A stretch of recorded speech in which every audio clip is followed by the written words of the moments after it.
keuring, de Centrale Merriekeuring 2022. Zonnig in Gaasterland op dit moment. Laten we hopen dat het zo mag blijven. We hopen natuurlijk op een hele mooie keuring vandaag en morgen. En dan hopen we morgen zo rond de klok van 6 uur u de nieuwe overall kampioen 2022 te kunnen voorstellen. Op voorhand wensen we natuurlijk iedereen die hier vandaag aanwezig is met een veulen, dan wel een paard, bijzonder veel succes. En we gaan in spanning kijken hoe een en ander zich in de loop van de dag gaat ontwikkelen. Samen met collega Dick Brummel hopen wij u 2 hele mooie keuringsdagen te kunnen presenteren. And to the viewers from abroad, we like to welcome you specially on the Central Mare Inspection 2022.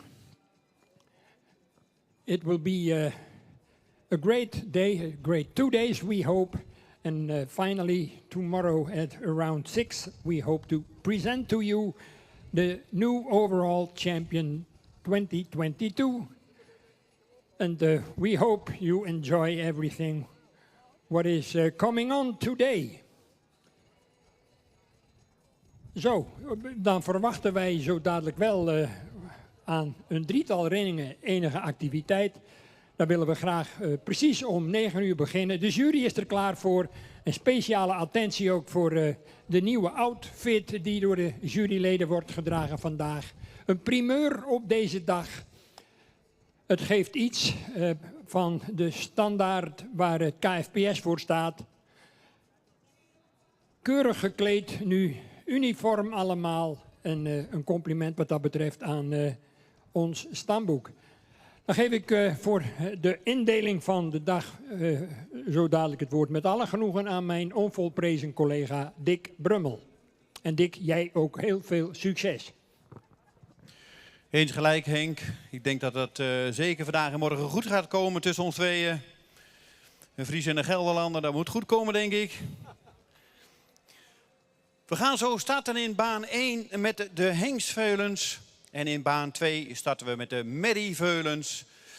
En ik wil niet gaan zitten zeuren, maar ook naar de trainingstallen toe en naar de eigenaren toe. We willen graag het programma strak houden. We hopen vanavond om 7:30 klaar te zijn. En zeker niet later, want dan valt de duisternis in. Dus we gaan zo beginnen met de hengstveulens in baan 1. De baan 2, de merrieveulens. En in baan 3 krijgen we de 4 tot 6-jarige stermerries, rubriek 6a.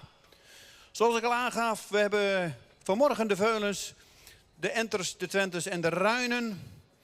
En de 4 tot en met 6-jarige stermerries. En daarna de kroonmerries, 4 tot en met 6 jaar. En dan hopen we met dit programma ongeveer om 1 uur klaar te zijn. Dan vangen we aan met de kampioenskeuringen. Hengstveulens, merrieveulens, kampioenschap enters, kampioenschap twenters. En daarna om 2:30 hopen we ongeveer het algemeen jeugdkampioenschap te kunnen doen. Dan hebben we een hele kleine pauze om het een en ander in de baan te veranderen. En dan gaan we over naar de middag voorzien van het sportmatinee. Daar krijgen we de finales Pavo Friese bokaal, een aantal tuigaanlegrubrieken.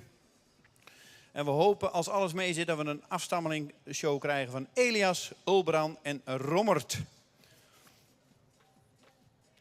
En zoals ik al aangaf, hopen we dan dat we om 7:30 vanavond klaar zijn. Wordt dus een lange dag. Ik wens iedereen, zowel de eigenaren, de trainingstallen, de juryleden, organisatie, heel veel succes vandaag. En wat ons betreft mogen de eerste veulens naar de baan komen. En ik zie dat de eerste 4 tot 6-jarige stermerrie staat opgesteld. Nummer 102. Ike T. van Sessing.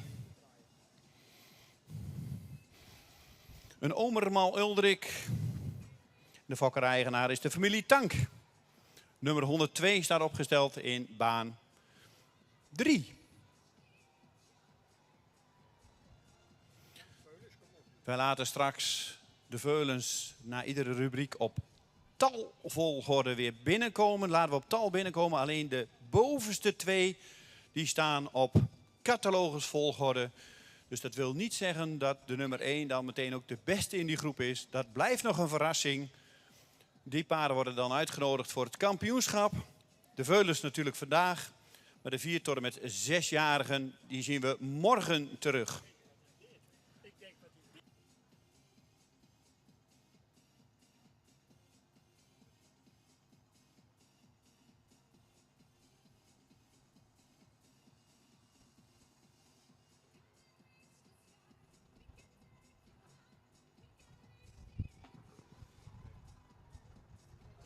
Dan willen we graag rubriek 1a, de hengstveulens, willen we graag bij de piste.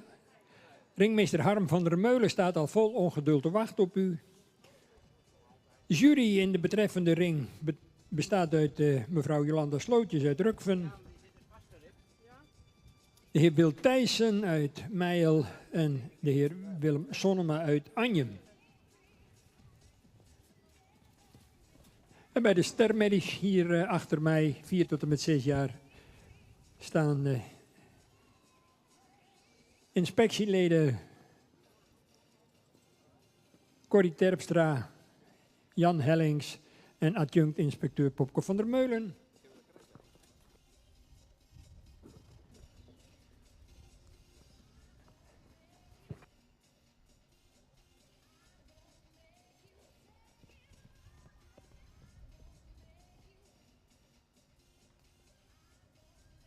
En de merrieveulens verwachten we natuurlijk in ring 2.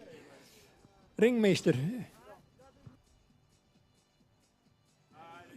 Pieter Landheer, die staat vol ongeduld te wachten op de eerste veulens.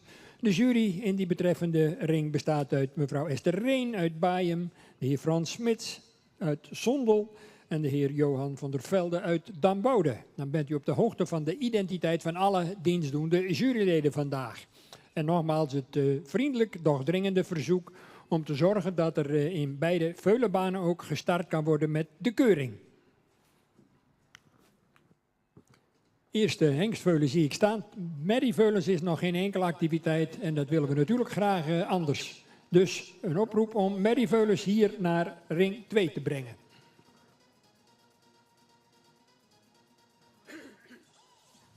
En in baan 3 inmiddels nummer 100 in de baan. Van de Marrewiek.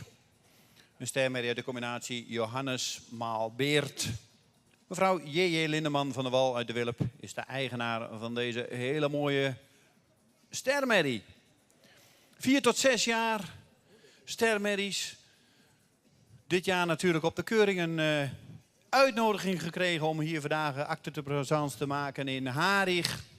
Wat is er dan te halen? Voor de meesten zal het duidelijk zijn. Natuurlijk is het een eer om hier vandaag aanwezig te zijn. Maar er worden misschien ook nog wel kroonpredicaten of voorlopige kroonpredicaten uitgedeeld. En morgen misschien ook wel modelpredicaten. En dat is natuurlijk iedere wens van iedere fokker om dat ook op stal te krijgen. Maar dat zal, kan ik u al aangeven, niet voor iedereen weggelegd zijn. Maar ik denk het sowieso al een eer is om hier vandaag en morgen te zijn. En zoals ik al aangaf, vandaag hebben we de kampioenschappen van de enters, de jeugd en de veulens.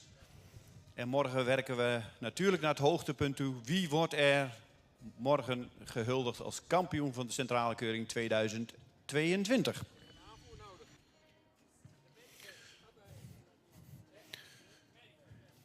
Ik zie Pieter niet vaak kwaad, maar inmiddels loopt hij iets rood op. Hij zegt, ik wil graag hengstveulens in de baan. Oh, sorry, merrieveulens. Dus baan 2, graag merrieveulens. En in baan 1 hebben we de eerste al opgesteld. Ja, dat betreft nummer 2, Tjalf Ane Ruig van Waatzicht van de hengst Teun uit een Beert, moeder Silke van Boskzicht. Ster en Sport, AA. Fokkereigenaar de heer F.N. Wolfswinkel van Vlieland.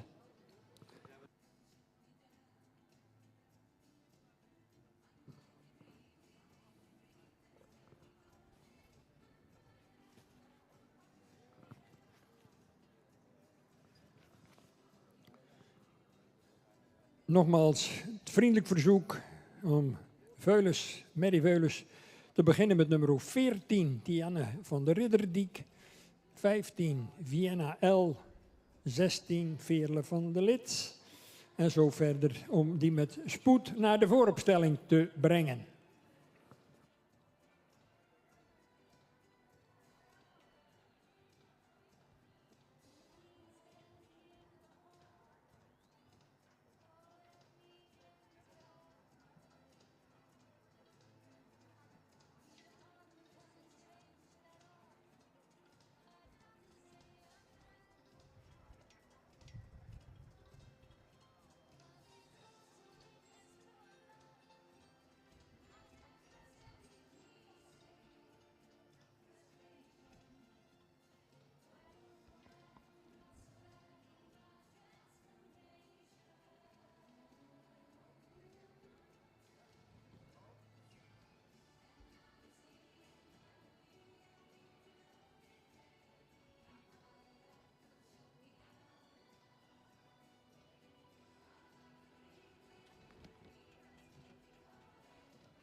En in baan 3 staat inmiddels opgesteld Ilkje van Zorg en Genot.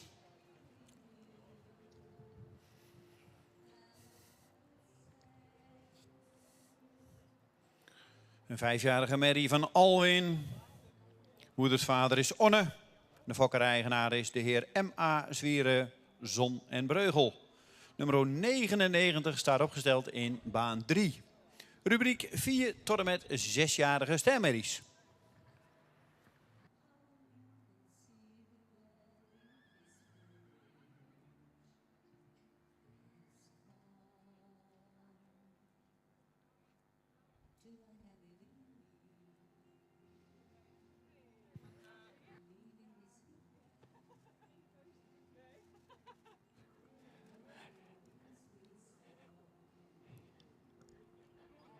Even een vraag of het team Age Okkema hier al op het terrein aanwezig is. In verband met het voorbrengen bij de Merry Veulens dringend behoefte aan het team Okkema van stal De Mersken.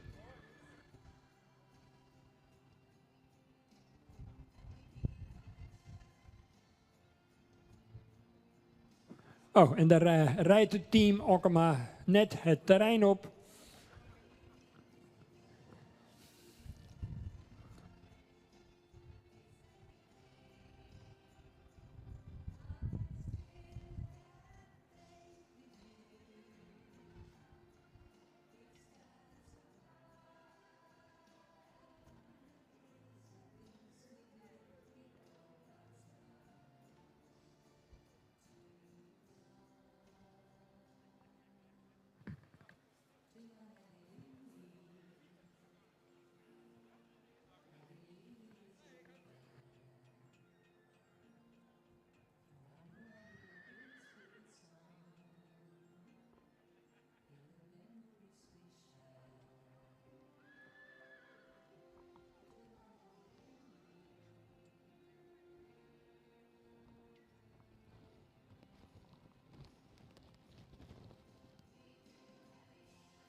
Nummer 99. Rubriek 6a. 4 tot 6-jarige stermerries staat nummer 99 in de baan. Baan 3. Inmiddels hebben we alweer een aantal in deze rubriek gekeurd. En gaan we zo straks al de eerste groep plaatsen. Inmiddels zijn de voorbrengers ook gearriveerd voor ring 2. En kunnen we daar ook starten.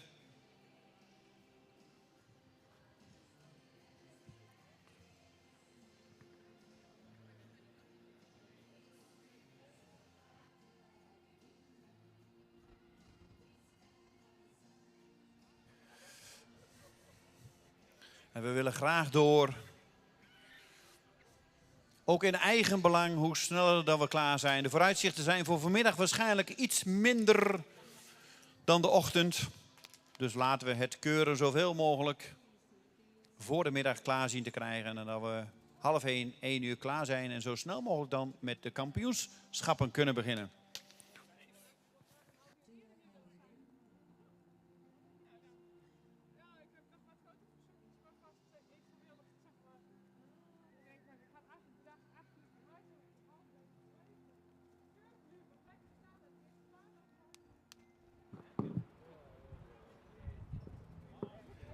Bij de hengstveulens op dit moment nummer 5, Tjoender van Unia Zaten van de hengst Reinder 452. Uit de Mauritsmoeder Eke van de Miertweg. Fokker-eigenares Aleida Elzinge in E.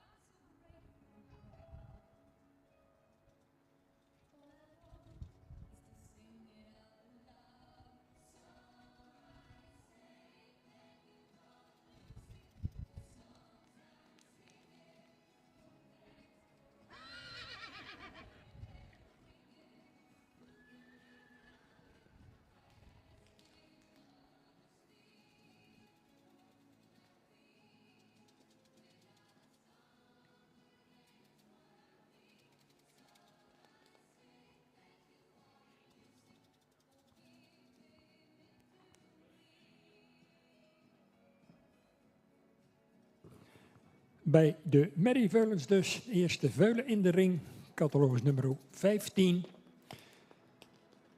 Vienna LNT van de hengst Ulbron 502. Uit een Ilkemoeder, genaamd Madonna van de Vlarbarg Harbarg. Fokker-eigenares Lisanne Tjulker in Nieuw-Zeil. En dan kunt u nummer 14 en 16 doorhalen. Die zullen niet verschijnen. Bij de merrieveulens dus 14 en 16 afgemeld. In baan 3 inmiddels 101. Voekje, vrouwtje. Een stermerrie uit de combinatie Velle maal Jacob. En de fokkerij-eigenaar is J.G. van der Linden uit Terwispel. Nummer 101 staat opgesteld voor de jury in baan 3.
En dat was de presentatie van Foekje, vrouwtje in baan 3. En inmiddels komt de volgende alweer in de baan.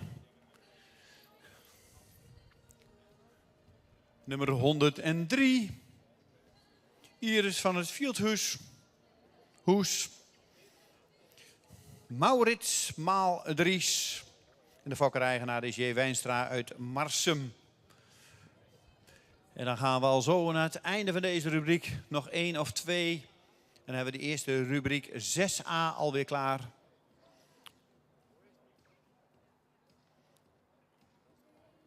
Wat dat betreft loopt het heel mooi. En we hebben inmiddels ook de veulenbanen bezet.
Ring 1, dus hengstveulens, mocht u wat later zijn gearriveerd. Ring 2, de merrieveulens. En in ring 3, hier mooi tegen die schitterende bosrand aan. Daar hebben we dus de 4 tot en met 6-jarige stermerries op dit ogenblik. Activiteiten rondom. Zonnetje er heerlijk bij. Laten we hopen dat de weergoden ons vandaag een beetje gunstig gezind zullen zijn. Hoogtepunt toch ieder jaar weer de centrale keuring, waarbij de beste paarden van het afgelopen keuringsseizoen van alle fokdagen hier bijeen zijn om te strijden om de diverse kampioenschappen. Vanmiddag het kampioenschap van de veulens en de jongere generatie, de enters en de twenters. En later in de middag het sportmatinee met een aantal hoogtepunten. En samen met mijn collega Dick Brummel proberen we er weer een hele mooie vrijdag van te maken. En natuurlijk kijken we ook weer uit naar morgen. Naar een aantal toprubrieken van kroonmerries. Modelmerries natuurlijk, défilé van de modelmerries morgen. En natuurlijk de kampioenskeuringen in de diverse leeftijdscategorieën met als absoluut slotstuk de bekendmaking van de algemeen kampioen 2022. En dat zal dan zo rond de klok van 5:30 hopelijk gebeuren. Dat was de presentatie van nummer 103. Inmiddels stapt 104 richting de jury.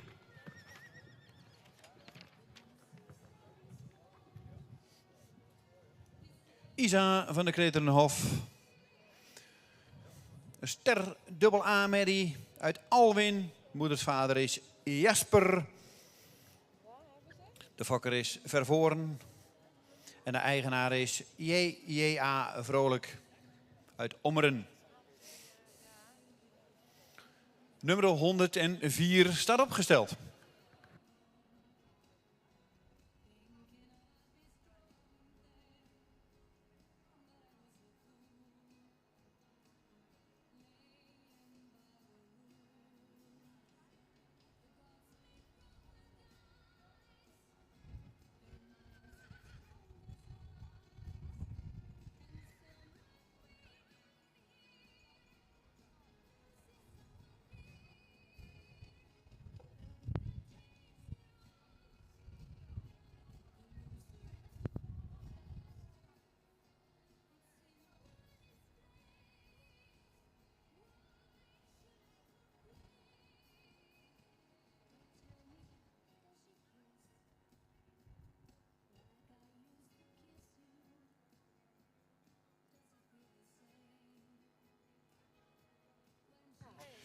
Inmiddels hebben we de laatste in rubriek 6a in baan 3. En gaan we deze groep bijna opstellen, want ik zie een streng wijzende vinger van Reinder dat er nog eentje hierna komt. Dus nog één na deze en dan gaan we deze groep op tal zetten.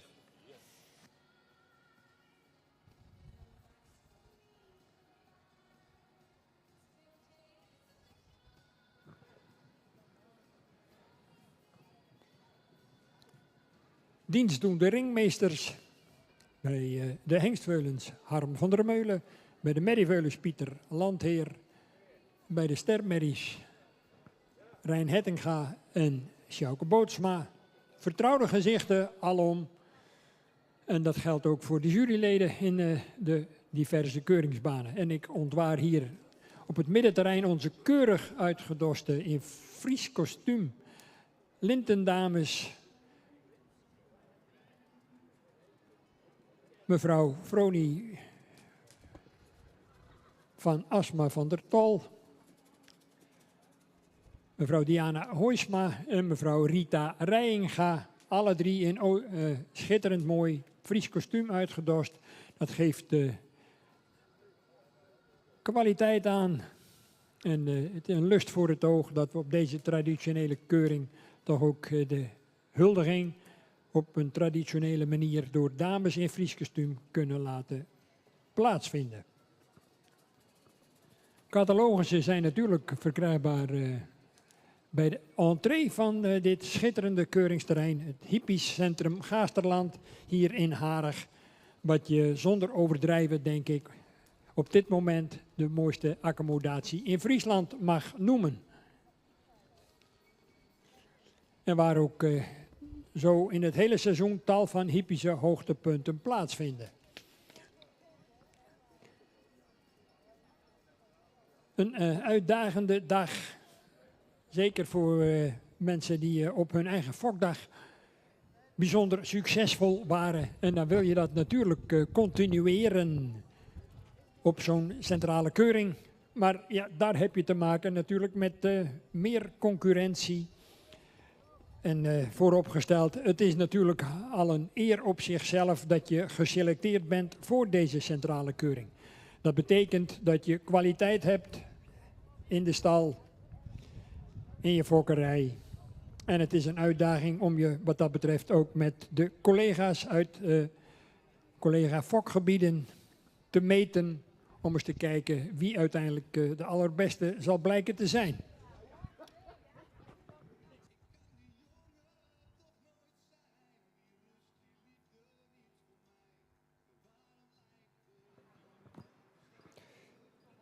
Natuurlijk is ook een dergelijk evenement ondenkbaar zonder sponsoren en adverteerders. U vindt ze allemaal in het programmaboek op pagina 158. Ik zou zeggen, loop dat lijstje eens even langs en waar mogelijk kunt u er wellicht nog eens een keer gebruik van maken. Dank wat dat betreft namens het stamboek aan al die sponsoren, CQ-adverteerders, mogelijk om dit evenement te laten welslagen.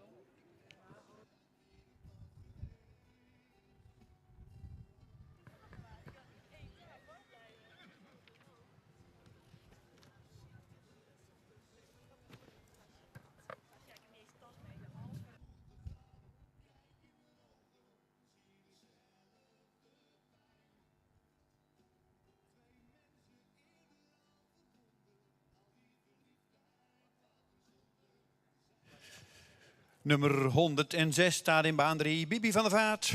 Een stermerrie uit de combinatie Bartelen, Maal, Volkert. Fokker-eigenaar mevrouw L.E.J. van der Vaart uit Tiel. Nummer 106. En dat is ook de laatste in deze rubriek A, 6a. En dan gaan we deze rubriek zo op tal zetten.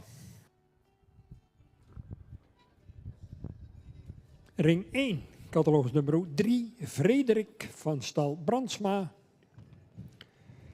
De vader is hengst Beent 517. De moeder Afke van Veelzicht.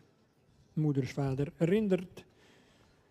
Fokker-eigenaar Abe Brandsma in Witmarsum.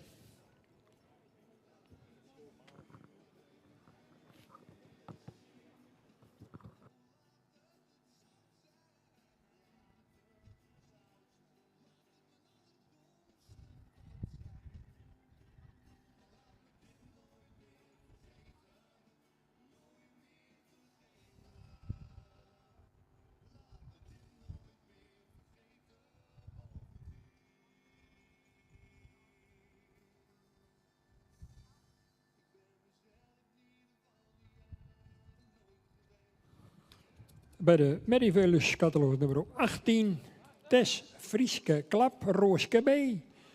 Van de hengst Boet 516. De moeder Frieske Klap Rooske B. Van de hengst Nane 492. Fokker-eigenaar J. Bosma Dijkstra in Makkum.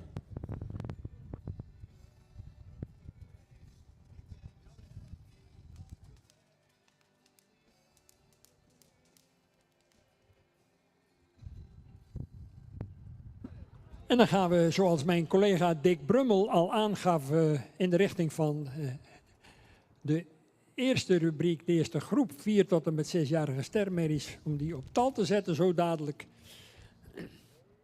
En ik zie onze voorzitter, mevrouw Tineke Schokker, al in de richting van ring 3 lopen, samen met onze lintendame mevrouw Rita Rijenga, om zo dadelijk in die eerste rubriek 4 tot en met 6-jarige stermerrien de rozetten uit te reiken.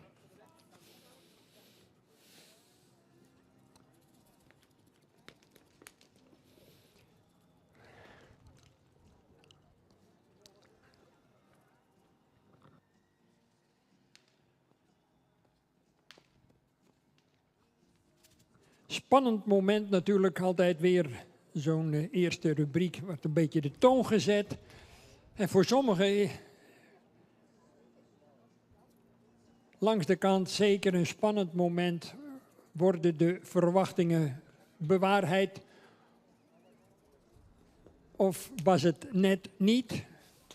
Het blijft natuurlijk ten alle tijde een momentopname.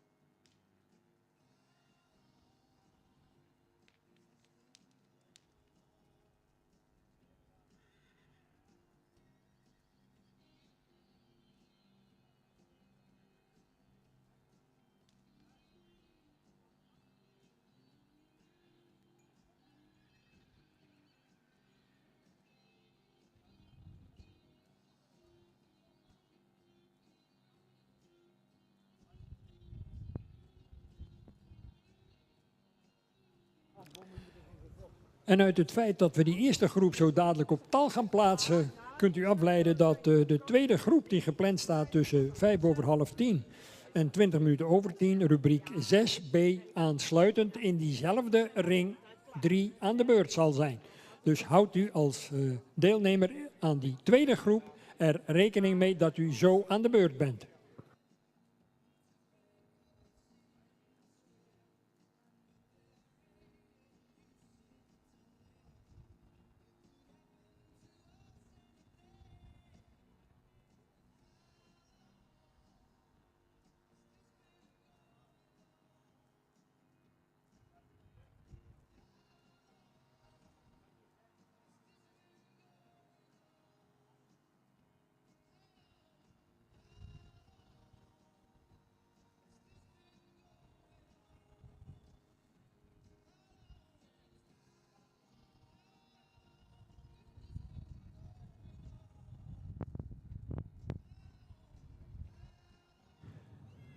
Bij de hengstveulens op dit moment voor de jury opgesteld, nummer 6 uit uw catalogus, Thomas van Ridderdiek. De vader is de hengst Auwert 514, uiteraard u alle wel bekend van de Nieuwe Heuvel te Lunteren. Moeder Silke van de Ridderdiek, een modeldochter van de hengst Eibert 419. Fokker-eigenaresse mevrouw A. Duiven-Lettinga We krijgen in Hartwerd. Rubriek 6a in de volgende volgorde binnen 100, 102, 103, 104, 101, 106 en 99.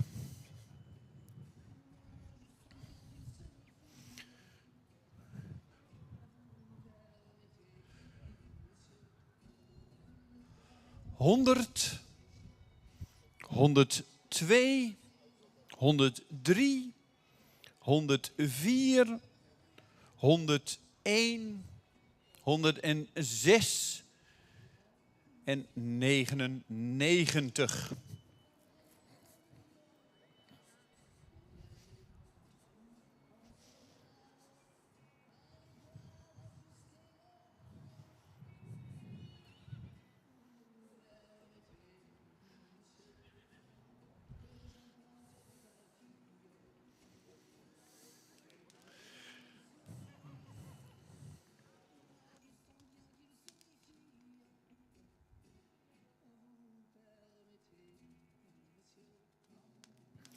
De paarden zullen van commentaar voorzien worden. Vanaf achteren beginnen we straks bij nummer 99, als die daar blijft lopen. Naar voren toe. En de koppaarden lopen op catalogus volgorde. Dus het is nog niet gezegd dat dat 1A of 1B is.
...102, 1 plaats omhoog. En Challing is heel wakker, hoor ik al. 102, 1 omhoog, dan 100.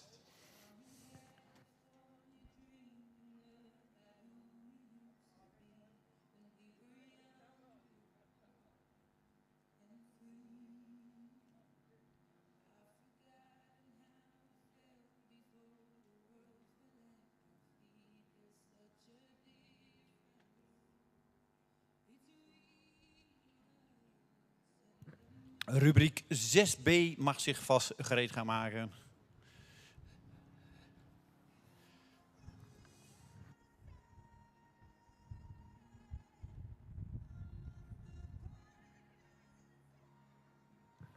De jury is klaar en ik geef het woord aan de heer Hellings.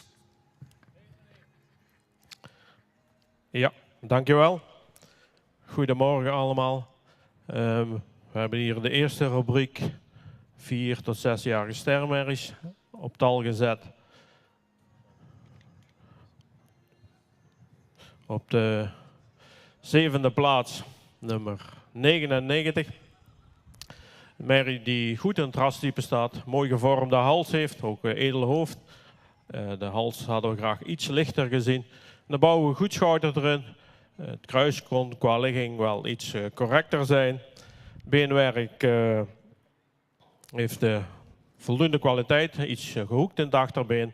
De stap hadden we toch graag iets meer ruimte en iets meer souplesse gezien. En de draf maakt hij goede houding. Heeft ook voldoende ruimte en tact. Maar hadden we graag toch iets meer souplesse en iets meer zien reizen in de voorhand. Dus vandaag deze plaats en geen voorlopig kroon.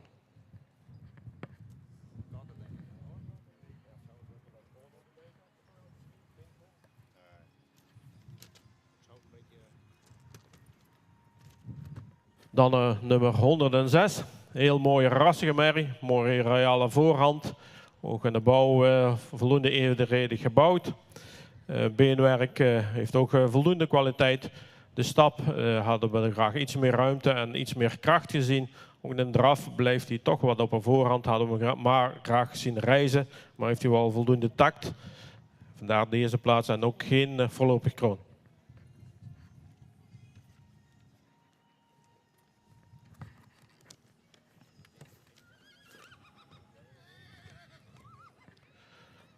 Nummer 101, een heel grootramige merrie.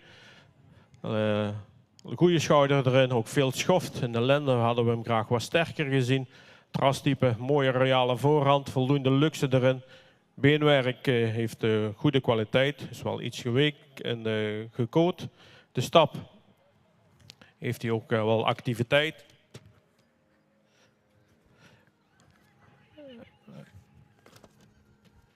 Die goede activiteit, voldoende ruimte. En de draf maakt hij ook veel ruimte. Gaat hij voldoende opwaarts in zijn lichtvoeting, maar missen daar toch de snelheid nog in het achterbeen. Hij blijft een beetje traag. Vandaag ook geen voorlopig kroon.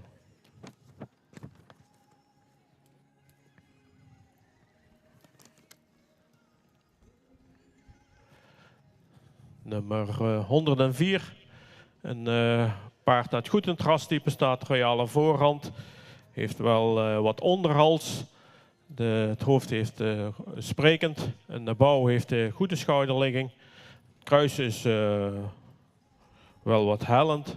Kan ook wat meer lengte hebben. De beenwerk heeft goede hardheid. Ietsjes correcter kon die in de voorbenen. De stap hadden we graag ook iets meer ruime passen gezien. Iets meer lossigheid. En een draf maakt hij wel voldoende ruimte. En is hij actief, mocht hij net iets meer over de rug gaan. Vandaag ook geen voorlopig kroon.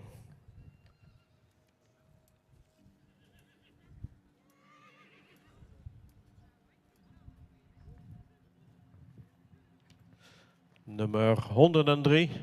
Een paard met een luxe uitstraling. Mooi edel hoofdje erop, ook een goede hals. De schouder is goed gelegen. Hadden hem graag iets sterker gezien in de bovenlijn. Heeft ook een goede kruisligging. De stap heeft hij voldoende ruimte. Hij heeft een iets hoog ritme. Mocht hij de pas wat mooier afmaken. En een draf heeft hij wel goede ruimte. Mooi sterk achterbeen. Maakt hij veel houding. Het beenwerk hadden we graag wat meer kwaliteit gezien. Dat weerhoudt hem ook voor voorlopige kroon.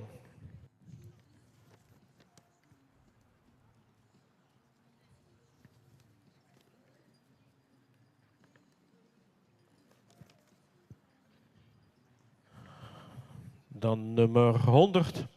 Een paard dat lang gelijnd is. Goede romprichting. Het kruis hadden we graag iets anders gezien. Ook een rastype heeft hij royale voorhand, lange hals. Voldoende lichte hoofd-halsverbinding. Hij mist een beetje de jeugd. Beenwerk heeft goede kwaliteit. Ook een mooie royale hoeven eronder. De stap hadden we toch graag iets meer kracht gezien. Hij heeft wel voldoende tact. Maar we mogen ook graag wat meer souplesse gezien. De draf, daar waardeert hij zich wel op. Dat is mooi ruim, soepel, lichtvoetig. Heeft ook zweefmoment. Maar gezien dus toch iets beperkte stap, vandaag geen voorlopig kroon. Nummer 102 wordt uitgenodigd voor de kampioenschap.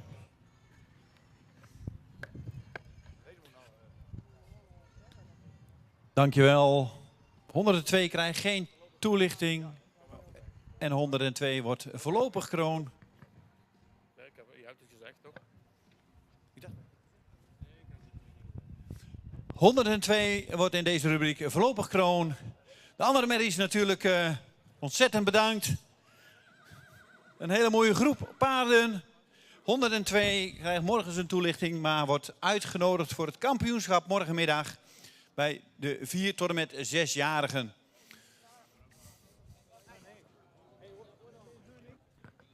Goed, wij zijn ook hier bij de Merrieveulens zover dat wij het woord kunnen geven aan in dit geval mevrouw Esther Reen voor de toelichting bij de plaatsing. Esther, aan jou het woord. Dankjewel Henk. Wij zijn in baan 2 begonnen met het keuren van de Merrieveulens. Ik keur vandaag met mijn collega Frans en Johan. We hadden in deze rubriek 2 afmelders, nummer 14 en nummer 16. Wij hebben de volgende veulens nu voor ons. Nummer 15, een veulen wat goed ontwikkeld is met een lange hals. Het veulen is grootramig en lang gelijnd. Het veulen heeft lange koten. De stap toonde het veulen een goede takt. In draaf maakt het veulen veel houding. Vandaar dat hij ook een eerste premie toen heeft gehad. Bedankt voor de presentatie.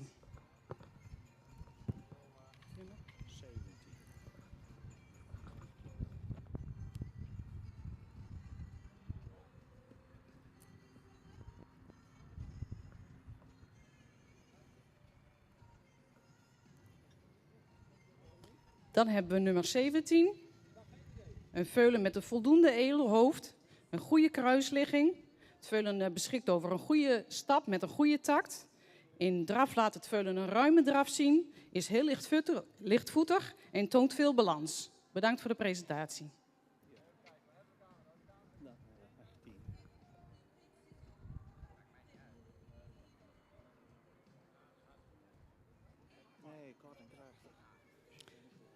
Dan hebben we voor ons staan veulen nummer 18.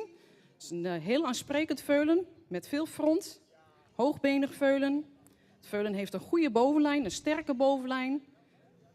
Het veulen heeft ook royale hoeven, hard en droog beenwerk. De stap was vlot en de draf laat het veulen veel houding zien. Bedankt voor de presentatie.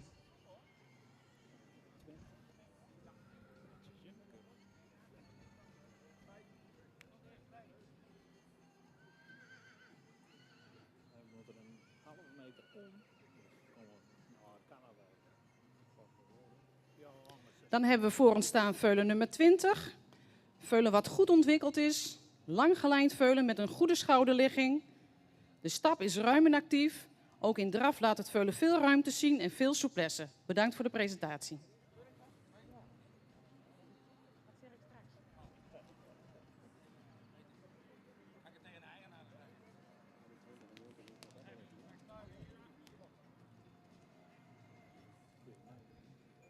Nummer 19, ook een veulen met een voldoende edelhoofd. Rassig veulen met een sierlijke bovenlijn, evenredig gebouwd veulen. Heeft een goed kruisligging, een vlotte stap en ook in draf veel balans en souplesse. Nummer 19 en 20 zijn uitgenodigd voor de kampioenschap. Gefeliciteerd. We hebben verder geen volgorde. Dus de kampioenskeuring, de merrieveulens die daarvoor aangewezen zijn, dat is de catalogusvolgorde. Dankjewel Esther Reen voor je uiteenzetting met betrekking tot de plaatsing van de eerste groep merrieveulens. Ik herhaal de nummers nog even voor u. 19, 20, 18, 17 en 15. Waarvan dus de eerste 2 in volstrekt willekeurige volgorde zijn geselecteerd voor het kampioenschap. 19, Tirza van Melunteren, van de hengst Mathies, 504. Uit een felle moeder genaamd mevrouw Vrouwtje. Fokkereigenaar Arno Thomassen in Lunteren. Dan 20, Tjalda van de Tjongershoeve, een Ulbron 502. Maal Bikkel 470 van mevrouw Jansje de Jong Boonstra in Nijenholtwolde. Dan 18, Tess Frieske Klaproorske B, de Boet. Keer Nane van mevrouw Bosma Dijkstra in Makkum. 17, Veerle L, een Ulbron maal Tjalle van de heer Schaafsma in Damwoude. En tenslotte 15, Vienna LNT de Ulbron maal Ilke van Lisanne Tjulker te Nizeil. Volgende groep, veulens graag hier melden bij ringmeester Pieter Landheer. En natuurlijk intussen hopelijk de tweede groep 4 tot en met 6-jarige stermerrie begonnen. En aan de overzijde zie ik thans ook de hengstveulens rondstappen. De eerste groep die op volgorde is geplaatst.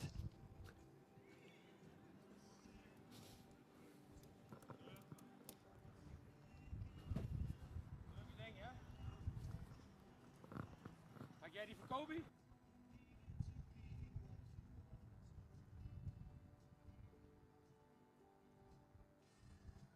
De volgorde voorlopig 1, 7, 6, 2, 4, 5, 3. Ik herhaal 1, 7, 6, 2, 4, 5, 3.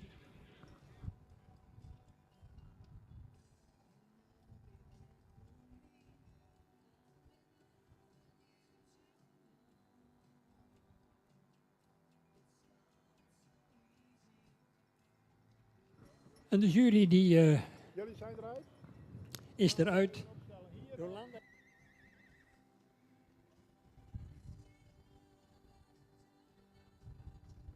De jury is eruit en we gaan zo dadelijk via de microfoon horen van de voorzitter van de jury, in dit geval mevrouw Jolanda Slootjes, die samen met de heren Sonnema en Thijssen deze rubriek heeft beoordeeld. Wat de indruk van de jury over deze eerste groep hengstveulens is. Jolanda, aan jou het woord. Ja, dankjewel. Fris, helder weer en een mooie groep frisse hengstveulens bij ons in de baan. Met veel plezier hebben wij die gekeurd. En wij, dat zijn mijn collega's natuurlijk Wil Thijssen en Willem Sonnema. Deze 7 veulens hebben wij in deze volgorde binnen laten komen. We hebben voor ons staan nu catalogus nummer 3. Een veulen met een opvallend helder oog, voldoende rasuitstraling, een hoogbenig veulen waarbij de romprichting positief opvalt. Het beenwerk is fijn en droog, de stap is vanuit de schouder en de draf toont daarin een mooi front met een mooi gebruik van het voorbeen. Dankjewel voor de presentatie.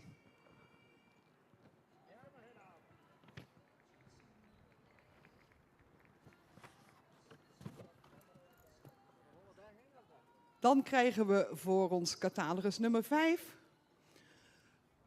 een voldoende ontwikkeld langgelijnd veulen met een opvallend mooie halsvorm. Kruisligging is heel positief en het beenwerk is droog. De stap is ruim en in draf toonde het veulen een mooie afdruk. Dankjewel voor de presentatie.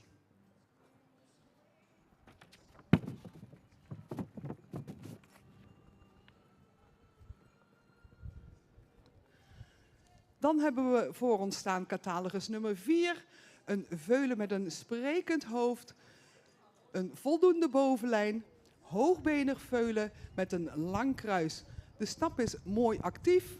In de draf toonde het veulen veel ruimte en balans. Ook jullie bedankt voor de presentatie.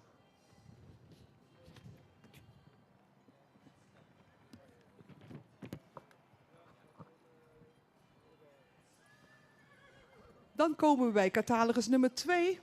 Een goed ontwikkeld veulen met veel rasuitstraling. De goede bovenlijn is met name opvallend en de lengte in het kruis. Veulen is lang gekoot. De stap was actief. En in de draf zagen wij een mooi front en veel buiging in het achterbeen. Dankjewel voor de presentatie.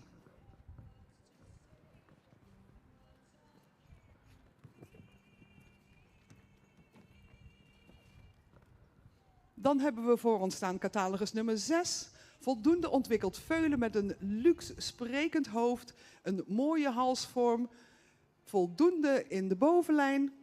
Het beenwerk is voldoende droog, de stap is actief en taktmatig goed door het lichaam en in de draf toonde het veulen veel ruimte en een mooi front. Resteren catalogus nummer 1 en 6, die gaan wij terugzien vanmiddag in de kampioenskeuring. Proficiat.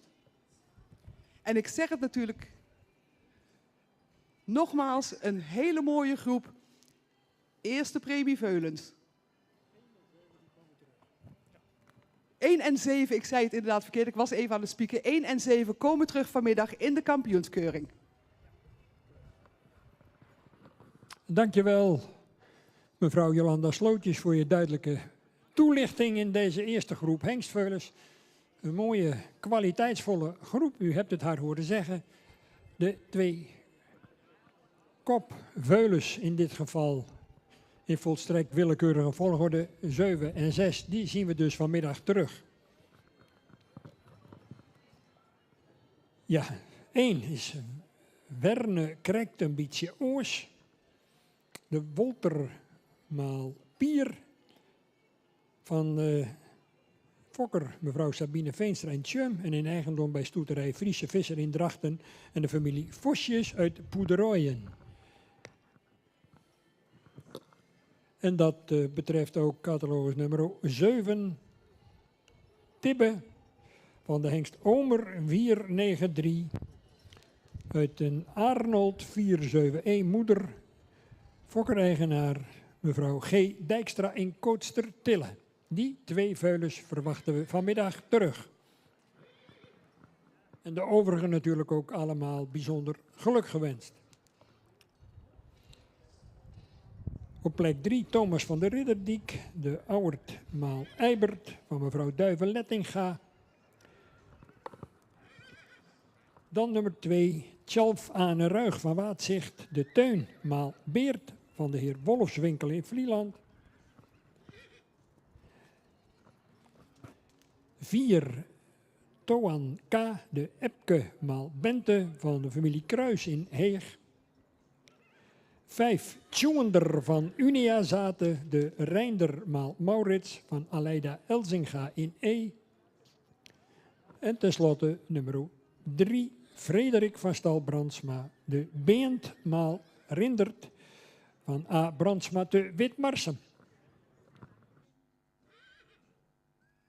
Volgende groep wordt van harte uitgenodigd om zich te melden bij de ringmeester Harm van der Meulen.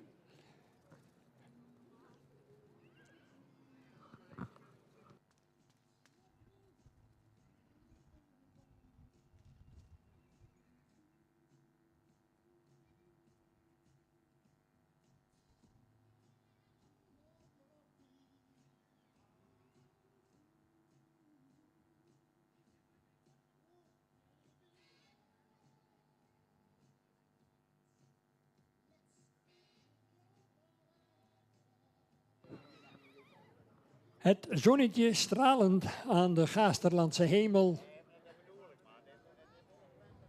Aangenaam vertoeven onder deze omstandigheden hier. Gisteren natuurlijk de dressuur in het kader van de Pavo Friso bokaal. Waarbij een aantal deelnemers het helaas niet droog hielden. Vandaag aanvankelijk in elk geval heel mooi weer.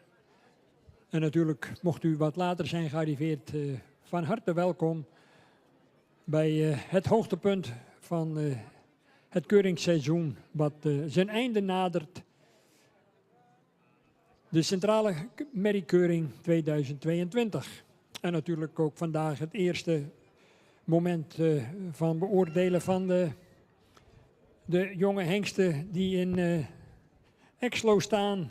18 in totaal.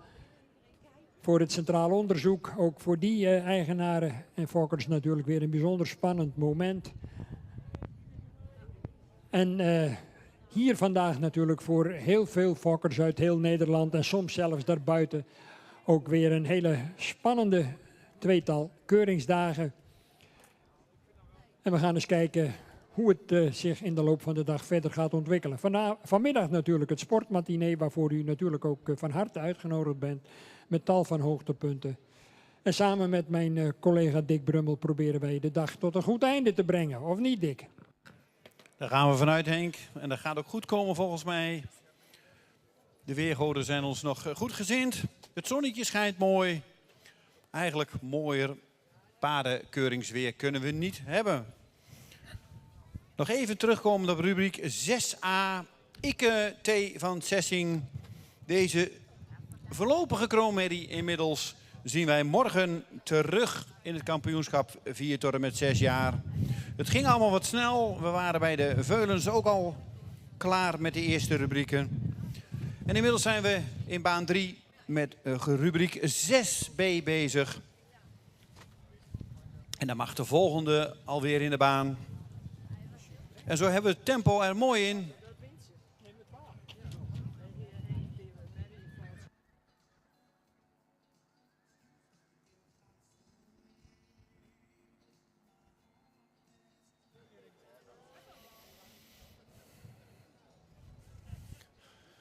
...109 stelt zich op voor de jury in baan 3. Ela Sterre van de Mersken. Een triple A stermerrie van Johannes. En moedersvader is Torben. En de fokker-eigenaar is Age Okkema uit Siggerswoude.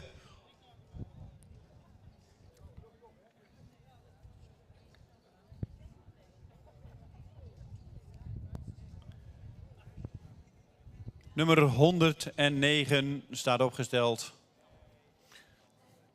in baan 3.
111 staat opgesteld in baan 3.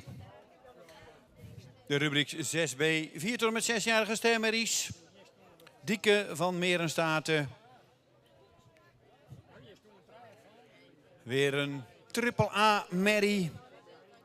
Uit de combinatie IJzer maal Theeuwers. De fokker is J. Vriend uit Zuidermeer. En de eigenaar is Tjetse Mouwba Beheer uit Wommels. 111 staat opgesteld in baan 3.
Merrie Veulens 24 en 27. Graag met spoed richting ringmeester Pieter Landheer.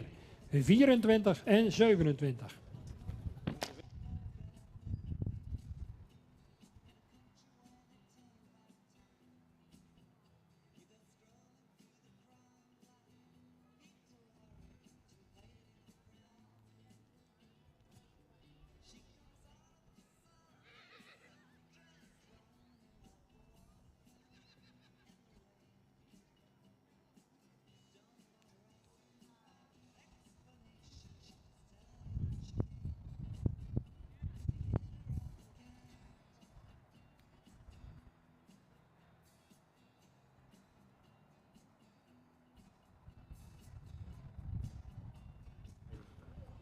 ...24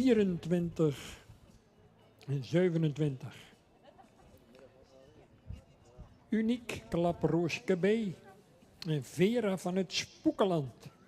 Graag zo snel mogelijk naar ring 2.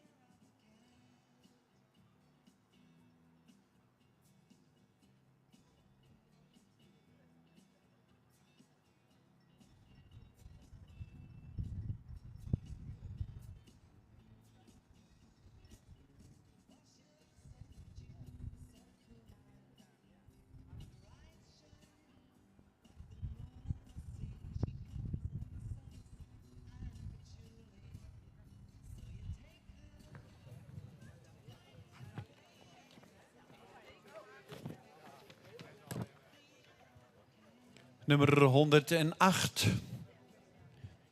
Biep van het Lansink. Weer een triple A stermerrie. Uit de combinatie Alwin Malbeert. En de stalnaam zegt het al een beetje. Fokker-eigenaar is M.H. Lohman uit Zwichelte. Nummer 118 staat opgesteld in de rubriek 6B in baan 3.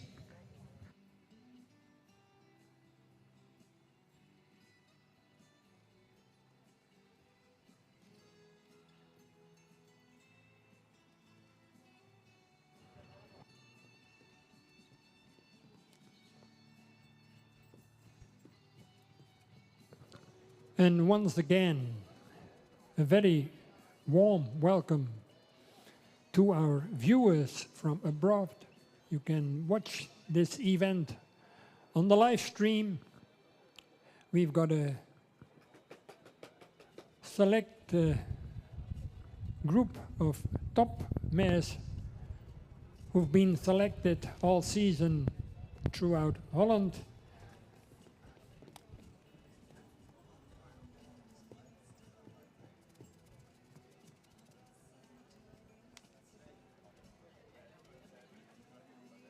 And we'll hope, of course, that you will stay with us the rest of the day and also tomorrow, where tomorrow in the afternoon we will meet the new champion of the Central Mare Inspection 2022.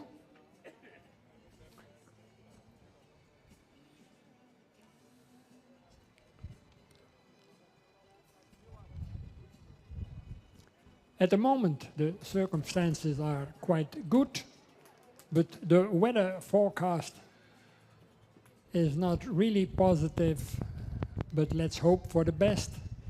And of course, we hope that you enjoy anything and everything what is happening here today and tomorrow, especially tomorrow in the afternoon, where we hope to meet the new overall champion of 2022.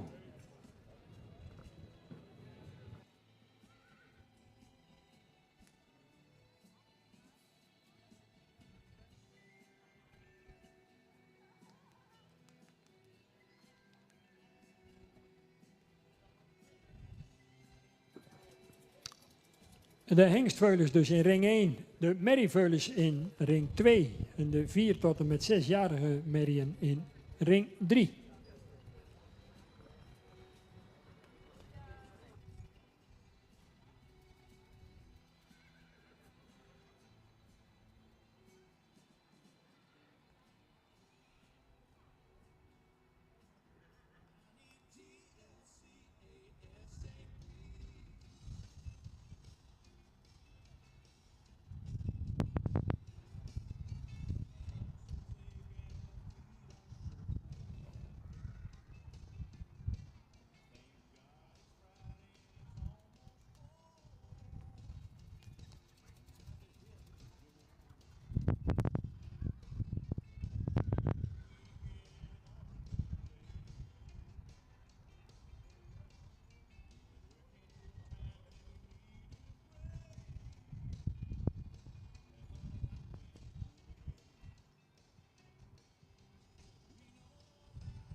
Edda van Medam, een stemmerrie uit de combinatie Alwin Malfabe, staat inmiddels in baan 3, nummer 112.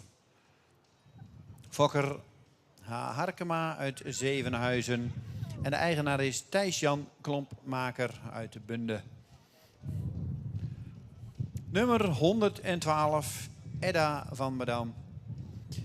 De één na laatste in deze rubriek 6B. En dan gaan we deze groep zo op tal zetten.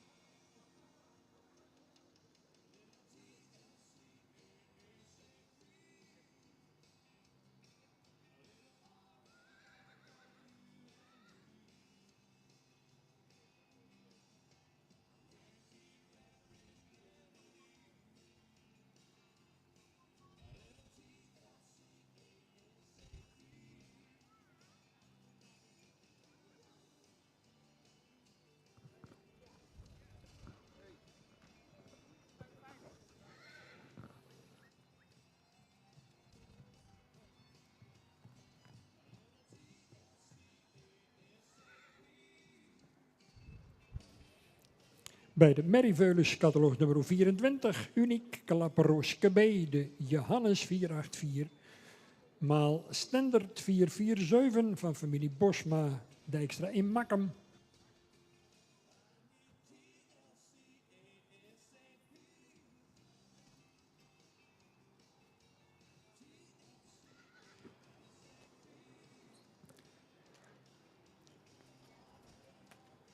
En bij de Hengstveulens catalogus nummer 11, Tjipke MK. Een jonge Teun 505 uit de modelmerrie Tienke Hester K. Moedersvader Ilke 382 van Mark Kommerij in Buitenpost.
Nummer 110, Famke van de Dembro-Stijbels.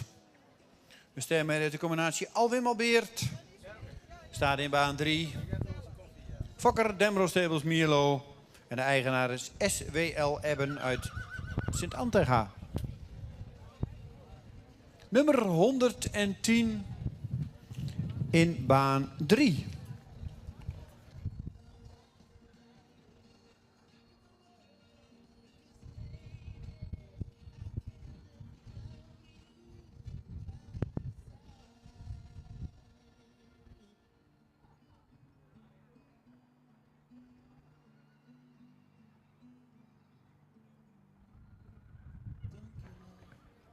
En nummer 110 is ook de laatste in deze baan 3.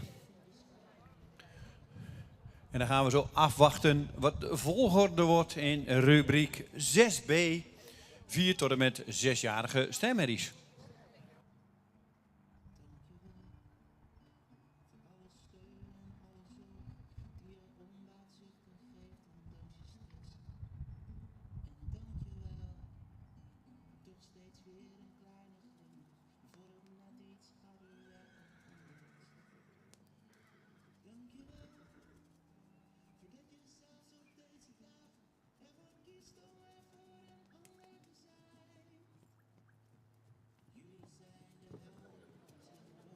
En dan gaan we zo langzamerhand bij ring 3 in de richting van het op tal plaatsen. De lintendames staan alweer klaar. En onderwijl zijn we nog drukdoende met hengstveulens in ring 1 en merrieveulens in ring 2. Allemaal topkwaliteit vandaag in de piste. Eerste premieveulens geselecteerd op de fokdagen. In elk geval een vrije inschrijving voor wat betreft eerste premieveulens. Je bent niet verplicht om hier te komen, maar het is natuurlijk wel een uitdaging om jouw veulen te meten met de andere eerste premieveulens. En dan gaan we natuurlijk vanmiddag hopelijk in een spannende ontknoping zien wie van de twee, zowel bij de hengsten als bij de merries, de veulens kampioen worden. En dat is natuurlijk voor iedere fokker de droom, om op zo'n centrale keuring een veulen of wel een paard kampioen te zien worden. En al helemaal het algemeen dagkampioenschap morgen. Veldbetwist. Veel kwaliteit ook morgen in de piste.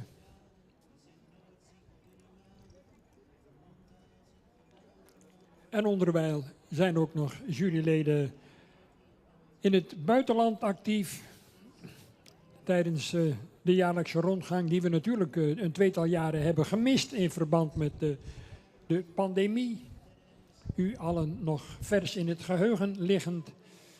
Gelukkig konden we vorig jaar een iets aangepaste CK organiseren en dit jaar weer onder volstrekt, laat ik zeggen, normale omstandigheden. En daar hebben we natuurlijk allemaal heel lang naar uitgekeken.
Inmiddels is de rubriek 6b klaar.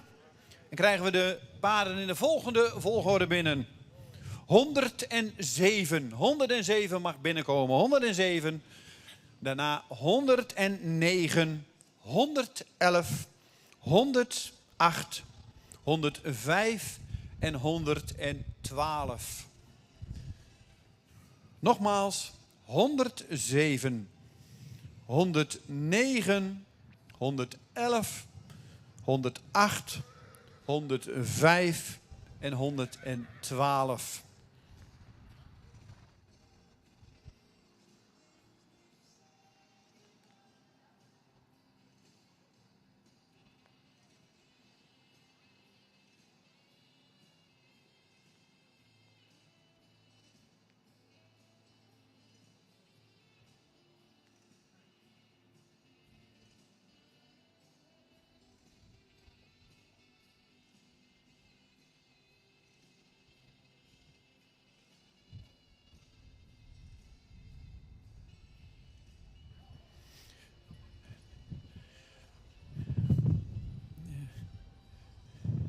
6 merries in de baan, rubriek 6B.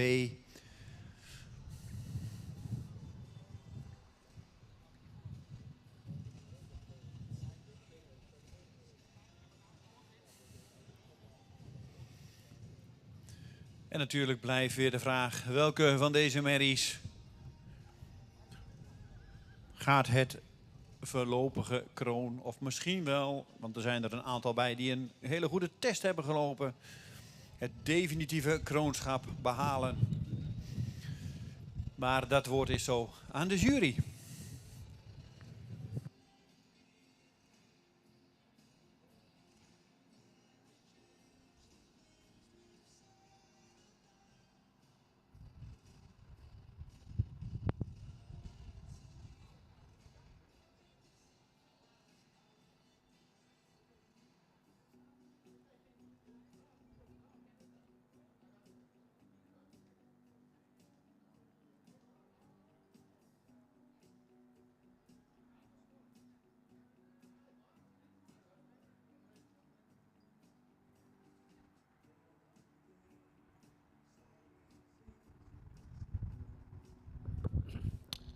Tweede groep hengstveulens is aan de beurt om geplaatst te worden.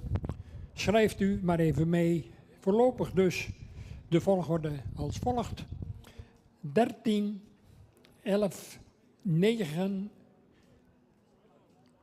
en 12 en 8. Ik herhaal. 13, 11, 9, 12 en 8. Ik neem het even over, Henk. We plaatsen Goed. even rubriek 6B, omdat we hier toch iets krapper in het tijdschema zitten. Ik geef het woord aan de heer Hellings. Ja, dankjewel. Onze tweede groep 4 tot 6-jarige sterrenmerries. Op de 6e plaats nummer 112. Paard dat goed in het rastype staat, mooi edel hoofd heeft.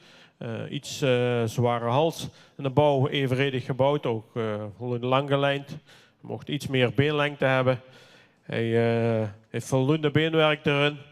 De stap is hij ook voldoende ruimte, kon hij iets meer kracht maken. En in de draf heeft hij ook een goede ruimte, goede takt. En blijft hij een beetje op een voorrand. Deze wordt niet voorlopig kroon. De bewegingen moeten daar toch iets meer kwaliteit hebben. Dan nummer 105. Een mooie rassige merrie, veel behang erop, ook edel hoofdje. En de bouw correct gebouwd, iets strak op de bovenlijn. Het beenwerk heeft ook goede kwaliteit. De stap heeft goede ruime passen, mocht daar wat meer lossigheid tonen. En de draf ook goede ruimte, goede takt. Maar hadden we graag iets meer balans gezien. En dit weerhoudt hem ook voor voorlopig kroon te worden. Nummer 108, een royale langgelijnde merrie. Mooie voorhand erin, veel behang, goed ras. Het beenwerk is rechtgesteld, iets gehoekt in de achterbenen. Hij heeft een goede stap met ruime passen. En een draf heeft hij ook voldoende ruimte, kon net iets meer achterbeen erin hebben, iets meer draging. Maar dit paard heeft ook een goede test gedaan. Deze wordt daarmee ook kroon. Nummer 111, een paard met nog een jeugdige opdruk, die royale voorhand heeft, ook lang gelijnd. De ruglijn kon iets sterker zijn. Het paard heeft goed beenwerk erin, ook in de stap heeft hij veel lossigheid en een goede activiteit. In de draf maakt hij mooie ruime passen, is hij lichtvoetig. Deze wordt vandaag ook kroon, heeft ook een goede test.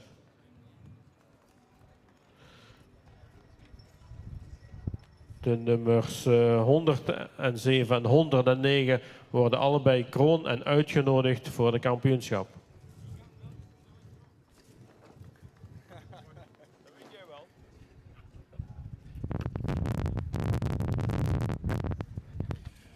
Dankjewel Jan voor de uitleg van deze groep.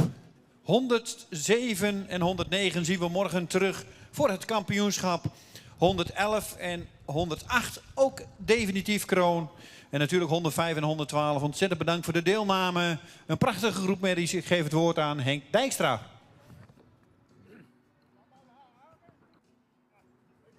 Dankjewel Dick. Dan gaan we naar de ring 1, waar de jury de groep hengstveulens al op volgorde heeft rondstappen. Wellicht dat er nog geschoven gaat worden. En zo niet, dan is het zo dadelijk uiteraard voor de presentatie en de uitleg daarbij het woord aan Jolanda Slootjes.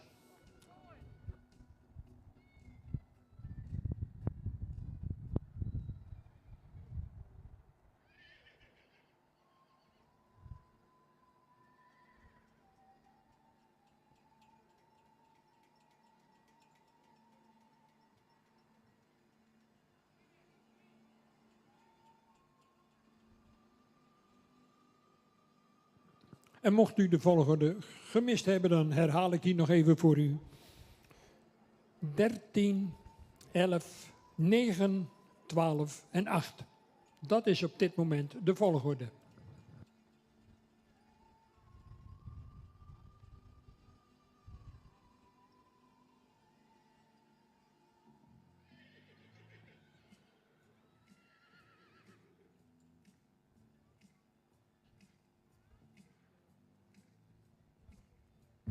Twentermerries mogen naar de baan komen. Twentermerries mogen naar baan.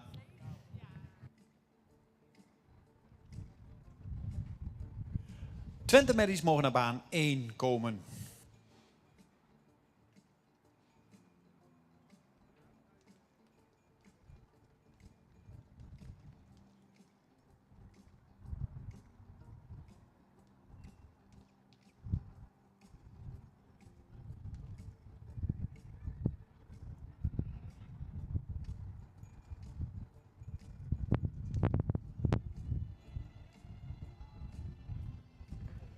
En dan mag rubriek 6C, 4 tot en met 6-jarige stermerries, naar baan 3.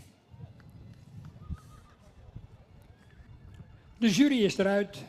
We zullen u niet langer in spanning laten. Het woord is aan Jolanda Slootjes. Ja, dankjewel.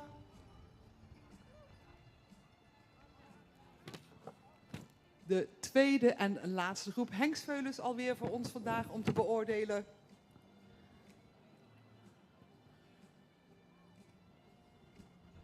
Natuurlijk allemaal mooie eerste premie hengstveulens, maar met name een groot dankjewel aan de eigenaren dat ze deze vandaag aan ons willen presenteren. Voor ons hebben wij staan catalogus nummer 8. Een goed ontwikkeld, hoogbenig en langgelijnd veulen. De romprichting valt heel positief op. De stap is taktmatig en ruim en toont een lichtvoetige draf. Alleen is vandaag de kwaliteit van het beenwerk de bottleneck om een hogere plaatsing te verdienen.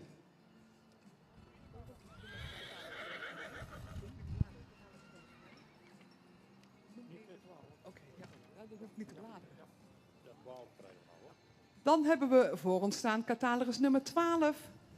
Een goed ontwikkeld veulen met een voldoende sprekend hoofd, een lange hals en een mooie bovenlijn.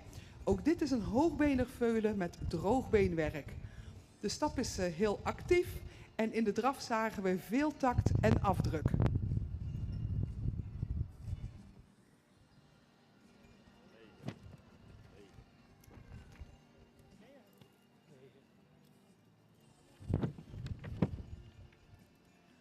Het volgende veulen wat we voor ons krijgen is catalogus nummer 9. Een veulen met een mooi helder oog en een heel sterk ogend veulen. Sprekend hoofd, sterke bovenlijn. De beenstanden vallen positief op. En laat een ruime stap zien, goed door het lichaam en in draf veel buiging in het achterbeen.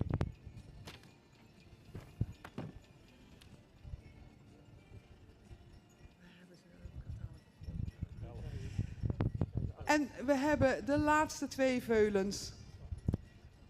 Nummer 11 en nummer 13 gaan wij vanmiddag terugzien in de kampioensring. Proficiat. En uit het feit dat ze dus vanmiddag terugkomen, kunt u afleiden waarom ze dus hier even niet besproken worden. Dus zowel 13 als 11 zijn uitgenodigd voor de kampioenskeuring hedenmiddag. 13, het is een Johannes 484 maal Beert 411 van de heer Bauma uit Dragster Compagnie. Thomas van der Marwijk, en dat geldt ook voor nummer 11. Tjipke MK, de Teun maal Ilke van Mark Kommerij in Buitenpost. Die 2 zien we dus vanmiddag terug. En voor de overigen geldt natuurlijk de eer om hier aanwezig te zijn. 9, Taken HB, Vonger maal Norbert van K. Hoekstra, de Woudsend. 12, Tigo van Klein Weulink, de Jouwe maal Fabe van H. Blom in Bijen. En tenslotte, last but not least, Topper van de Arebo-hoeve, de Beent maal Velle van de heer R. Arends in Bijlen. En dan heb ik u de hele groep voorgesteld.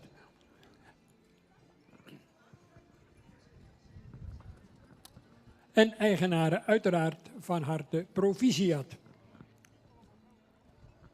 De crème de la crème van het afgelopen keuringsseizoen. Allemaal eerste premieveulens die het hier vandaag op de centrale keuring tegen elkaar opnemen. En waar natuurlijk ook weer een kwaliteitsvolgorde valt te bewonderen. En u hebt dat kort en bondig horen uitleggen van mevrouw Jolanda Slootjes. Verwachten we hier de Twentermerrien zo dadelijk. En dan ga ik naar de overzijde waar een groep merrieveulens klaar staat om besproken te worden.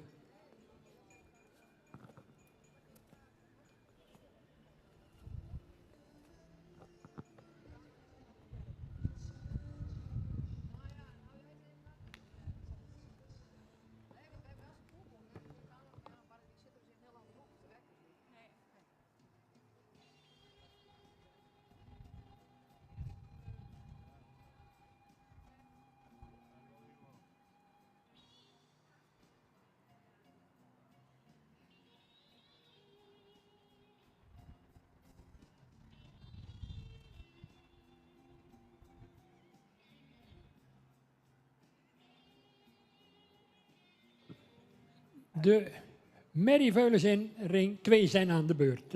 Schrijft u maar even mee. De voorlopige kwaliteitsvolgorde is als volgt. 23, 25, 21, 26, 27, 24 en 22. Ik herhaal. 23, 25, 21, 26, 27, 24 en 22.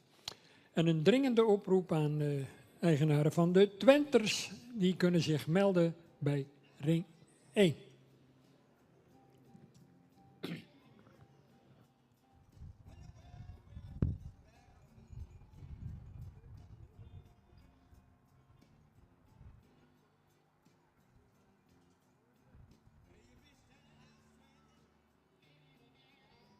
Bij de Twenters dus een tweetal groepen, rubriek 4a en 4b. En die vindt u vanaf pagina 64.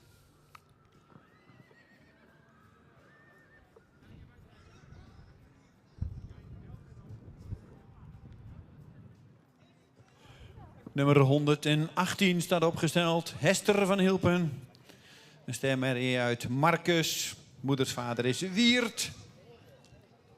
En de valkenaar is de familie De Vries uit Hindelopen. Nummer 118, rubriek 6c. 4 tot en met 6-jarige stemmerries.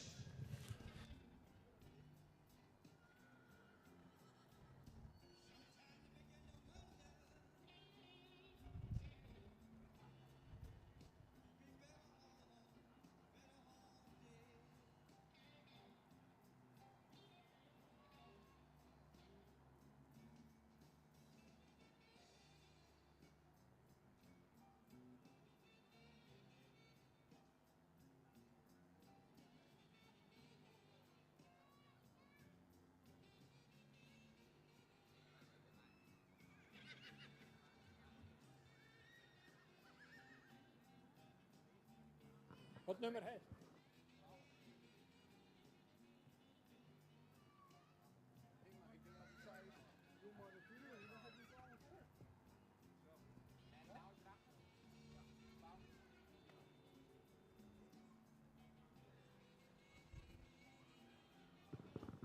De groep is compleet. Benieuwd uiteraard naar de uitleg zo dadelijk met betrekking tot de plaatsing in deze groep. Merrieveulens, 7 in getal. En we gaan eens kijken of er mogelijk nog geschoven gaat worden tijdens het rondstappen. Waarbij met name de stap van die veulens nog wel eens in positieve zin tot een wijziging kan leiden.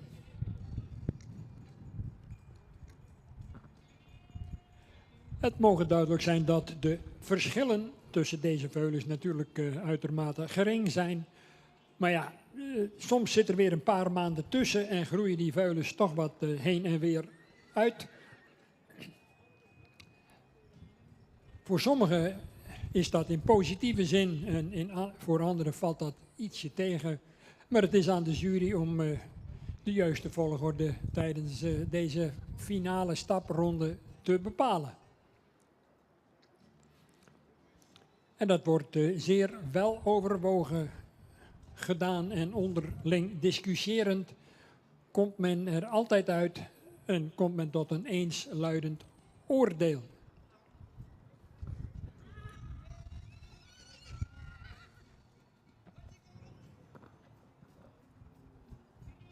We gaan beginnen met de bespreking. Het woord is aan Esther Leen. Dankjewel Henk. Wij hebben ondertussen de tweede groep met merrieveulens gekeurd. Hier voor me heb ik staan nummer 22. Een veulen wat voldoende in het rastype staat. De veulen heeft een goede schouderligging. Is lang gekoot. In stap is het een vlotte stap met een goede takt. In draf laat hij veel ruimte en kracht zien. Bedankt voor de presentatie.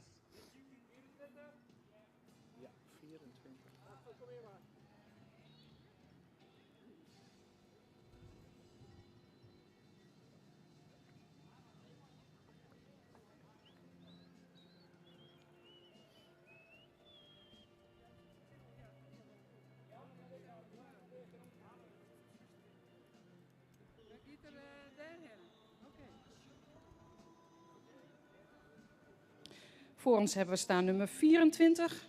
Een veulen met een goede bovenlijn. Een sterk gebouwd veulen. Veulen heeft droog beenwerk. De stap was vlot en de draf toonde een goede takt. Bedankt voor de presentatie.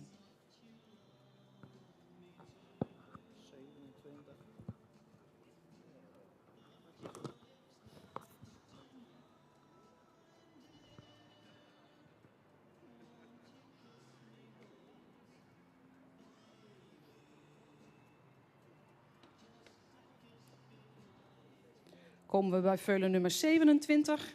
Een heel aansprekend veulen met een goede schouderligging. Ook het kruis zit er goed in.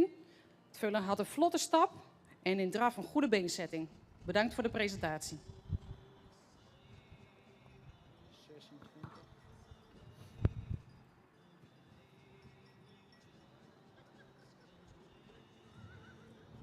Denk je de wind draait zeker wat.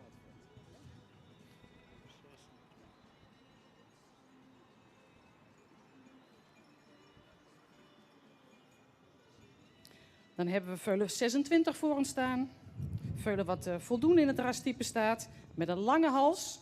Het veulen beschikt over goede beenstanden. Ook droog beenwerk. De stap was actief. In draf liet hij een goede takt zien. Bedankt voor de presentatie.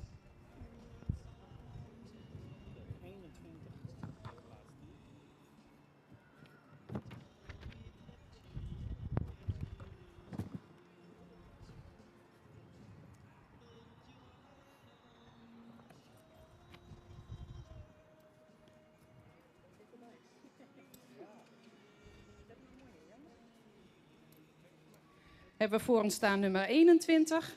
Een veulen wat veel rasuitstraling heeft, wat goed ontwikkeld is. Veulen heeft een groot sprekend oog en een fraaie hals. Het veulen heeft een goede draf met de schoft omhoog. Bedankt voor de presentatie.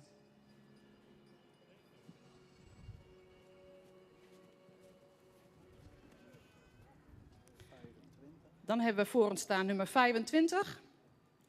Dit veulen krijgt een uitnodiging voor de kampioenskeuring.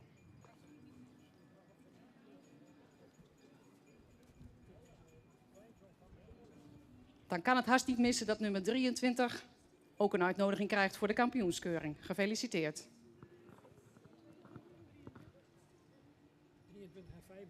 23 en 25 mogen alle twee naar de kampioen. Ik herhaal, 23 en 25 worden allebei uitgenodigd voor de kampioenskeuring later vanmiddag. Gefeliciteerd.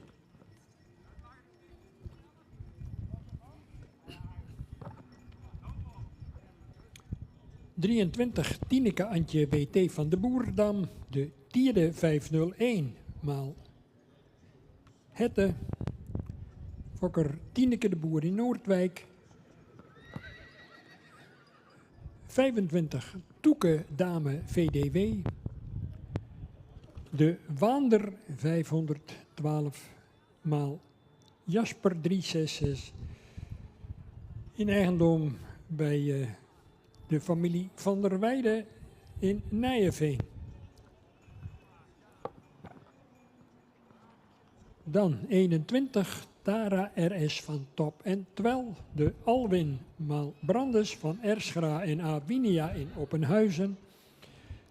Dan 26 Uwke van Zuidbarge, de Menne maal Onne van HB Nijhoff en Inge Strating in Emmen. 27 Vera van het Spoekeland, Waander 512 keer Jisse 433 van de heer C. Slot in Noordwolde.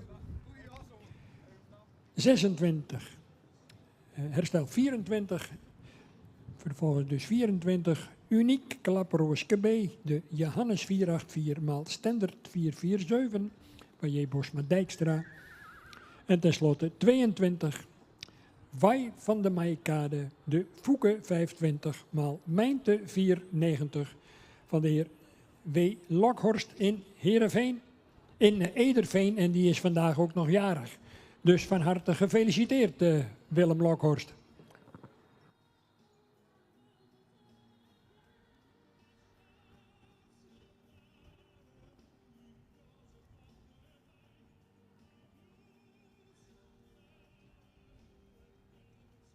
Groep C bij de Merrie Veulens.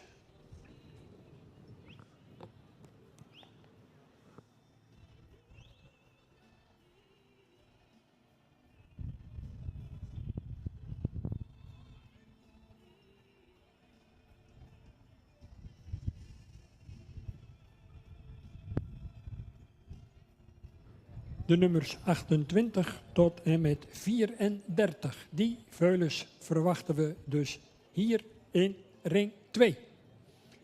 Twenter Merrien nog niet in grote getalen aanwezig bij de vooropstelling. Graag uw medewerking in deze.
Nummer 115, Nanneke P.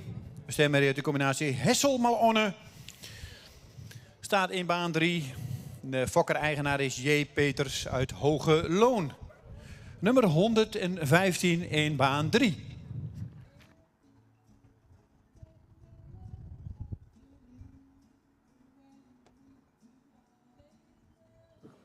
En bij de Twentermerrien opgesteld voor de jury catalogus nummer 45, Nina van Kippenburg. Van de hengst Tiemen 503. Uit de moeder Silke van Tekensiel. Een kroonmerrie van de hengst Maurits 437. Fokkereigenaar Hendrik Eppinga uit Oude Meerden.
Graag Merrie Veulens naar de baan. Merrie Veulens naar de baan.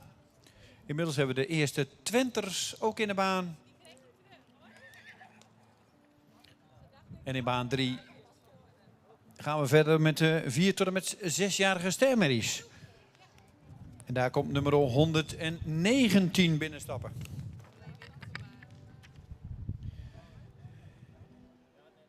Grace Brenda Hop.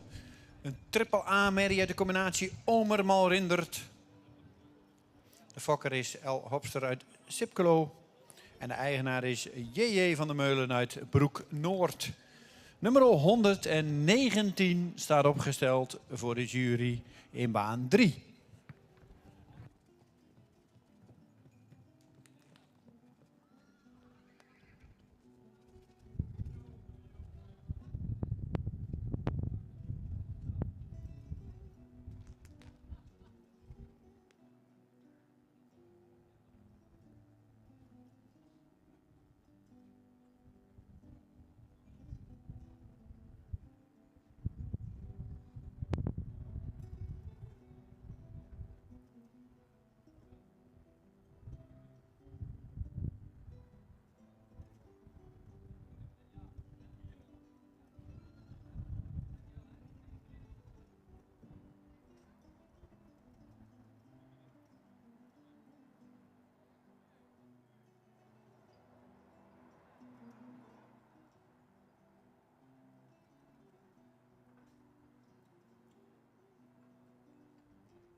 Bij de Twenters, catalogus nummer 41 voor de jury.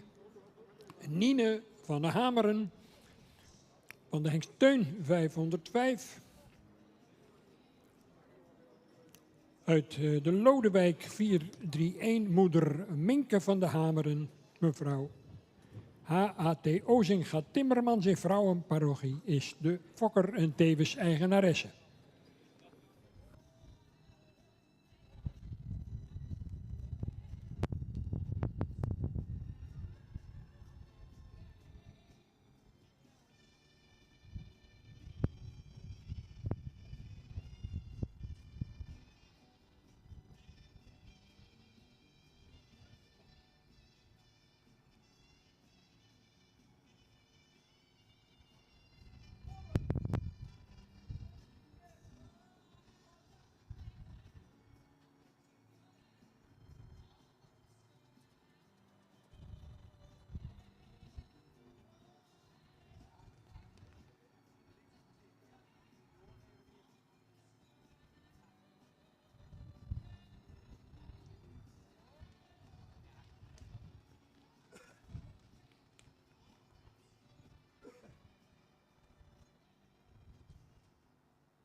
Bij de Twenters verwachten we met spoed catalogus nummer 42.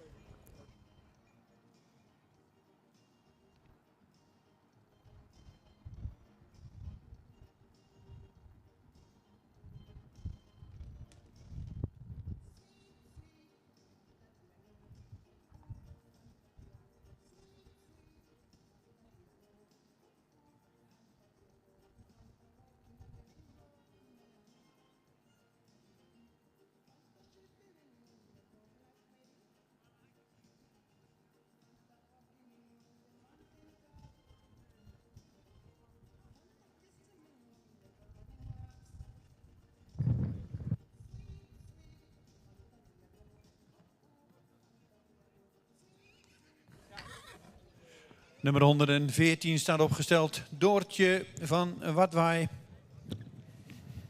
Een dubbel A, Merrie uit de combinatie Tjallemal Sapen. Fokker-eigenaar F. Smit uit Wochnum. Nummer 114 in baan 3, rubriek 6C. 4 tot en met 6-jarige stermerries.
En 46 voor de jury bij de Twenters, Maaike van het Kemke. De vader is Tiemen 503 uit een Jensen 432. Moeder Geertje van het Kemke, een sterdochter. Fokkereigenaar M.J. Friese in Nede.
42. We willen graag horen of u wel of niet aanwezig bent. En anders loopt u het risico dat de ring gesloten wordt.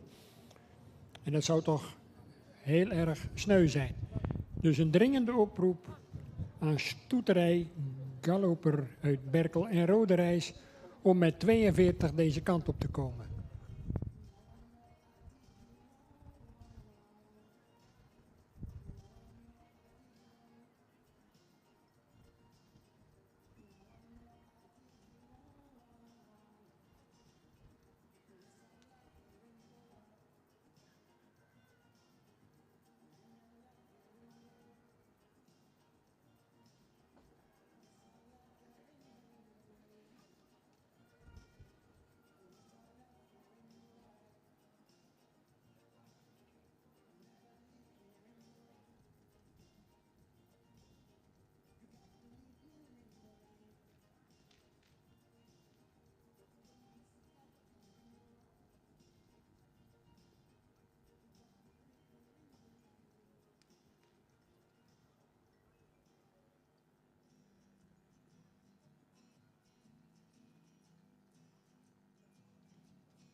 Ilana Jede, triple A-ster, stelt zich op voor de jury, nummer 117, baan 3. De vader is Mees. En de moeder is een modelsportpreferente prestatie-Mary van Onne. Fokker-eigenaar is Stal Jede uit Vledder. Nummer 117 in baan 3.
In afwachting van de presentatie van zowel 42, 43 en 44.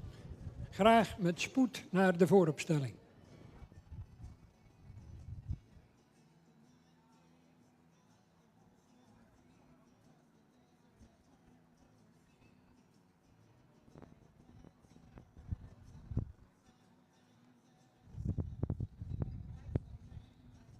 Ja, het blijkt dat er dus een tweetal zijn afgemeld.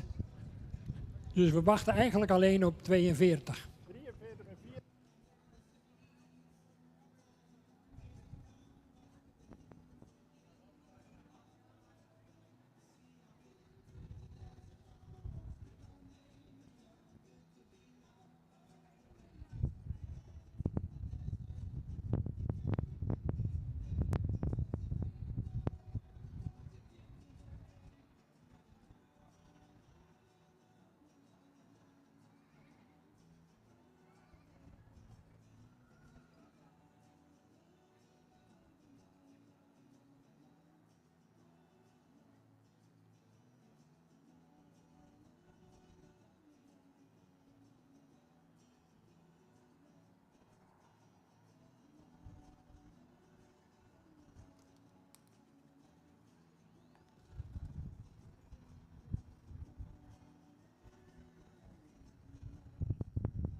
Nummer 120 in baan 3.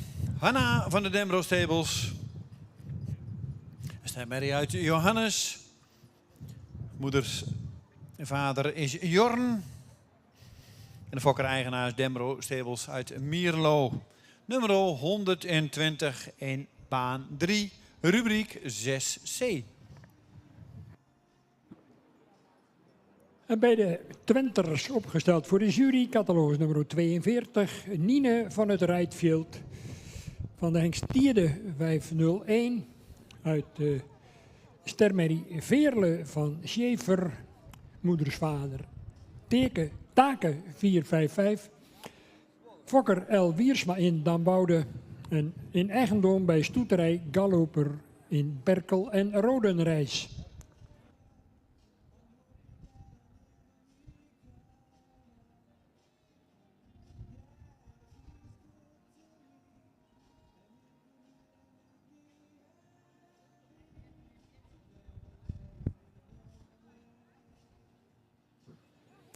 En dan blijven dus 43, 44 en 48 aanwezig in deze groep.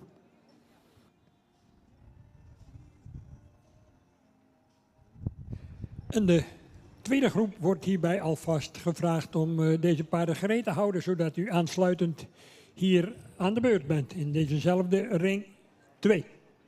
Ring 1, herstel. Staan in het boekje voor ring 2, maar dat klopt niet. Twenters dus in ring 1. En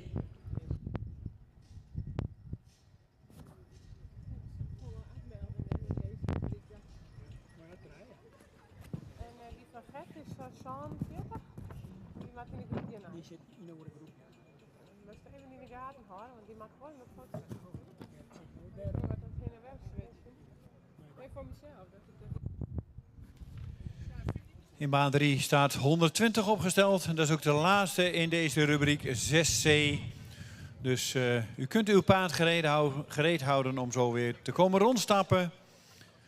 De volgorde op tal is nog even afwachten, maar die krijgen we zo.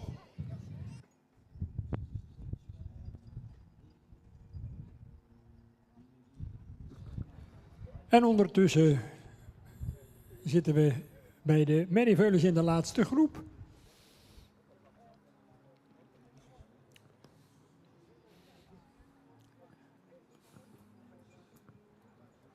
Tien minuten over 11.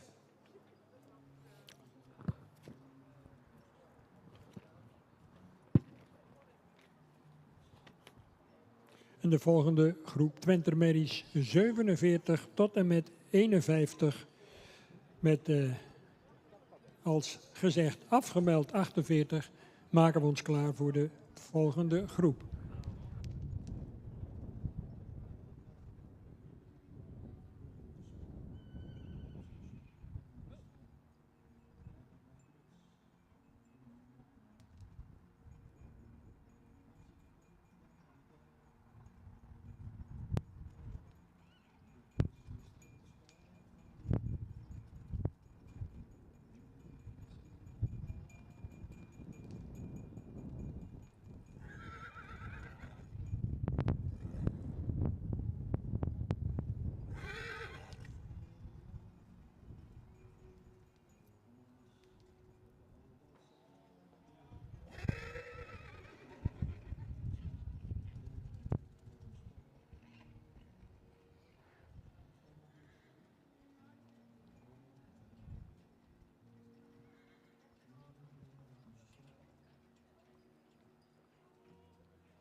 Rubriek 6C mag in de volgende volgorde binnenkomen.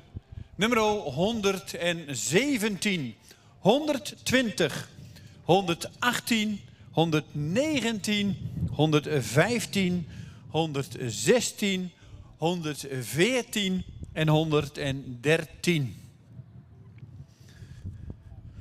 Nogmaals, 117, 120, 118, 119, 115, 116, 114 en 113. Kom ik er even tussen, Dick, als je het goed vindt, om te melden hoe de volgorde bij de Twentermerrien op dit ogenblik erbij staat. Schrijft u maar weer eventjes mee. 42, 46, 45 en tenslotte 41. Ik herhaal 42, 46, 45 en 41.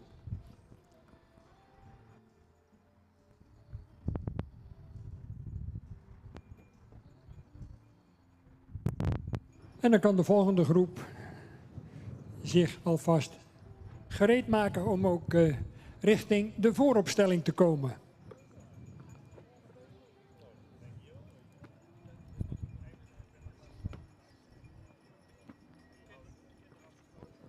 Betreft de nummers 47 tot en met 51.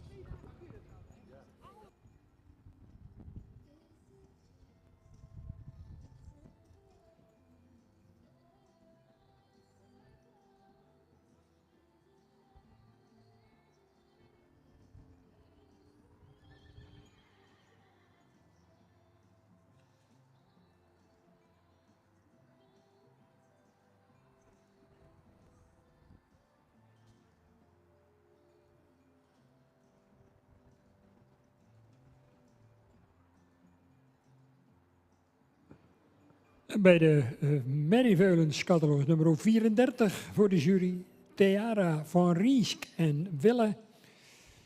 De vader is Johannes 484 uit Iske van der Roest. Moedersvader Bartele 472. Fokkereigenaren Nadia den Hollander en P.J. Siesling in Tjerkwet.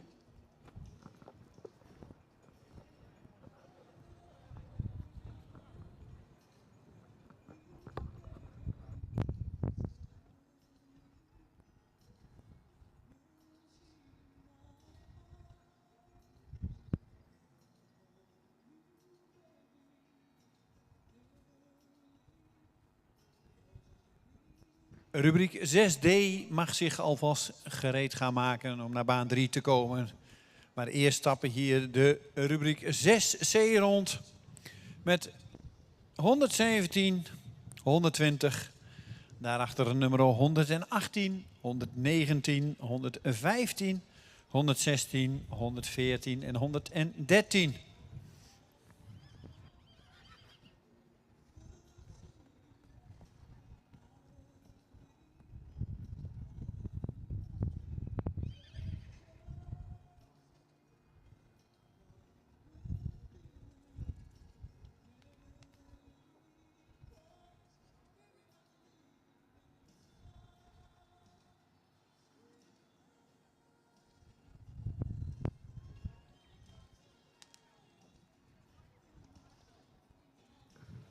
De jury is eruit en ik geef het woord aan de heer Hellings.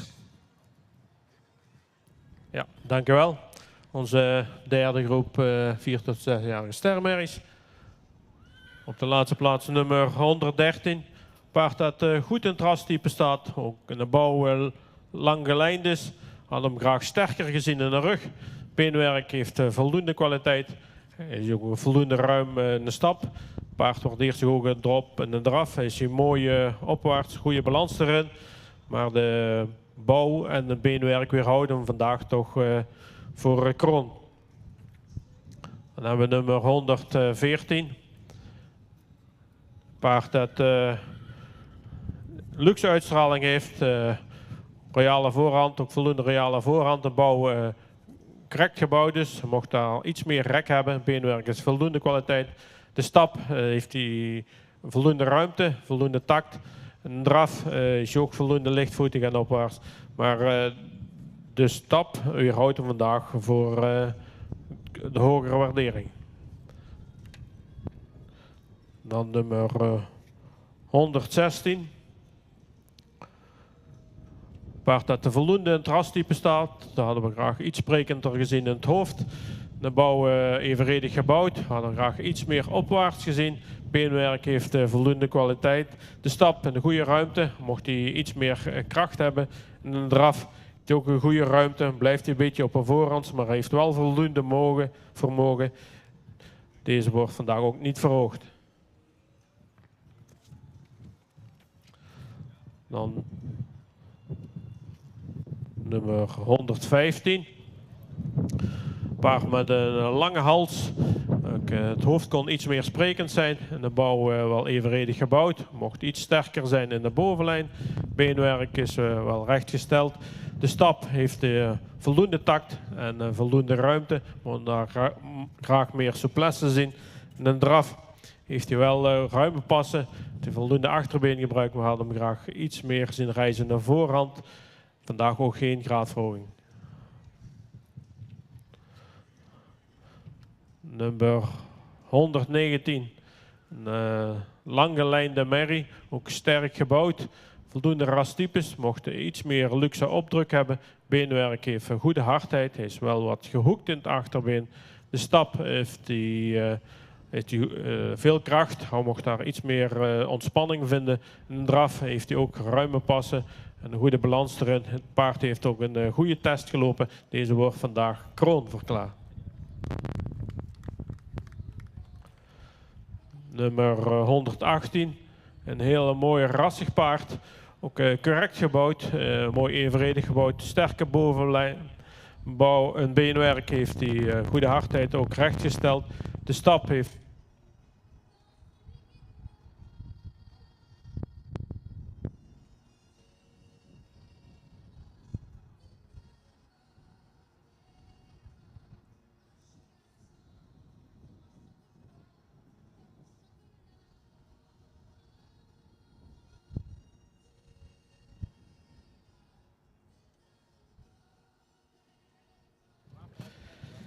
De stap heeft goede ruimte, goede takt erin. Mocht hij iets meer souplesse hebben. En de draf heeft hij ook een goede houding. En goed gebruik van het achterbeen. We hadden daar graag ook iets meer souplesse gezien. Maar gezien een goede type aan bouw wordt deze vandaag ook voorlopig kroon. De nummers 120 en 117 worden uitgenodigd voor de kampioenschap. En ook voorlopig kroon verklaard.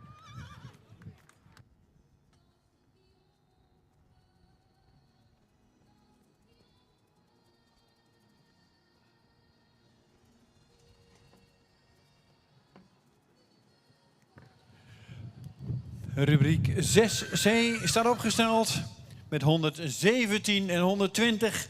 Zien we morgen terug in het kampioenschap 4 tot en met 6 jaar. Daarachter de nummer 118 en 119. Kroon, of voorlopig kroon geworden. En daarachter nummer 115, 116, 114 en 113. Natuurlijk ontzettend bedankt voor de deelname. Een mooie groep merries. De derde groep van de ochtend. Met 4 kroonmerries erbij. Of voorlopig kroon.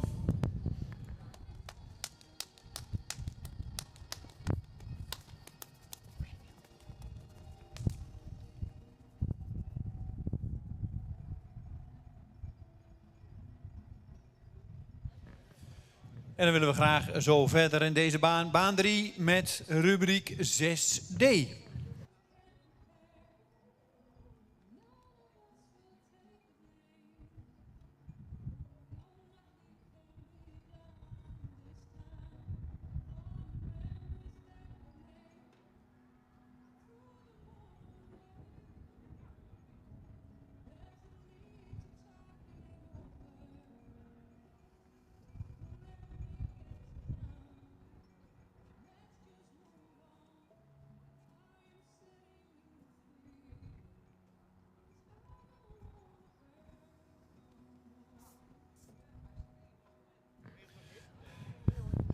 En we wachten even tot de lintendame en de heer Helling de baan verlaten hebben. En dan mogen jullie een ereronde maken.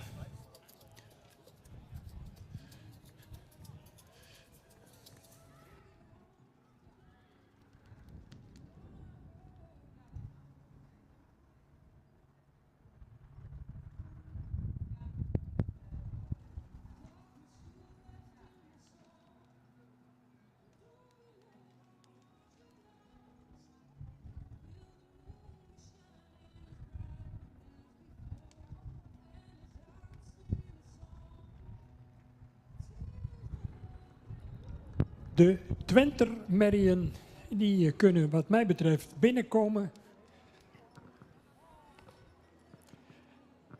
Ik heb u de volgorde al even gemeld. Ik herhaal ze nog een keer voor u. 42, 46, 45 en 41. En een dringend verzoek aan de volgende groep Twentermerrien om deze ook naar de vooropstelling te brengen.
En ondertussen is de jury,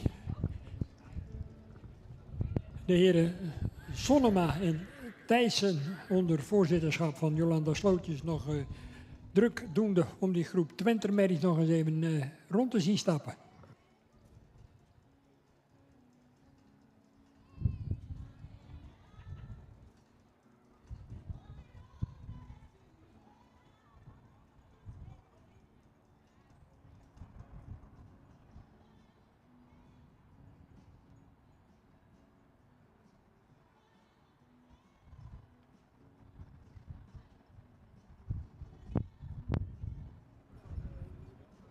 En onze voorzitter, mevrouw Schokker, en onze lintendame, mevrouw Hooisma, die staan al klaar om de paarden, zo dadelijk als ze definitief geplaatst worden en opgesteld staan, om ze te voorzien van een fraai rozet als herinnering aan deze bijzondere dag, waarop ze hun opwachting hier in dit schitterende hippiecentrum van Friesland, in Harig, hun opwachting mochten maken.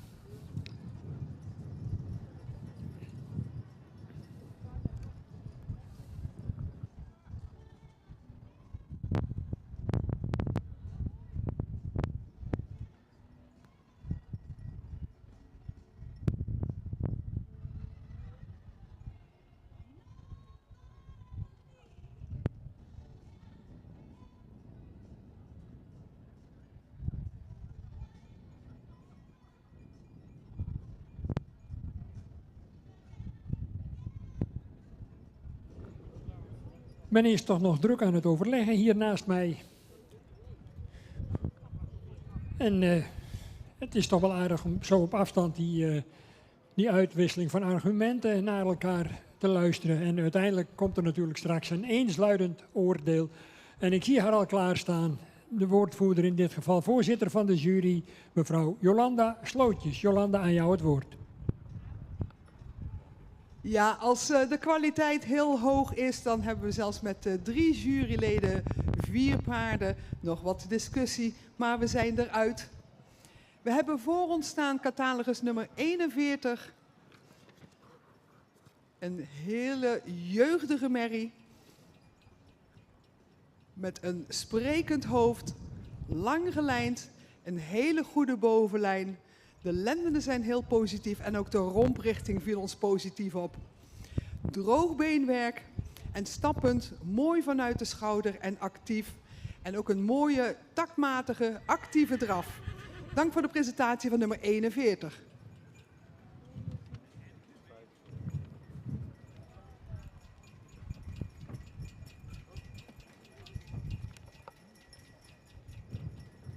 Dan hebben we voor ons staan catalogus nummer 45. Een Twenter wat een heel mooi front toont. Een goede schouderligging en een opvallend goed kruis. Een paar goede hoeven staan er onder deze merrie. En we zagen een hele makkelijke stap. Mooi vanuit de schouder en met veel ruimte. In de draf zagen we een actieve draf met veel buiging in het achterbeen. Dankjewel voor deze presentatie. En dan hebben we op catalogus volgorde nummer 42 en 46, welke beide worden uitgenodigd voor het kampioenschap vanmiddag. Proficiat. Dankjewel, mevrouw Jolanda Slootjes, voor je duidelijke uitleg met betrekking tot de plaatsing van deze 4 kwaliteitsvolle Twentermerrien. De 42 en 46 zien we dus vanmiddag terug voor het kampioenschap. Stellen ze natuurlijk met alle genoegen toch even aan u voor. 41, Nine van de Hameren. Een Teun maal Lodewijk. Van mevrouw H.A.T. Ozinga Timmermans in Vrouwenparochie. Dan 45, Nina van Kippenburg. De Tiemen 503 maal Maurits 437. Van Hendrik Eppinga in Oude Mirdum. Dan 46, Maaike van het Kemke. Eveneens van Tiemen 503 uit een Jensen 432 moeder van M.J. Friese te Nede. En tenslotte 42 Nina van het Rijtfield, de Tierde 501 keer Taken 455 van Stoeterij Galloper in Berkel en Rodenrijs. En de volgende groep kan zijn opwachting gaan maken. Uw applaus.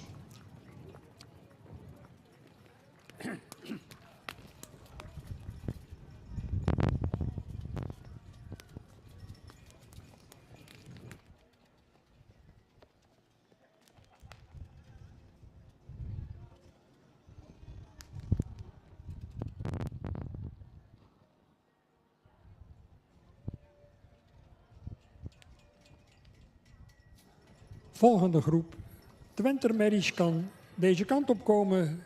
U vindt ze op pagina 7 en 68.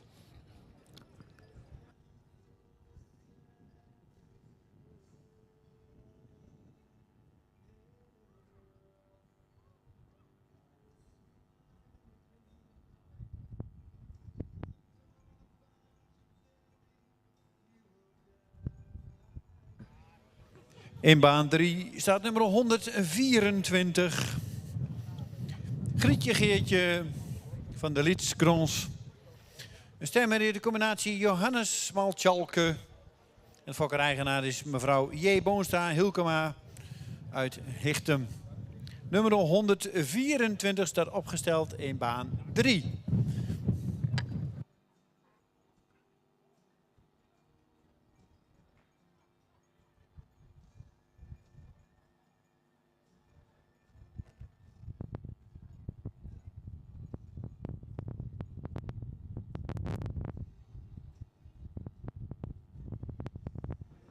In afwachting van veulen nummer 31.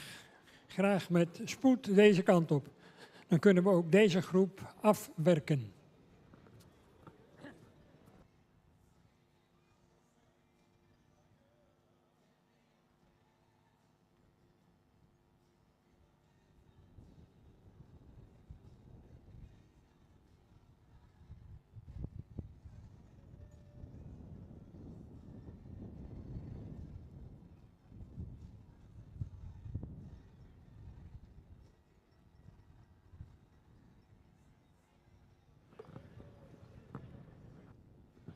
31, Vaja van de Hoekse Hoeve is present.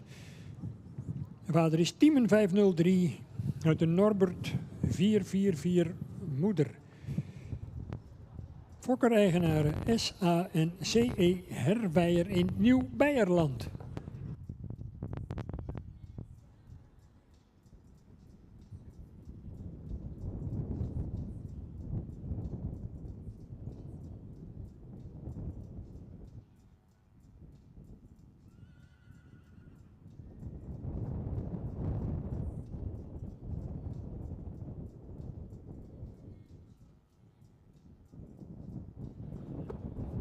En bij de Twentermerrien gaan we door met de volgende groep. En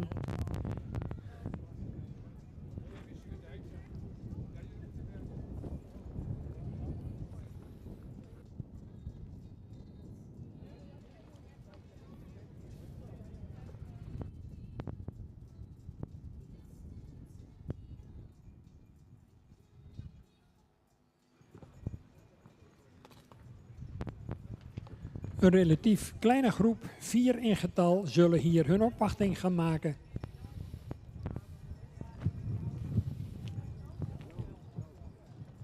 Als eerste 47, Mintje van Wetterzicht van de hengst Omer 493.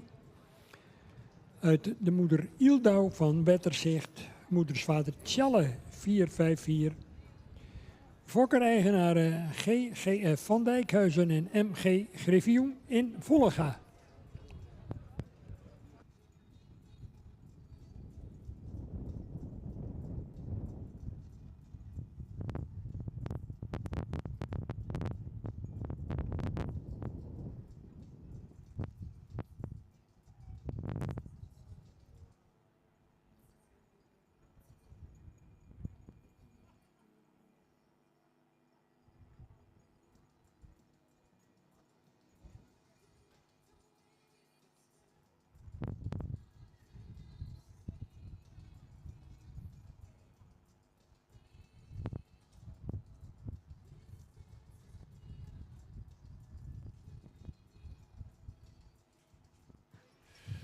En dan komt 126 in baan 3. Iris van Stal Chardon. Een dubbel A stermerrie. De vader is Jurre. De moeder is Elvira. Een kroon sportmerrie uit Dries. De fokker is Stal Chardon. En de eigenaar is Stal Chardon en P. Morbruis. Nummer 126 staat opgesteld in baan 3. Rubriek 6D. 4 tot en met 6-jarige stermerries.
De laatste groep merrieveulens mogen in de baan komen. In de volgende volgorde 30, 32, 31, 28, 34, 33 en 27.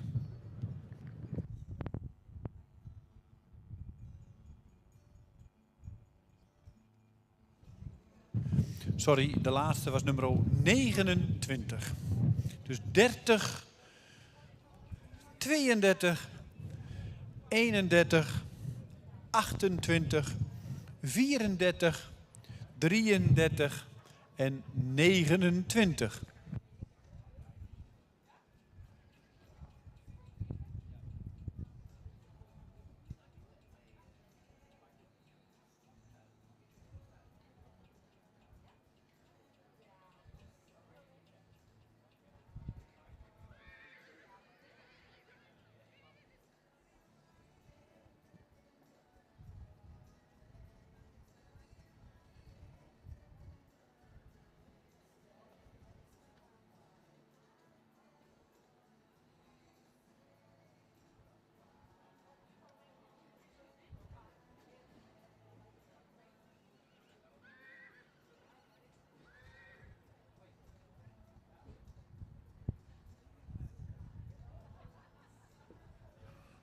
De laatste groep merrieveulens die rondstappen. Welke twee gaan er vanmiddag mee naar het kampioenschap? Ze stappen nog even rond. Er kan nog iets veranderen natuurlijk.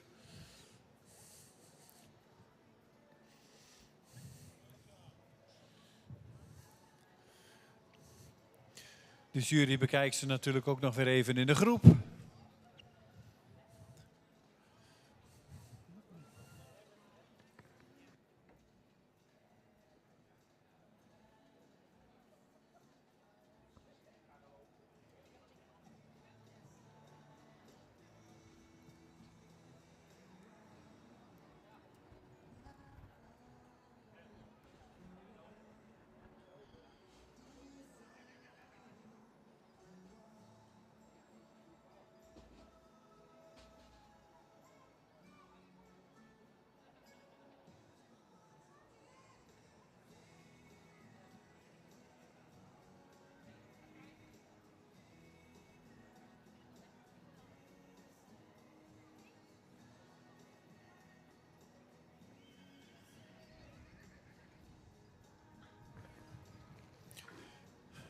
Jullie mogen halt houden en dan geef ik de microfoon aan Esther Reen.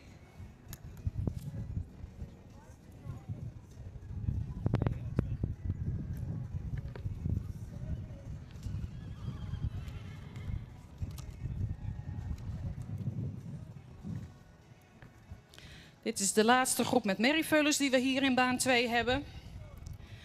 Hier voor ons hebben we staan nummer 29. Het is een veulen met een lange hals, met een lichte hoofd-halsverbinding. Het schouder ligt er goed in, mooi schuin. Ook de kruisligging is goed gesteld. Het veulen beschikt over droog beenwerk. En in draf laat het veulen veel ruimte en tact zien. Bedankt voor de presentatie.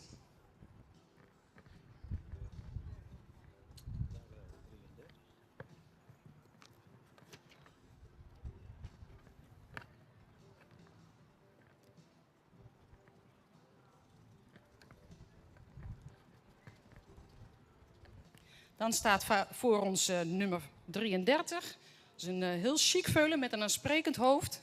Een goed gevormde hals. Het veulen beschikt over een goed kruis. De stap was vlot en de draf was lichtvoetig. Bedankt voor de presentatie.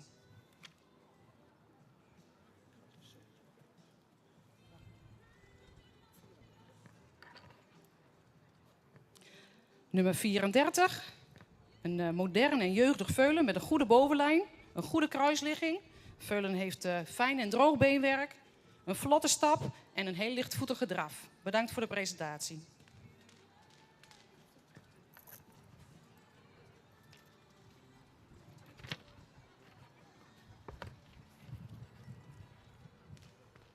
Zijn we bij nummer 28. Een rassig veulen. Rasserveulen met een aansprekend hoofd, een goede schouderligging. Het veulen heeft fijn beenwerk. De draf was ruim met een goede beenzetting in het voorbeen. Bedankt voor de presentatie.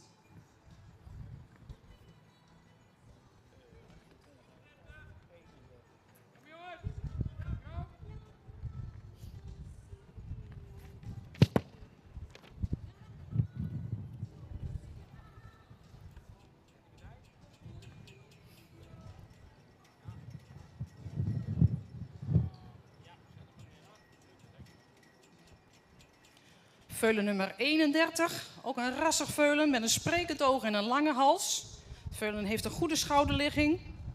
Het veulen heeft ook fijn en droog beenwerk.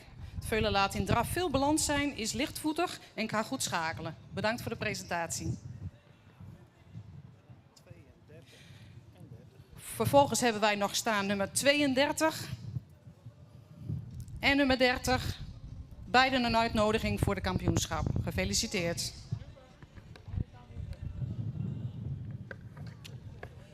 Dankjewel Esther voor uitleg.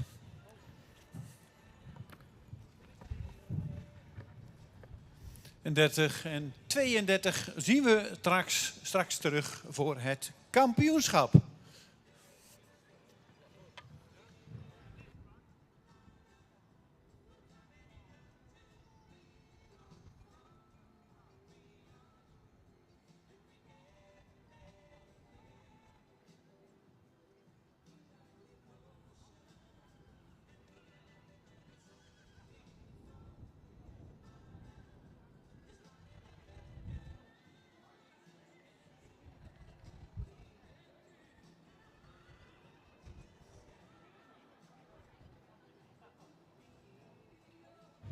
...121 staat opgesteld in baan 3.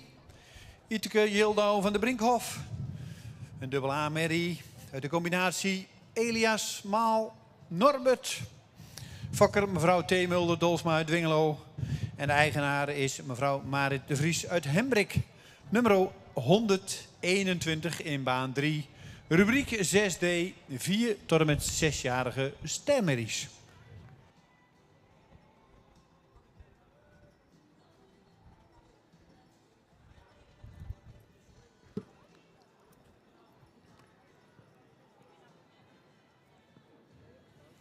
Bij de Twentermerrien, catalogus nummer 50, Noah O. De vader is Marcus 491. Uit de Kroon Sport A. Merrie Margje O. Fokker D. Dijkstra, Sint-Nicolasgaan in eigendom, in gezamenlijk eigendom met dochter Christina Dijkstra uit Sint-Nicolasgaan.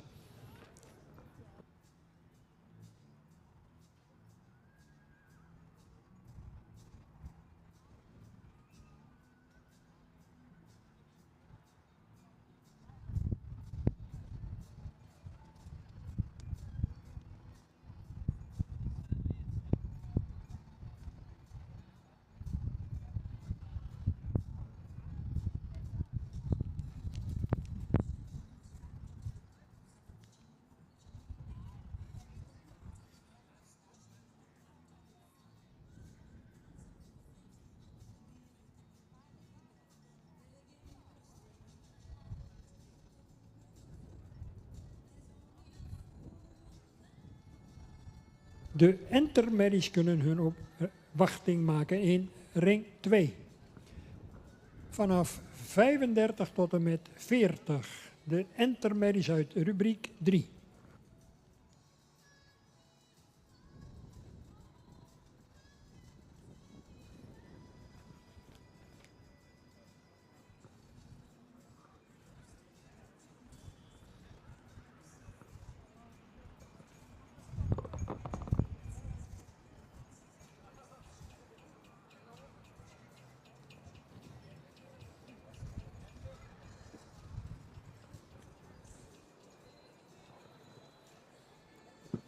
Ietsje later dan gepland dus de intermediën in ring 2.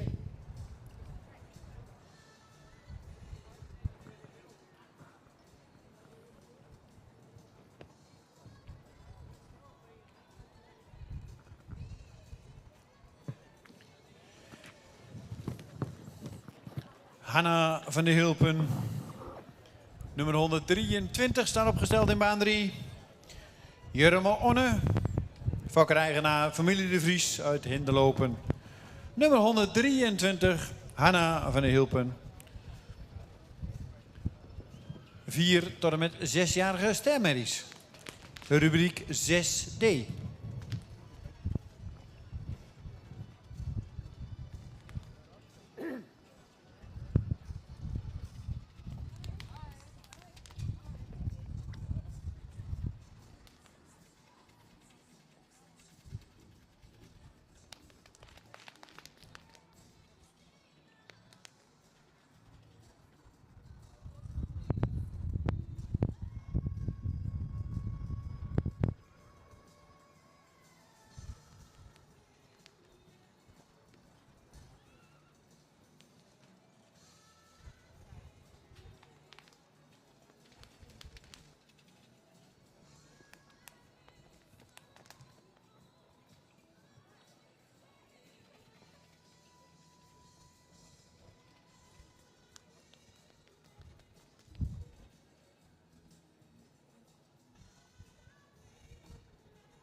De intermedie nu wordt met spoed verwacht in de vooropstelling.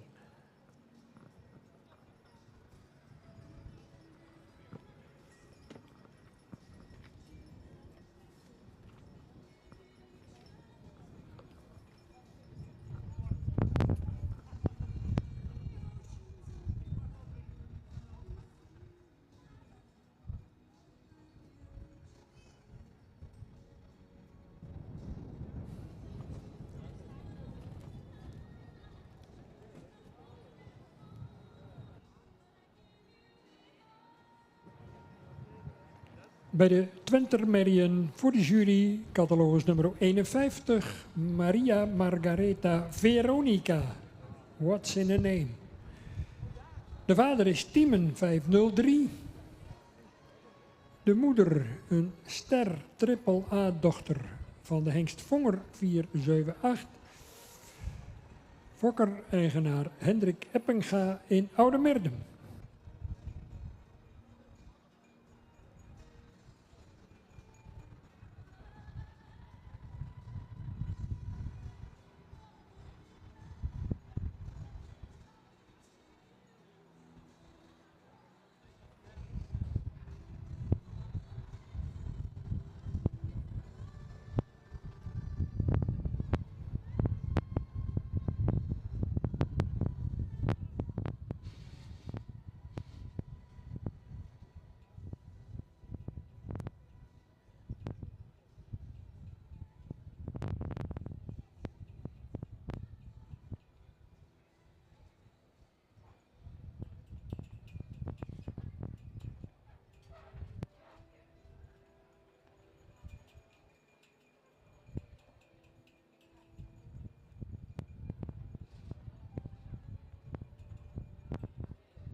De Entermerrie, de jury staat vol ongeduld op u te wachten.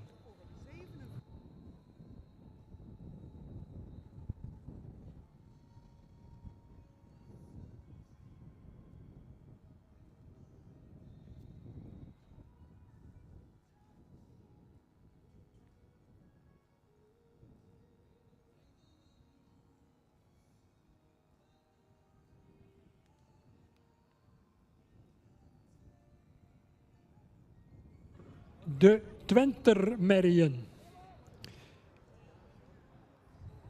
49, 47, 51 en 50. Dat is de voorlopige volgorde. Ik herhaal 49, 47, 51 en 50.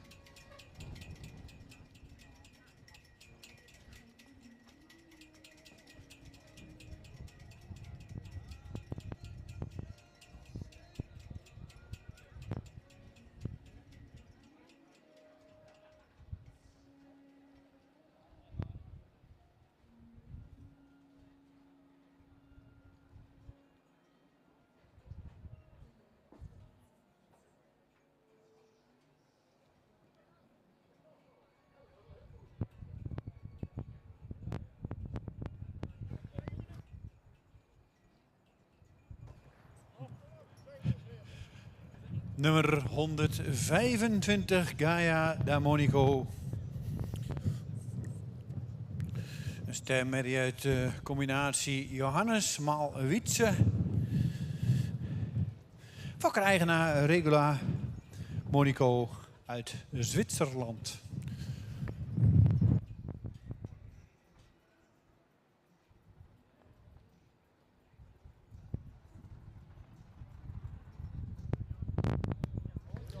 En dit is ook de laatste in deze rubriek 6D.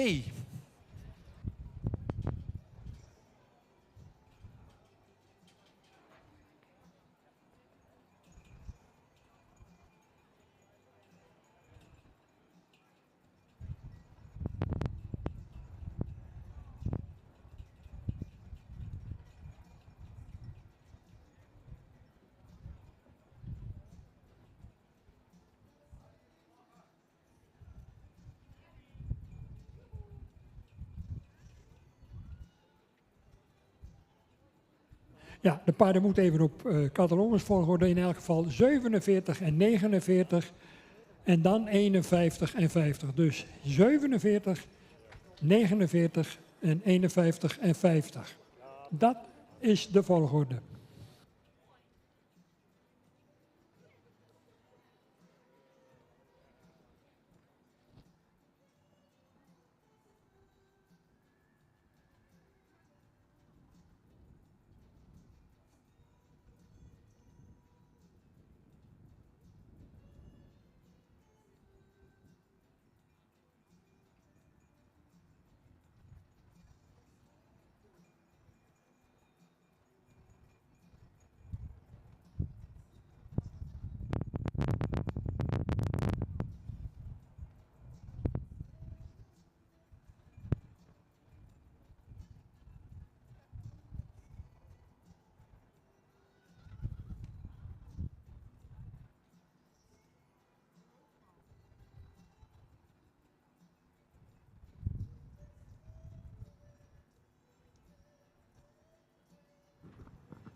Ze gaan opstellen en wij geven met alle genoegen het woord opnieuw aan Jolanda Slootjes. Ja, weer klein maar fijn groepje Twentermerries. En deze jonge paarden hadden het niet heel erg makkelijk bij ons in de baan. Zo vlak langs de tenten en de wapperende vlaggen. Maar we hebben ze geplaatst en voor ons hebben we nu catalogus nummer 50 staan. Een paard met een sprekend hoofd, voldoende halsvorm, een goede schouderligging, een hoogbenig paard ook. De stap was mooi actief en in draf zagen wij een heel mooi gebruik van het voorbeen. Dankjewel, catalogus nummer 50.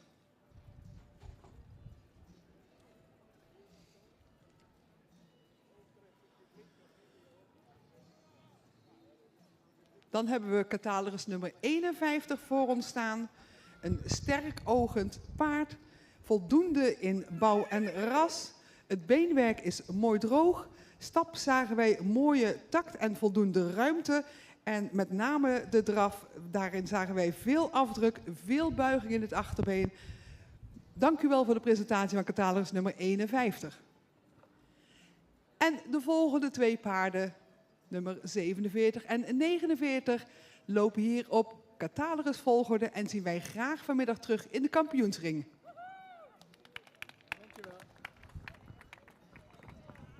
Een hele kleine, kwaliteitsvolle groep. Ik stel ze met alle genoegen nog even aan u voor.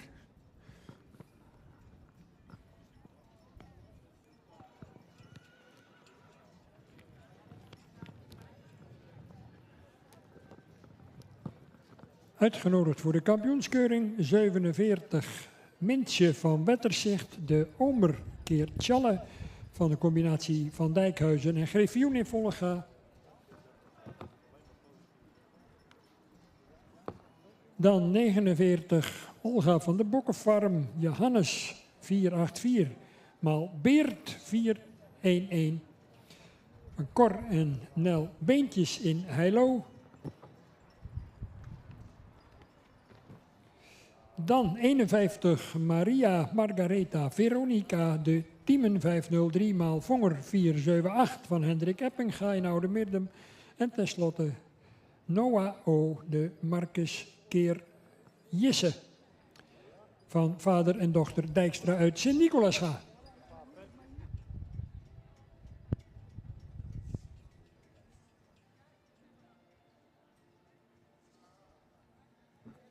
En 47 en 49 begroeten we dus vanmiddag opnieuw bij het kampioenschap van de Enters en de Twenters. En u mag best even applaudisseren voor deze Twentermerrien tijdens hun ereronde.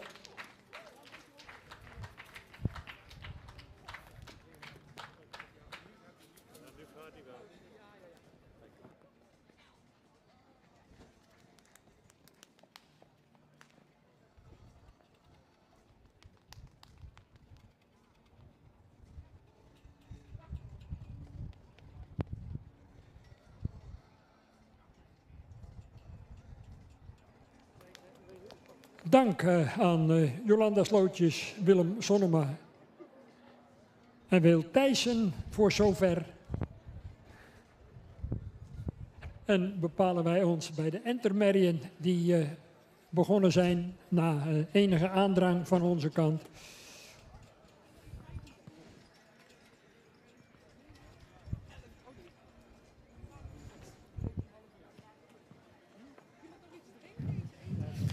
Rubriek 6D willen we in de volgende volgorde binnen hebben. 124, 122, 125, 123, 121, 126 en 127.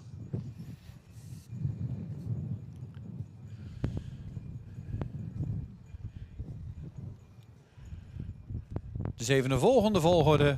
124, 122, 125, 123, 121, 126 en 127.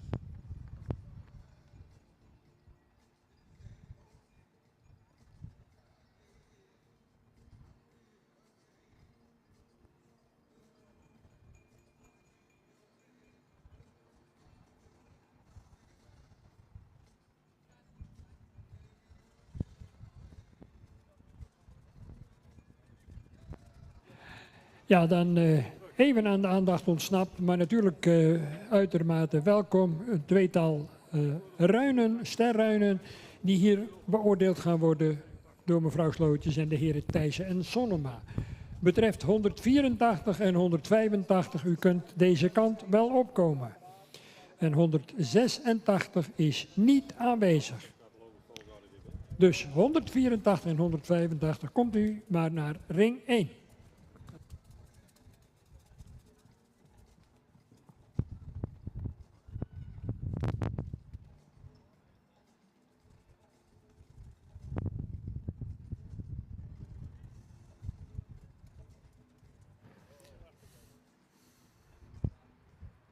De jury is eruit en ik geef de microfoon aan de heer Hellings.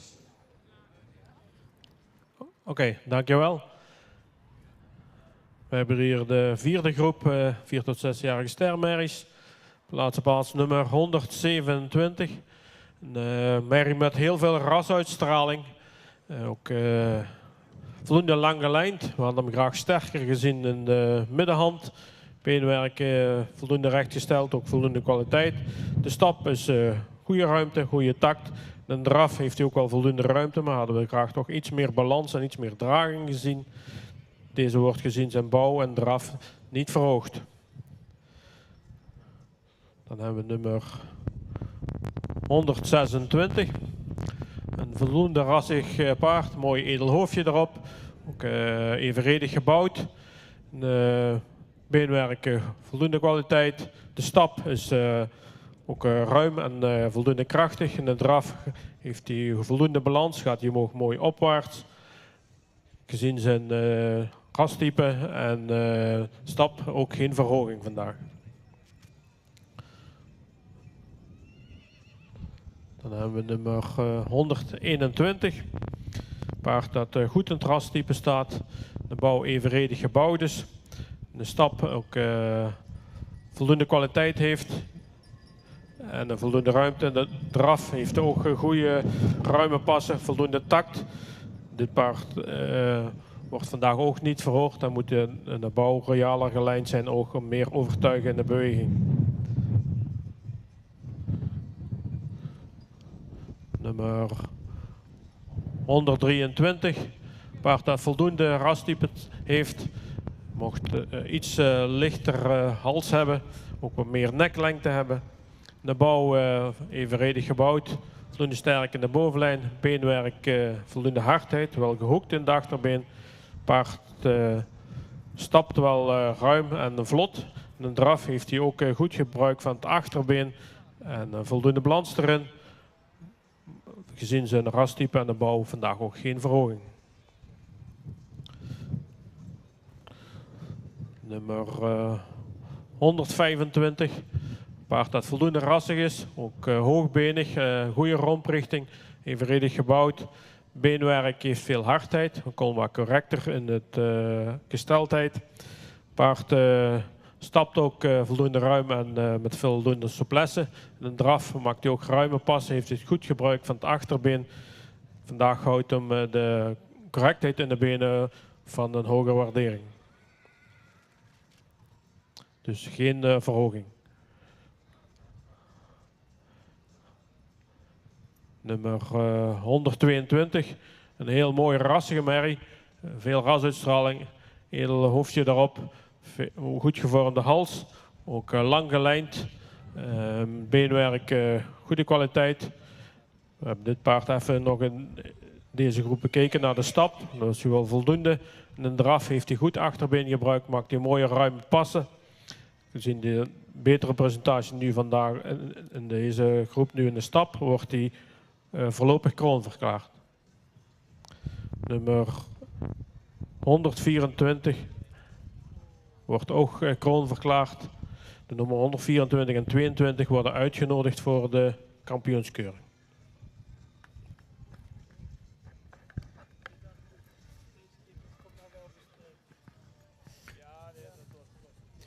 Dankjewel, heer Hellings, voor de uitleg van deze groep. 6D. We weken even af van de catalogusvolgorde bij 122 als even in de groep nog weer. De stap werd nog een keer beoordeeld en dat was positief.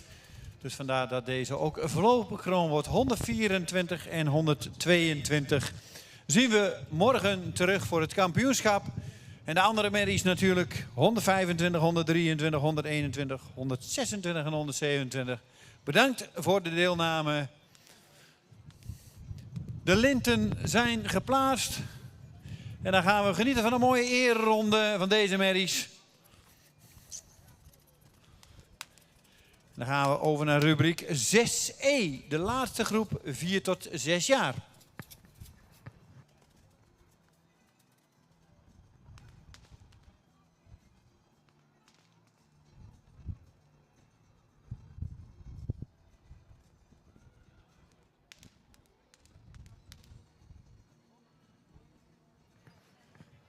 We liggen iets achter op het schema. Maar ondanks dat verloopt het allemaal super.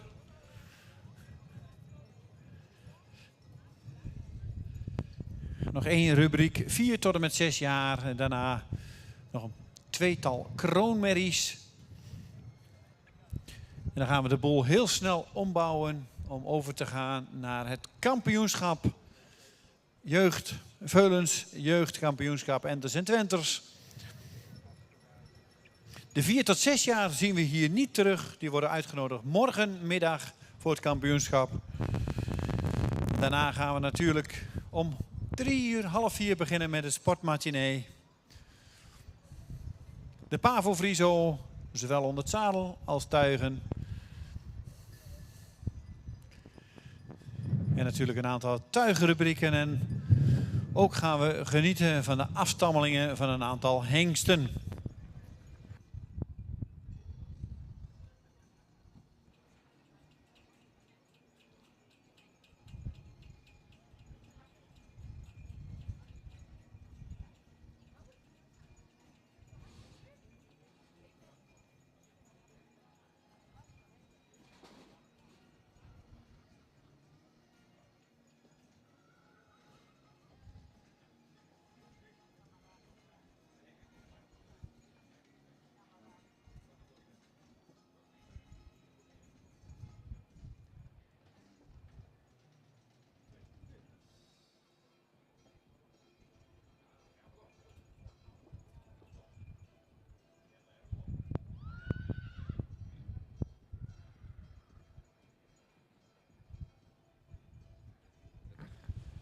Entermerries 36 en 38 graag met spoed naar de baan. Entermerries 36 en 38 graag met spoed naar de baan.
Twee sterruinen in de baan. En we horen zo dadelijk de bevindingen van de jury. Zoals steeds door Jolanda Slootjes. Ja, dankjewel. Officieel geen kampioenschap van de ruinen, dus we gaan ze vanmiddag niet terugzien. We gaan ze vandaag meteen plaatsen. Maar als je dan meedoet en je bent met z'n tweeën, ben je toch mooi de beste of de ene beste ruin van 2022. We hebben voor ons staan catalogus nummer 185. Een jeugdig ogende ruin met een sprekend hoofd. En let u eens op de mooie kleine oortjes. Een goede hals, een lange schouder en een sterke bovenlijn. En ook de romprichting valt positief op. De stap is heel actief en in draf zagen wij veel buiging in het achterbeen.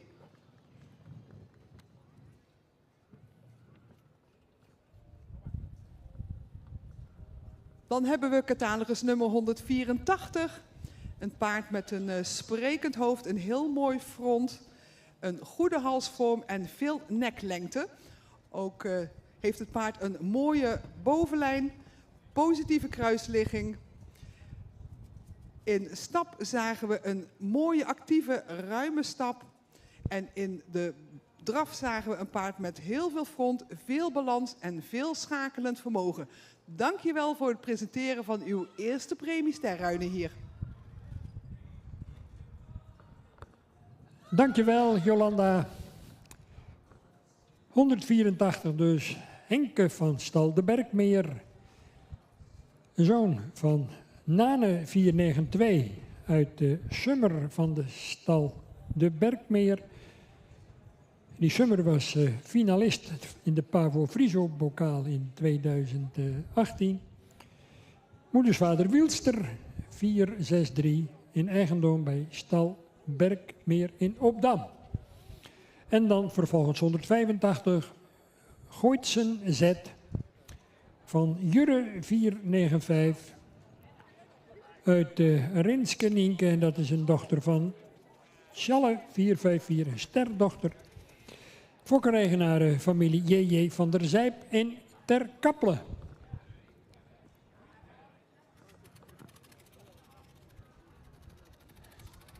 Twee eerste premie Sterruinen.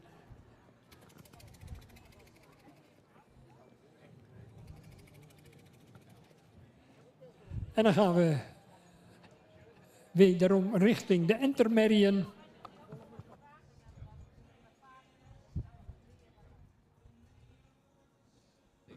...36 en 38 bij de Entermerien. Zijn die wel of niet aanwezig?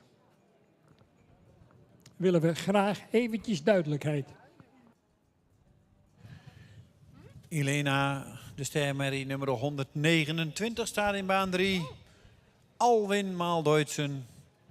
Fokker, mevrouw D. Netten uit Venlo. En de eigenaar is Jos van der Broek uit Horsen. Nummer 129.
...38 komt niet bij de Entermerien.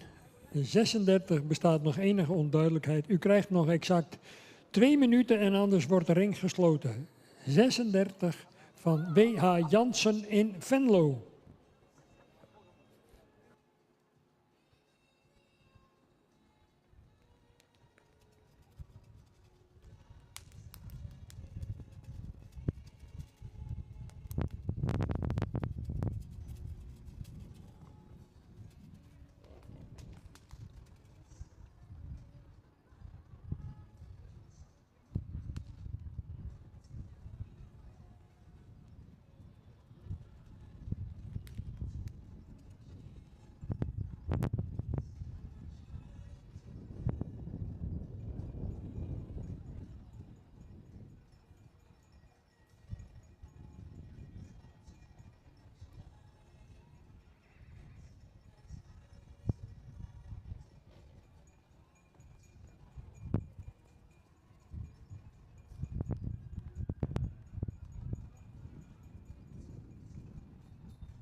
En als de planning een beetje gaat kloppen, dan hopen we zo rond 1 uur te beginnen met het kampioenschap van de hengstveulens. En de piste wordt al voor een deel in gereedheid gebracht. Vervolgens de merrieveulens. Dan het kampioenschap van de entermerrien. Aansluitend kampioenschap wentermerries. En tenslotte het algemeen jeugdkampioenschap tussen de enters en de twenters. Dat is zo'n beetje het spoorboekje vanaf ongeveer 1 uur tot en met 3 uur. En dan vervolgens het sportmatinee met onder andere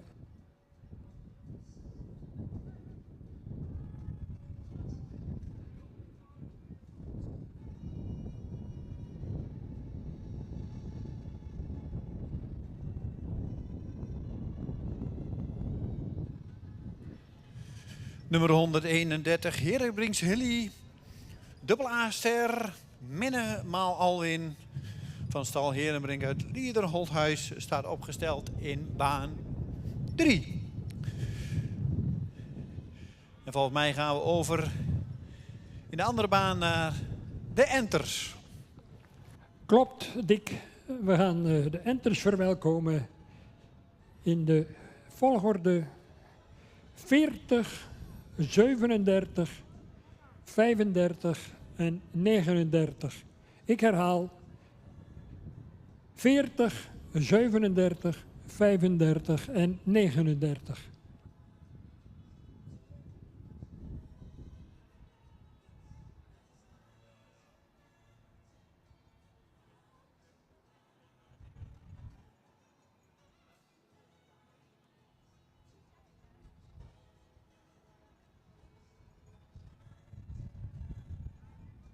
En dan vanmiddag natuurlijk in het sportmatinee de finales van de dressuuraanleg. In het kader van de Pavo Friso bokalen.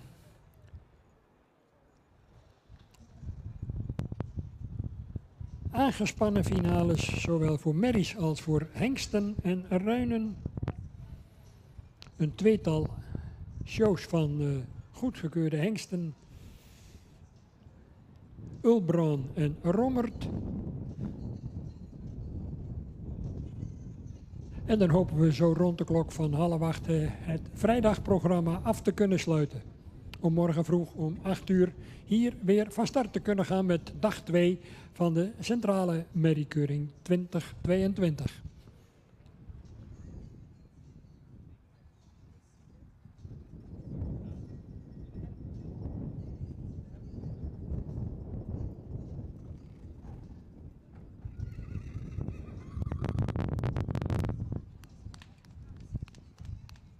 De jury is eruit. Ik geef met alle genoegen het woord aan jurywoordvoerder en voorzitter Esther Reen. Samen met Johan van der Velde en Frans Smits, verantwoordelijk voor de plaatsing in deze rubriek Entermerrien. Esther, aan jou het woord. Dankjewel Henk. Dat is de laatste rubriek hier in deze baan voorlopig 9 van de enters. Nummer 39 staat hier voor me. Het is een attente merrie, wat goed ontwikkeld is, met een goede schouderligging. Had wel wat spanning bij de presentatie.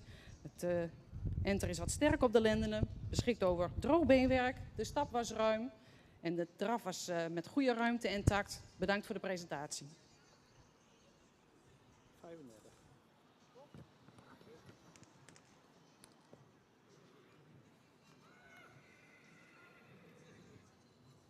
Enter nummer 35, een enter met een sprekend hoofdje, een lichte hoofd-halsverbinding en een goede voorhand. Positief is de romprichting. Het enter heeft droog beenwerk, stapt ruim en actief en heeft ook in de ruimte in de draf, ook met een goede tact. Bedankt voor de presentatie.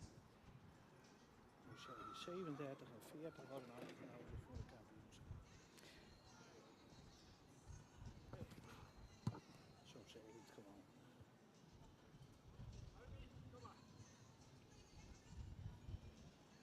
Enter nummer 37.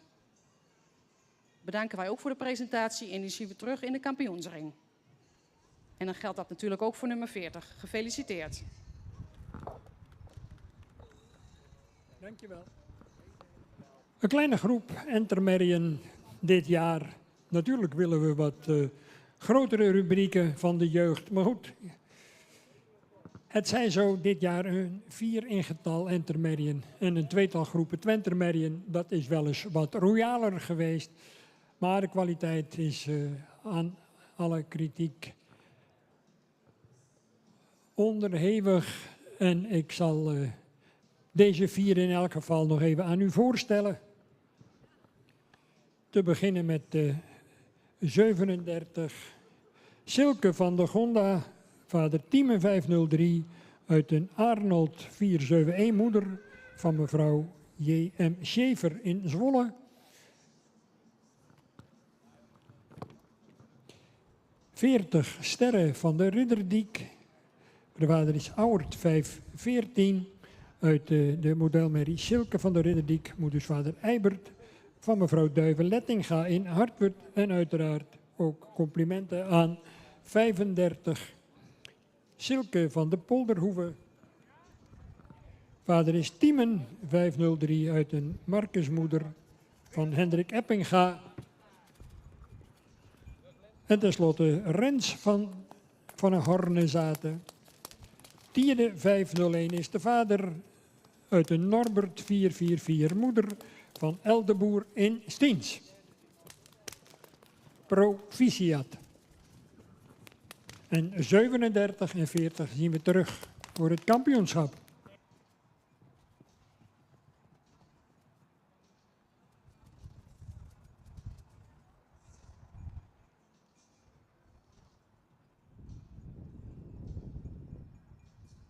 Een kort ogenblik pauze en dan hopen we om 1 uur exact weer aan te vangen met de kampioenskeuring van de hengstveulens, de merrieveulens en uiteraard aansluitend de enters, dan de twenters en afsluitend het jeugdkampioenschap.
Nummer 128 staat opgesteld. Isa van der Marbehoeve.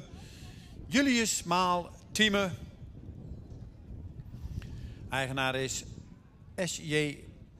van der Meulen uit Siggerswoude. En de heer E. Ludolfi uit Kolmerpomp is de fokker, als ik de naam goed uitspreek.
134 staat opgesteld. Hinke Yveske van de Simmerdiek.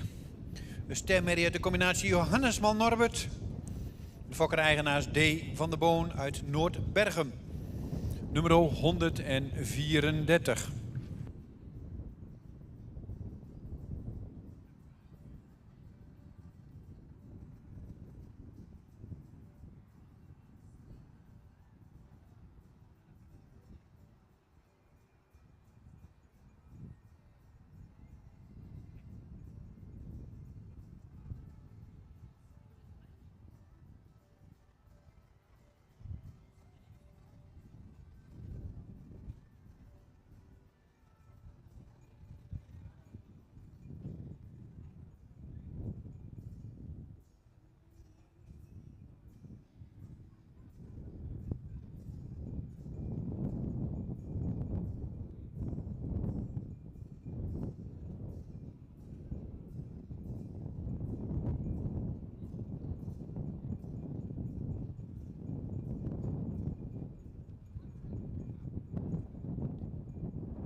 133 staat opgesteld. Ingrid Truijens van de Meidekade. Een stermerrie van Marcus. De moeder is Fenna Rina van het Boszicht, een stermerrie van Maurus. Fokker W.E. Lokhorst, Ederveen. En de eigenaar is Nick Aaldering uit Drempt. Nummer 133, Ingrid van de Meijkade.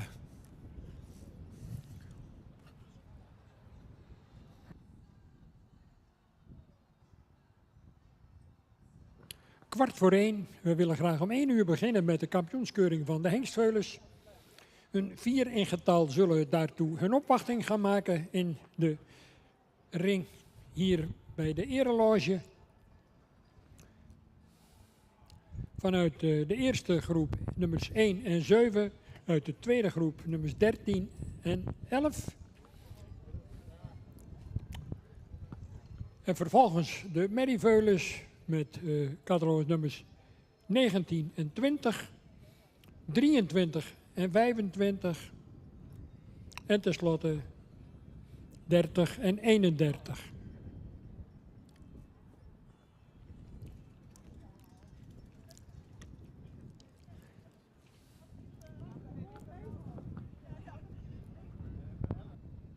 Hey Joyce, gefeliciteerd. Ja, wat super hè. Ja, geweldig. Oh, zo blij mee. Houd net op. Even op samen.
130.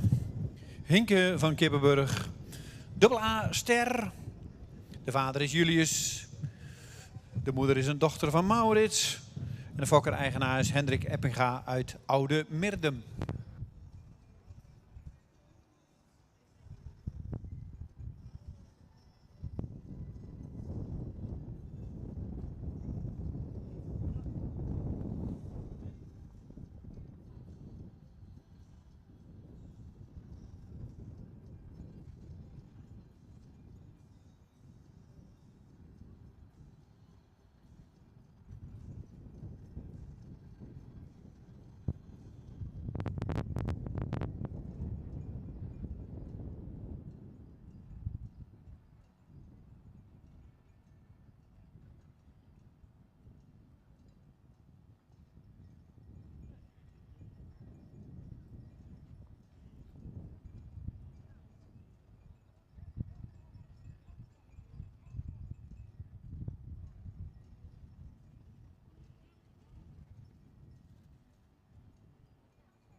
...132 staat opgesteld. Hendrikje D. Een stemmerrie uit de combinatie Johannes Maljerke. En de fokker-eigenaar is de heer F. Driesen uit Heerenveen. 132, rubriek 6E, 4 tot en met 6-jarige stemmerries.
Nummer 132 in baan 3. En dat is ook de laatste in deze groep.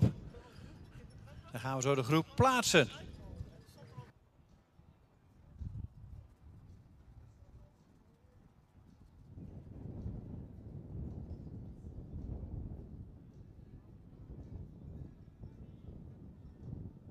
Het is 5 minuten voor 1. Mag ik de jury uitnodigen om deze kant alvast op te komen? We gaan zo dadelijk van start met de kampioenschap van de hengstveulens. En aansluitend uiteraard de merrieveulens. 4 hengstveulens geselecteerd, de nummers 1 en 7 en 13 en 11. En een 6-tal merrieveulens, naar ik zo uit het hoofd meen. Ik zal even checken. Ja, 3 rubrieken merrieveulens. Dat betekent 6 merrieveulens geselecteerd voor de finale. 19 en 20, 23 en 25 en 30 en 31. Dat zijn de veulens die we straks hier verwachten. En we gaan snel door naar rubriek 6a. Die gaan we op tal zetten en die willen we graag in de volgende volgorde binnen hebben. 128. 128 als eerste. Daarna 129. Dan 132. 130. 133. 134 en 131.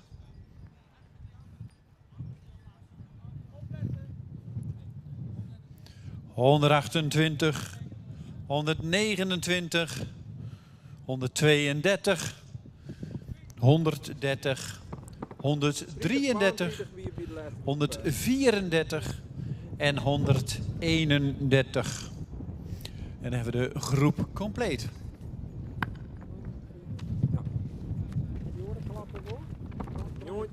Joontje 20, 23 en 24.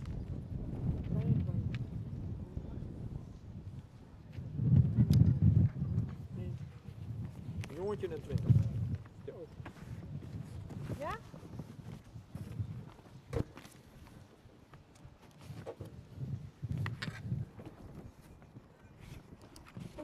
We beginnen met de eerste val.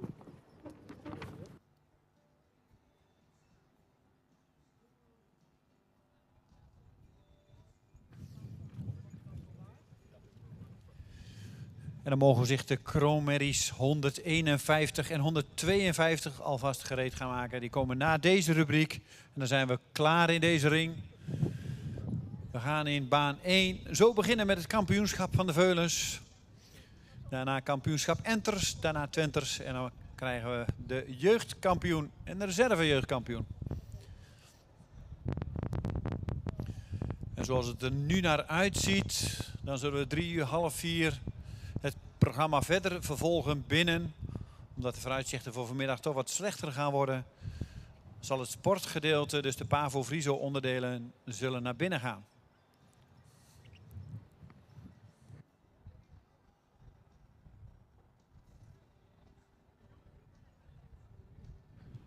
Maar eerst rubriek 6e met voorlopig op kop 128. 4 hengstveulens kunnen zich melden in de vooropstelling. 129, En 102. 6 merrieveulens aansluitend.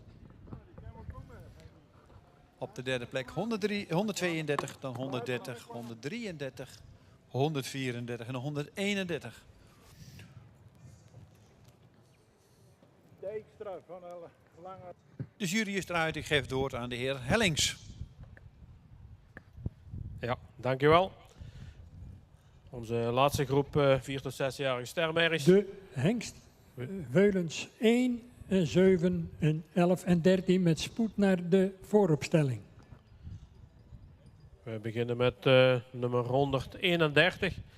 Een merrie die goed in het rastype staat, een royale voorhand heeft, een sprekend hoofd. In de bouw lang gelijnd is. We hadden hem graag wat sterker gezien in de rug. Beenwerk, goede kwaliteit, ook rechtgesteld. Wel wat week gekoot. De stap is toch een beetje afgepast. Moest hij toch wel wat meer ruimte en voldoende meer tak laten zien. De draf heeft hij wel ruime pas, goede balans erin. Dan mocht hij iets meer over de rug gaan. Vandaag geen voorlopig kroon. Dan moet Bouw en Stap toch beter scoren. Dan nummer 134. Ook een merrie die heel goed in het rastype staat. Mooie royale voorhand heeft.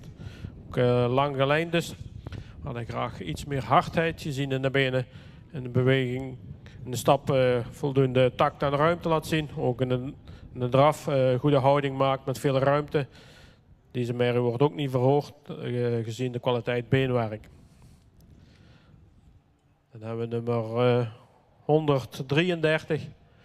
Een jeugdige merrie die goed in het rastype staat, royale voorhand heeft, ook correct gebouwd is.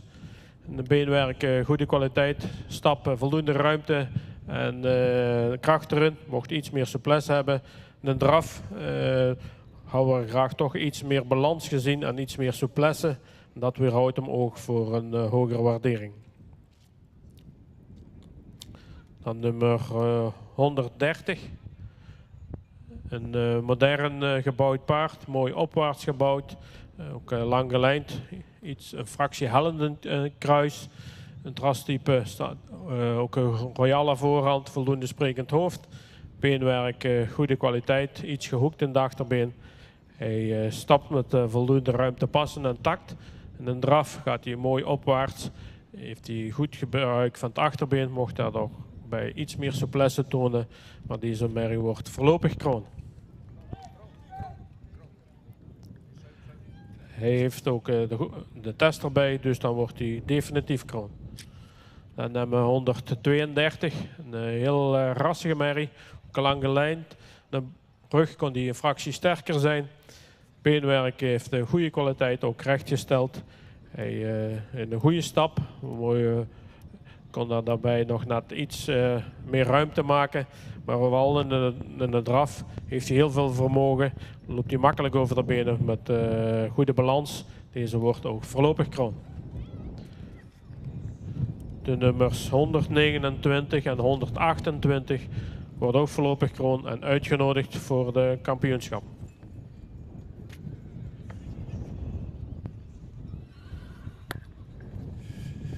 Dankjewel voor de uitleg van deze laatste groep 4 tot en met 6-jarige stermerries.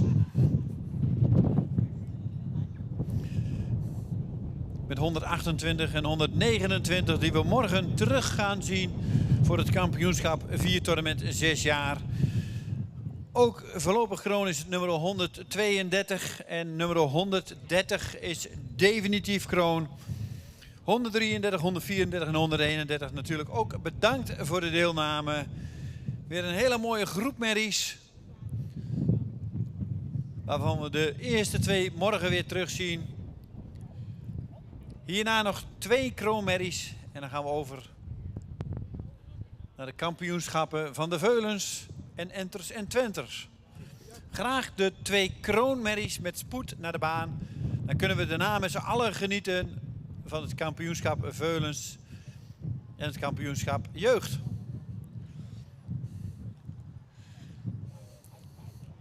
De linten hangen. En dan mogen jullie een ereronde gaan maken.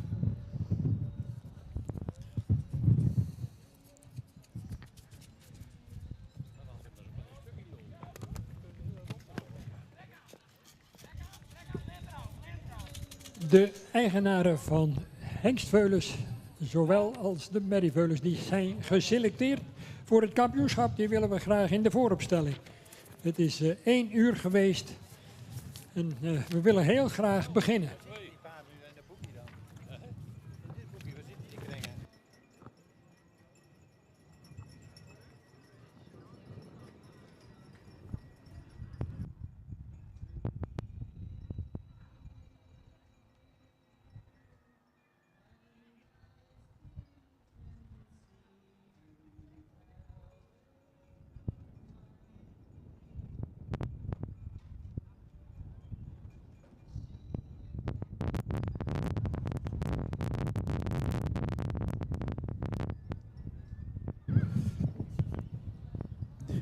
Dan krijgen we nog 2 kroonmerries hier in de baan. 2 4-jarige kroonmerries. Imke van Boszicht en Imke van het Vechtdal. En daar wachten we even op. Maar de eerste is al in de baan en dan kunnen we zo met z'n allen ook weer genieten van het kampioenschap bij de veulens. Maar de eerste 2 kroonmerries. En volgens mij komt nummer 151 de baan binnenstappen. Imke van der Boszicht. Kroon AA. Julius Maal Onne. En de eigenaar is Sjoerd Meekma uit Balk.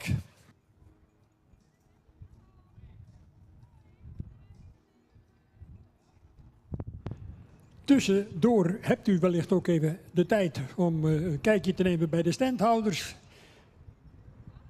Die hier staan verzameld bij elkaar. De stand van het KFPS uiteraard met de nieuwste kledinglijn.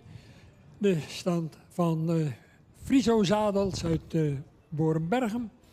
En natuurlijk Hendrik Vroegop, altijd aanwezig. Best de moeite waard om even een bezoekje te brengen. En de nieuwste zaken eens even te aanschouwen.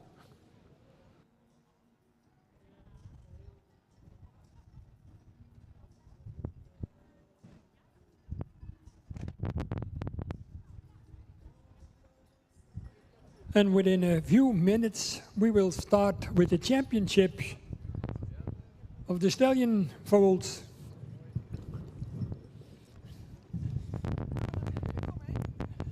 En ze mogen wat mij betreft zo langzamerhand wel binnenkomen.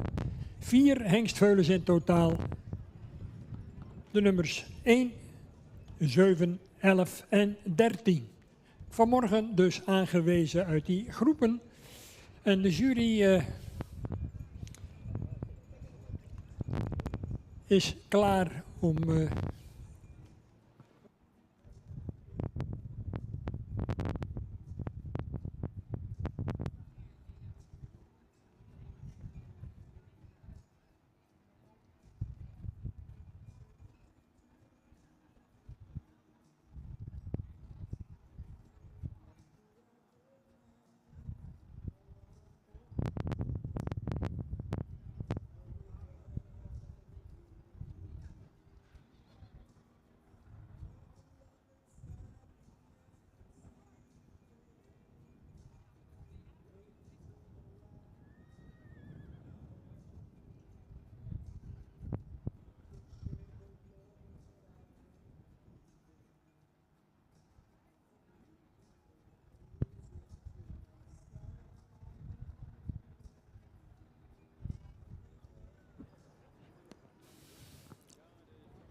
En Harm van der Meulen, zijn we zover dat ze binnen kunnen komen? Of wachten we nog op 1?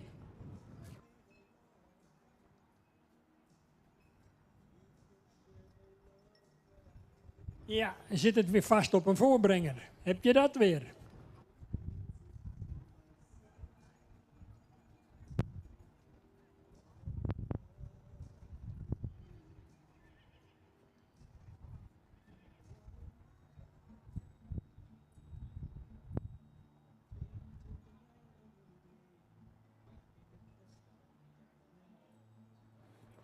En grappig om zo hier en daar die spanning toch wel op te vangen die zich meester maakt van eigenaren van veulens die zo dadelijk een gooi gaan doen naar naar dat veulenkampioenschap.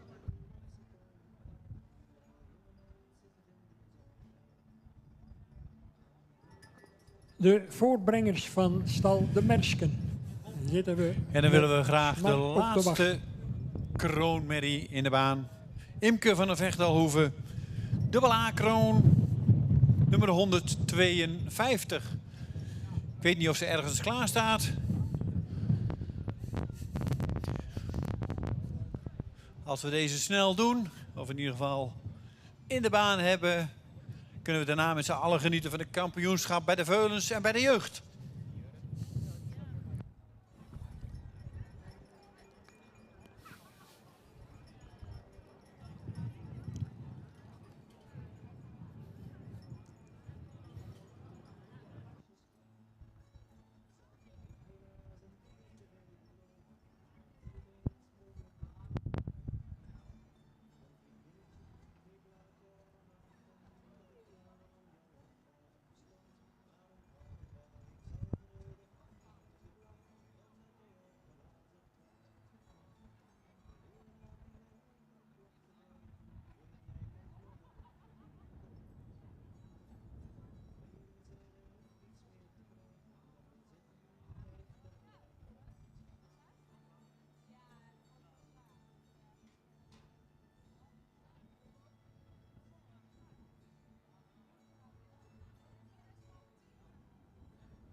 Even de vraag of nummer 152 aanwezig is. Niet? Of wel? Dat blijft de vraag.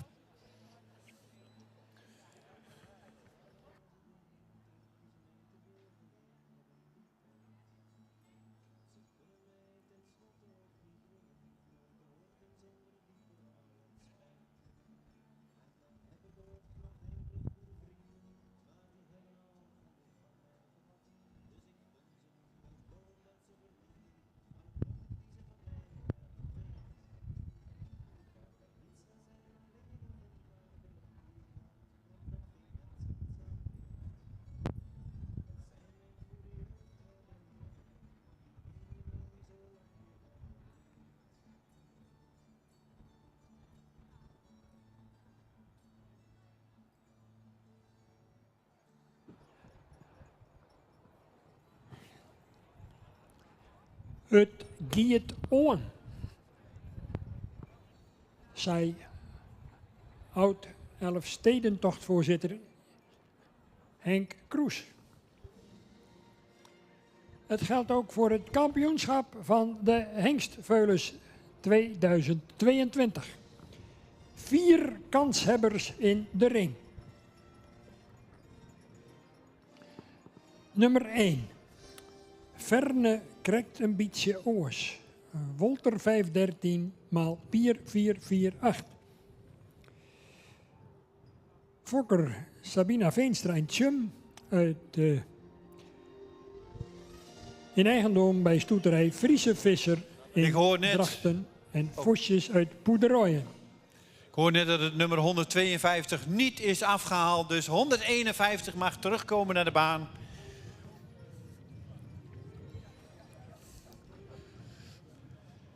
En dan maken we deze even klaar, Henk. Laat je nog 1 rondje extra stappen, dan zijn we hier klaar.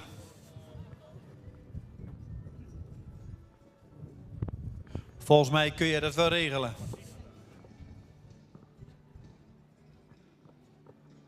Dan nummer 7.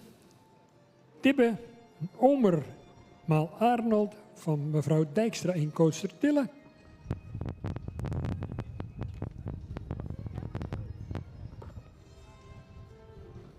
Dan 11. Tjipke MK Teun maal Ilke van M. Kommerijen Buitenpost. En tenslotte 13. Thomas van der Marrewiek, Johannes 484 maal Beert. Henk, we doen even de rubriek kroonmerries is 1 paard. Maar dat is een hele korte toelichting, denk ik, door de heer Hellings. Dus ik geef de microfoon even aan de heer Jan Hellings. Goed, wachten we daar even op, Dick. Ja, dankjewel. De rubriek 8a, 4 tot 6 jaar kroonmerries. Daar is één deelnemer, nummer 151. Dat is een kwaliteitsvolle merrie die we graag uitnodigen voor het kampioenschap morgen. Dankjewel. Het woord is aan jou, Henk. Thanks, Dick. We gaan beginnen met catalogus nummer 1. Venne krijgt een beetje oors. Een hele illustere naam. Dan gaan we eens kijken of die laat zien wat hij allemaal aan kwaliteit te bieden heeft.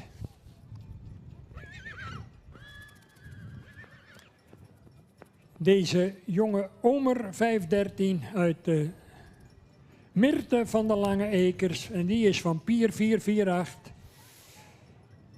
In eigendom bij de combinatie de stoeterij Friese Visser in Drachten en Vosjes uit Poederooien.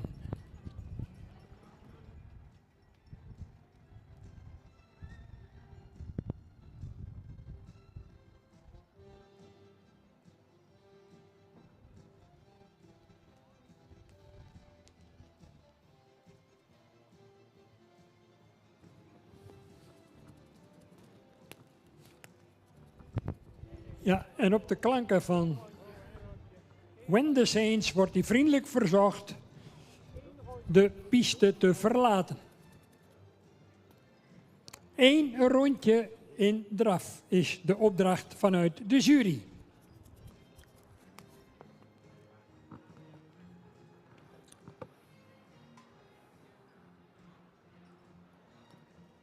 De tweede kanshebber. Catalogus nummer 7. Tibbe.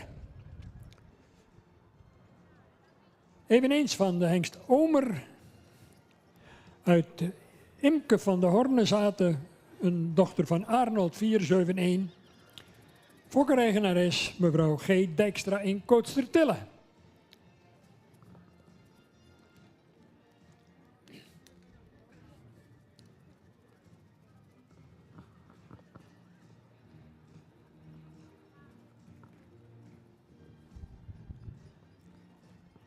Ja, en dan moeten ze het maar net eventjes willen doen in zo'n kampioensronde.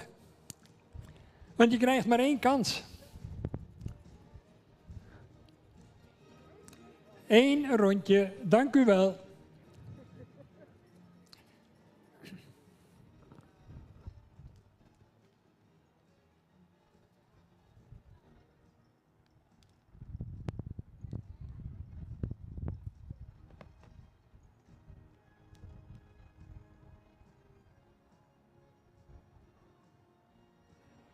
Ik herhaal nogmaals uitdrukkelijk op verzoek van de jury richting de voorbrengers 1 drafronde en geen 2.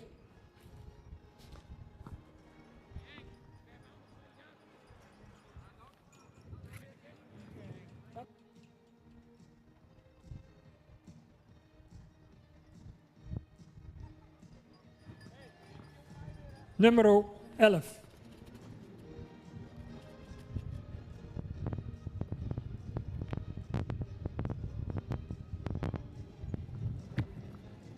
Tjipke MK, de Teun, maal Ilke, uit de modelmerrie Tienke Hesterka dus deze Teun van Mark Kommerij in Buitenpost.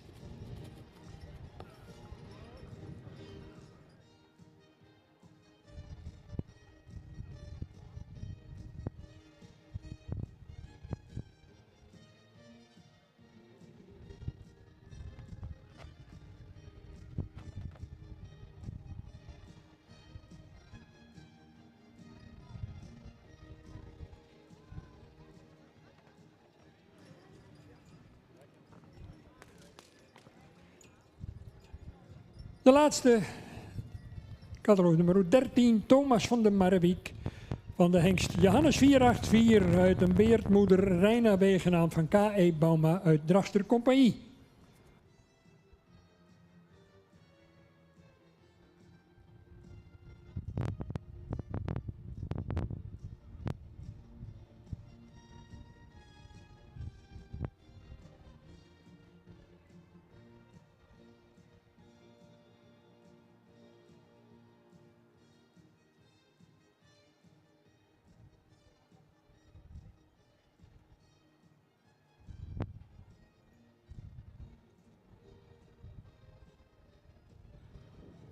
4 presentaties van 4 nu nog kampioenskandidaten. En slechts 1 zal kampioen worden en eentje reservekampioen. En dat betekent dat er dus 2 af gaan vallen in de selectie.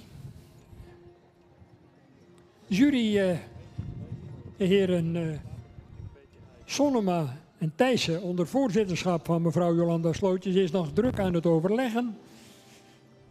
En natuurlijk krijgt Jolanda Slootjes straks van mij de microfoon om u de uitslag mede te delen.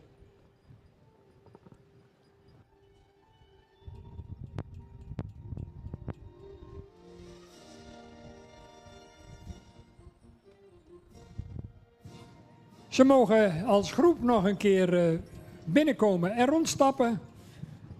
En dan zal straks het finale oordeel tot u gesproken worden.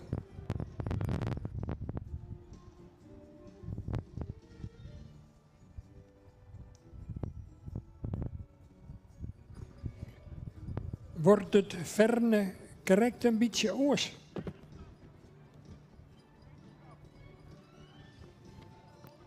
Of wordt het tibben?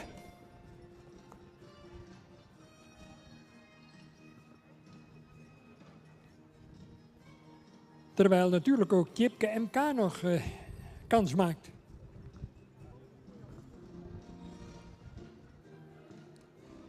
En dat geldt evenzeer voor Thomas van der Marrewiek.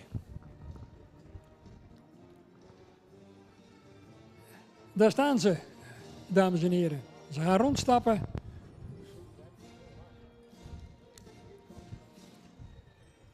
En dan zullen we zo dadelijk weten wie kampioen wordt van deze hengstveulens. Dan wel de reservekampioen.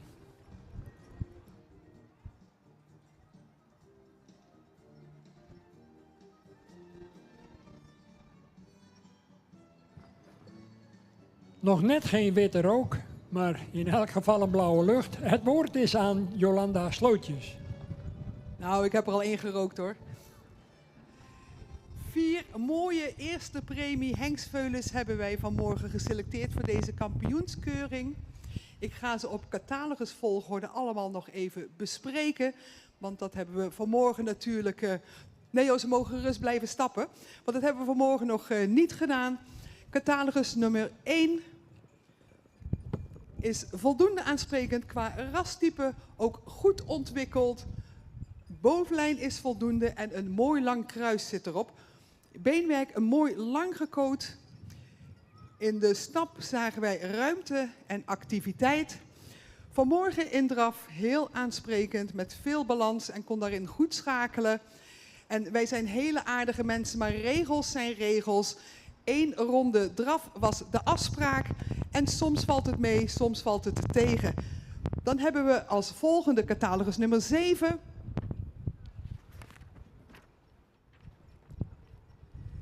Een veulen met veel rasuitstraling, een mooi front, veel opzet.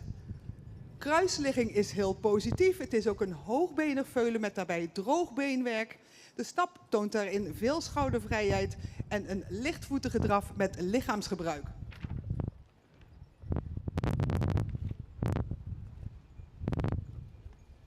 Catalogus nummer 11. Een voldoende ontwikkeld veulen met veel rasuitstraling met een mooie neklengte. De romprichting is heel positief en ook de kruisligging. De stap is actief en een draf met veel front. En dan hebben we nog catalogus nummer 13. Een goed ontwikkeld hoogbenig veulen met een heel sprekend hoofd en een fraai gevormde hals. Lengte in het kruis, een actieve stap en draf met mooi gebruik van het voorbeen en toont daarin front. Alles meegenomen. Daarin telt natuurlijk rasbouw, beenwerk, stap en draf. Is voor ons geworden de reservekampioen. Nummer 7, kom even van je moeder af. Je bent de reservekampioen. En kampioen hengstveulens 2022 is vandaag geworden nummer 13. Eigenaren proficiat.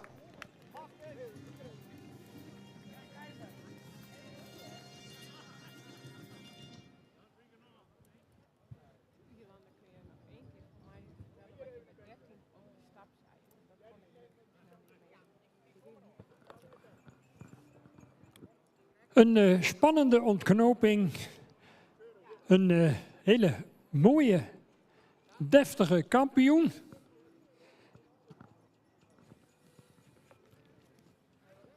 Een kampioen fokt een kampioen, in dit geval de vader. Johannes 484, Vastalde Mersken, die levert hier weer een zoveelste staaltje van kwaliteit af in de kampioen van deze Hengstveulens 2022.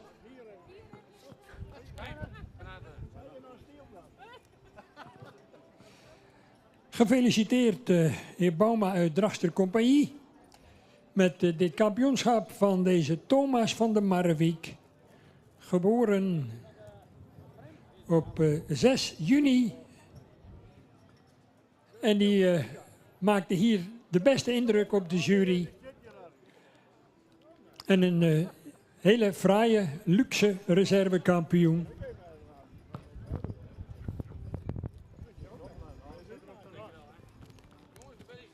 Voor nummer 7, Tibbe. Geboren op 18 april. De vader is Omer uit een Arnoldmoeder van mevrouw G. Dijkstra uit Kootsertille. Beide eigenaren natuurlijk onze oprechte gelukwensen.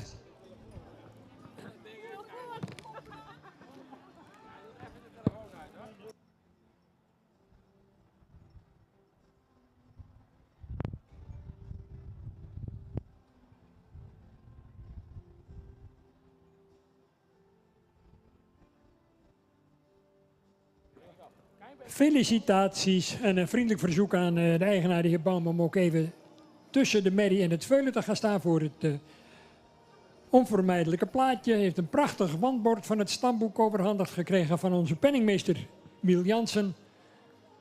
Die ook de eigenaren van de reservekampioen natuurlijk van harte geluk wenst. Een mooi begin van deze kampioenstrijd bij de Hengstveulens.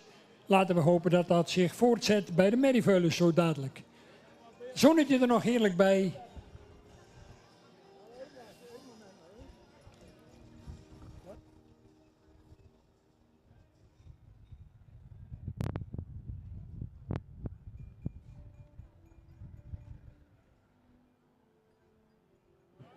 Dit komt nooit weer voor, zei de heer Bauma. Dat weet je zomaar niet.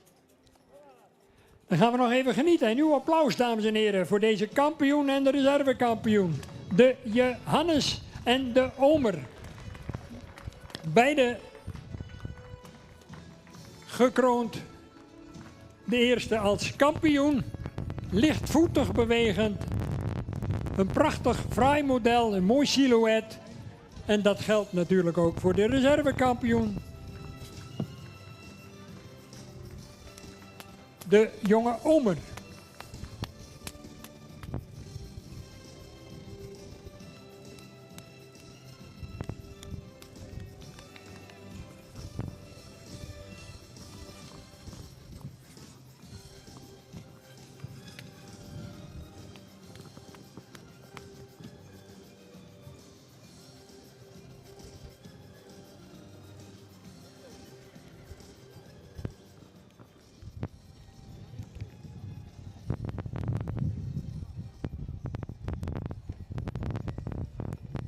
Wij vervolgen met het kampioenschap voor de merrieveulens. En ik hoop dat ze al klaarstaan, Harm van der Meulen.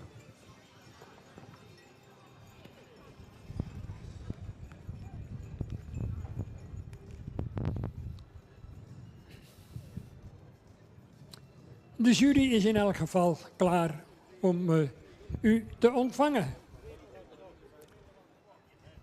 De heren Smits en Van der Velde onder voorzitterschap van Esther Reen. Zij gaan bepalen wie de kampioen gaat worden bij de merrieveulens.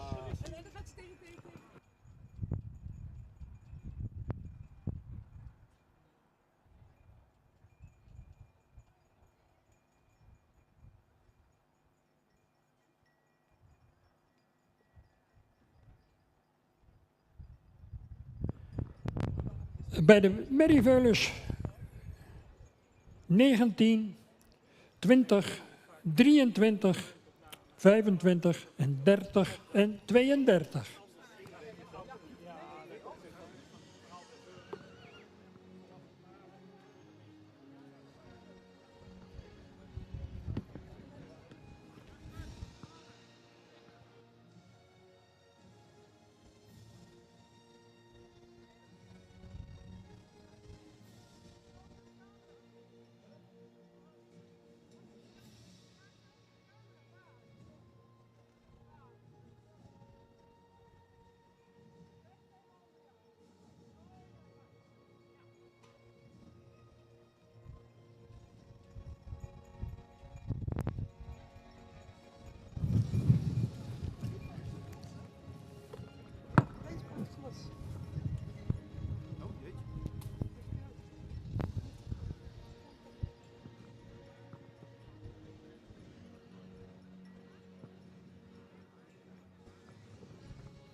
(19) Tirza van Blunteren, 20 Tjelda van de Tjongershoeve,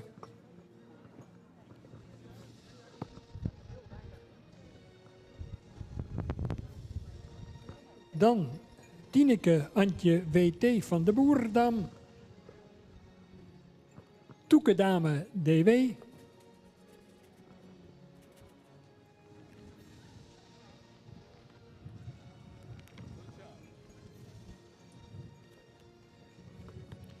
en 30 Vera van de Ridderdiek als mede Tiara van Kippenburg.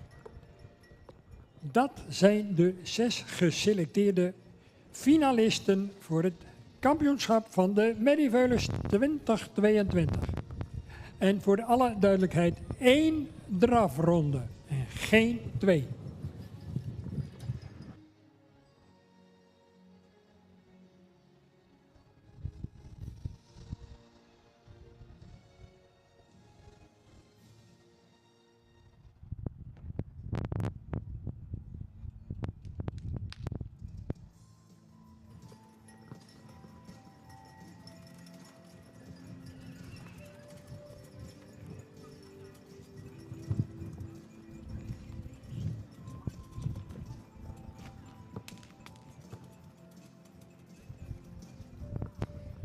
Tirza van Melunteren, de Mathies 504, kampioen van de hengstenkeuring destijds volslagen verrassend uit mevrouw Vrouwkje, een dochter van Velle, van Arno Thomassen uit Lunteren.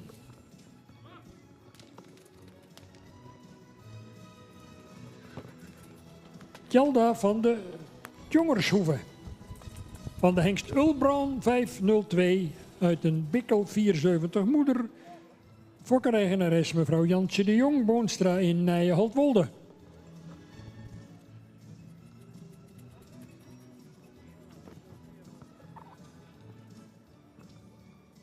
In aantocht 23, Tineke Antje W.T. van de Boerdam, van de hengst Tierde 501 uit Zita M.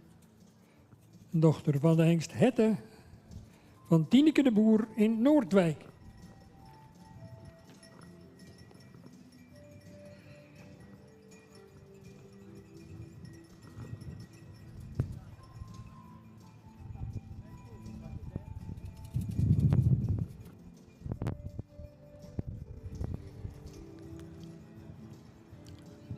(25) Toekedame VDW. Van Baander 512 uit de Tracé D van de hengst Jasper 366 bij de combinatie OL en M en AM en M van der Weijden in Nijenveen.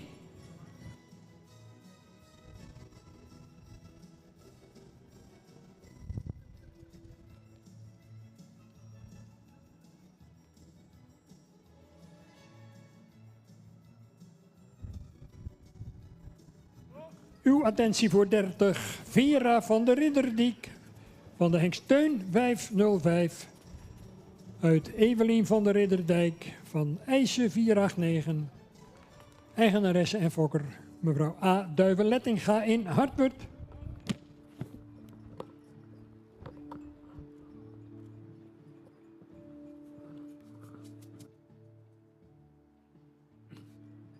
En de laatste kanshebber in deze eregalerij, 32, Tiara van Kippenburg, van de hengst Marcus 491 uit de Iris Femke J, een sterdochter van de hengst Alke 468 van Hendrik Eppinga in Oude Mirdum.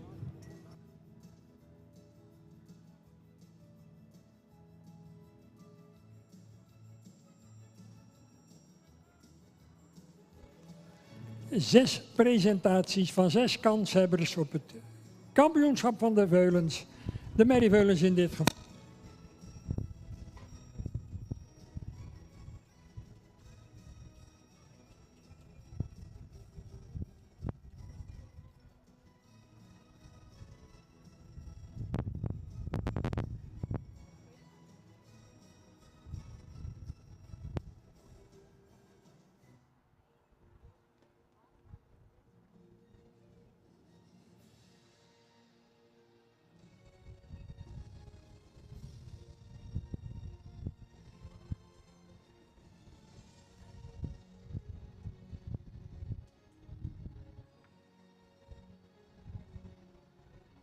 Hallo.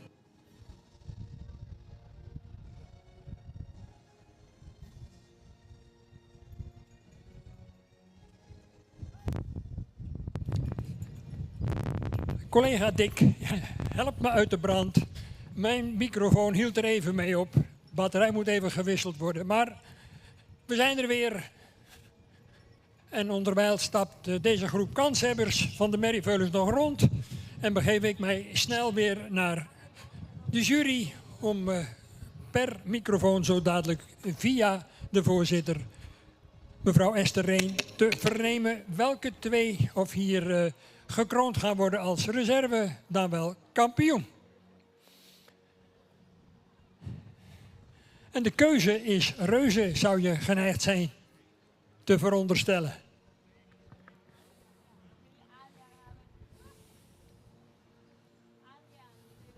Ze zijn nog druk aan het overleggen.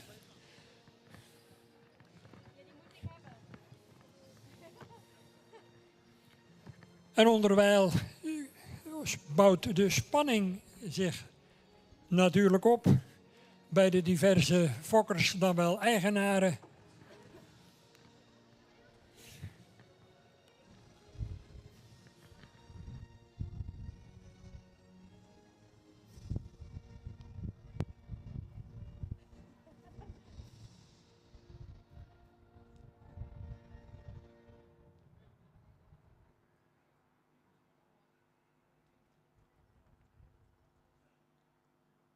Ja, op zijn Fries zeggen we dan het kjellet zwier, geloof ik. Maar we zullen toch zo dadelijk bij monden van Esther Reen horen wie de kampioen, dan wel de reservekampioen gaat worden. Jullie zijn het eens?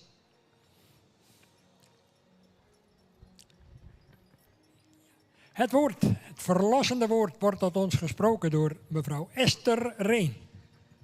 Dankjewel Henk, je maakt het weer heel erg spannend allemaal. Wij hebben deze veulens vanochtend ook al even in de baan gehad. Ik zal nog even een korte toelichting geven. We beginnen bij nummer 19. Dat is een veulen met een voldoende edel hoofd. Een goede aansluitingen.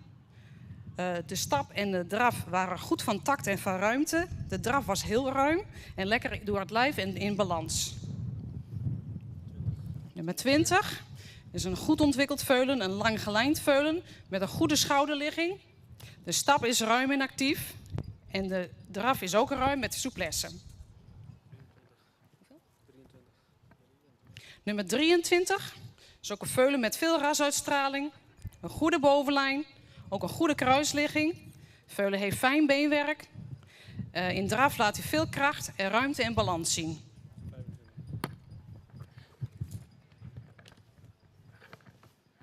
Komen we bij nummer 25.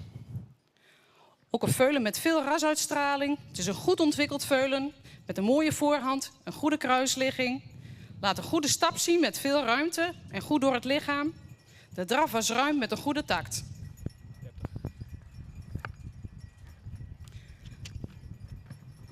Komen we bij nummer 30. Nummer 30 is een aansprekend veulen met veel rasuitstraling. Een lange verticale hals met een sterke bovenlijn. De veulen heeft droog beenwerk, stapt vlot, laat in draf veel balans zien en is lichtvoetig.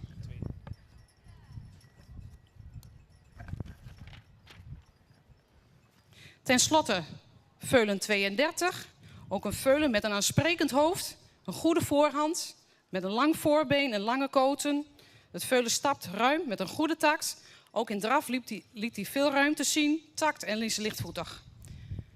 Zo hebben we alle 6 de veulens besproken. We hebben zitten wikken en zitten wegen. Wie moet het worden? Wie is kampioen? Wie is reservekampioen? We kijken nog eens een keer naar de stap.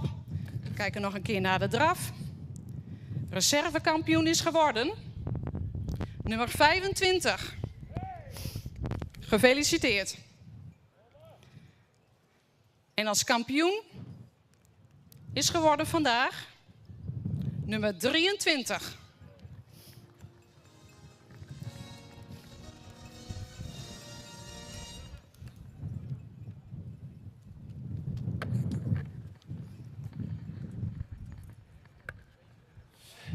De spanning was om te snijden.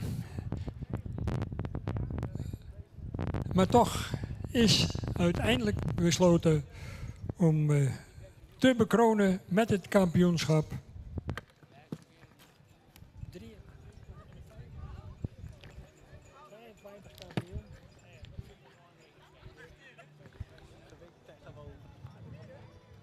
Na rijp juryberaad dus duidelijkheid 23.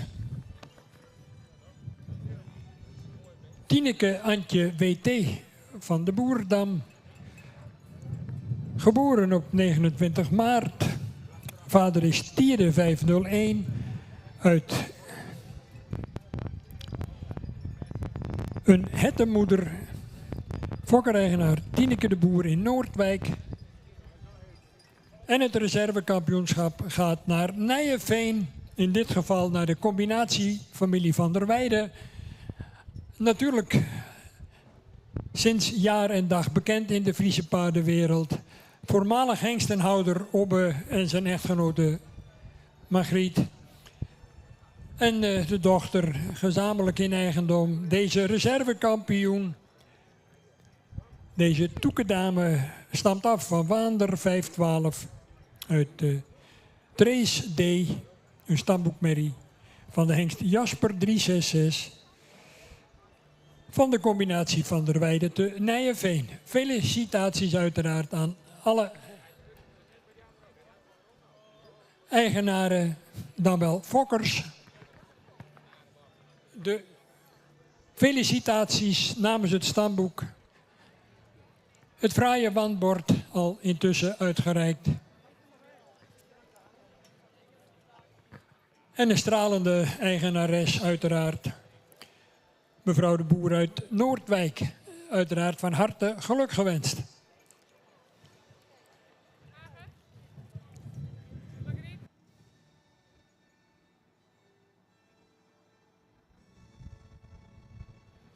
Lof, eer en glorie bij een kampioenschap, dan wel een reservekampioenschap.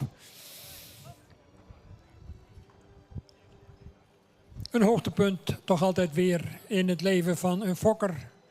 Om dan met name op zo'n centrale keuring gehuldigd te worden. De Van der Weijden is natuurlijk al een mensenleven lang actief binnen de Friese paardenwereld. Met hart en ziel ook de hengstenhouderij. Met oegen. Met de hengsten van Marcus Duller natuurlijk. Wie kent ze niet, zou ik willen zeggen. En het is mooi dat we hun op dit moment hier weer een keer terugzien. Een ereronde, dames en heren, en uw applaus voor de kampioen en de reservekampioen.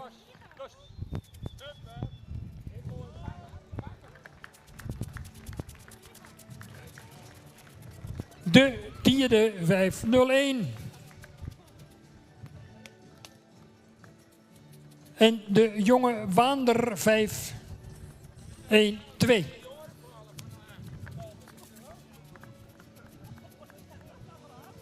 Dat was het kampioenschap van de Merrieveulens.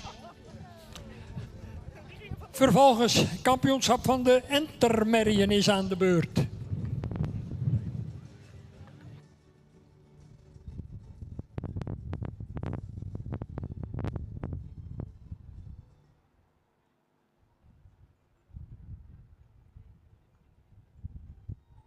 De jurywisseling, in dit geval Wil Thijssen in het gezelschap van Esther Reen en Jolanda Slootjes.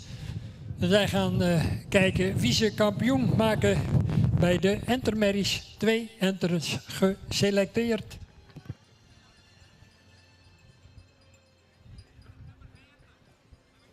En we wachten nog op nummer 40. Graag even met spoed naar de vooropstelling.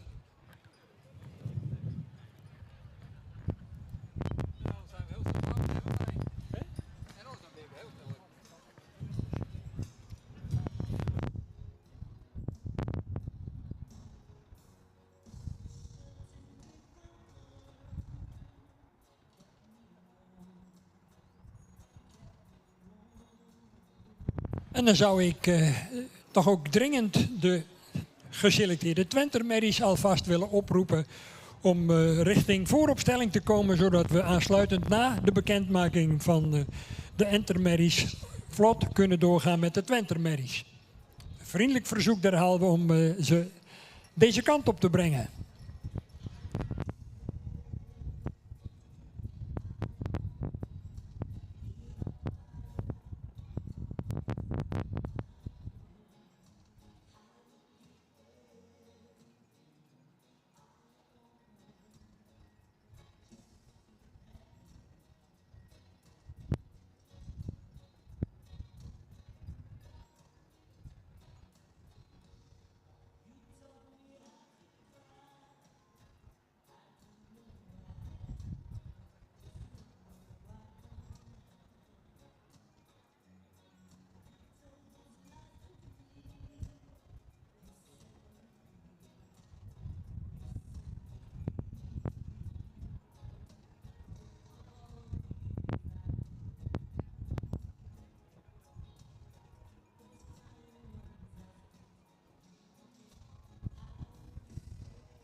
In aantocht dus de 2 geselecteerde Entermerrien. Catalogus nummer 37 en 40. 37 betreft Silke van de Gonda. Van de Hengst Tiemen 503 uit de Tess van de Gonda. En die is van Arnold 471. Fokker G.J. Karnebeek en Goor en in eigendom bij mevrouw J.M. Schaefer in Zwolle. Dan 40 sterren van Ridderdiek. Van de Hengst Auwert 514 uit Silke van de Ridderdiek en die is van Eibert 419. Die Silke, een modelmerrie met een AAA achter zijn naam. En deze sterren is gefokt door en in eigendom bij mevrouw Duiven Lettinga in Hartwerd.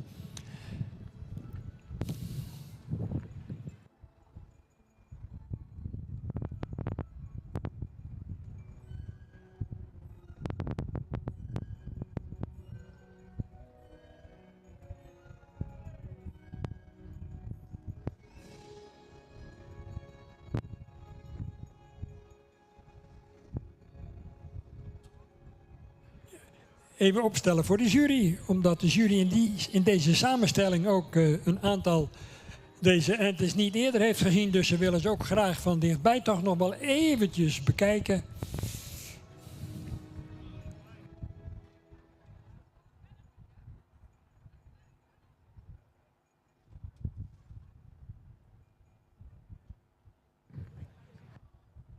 Mag ik iemand van het bestuur vragen om deze kant op te komen om zo dadelijk het kampioensbord uit te reiken aan de eigenaar van het winnende enter.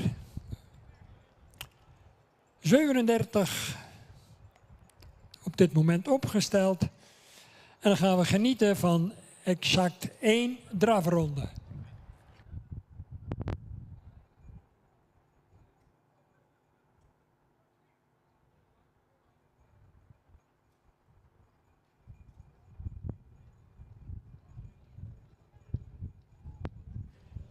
Ja, keurig Stan Derksen, zo hoort het. Keurig even naar de hoek stappen en dan 1 volle ronde in draf.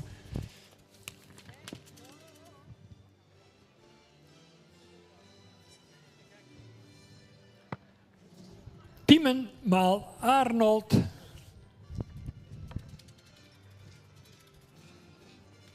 Deze Silke van de Gonda, die moet het nu waar gaan maken in deze kampioensronde. En slaagt die daarin? Slaagt zij erin?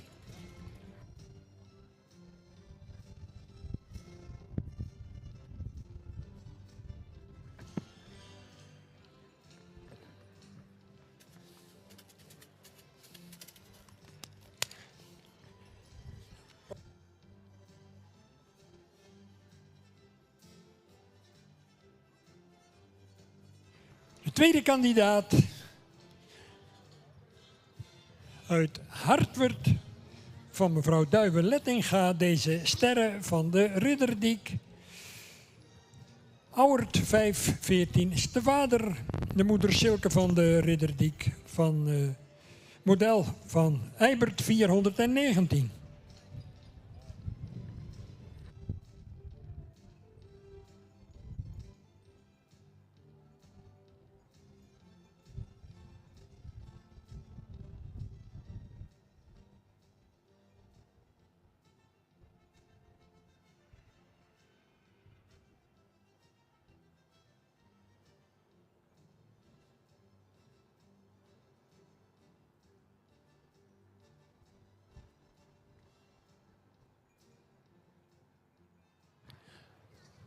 Goed, we gaan dezelfde procedure weer even stappen naar richting de bloemen, daar op de plant moet ik zeggen.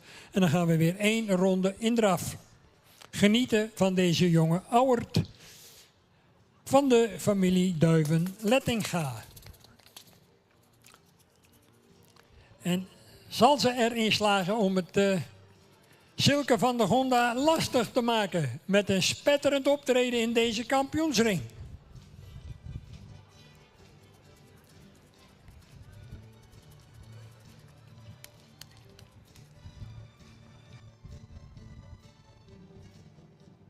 En de laatste passen in deze drafronde voor sterren van de Ridderdiek.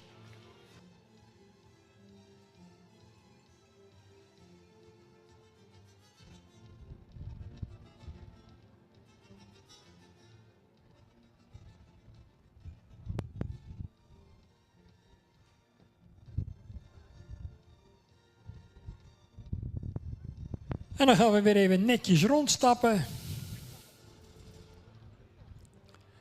Met uiteraard op kop 37 en dan 40. En dat zegt natuurlijk nog helemaal niks. Eén ding is zeker, hier lopen de kampioen en de reservekampioen. Alleen de volgorde is uiteraard ook zelfs voor mij nog een vraagteken.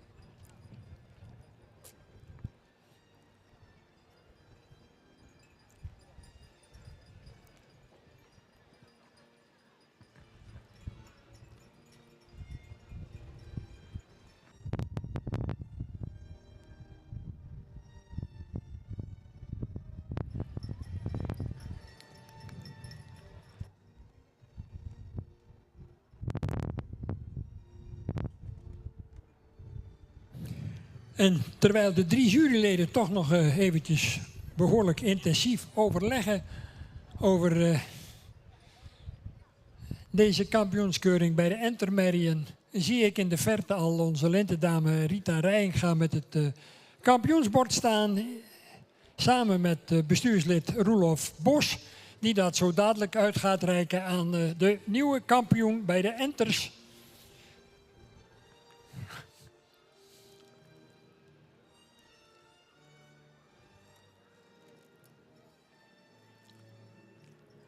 En ondertussen loopt de spanning alleen maar verder op en geef ik het woord voor het verlossende woord, Esther Reen, om bekend te maken de nieuwe kampioen.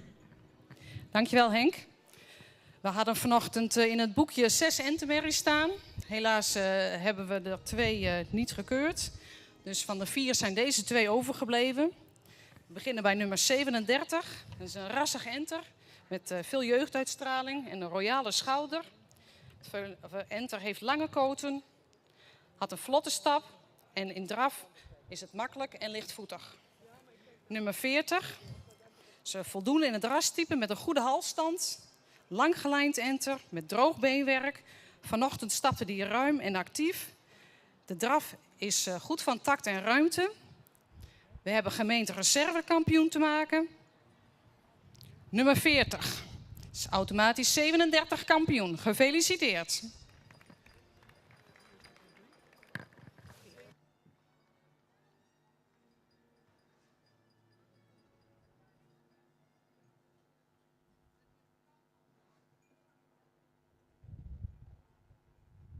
En daarmee kennen we dan de uitslag van dit kampioenschap van de Entermerrien. Dus een mooie overwinning, zou je kunnen zeggen, voor 37 Silke van der Gonda, de Tiemen keer Arnold. Gefokt door G.J. Karnebeek en Goor, in eigendom bij mevrouw Schaefer in Zwolle. En natuurlijk uiteraard ook felicitaties aan het adres van de familie Duiven in Hartwerd voor hun reservekampioenschap met Sterren van de Ridderdijk, de Auwert maal Eibert. Bestuurslid Roelof Bos is druk bezig om de kampioen, de eresjerp, om te gespen.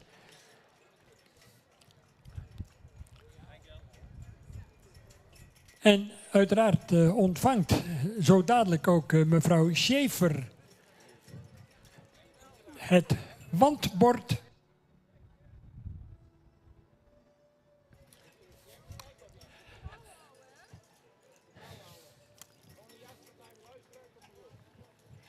En uiteraard ook een hoogtepunt voor de familie Duiven, die ook op de fokdag van het Frieske Hinder al heel succesvol waren. En ook hier een volgende parel aan de kroon van hun fokkerij toevoegen.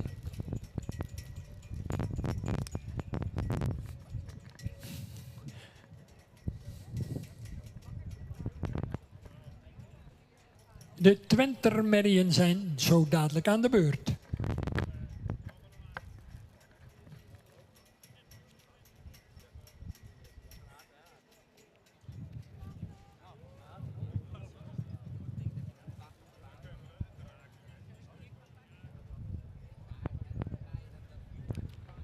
En natuurlijk zien we dat enter sowieso straks terug voor de kampioenschap van de jeugd. Het algemeen kampioenschap.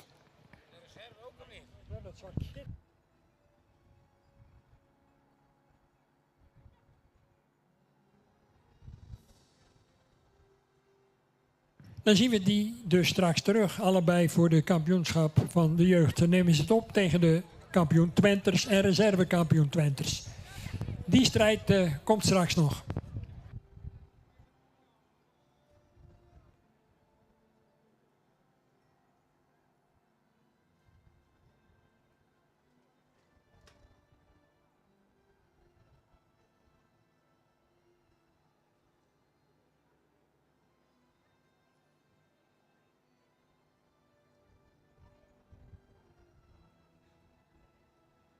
Uw applaus en waardering, dames en heren, voor deze kampioen en reservekampioen.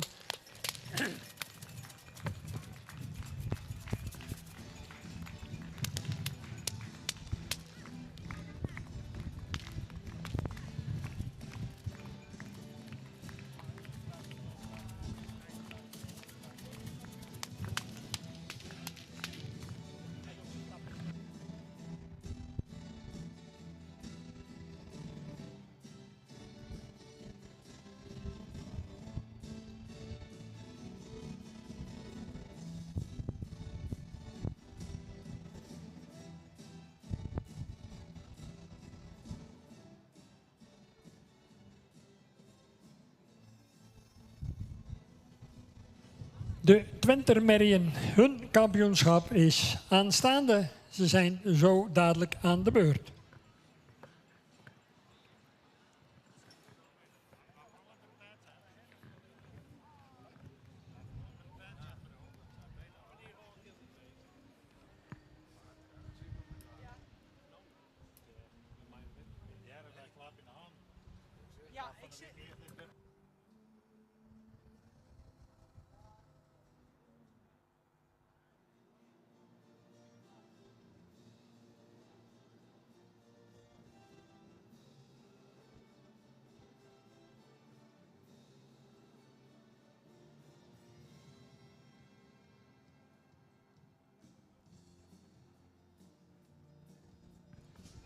De Twenters, catalogus nummer 42, nummer 46, nummer 47 en nummer 49.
Kampioenskandidaat nummer 1, catalogus nummer 42, Nine van het Rijtveld.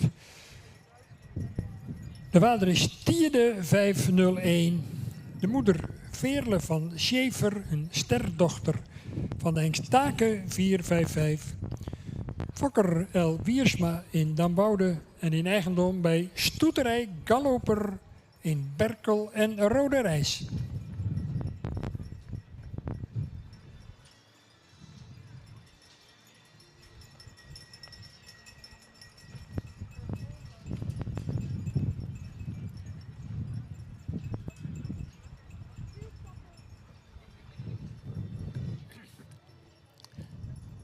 Uiteraard, net als bij het voorgaande kampioenschap, stappen richting de hoek en dan 1 drafronde totaal. Aan Edwin Gorter de taak om samen met Tom Volmer deze kampioenskandidaat optimaal te presenteren aan natuurlijk de jury, maar ook zeker aan u als publiek.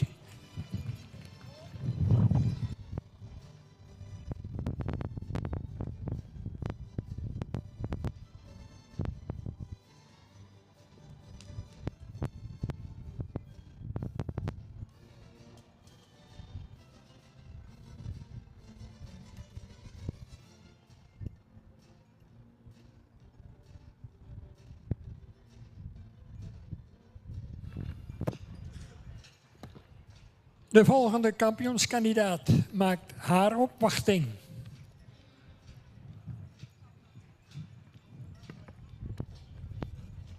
Catalogus nummer 46. Ze is onderweg naar de jury. Maaike van het Kemke.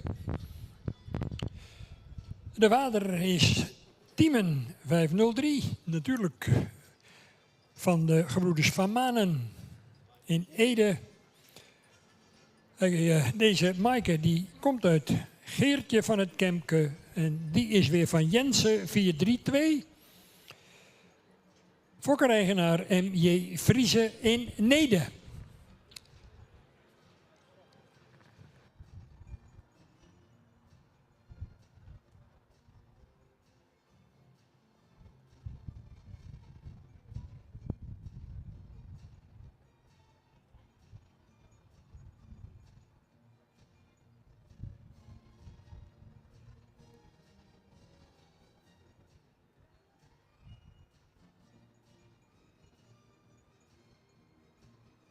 En we gaan eens kijken hoe of het met de talenten van deze nummer 46 staat.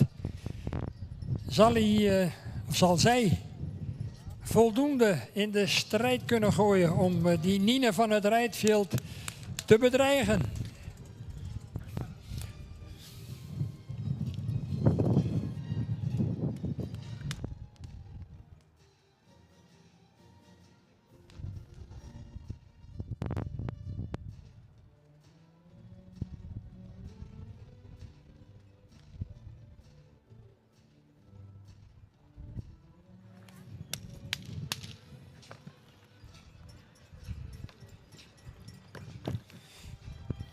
Dat was Maaike van het Kemke.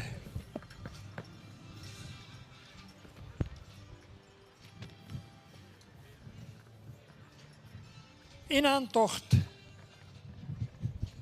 47 door Tjalling de Boer en Richard Hofstra. Deze Mintje van Wetterzicht. De vader is Omer 493.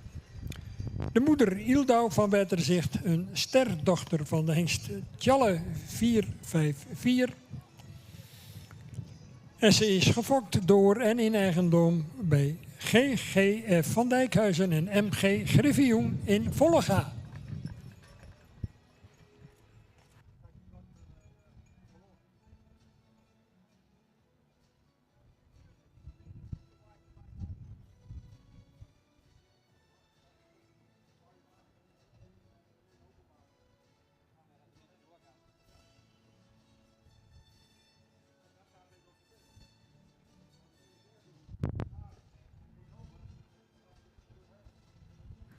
Nou, dan gaan we hopelijk genieten van een spetterende drafronde van deze Mintje van Wetterzicht.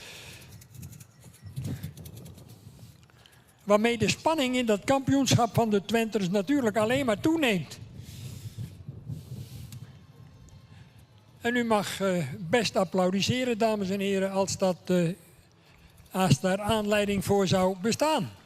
Geen enkel probleem.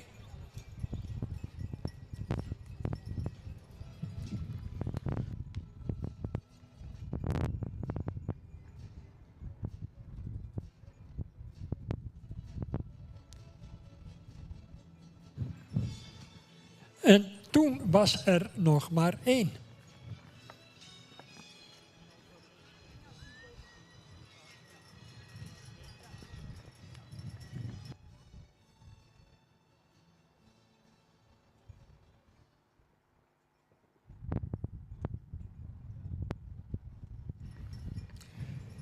En niet zomaar eentje. Catalogus nummer 49, Olga van de Bokkenfarm.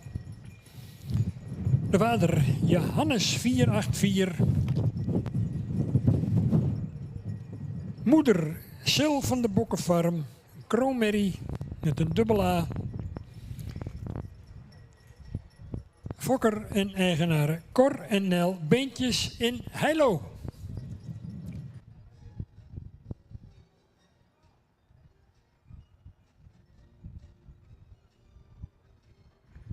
En een spannende ontknoping in elk geval. 4 kandidaten waaruit de jury dus een keus kan maken. En we gaan natuurlijk ook van deze Olga van de Bokkenfarm hopelijk genieten in een spetterende drafpresentatie.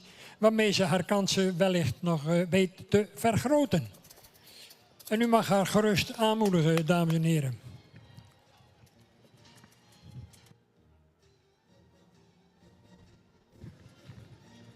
En in eendrachtige samenwerking door Stan Derksen en Jasper van Manen gepresenteerd.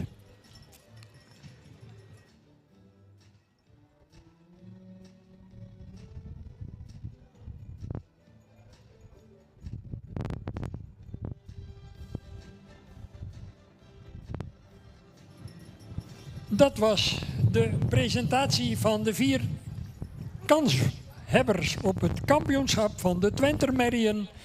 En ze gaan rondstappen. En dan horen we straks, natuurlijk via de microfoon van Esther Reen, wie van deze Twenters kampioen, dan wel reservekampioen, gaat worden. Een spannende ontknoping. Een hele mooie groep Twenter merries.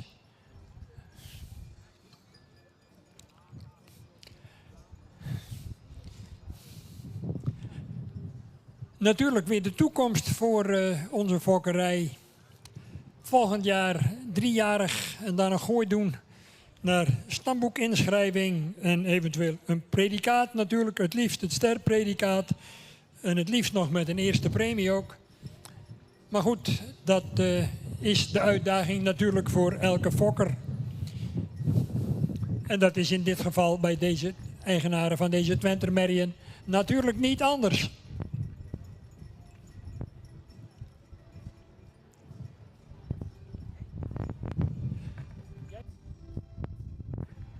Het verlossende woord in dit geval wordt tot u gesproken door Jolanda Slootjes. Ja, dankjewel. 4 mooie Twenter merries terug in de baan. Vanmorgen door ons geselecteerd uit de eerste premie Twenters merries die hier vandaag allemaal aanwezig waren. We gaan ze nog even op catalogusvolgorde bespreken, want dat hebben we gemist bij de 2 hooggeplaatste per groep. Als eerste catalogus nummer 42. Een heel aansprekend Twenter in het rastype met een mooie halsvorm, veel kap. Een goede bovenlijn, goede schouderlichting en met name de romprichting viel positief op. Hoogbenig en een goede schouder. Het beenwerk is fijn en droog. De stap is actief door het lichaam en ruim. Een draf met veel tact en buiging in het achterbeen.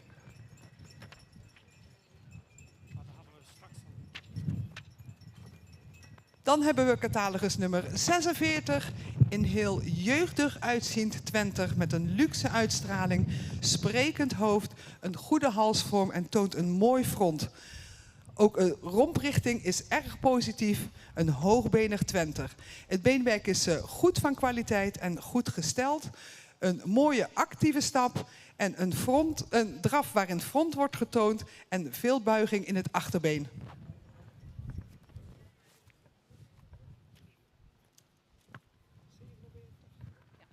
Dan hebben we catalogus nummer 47. Een luxe Twenter met een mooie halsvorm, een goede romprichting, voldoende bovenlijn. Het beenwerk is droog en de standen zijn goed. De stap is heel actief en voldoende ruim. Daarin toont de Twenter ook schoudervrijheid. Een draf met balans en tact. En dan hebben we als laatste catalogus nummer 49 nog lopen.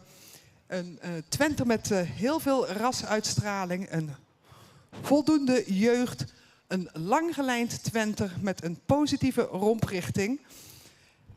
De stap is heel actief, maakt daarin voldoende ruimte en gaat door het lichaam. Een draf met een mooi front en voldoende balans. Wij hebben gemeend vandaag reserve Twenter te maken, catalogus nummer 49. En vandaag gaat de kampioen 2022 van de Twenters worden, catalogus nummer 42. Proficiat!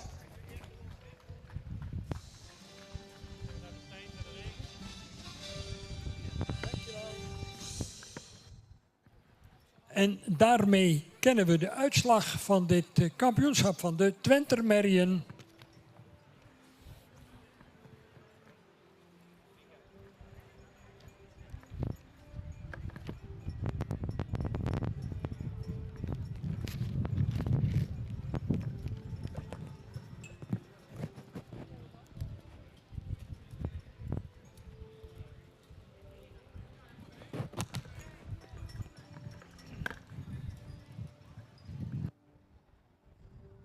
En bestuurslid Roelof Bos van het stamboek spoedt zich naar de Nieuwe Heuvel, naar de mensen van de Nieuwe Heuvel.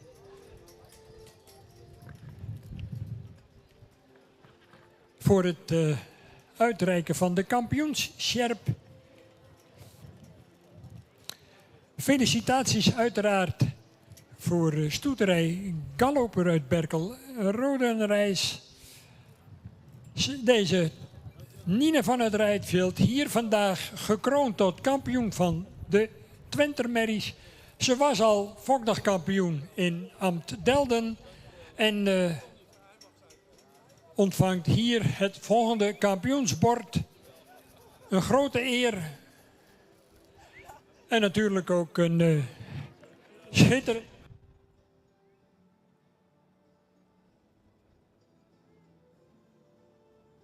En natuurlijk ook welgemeende felicitaties voor de reservekampioen Olga van de Bokkenfarm.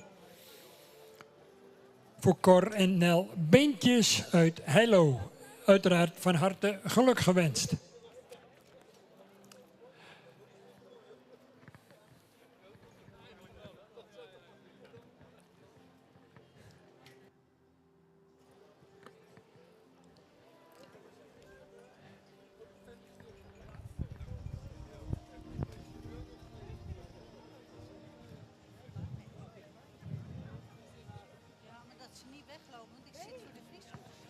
Blije mensen in de piste, dat is logisch. Dit soort dagen heb je niet zo heel erg veel. En als het dan een keer lukt. En natuurlijk ook complimenten aan de trainingsstallen, in dit geval de Nieuwe Heuvel en de gebroeders van Manen. Voor hun aandeel in de successen van deze beide kampioenen, kampioen en reservekampioen. Uit de fokkerij van Luwe Wiersma, die Nine van het Rijtveld. Mijn collega Dick Brummel werd ooit nog eens kampioen met Sarine van het Rijtveld. En dat is al eventjes geleden, Dick. Maar dat zegt toch iets over de fokkracht van die stam. En een prachtig voorbeeld daarvan staat hier nu weer op het hoogste treedje van het ereschabot. En we gaan natuurlijk deze beide toppers zo dadelijk nog terugzien voor het Algemeen Jeugdkampioenschap 2022. Waarbij dus de kampioen en de reservekampioen van de Enters terug zullen komen om het Algemeen Kampioenschap nog eens te bestrijden. Eresjerpen uitgereikt. Ik zou zeggen, dames en heren, een daverend applaus voor een imponerende jeugdkampioen en een even imponerende reservekampioen. Uw applaus. Kijk en geniet.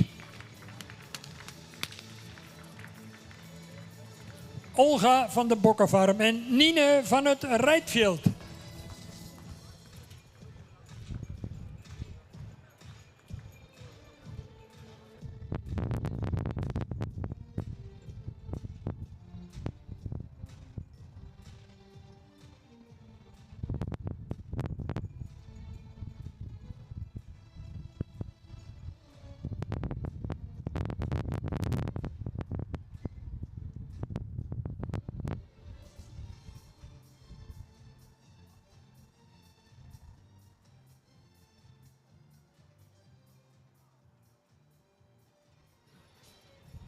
Goed, dan hebben we toch nog een heel aantrekkelijk toetje voor u, waarbij al die kampioenen en reservekampioenen dus terugkomen voor het Algemeen Jeugdkampioenschap.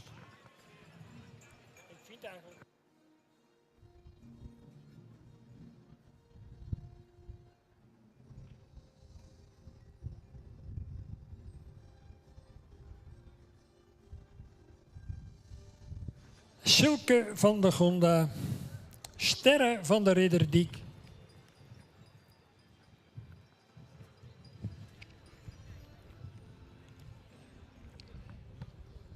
En natuurlijk opnieuw Nina van het Rijtveld.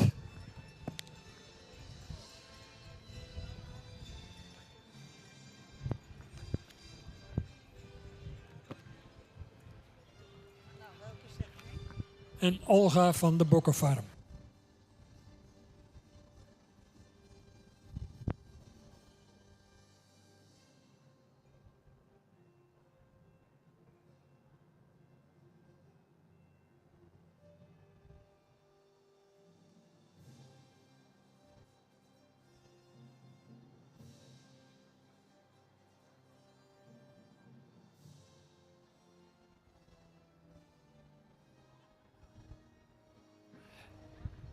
jury heeft natuurlijk u allen intussen wel gezien. Dus dat betekent dat we gewoon 1 voor 1 allemaal een drafronde af gaan leggen. Met daarin natuurlijk aandacht voor de verschillende kwaliteiten die er in deze 4 paarden schuilt. Te beginnen met 37.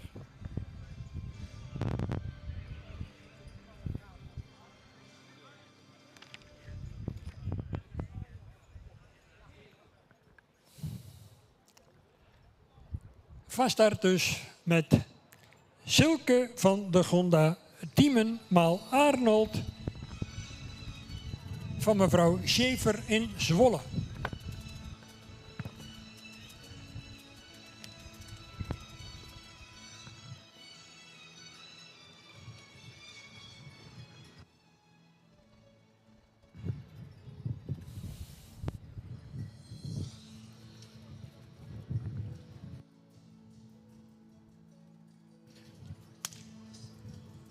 Vervolgens sterren van de Ridderdiek. Auwert keer Eibert van mevrouw Duiven-Lettinga in Hartwerd.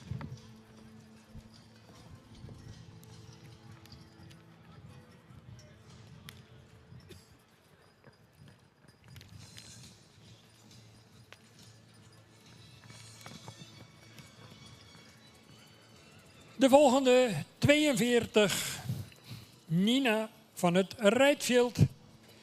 De 10e maal Taken. Een stoeterij galloper in Berkel en Rodenrijs.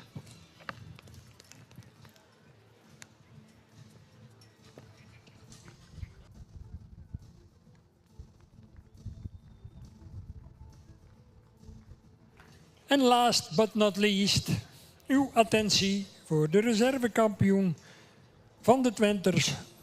49, Olga van de Bokkenfarm. Johannes maal Beert van Cor en Nel Beentjes uit Hello.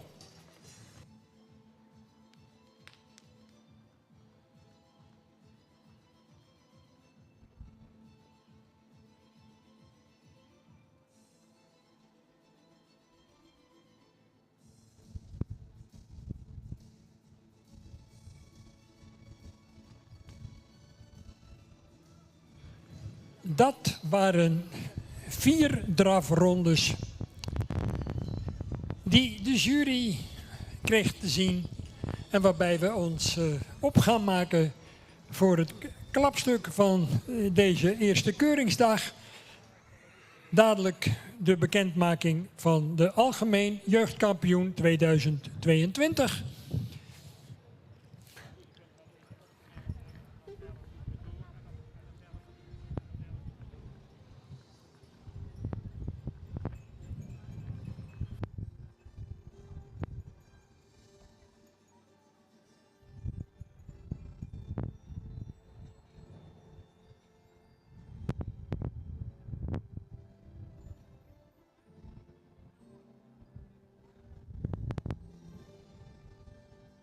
Ik geef met alle genoegen het woord aan Jolanda Slootjes om u op de hoogte te brengen van de identiteit van de nieuwe kampioen.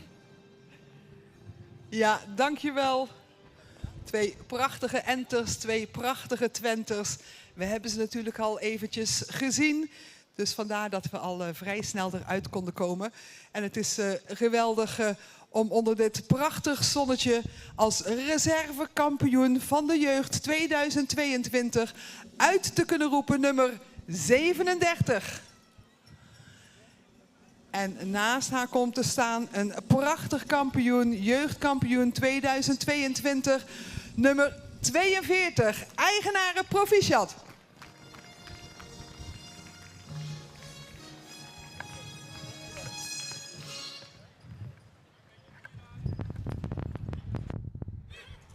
Het absolute hoogtepunt en tevens slotstuk van een geslaagde eerste keuringsdag.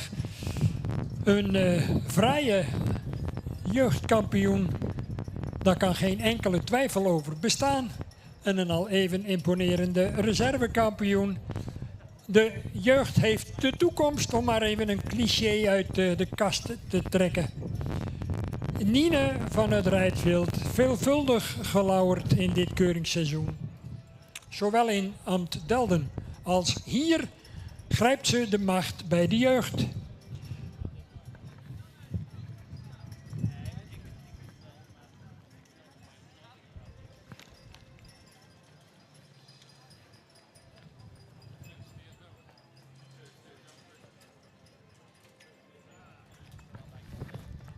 En natuurlijk opnieuw ook felicitaties voor mevrouw Schaefer uit Zwolle. Getuige het feit dat haar Silke van der Gonda hier het reservekampioenschap in de wacht sleept.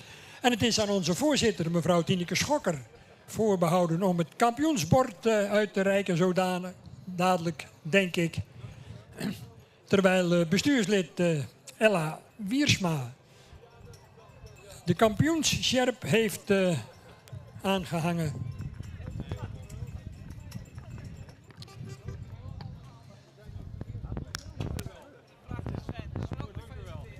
Nou, een sportieve kijk op paarden.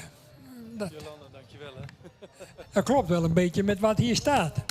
Nou ja, zeker. Alleen je bent wel heel de dag in spanning. En het is ook een sport om het waar te maken. En je weet het nooit met keuringen. Maar gelukkig deze het en hebben we de kampioen. Dus dat is helemaal mooi. Nou, van harte gefeliciteerd. Dankjewel.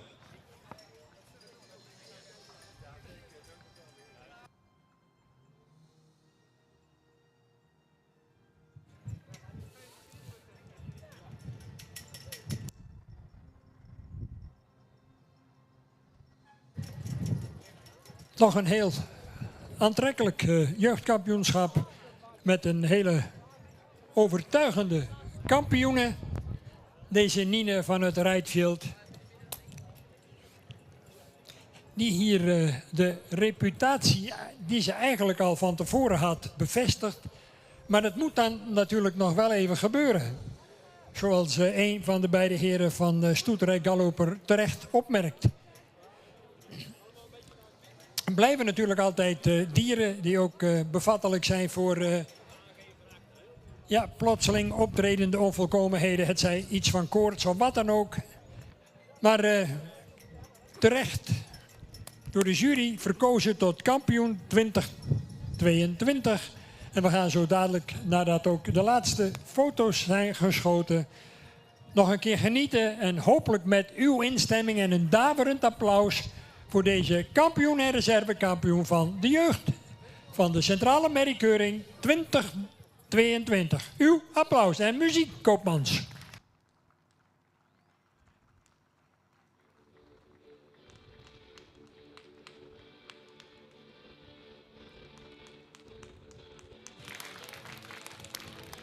En klapt u maar even mee met mijn vrienden van Status Quo.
Een dank voor uw enthousiasme, dames en heren.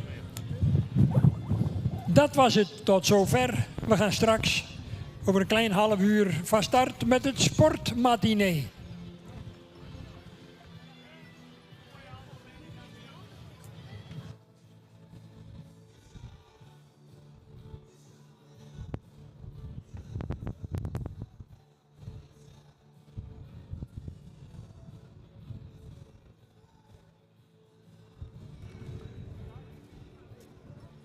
We gaan even genieten van een pauze. En we gaan daar om 3:30 weer verder binnen met het Pavo Friso verhaal, tuigen en dressuur. Een aantal showrubrieken, afstammelingen, keuringen van een aantal hengsten. Of althans een aantal afstammelingen van Ulbran, Rombert en Elias. Elias zelf zal er niet zijn, maar wat ik begrijp zijn de afstammelingen er wel. Als ik het goed heb. Maar we hebben even pauze tot 3:30.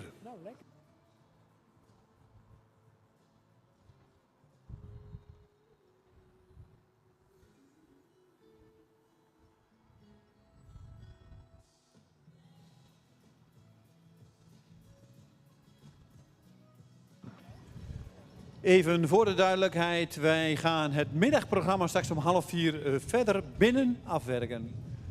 Het ziet er nog mooi uit en het lijkt ook nog niet dat het echt slecht gaat worden. Maar de vooruitzichten waren vanmorgen wel dat het in de loop van de middag zal veranderen qua weer. Dus toen hebben we het besluit genomen, we gaan deze rubrieken dressuur en tuigen binnen in de grote hal van de manege doen. Dus even pauze en dan gaan we om 3:30 verder.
Voor de kampioenschap. Dan krijg ik gewoon een paar velletjes met nummers erop. En ik heb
Over enkele minuten gaan we starten met de finale Spavo Friso-lokaal dressuuraanleg. Gesponsord zoals de namen het al zeggen, Pavo natuurlijk bekend om het paardenvoer. En Friso natuurlijk door het tweespaan van Simon Winkema. En alom bekend natuurlijk om de Friso zadels. Heel blij dat we deze twee sponsoren al jarenlang in ons midden hebben. En het volgens mij ook de komende jaren nog gaan doen.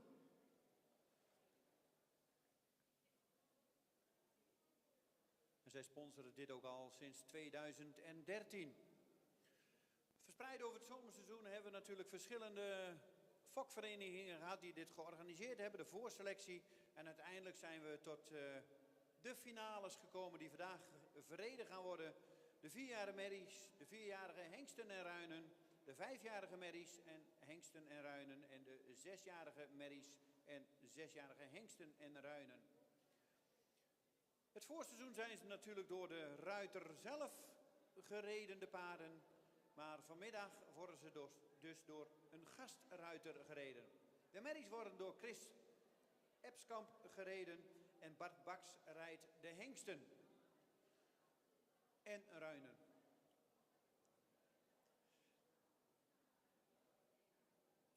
Onder leiding van de organisatie Herma Donker en Evelien Verkoten, die afgelopen zomer de puntentelling bijgehouden hebben en uiteindelijk tot deze paarden zijn gekomen die vandaag de finales gaan rijden.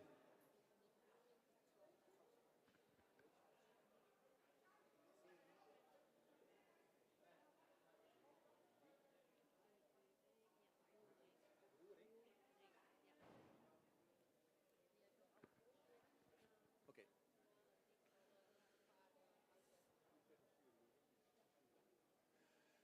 Alle paarden zijn het voortraject en worden vandaag ook begeleid door Veronique Roorink. En die zal straks ook het een en ander aan aanwijzingen geven als de paarden in de baan zijn. Het kan tot verrassingen zorgen, dat hebben we vorig jaar volgens mij beleefd. Een paard wat zeker niet verwacht was die de finale zou winnen. Maar een zo goed gevoel aan de gastruiter gaf dat deze toch won. Dus zo kan het vandaag ook lopen. Een aantal paarden hebben hun punten al gehad vanaf afgelopen week. Donderdag en vrijdag. Of woensdag en donderdag. Maar nu met de gastruiter kan dat gevoel natuurlijk anders zijn. En dat oordeel van de gastruiter bepaalt ook de helft van de puntentelling.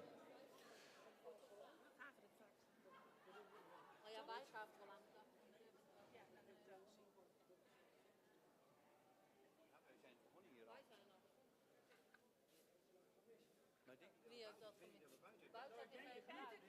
buiten? Buiten is het. Nee, dan moeten mensen even naar binnen hoeven. Ik denk dat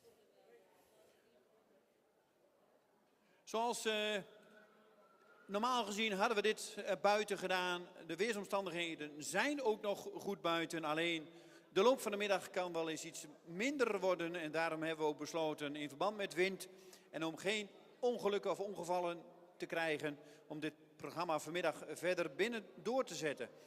We hebben natuurlijk de dressuuraanleg, maar we krijgen straks ook de tuigaanleg.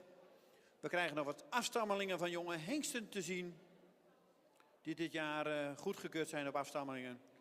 En zo hebben we een heel middag- en avondvullend programma. We hopen dat we met z'n allen ongeveer 7 uur, half 8 klaar zullen zijn.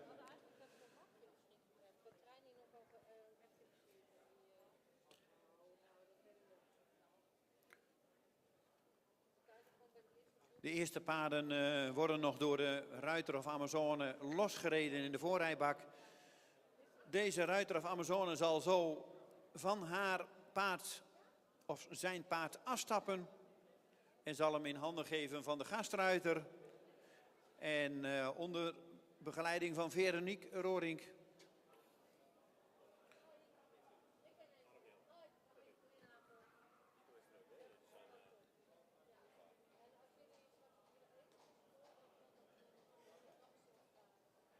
zullen de paarden onder de gastruiter hun kunstje laten zien. En dan ook na afloop zal gevraagd worden aan de gastruiters hoe het gevoel was. Was het gevoel goed en wat voor punten deze paarden gaan krijgen. We gaan zo starten met de 4-jarige merries.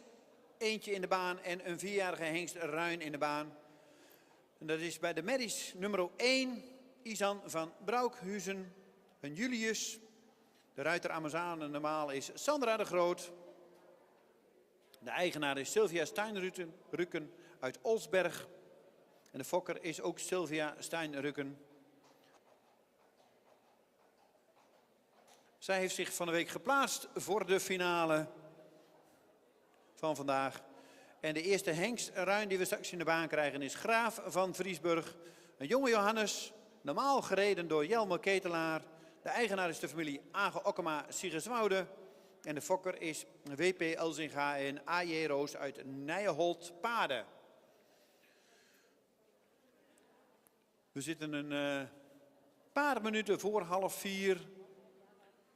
En wat mij betreft mogen zo de eerste combinaties binnenkomen. De 4-jarige merrie, Isan, wordt gereden door Chris Epskamp. En de 4-jarige Graaf van Vriesburg wordt gereden door Bart Baks. Ik wens vooral ook de gastruiters heel veel rijplezier. En u natuurlijk kijkplezier. En we gaan genieten van deze mooie zwarte parels onder het zadel.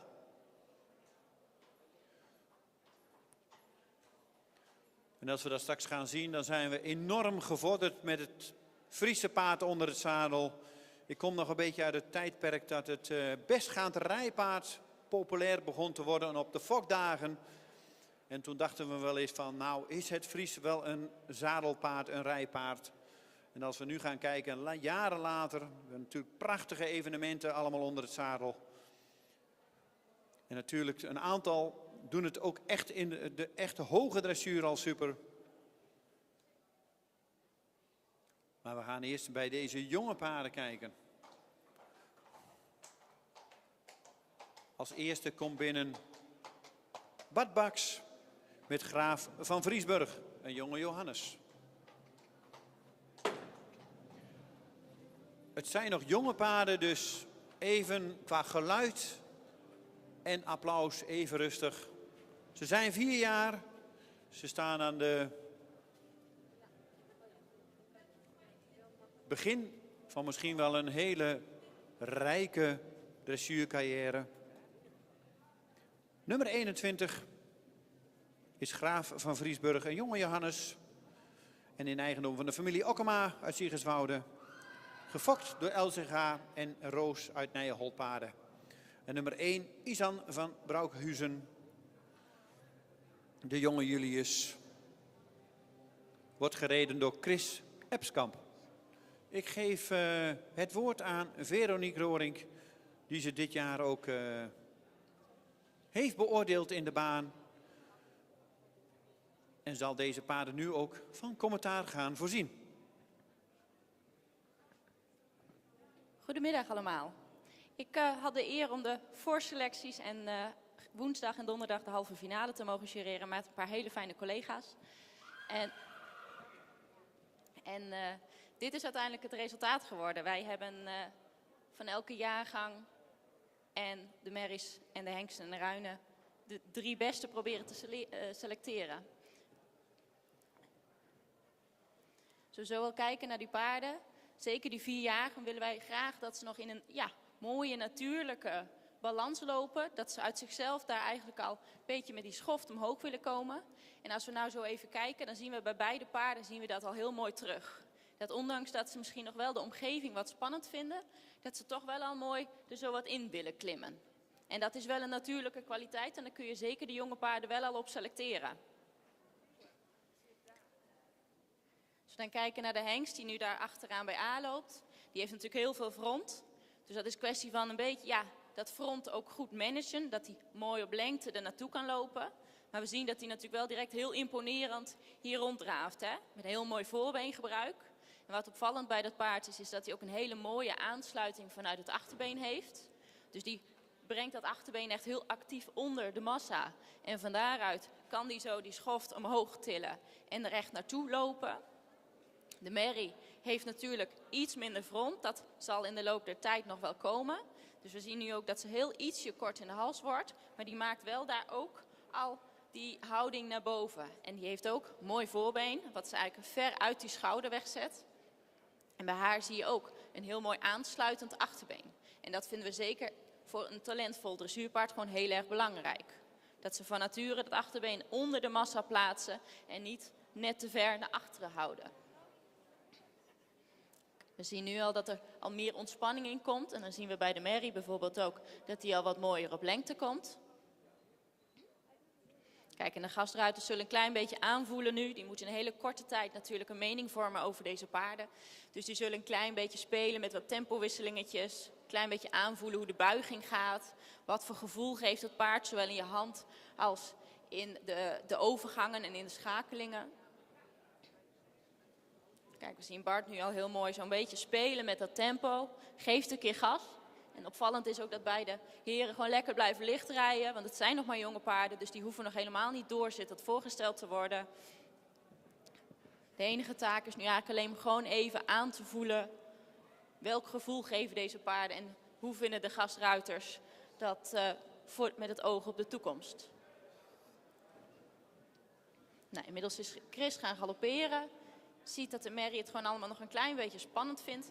Maar bij haar opvallend is nou wel al dat ze eigenlijk helemaal niet zoveel tempo nodig heeft. Ondanks de spanning zie je toch dat ze eigenlijk heel relaxed qua galop, qua tempo hier rondgaat. Heeft ze een heel actief achterbeen.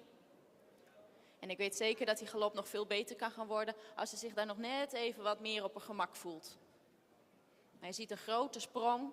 Ze drukt flink van de grond af. En dat zal zeker ook in verruimingen bijvoorbeeld een hele goede kwaliteit zijn. Want dan kan ze makkelijk die sprongen nog meer verlengen. En zich nog meer met die schoft omhoog drukken. Nou, en als we dan kijken naar Bart, die hier nu bij C aan het galopperen is. Dan zie je een paard met heel veel afdruk. En nog steeds dat hele opvallende front, hè.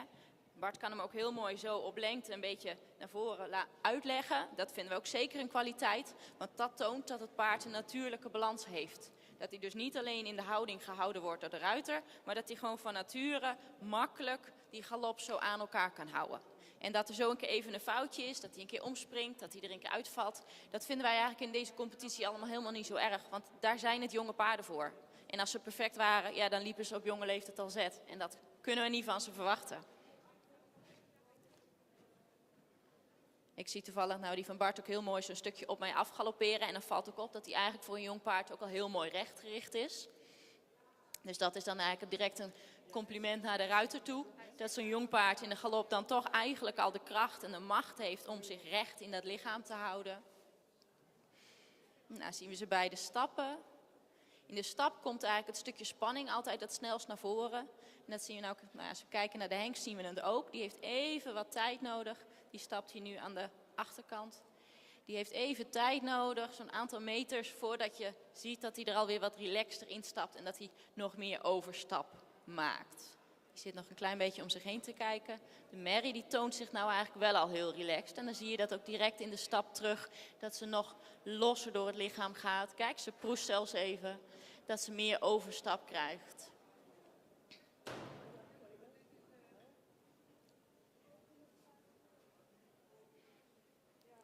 Kijk, en ik kan het eigenlijk niet vaak genoeg benadrukken, maar wat opvallend is bij de hengst is dat hij gewoon eigenlijk vanaf het eerste moment met die schoft omhoog komt en zich eigenlijk direct weer, nou ja, als echte hier presenteert. Ik denk dat we nog even een klein galopje linksom willen zien en dan zit de tijd er ook al wel bijna op. Kijk, nu zien we ook die van Bart, zelfs als hij hinnikt, hij blijft die kwaliteit in die galop houden.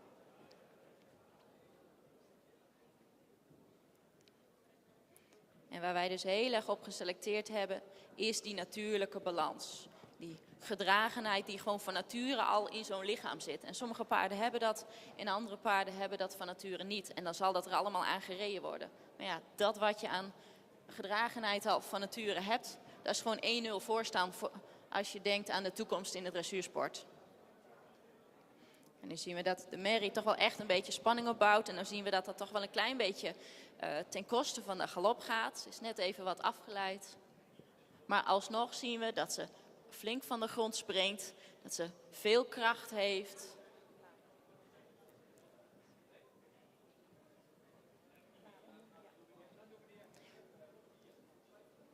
Nou, zo hebben jullie een klein beetje mee kunnen nemen in wat er te zien was in de baan. De tijd zit er al wel op. Dus dat maakt dat wij gaan wisselen en dat we zo terugkomen met 2 nieuwe paarden. Dankjewel Veronique voor de uitleg bij deze 2 paarden. We houden ongeveer 7 minuten aan dat ze allemaal gereden worden per paard. En we zagen natuurlijk bij deze, het zijn nog jonge paarden, ze zijn nog maar 4 jaar. Maar ondanks dat doen ze het al voortreffelijk onder het zadel. En wat ik wel eens vaker bij het Friese paard zeg, wat willen we op dit moment nog meer? Als ze al zo lopen, dan moeten we denk ik al tevreden zijn op 4-jarige leeftijd. En moeten we ook heel zuinig zijn op dit soort paarden. Want de echte goede jaren gaan nog komen, denk ik. De gastruiters gaan zo afstappen van deze 2, stappen op de volgende paarden. Maar geven daarvoor nog even hun oordeel over het paard waar ze op gereden hebben. Die punten worden samengenomen met de punten die van de week staan. En dan zal er straks een winnaar uitkomen.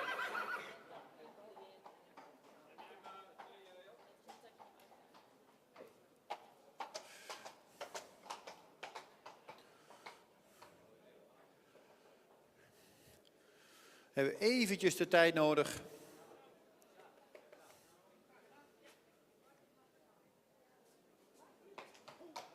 En het is natuurlijk een prachtig onderdeel van deze centrale keuring. Deze dressuuraanleg.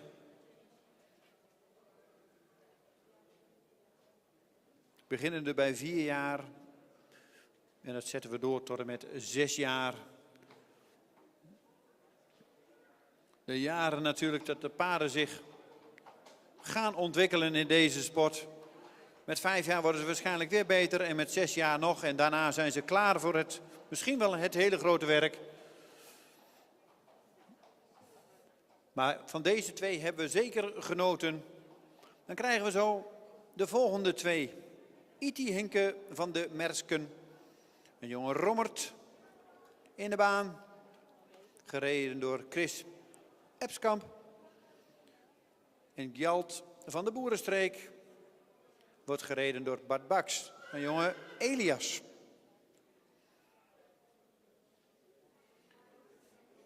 De merrie Iti Hinke wordt normaal gereden door Jantine Slingerland. Mevrouw M. Slingerland is de eigenaar van het paard en de fokker is de familie Okkema uit Siegersenwoude. Gjalt van de Boerenstreek, de hengst, Ruin, is een jonge Elias, wordt normaal gereden door Ikje Baron. Eigenaar is Mark-Peter Spaan en Ikje Baron. En de fokker is A.H. Algra en Hilly Algra uit Ureterp.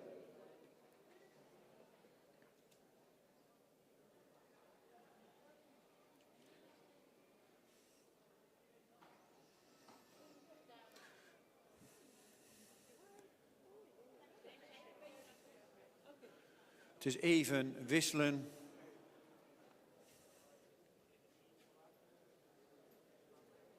En dan krijgen we zo de 2 volgende finale kandidaten in de baan. Eveneens 4 jaar.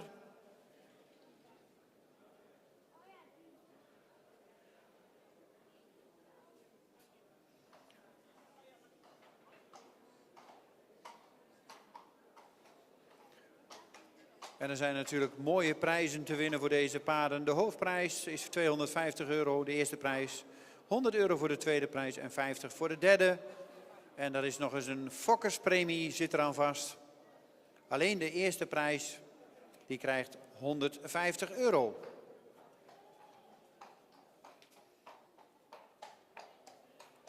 Dus niet alleen de rijders en het paard worden beloond, maar ook de fokker van de nummer 1 wordt beloond. We hebben de volgende 2 in de baan. Iti Hinke van de Mersken, een jonge rommert.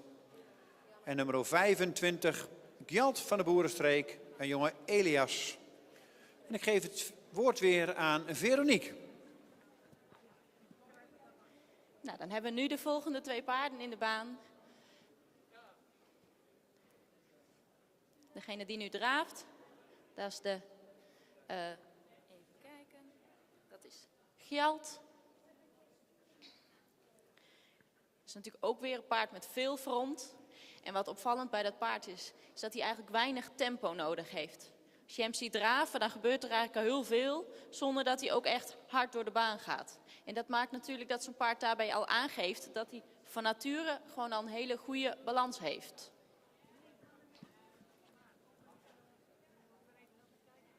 Het paard is groot, dus het zal zeker ook nog wel de tijd nodig hebben om echt voluit op kracht te komen. Maar toch zien we nu al wel dat hij mooi gesloten is in het lichaam. Dat hij op een makkelijke manier zijn wendingen doorkomt. Hij heeft mooi voorbeengebruik. En opvallend is dus die rust die ik net al benoemde. Als we kijken naar de merrie, toch iets een ander type. Die is natuurlijk ietsje kleiner en daardoor eigenlijk ook net even wat sneller in de beweging. Die heeft een heel actief achterbeengebruik. En eigenlijk een gelijk actief voorbeen.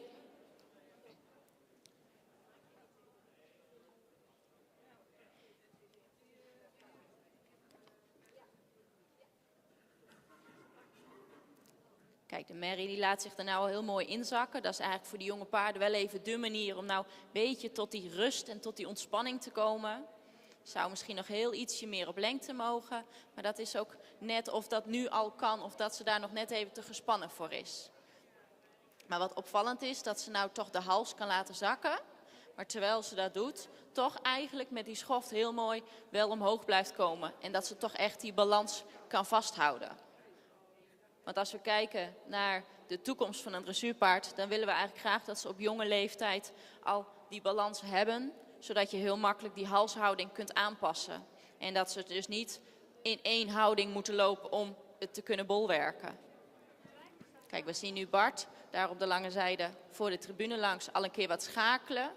Dan zien we ook dat het paard heel makkelijk wat meer ruimte pakt.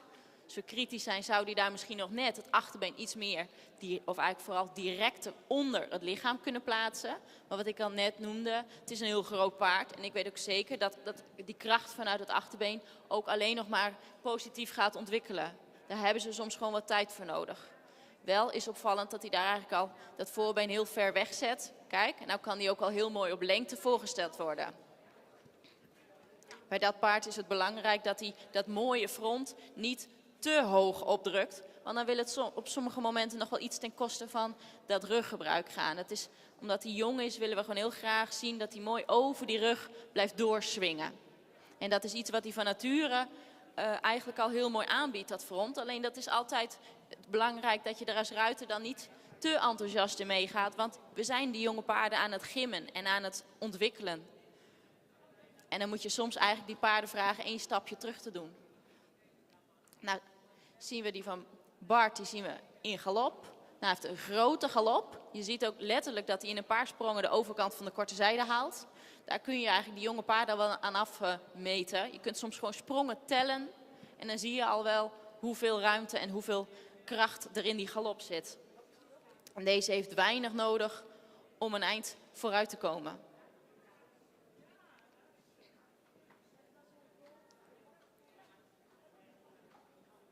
Kijk, nou zien we ook weer direct hoe makkelijk dat paard die hals erop zet en dat front gaat maken. En dan is het echt taak voor de Amazone of voor de ruiter om daar op de goede manier mee om te gaan. Dan zien we de merrie hiervoor ook al even een keer schakelen. Even kijken wat voor soort reacties geeft zo'n paard als je een keer aanvraagt om naar voren te gaan. En de echt getalenteerde paarden die blijven daar makkelijk in balans en die bieden eigenlijk al eerder extra aan dan dat je ze erheen moet duwen en dat het moeite kost en dat ze daar snelle drafritme kwijt zijn. Dus dat zien we bij beide paarden heel mooi. Die pakken die ruimte. We zien dat nu ook bij Gjalt voor de tribune langs. Dat hij daar makkelijk zo extra ruimte pakt en die schakeling naar voren maakt. Nou zien we nu de merrie bij C. We zien dat ze mooi lichaamsgebruik heeft. Dat ze mooi met die schoft omhoog springt. Ze heeft ook heel mooi knietje zo in die galop. We zien duidelijk dat voorbeen echt krachtig omhoog getild worden en naar voren geplaatst worden. Nou ja, en wat ik al net noemde, het zijn jonge paarden. Dus wij kijken ook gewoon wel een beetje door het stukje spanning of de onrustige momentjes heen. Daar gaat het nu eigenlijk niet eens om. Wij kijken naar de aanleg. En dan zien wij nu eigenlijk twee paarden die zich heel fijn laten bewerken. Die van nature een hele mooie balans hebben. Kijk, we zien nu de merrie hier richting C rijden. Die krijgt al mooi de lengte. En nu zien we dat ze eigenlijk ook heel mooi haar beentechniek kan vasthouden. Terwijl ze ondertussen wel die hals laat zakken en zich zo mooi uitlegt. En dat is zeker een kwaliteit. Ze valt niet uit elkaar. Ze gaat niet harder draven. Ze kan diezelfde draf vasthouden. Terwijl ze zo mooi die lengte van de passen kan volhouden. Nou, dan zitten we inmiddels ook alweer een klein beetje aan de tijd. Dus ik denk dat beide paarden terug kunnen naar de stap. En dan kunnen we nog heel even een snelle blik werpen op de stap. Maar dan zit ook hier de tijd er alweer op. Kijk, als we kijken naar de merrie zien we direct dat ze zich loslaat in die stap. Ze zou misschien nog iets ruimer over kunnen stappen. Maar dat lichaamsgebruik wat ze toont is wel heel fijn. Kijk, en dat zien we hier bij Grelt, die hier nu voor mij langs stapte. Zien we dat hij eigenlijk vanaf het eerste moment direct lekker ontspant. En grote passen met veel overstap door het lichaam naar voren maakt. Kijk, we zien nu ook bij de merrie dat ze al meer tot rust komt. En die stap wordt nu ook al ruimer en ruimer. Nou, nog een aantal minuutjes en dan komen we zo weer terug met 2 nieuwe paarden. Dankjewel, Veronique. Dat was de presentatie van Itty Hinke en Gjeld van de Boerenstreek.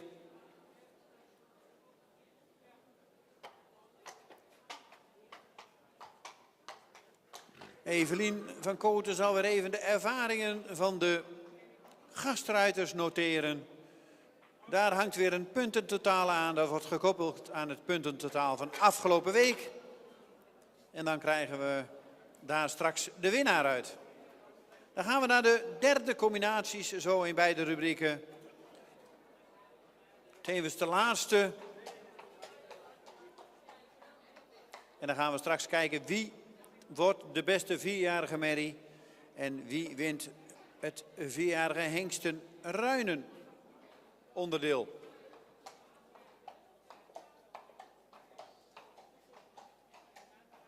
Natuurlijk ook even een dingetje voor de gastruiters. Ze stappen van het ene paard. Het ene paard voelt wat actiever en heftiger aan dan het andere paard.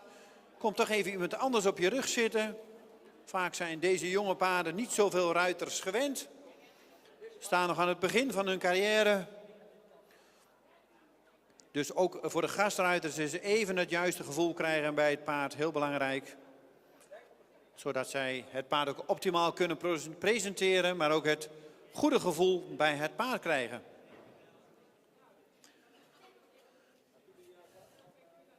Dan gaan we zo naar nummer 7 bij de 4-jarige merries. Itske onder het zwaluwnest. De jonge Maurits. Normaal wordt Itske gereden door Annette Verbeek. De eigenaar is BH Verbeek Vermolen uit Bleia. En de fokker is P.J. Forsters uit Reuzel. Bij de 4-jarige hengsten en ruinen krijgen we Gijs H. Een jonge Tjalle. Normaal gereden door Corina van der Bunt. Eigendom van Gebroeders Vermanen uit Ede. En de fokker is Jan Hellings uit Oudsbergen. Dus even wachten we op de combinaties. Ze zijn bijna alweer gewisseld van paard of ze zitten alweer op een andere paard. Vaak de beugels moeten even op maat gemaakt worden. En dan krijgen we ze zo in de baan.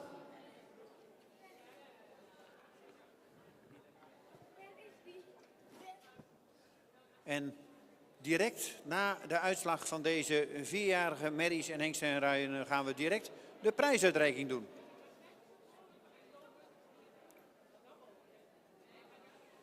Na deze dressuuraanleg gaan we de Pavo Friso finale doen. Voor tuigaanleg, hengsten en ruinen, de eerste groep.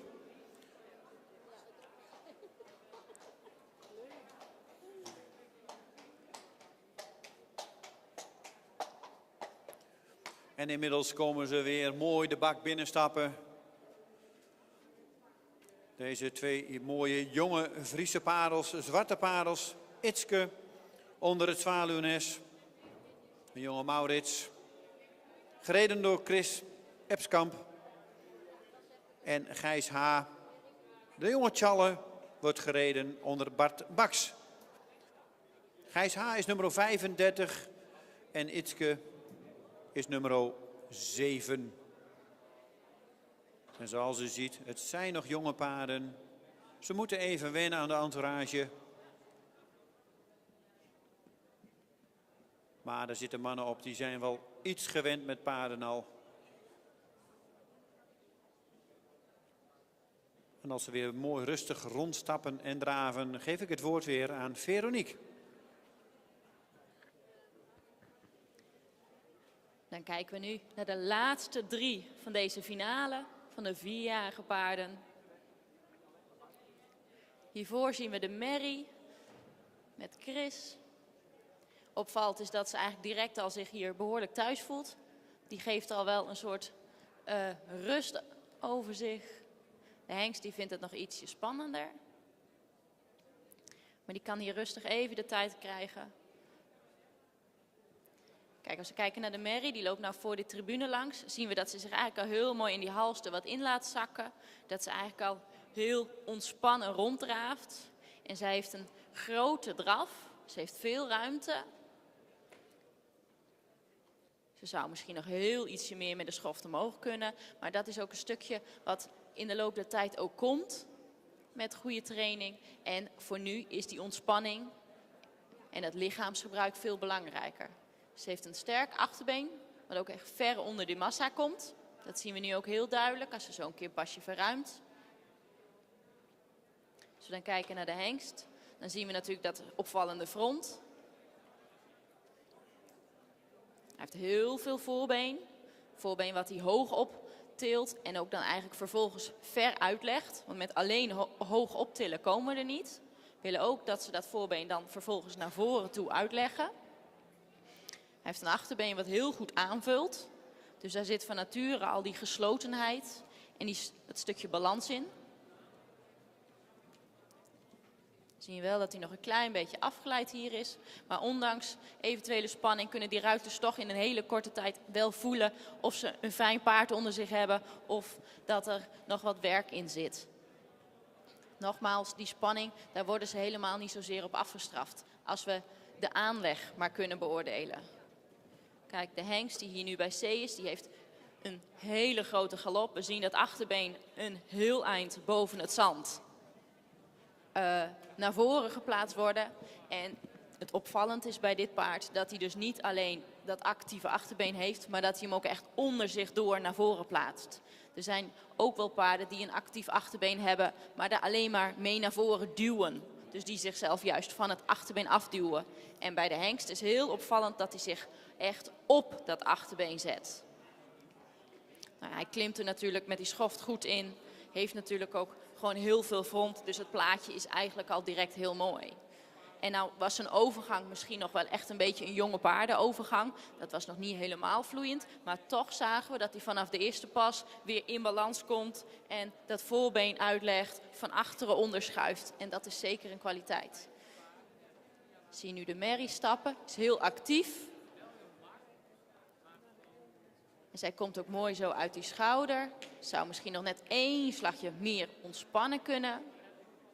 Maar dat vinden we ook eigenlijk helemaal niet gek met deze entourage. Dat daar nog ietsje spanning in zit bij die 4-jarige paarden. Kijk, nou wordt ze al relaxter. En dan zien we ook direct dat ze gewoon nog mooier door dat lichaam gaat stappen. En dan zien we de hengst nu over de diagonaal stappen. Een hele vlijtige stap. Zou misschien nog heel iets meer uit de schouder komen. Maar we weten ook zeker dat als hij nog relaxter is, dat dat ook nog weer beter wordt. Maar opvallend is daar ook dat achterbeen wat opgepakt wordt en direct heel actief naar voren doorgeschoven wordt. En dat zien we bij die hengst dus heel opvallend eigenlijk in alle 3 de gangen. Dan kijken we ondertussen naar de galop van de merrie. Die heeft een grote galop, die met een voorbeen wat ze ver weg zet. We zien wel dat ze nog een klein beetje veel tempo nodig heeft. En dat zie je wel vaker met paarden met veel kwaliteit in de galop. Dat ze dat gewoon dan nog niet de kracht hebben om dat allemaal op dat achterbeen te houden. Maar we zien wel dat ze mooi van de grond springt. Dat ze mooi met de schoft omhoog gaat. Dus de galop gaat zeker wel de goede kant op.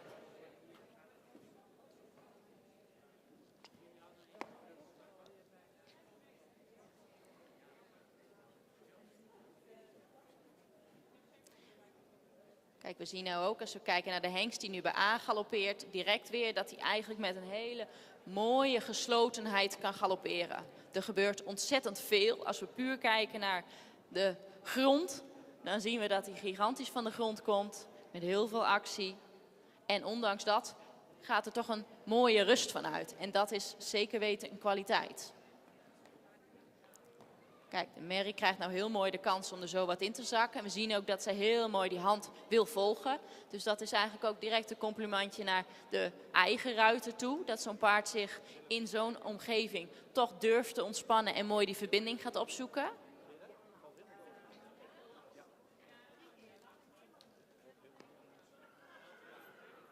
En als we dan nu kijken naar de hengst, dan zien we dat hij daar eigenlijk direct vanaf zijn overgang zichzelf weer heel mooi presenteert. Houdt nog wel iets die spanning daar op de tribune.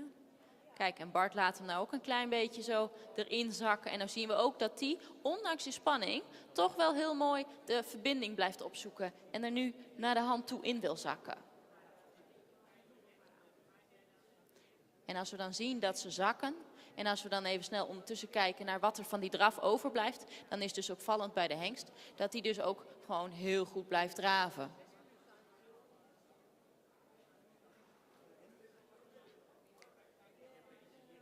Nou, dan zijn we denk ik inmiddels weer toe aan de conclusie van de gastruiters. Dus dat zal hier genoteerd worden en dan uiteindelijk kunnen wij met een eindresultaat komen.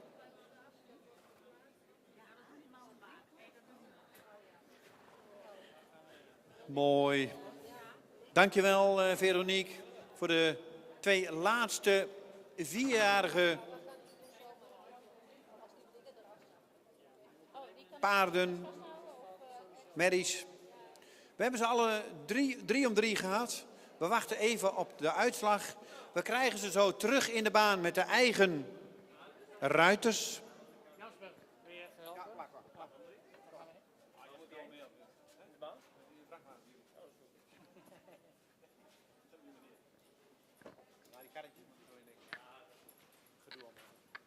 Maar ze zei wel...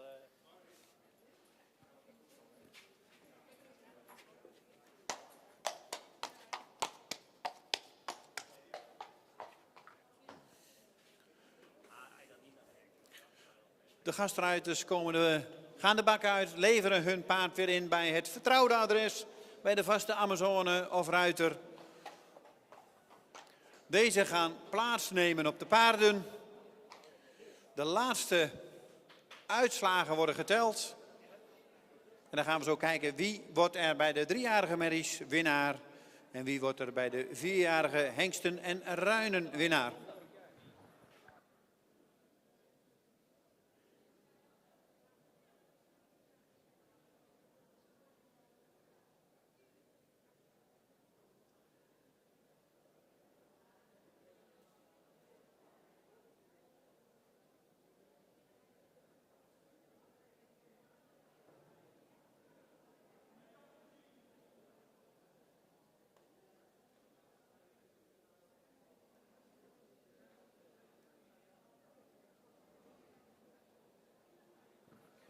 We krijgen zo eerst de 4-jarige merries in de baan.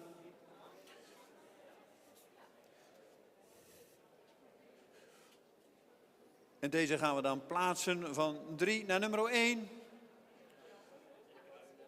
En daarna de 4-jarige hengsten en ruinen. Dus even een momentje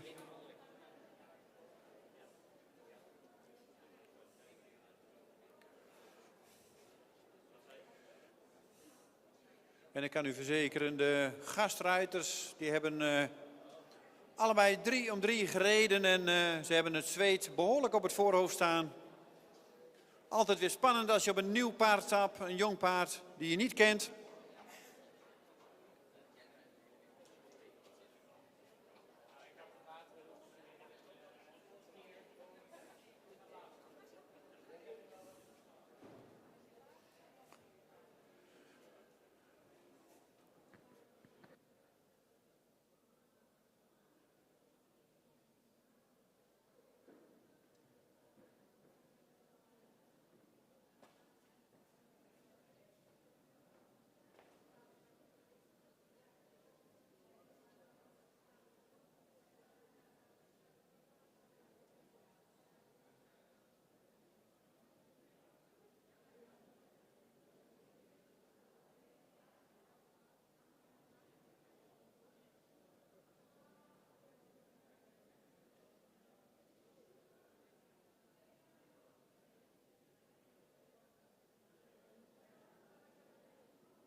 Als de Amazones en ruiters klaar zijn, dan mogen de 3 merries in de baan komen.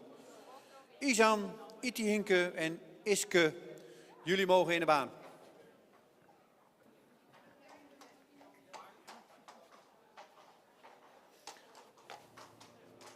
En dan mogen jullie even rustig rondstappen.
Het was even de punten optellen. Ten eerste dank aan de gastruiters. Die gaan we vanmiddag nog een aantal malen weer terugzien op de 5- en 6-jarige paarden. Maar we krijgen eerst de uitslag van deze 3 prachtige merries. 4 jaar oud. Van de week gereden door Sandra de Groot, Jantine Slingeland en Annette Verbeek. En vanmiddag zijn ze gereden door de gastruiters. En dan gaan we meteen maar over naar de prijsuitreiking. En als derde mag opstellen Iske onder het zwaluwnest met 72,9 punten. En dan mag rustig even applaudisseren.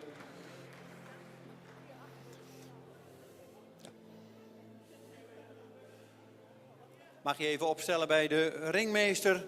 Als tweede mag opstellen Itihinke van de Mersken. Met Jantine 74,25.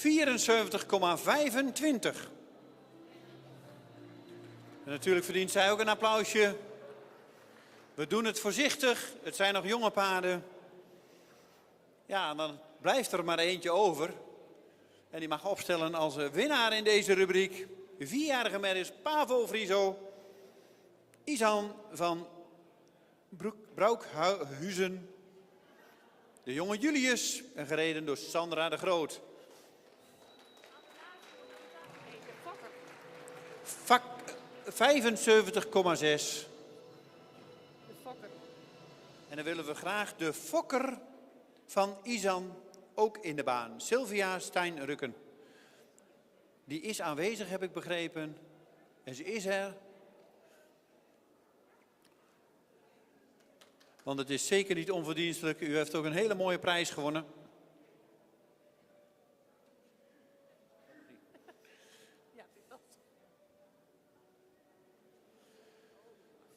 Want natuurlijk krijgt de fokster van dit hele mooie paard ook een prijs.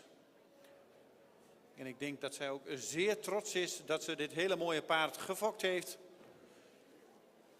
Maar desalniettemin, we hebben ook een hele mooie Iti Hinke staan en een hele mooie Iske. 3 prachtige parels, 4 jaar oud.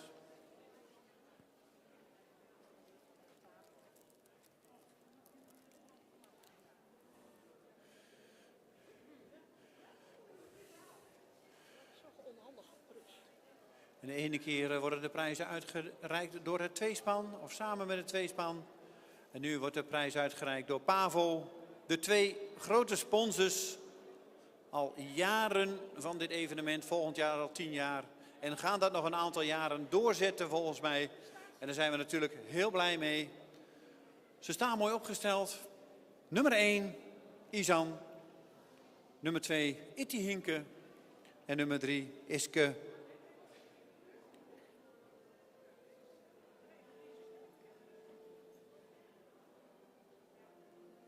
Fokkers, eigenaren, maar ook de Amazones die met deze prachtige paarden mogen rijden. Van harte gefeliciteerd. En we wensen jullie nog heel veel succes de komende tijd, de komende jaren denk ik. Want ik zeg altijd, het zijn Friese paarden, doe er voorzichtig mee, wees er zuinig op. Over een paar jaar zijn ze pas in de kracht van hun leven. Van harte gefeliciteerd. En volgens mij zijn de foto's gemaakt bijna. Ik weet niet of Piet weet hoe de camera werkt. Ja, weet je Piet? Mooi. Dus in ieder geval, dankjewel. En op aanwijzen van de ringmeester gaan we een prachtige ereronde maken. En misschien kunnen we daar wel iets een applausje bij doen. Even in het midden met z'n allen. En dan gaan we genieten van deze mooie parels. Voorzichtig. We voeren het applaus ietsjes op. En blijven de paarden er mooi rustig onder. Dan maken we het nog iets gekker, maar niet te gek.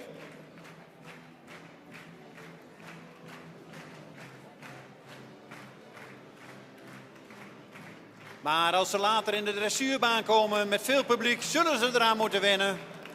Geweldig mooi.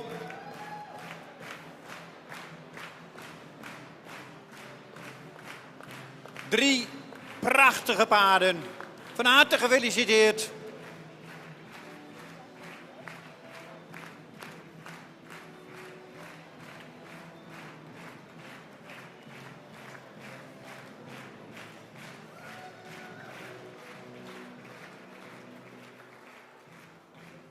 Ja, en de kampioen wil even ook laten zien dat ze de kampioen is.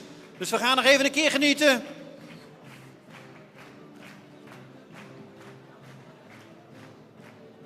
Even rustig. Muziek ietsjes terug. Want zoals ik al zeg, we willen absoluut geen ongelukken. Geweldig, dankjewel.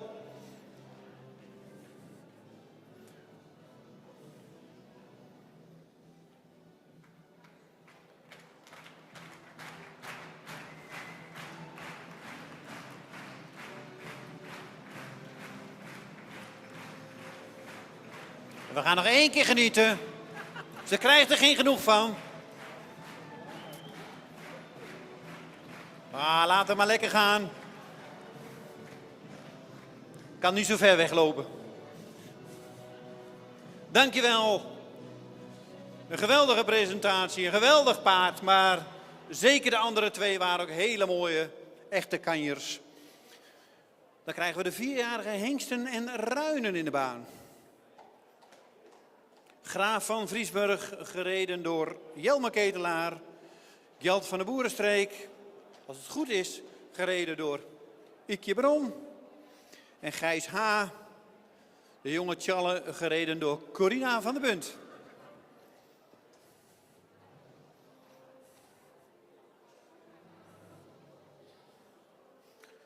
En deze puntentelling zat heel dicht bij elkaar.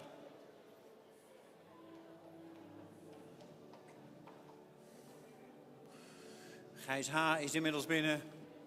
Jelmer is binnen met Graaf van Vriesburg.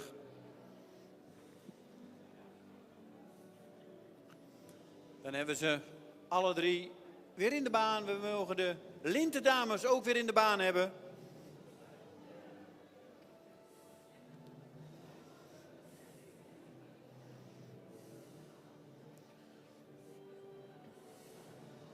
Drie hele mooie combinaties.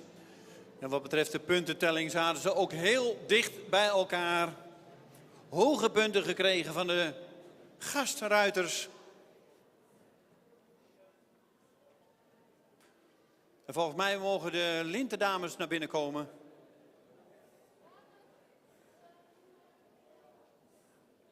Dan gaan we zo over naar de prijsuitreiking. Laat ze nog even mooi rondgaan.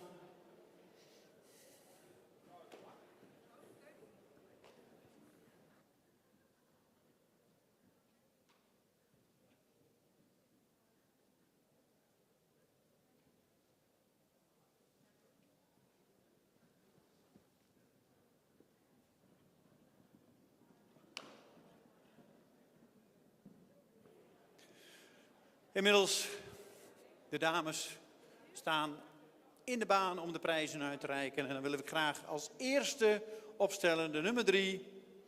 Nummer 21, Graaf van Vriesburg, de jonge Johannes onder Jelmer Ketelaar.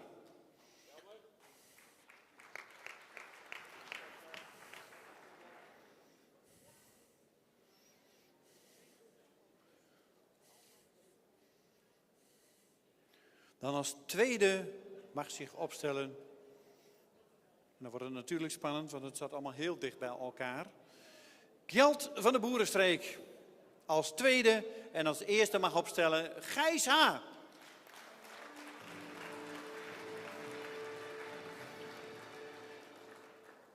Gjalt onder Ikje Baron, de jonge Elias. En nummer 35, Gijs H., de jonge Tjalle onder Corina van der Bunt. De winnaar in deze rubriek met 82,9 punten. De nummer 2 82,5 punten. En de nummer 3 80 punten. Dus het zat allemaal heel dicht bij elkaar. 3 zeer aansprekende paarden volgens mij.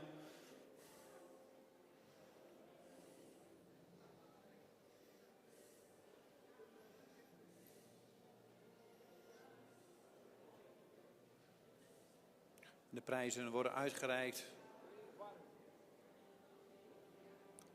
door Pavo, de grote sponsor van dit evenement. Samen met Friso, het tweespan. Al jarenlang verbonden aan dit onderdeel. En dat zullen zij waarschijnlijk ook nog jarenlang blijven doen. En je ziet, het zijn nog jonge paarden, ze vinden alles nog heel spannend.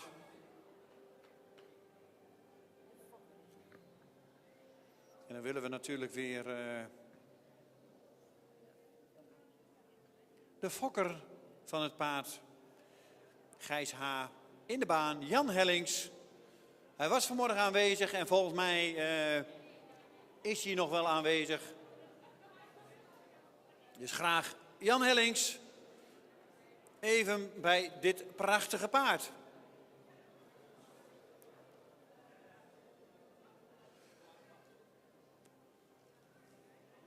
Ik weet niet of Jan nog aanwezig was. Hij was in ieder geval vanmorgen aanwezig en hij zou ook blijven vandaag.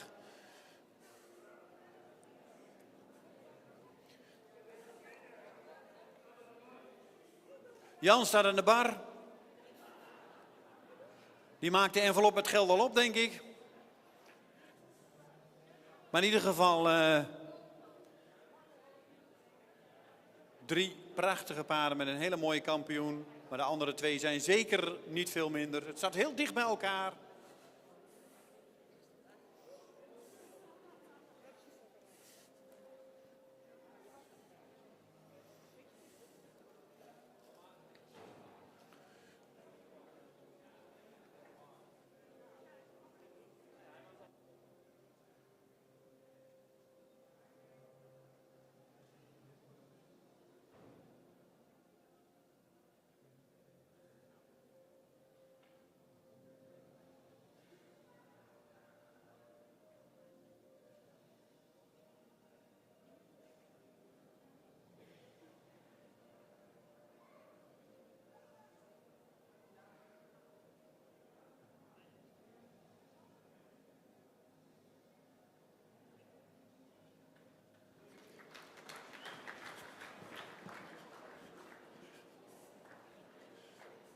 We gaan het weer rustig proberen met een muziekje.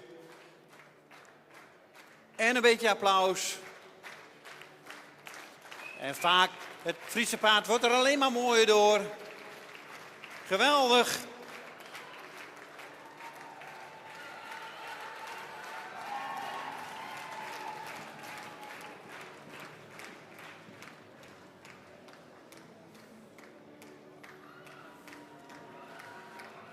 Nummer 1, Gijs H. Nummer 2, Geld van de Boerenstreek. En nummer 3, Graaf van Vriesburg. Van de week al gekwalificeerd, alle 3 voor deze finale. En vandaag gereden door de gastruiters. Bedankt voor de deelname. En dan gaan we zo over naar de Pavo Friso met tuigaanleg. En geef ik het woord aan Henk Dijkstra.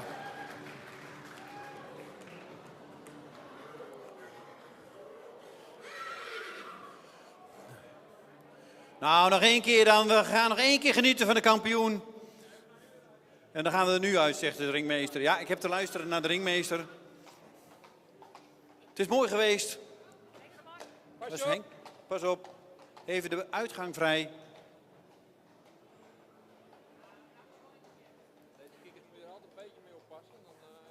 Mooi. En dan geef ik de microfoon aan Henk Dijkstra. Hier wel los? Denk u. Ik ben er net uitgevallen.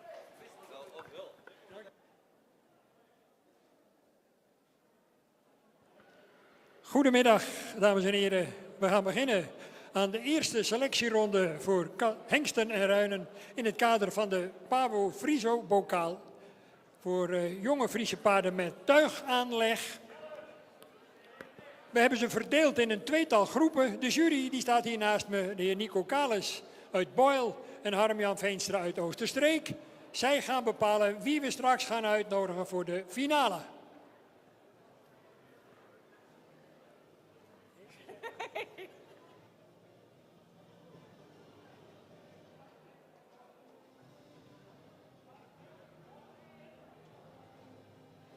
Goed, met nummer 2 aan de wagen. U kent hem natuurlijk allemaal. Sieber Minkema, hij presenteert Gaucho Jede van de hengst Mees 497. De moeder is Juwiel H. van Lutkepijem, een model Sportmerrie. Fokker-eigenaar stal Jede de Vledder. Met 119. Hidde van Skarren. De jonge Marcus 491 uit Wietske van Skarren, een sterdochter van Andries. In eigendom bij mevrouw Leslie Agricola in Scharsterbrug.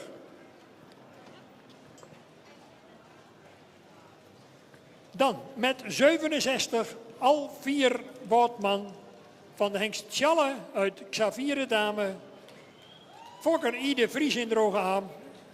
En gereden door de eigenaar Fijke Holtrop. natuurlijk 166 Germ B van de hengst Nane 492 uit de Rindertmoeder Fokker S. Hoisma in Broek in eigendom bij familie Hart van Veen in Boelenslaan, gereden door Jelmer Chardon.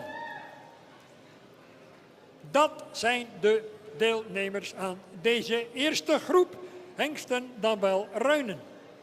Een mooie kleine selecte groep en we gaan eens kijken of hier het nieuwe tuigtalent voor het komende groene seizoen volgend jaar rondloopt.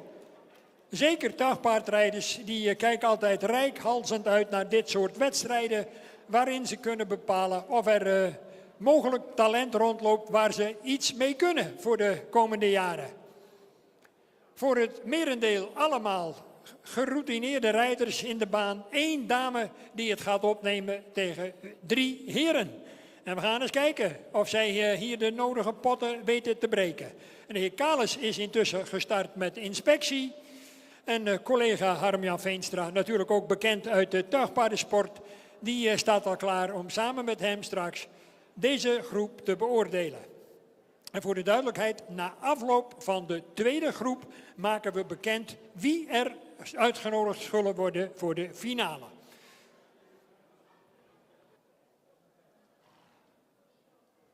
Mijn ringmeester Pieter Landheer die heft de hoed ten teken dat de wedstrijd kan beginnen.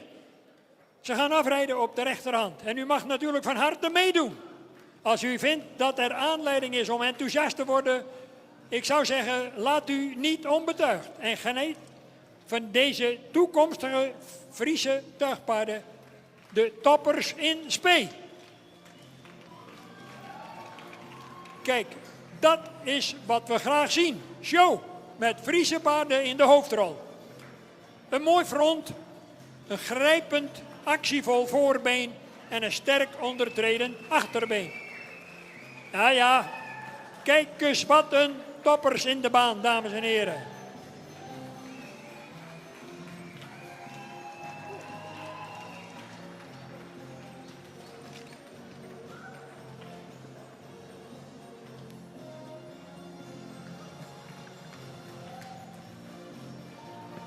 Nou, talentvol, dat zijn ze. Dat is zeker.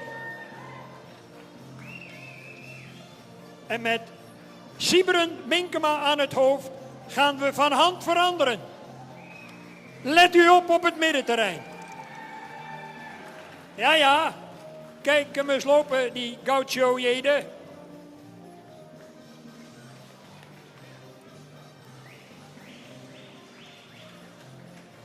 Paarden met aanleg.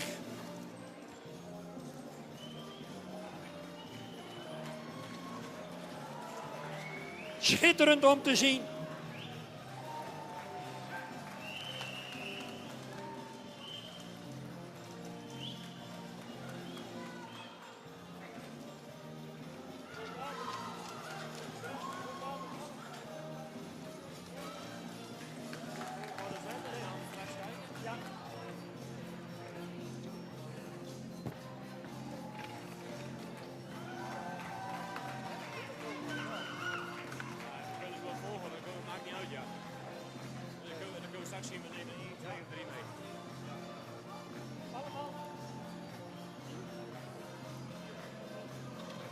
Opstellen mag.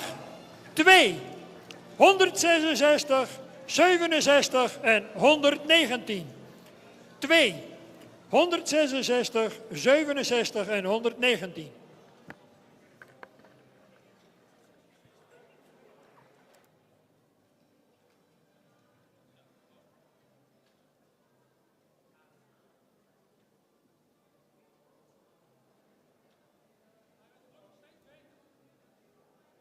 Goed, dat was de eerste groep.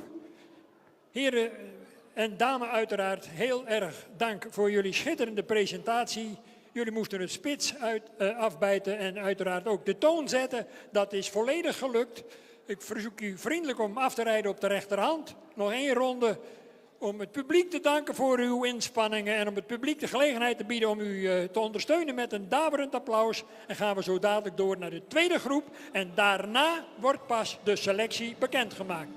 Muziek en uw applaus.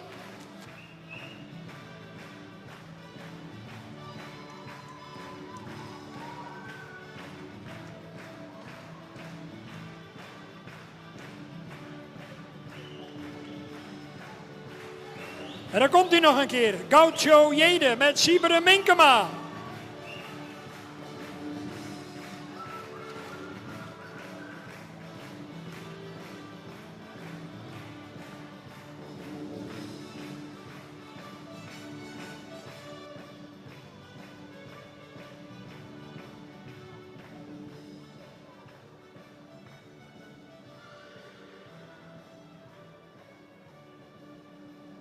Een prachtig begin van deze eerste groep.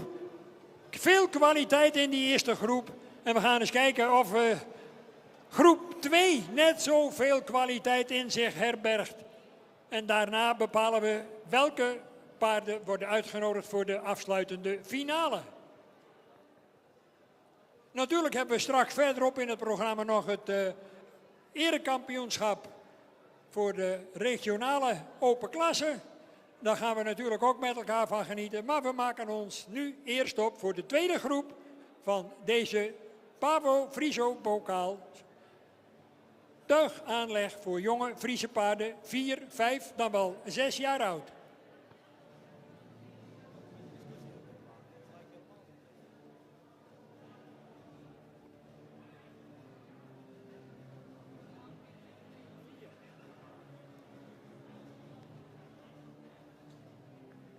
Als eerste komt binnen Falco RH onder nummer 58. De vader is de hengst Tjalle 454. De moeder Rianne H. van Jasper. Fokker T. Hettinga in Arem. In eigendom en gereden door Jelle van der Kooi in Sint-Nicolaasga. Dan met 94 Gjalt van de hengst Bene 476. Uit de Mauritsmoeder. Fokker en Leijendekker in Witmarsum. In eigendom bij en gereden door Pieter Okkema te Witmarsum. 85 Verre van Hovenierswester. Van de hengst IJse 489 uit een Ulkemoeder. Fokkereigenaren GNL Wester te Tjerkgaast. Gereden door Gooitse Wester. En tenslotte 184 Aaron B. Van de hengst Jouwe 485 uit een Duitse moeder. Fokker mevrouw LMH Beutenhof in Onna. In eigendom bij Stal van de Viervoeken in Siebrandburen en gereden door Augustine Zoekstra.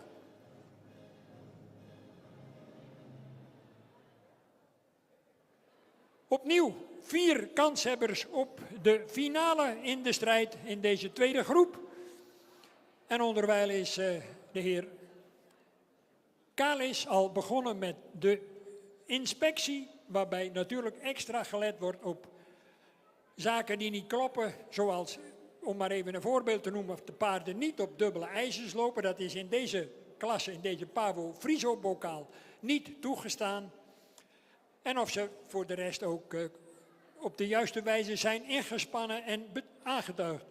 Goed, een mooie kleine groep, ruimte in deze schitterende hal hier in Gaasterland. We gaan eens kijken of hier in deze groep net zoveel kwaliteit te bewonderen valt als in de eerste groep.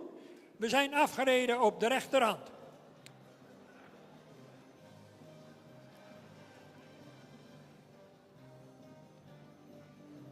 Een behoorlijk gevulde prijzenpot bij deze Pavo Friso bokaal tuigaanleg. €250 voor de winnaar, dan 150 en tenslotte €100 te verdienen straks in die finale.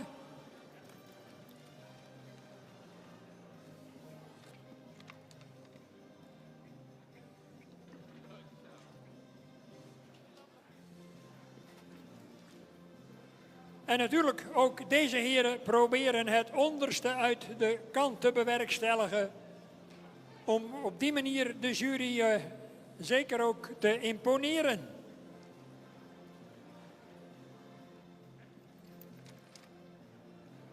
Harm van der Meulen, die licht zijn hoed ten teken dat we van hand gaan veranderen. En het is nu aan Falco, aan Gjalt, aan Verre en Aaron de mogelijkheid om op de linkerhand de jury te overtuigen van hun talenten. Waarbij natuurlijk ook het tempo nadrukkelijk een rol speelt. Het gaat niet om de snelste verrichting, maar om de mooiste verrichting. Waarbij die paarden mooi op eigen benen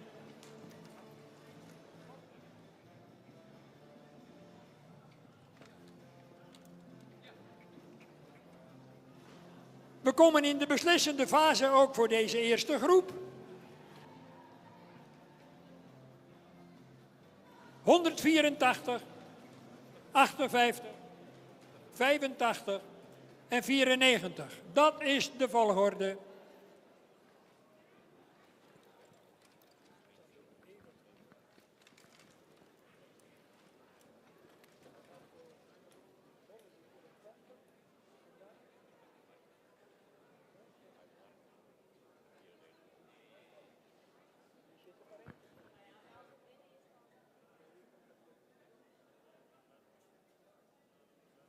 Goed, dat was de presentatie van de tweede groep in het kader van de Pavo Friso Bokaal 2022.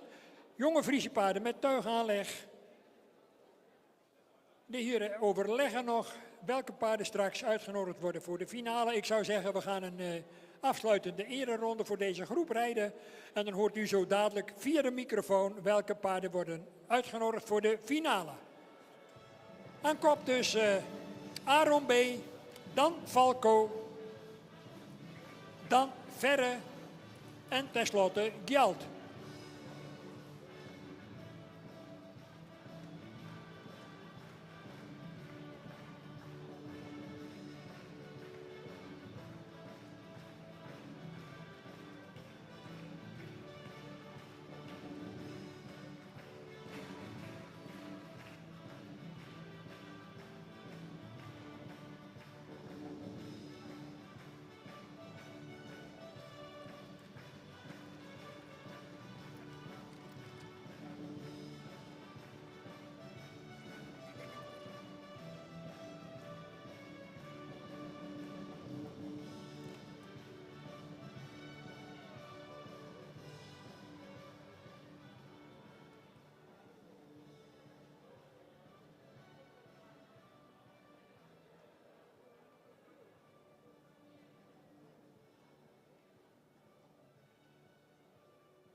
Goed, dan heb ik voor de deelnemers aan deze twee groepen hier de finalisten. Die zijn aangewezen door de jury. 2, 166, 67, 184 en tenslotte 58. Ik herhaal, voor de finale straks zijn uitgenodigd catalogus nummer 2, 166, 67, 184 en 58. Een spannende finale straks. En we gaan uiteraard naar het volgende programmaonderdeel. En ik kijk waar mijn collega Dick Brummel zich bevindt. En hij krijgt van mij de microfoon terug.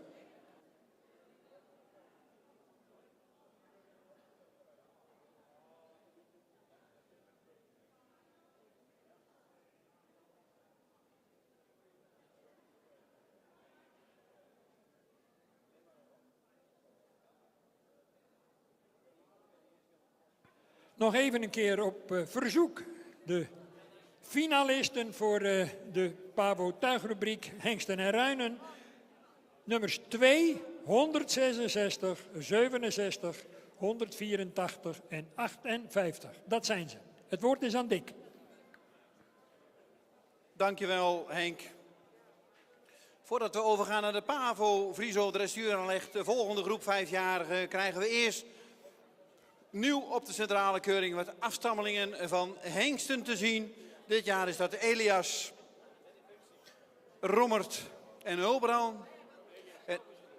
En de eerste die we zo in de baan gaan krijgen zijn de afstammelingen van Elias. Helaas is Elias er zelf niet. Mark Peter is zelf ook niet aanwezig.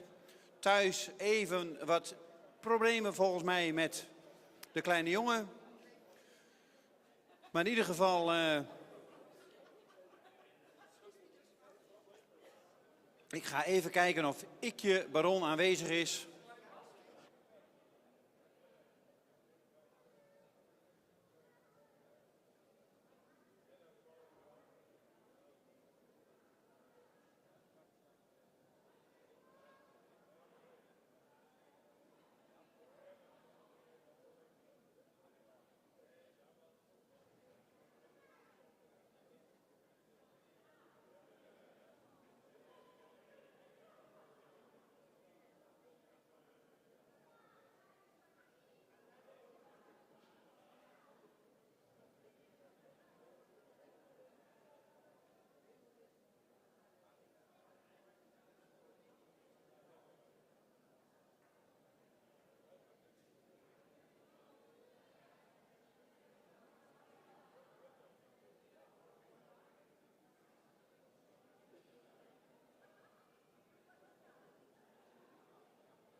Ja, het is even wachten. We hebben nu 2 Eliassen in de vooropstelling.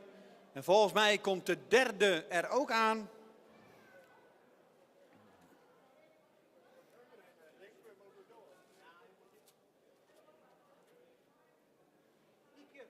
Dat is Gildo, hè?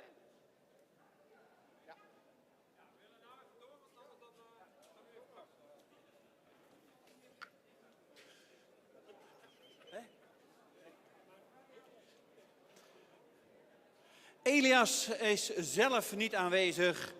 Het zoontje van Mark-Peter en Ikje is gisteravond met spoed naar het ziekenhuis gegaan. En ik hoor net van Ikje dat alles weer goed is. Maar dan moet er toch even eentje thuis blijven en oppassen op de kleine. Verder geen problemen, maar helaas hebben we Elias, onze promotor van het Friese dressuurpaard, helaas niet in de baan. Maar wel 3 prachtige, mooie afstammelingen van deze hengst. Een hengst die natuurlijk zelf uitblinkt in de dressuurbaan. Maar ook zijn nazaten doen dat zeker ook verdienstelijk. Hier hebben we 3 paarden in de baan, 3 afstammelingen van Elias onder het zadel. En ik moet even kijken, ik heb wat informatie gekregen. Volgens mij lopen voorop Gildo van de Brinkhof, Elias maal Norbert maal Brandus. Een 4-jarige eerste premiester met Marit de Vries op het zadel, als ik het goed heb. En ze knikt ja. Behaalde een dubbele A-score in de IBOP en is eerste premiester geworden. Inmiddels start ze succesvol in de L1 dressuur en zal ze aanstaande zondag ook meedoen in Ermelo met het El Raco Nederlands kampioenschap dressuur.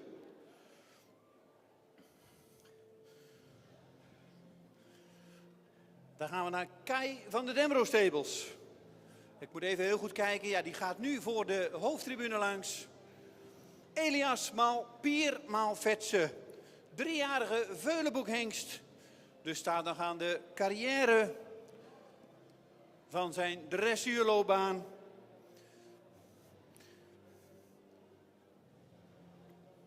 Behaalde een AA-score in de test. Dus ook een paard met veel aanleg.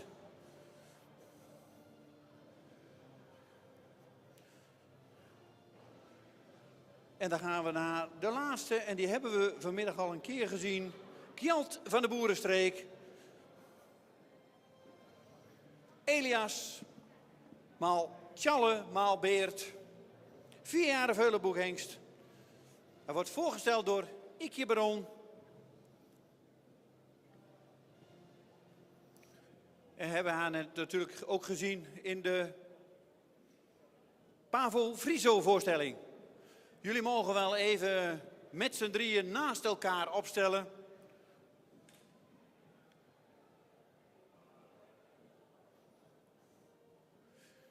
Paarden allemaal geroemd om de 3 goede basisgangen. De stap, de draf en de galop.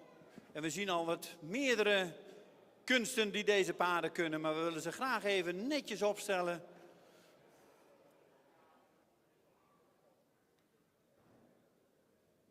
En mogen jullie even naast elkaar gaan staan.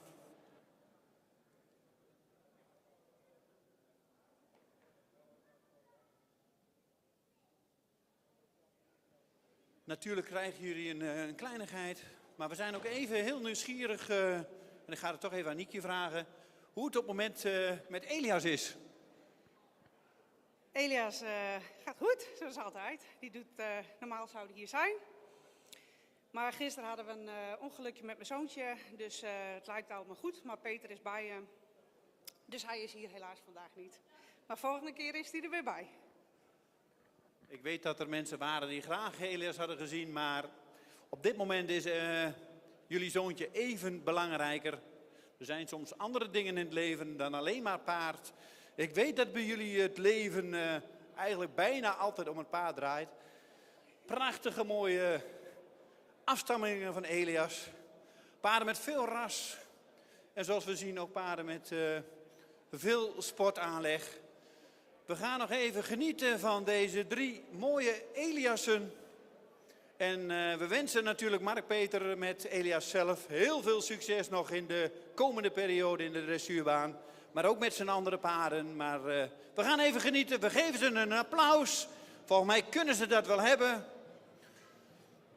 En een muziekje eronder.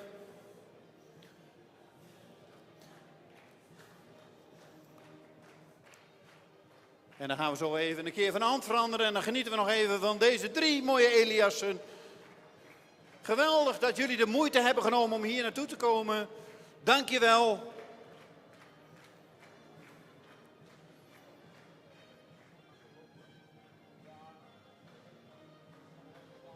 Kijkt u eens even. Geweldig. Het zijn nog jonge parels, jonge paarden. En we weten zeker dat we de komende jaren nog gaan genieten van deze 3 toppers uit Elias. Dank je wel.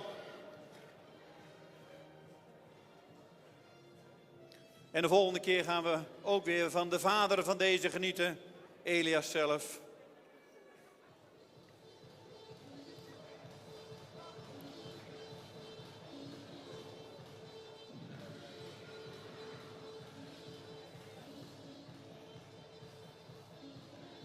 Dankjewel.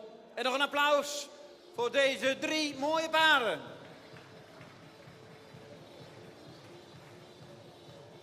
En soms moet je attent blijven.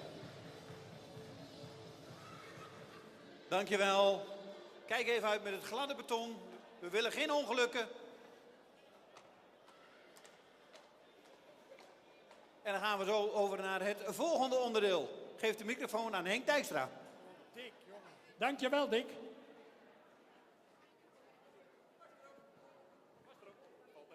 Gaan we naar de finale voor de hengsten, dan wel ruinen. 5 paarden geselecteerd. Als eerste met 2 aan de wagen. Gaucho Jede, de combinatie Mees 497, Maltjalle, Fokkerstal Jede te Vledder. In eigendom bij de combinatie Minkema en Schreuder in Friese Palen.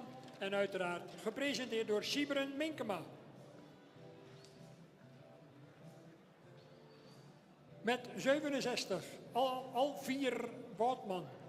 Een jonge Tjalle uit een harmenmoeder, Fokker Ietsen de Vries in Drogeham. Rijder-eigenaar Fijke Holtrop in Baaium.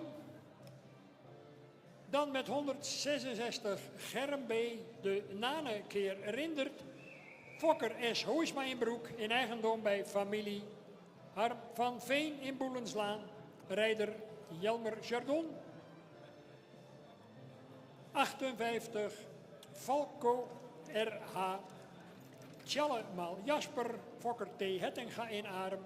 En rijder Jelle van der Kooi in Sint-Nicolasga, tevens eigenaar.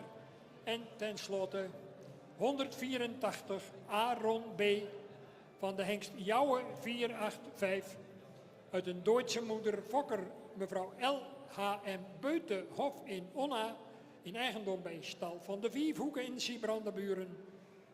Gereden door Augustinus Hoekstra. Dat zijn de grote kanonnen in deze finale. 5 in getal. En deze heren gaan onverbiddelijk de strijd aan zo dadelijk.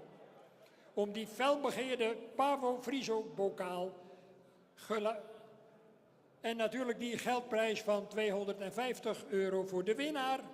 150 voor de tweede plek en 100 voor de derde positie. Dat is de inzet en natuurlijk ja, de eer als je zo'n Pavo Friso bokaal op je naam weet te schrijven. De inspectie is naar tevredenheid verlopen. Ringmeester Pieter Landheer heeft het sein tot afrijden gegeven en we gaan genieten van Siberen Minkema met Gaucho Jede.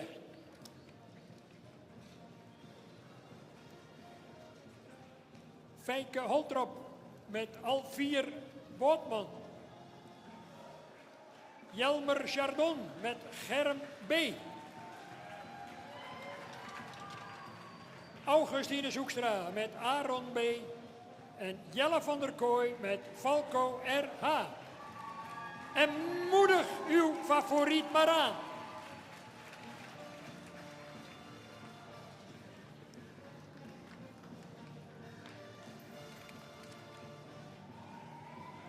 Wat een toppers in de baan, dames en heren. Kom mee, laat uw enthousiasme maar even horen.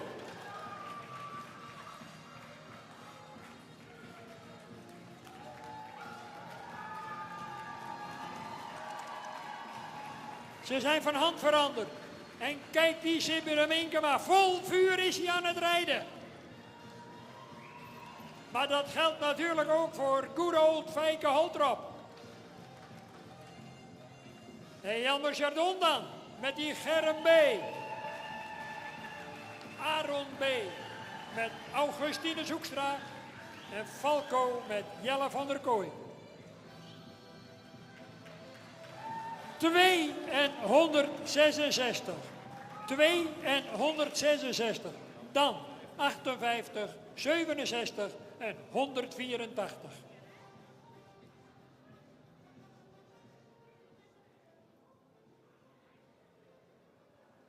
Ja, bijzonder snelle besluitvorming van de jury houdt natuurlijk ook rekening met het feit dat dit in principe nog jonge paarden zijn. En die hebben al een koers achter de rug. Ze moeten nu natuurlijk in zo'n finale nog weer een keer voor 100% aantreden. We geven ze eeuwig gelegenheid om op adem te komen.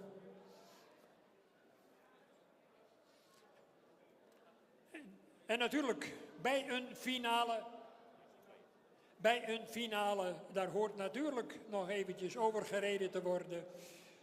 En ik mag daar zo dadelijk, als de paarden even op adem zijn gekomen, Pieter Landheer, de eerste 2 binnengeroepenen voor uitnodigen. En dat betekent een titanenstrijd tussen deze beide heren, Minkema en Chardon. En no schil de boeter, Jild de maat de heren.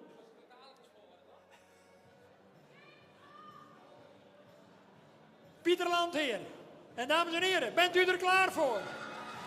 Ja, ja, daar komen ze. De 2 toppers uit deze groep. Ja, dat is tuigpaardensport, dames en heren.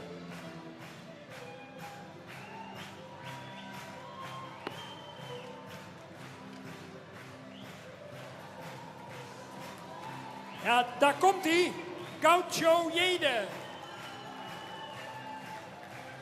En daar komt Germ B. Ja, zegt u het maar.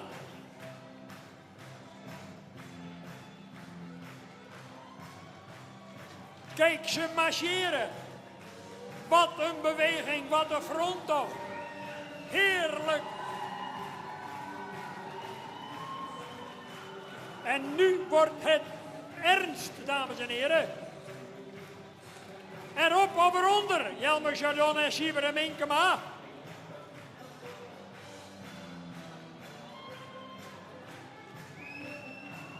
Oh, en wat zijn de verschillen klein.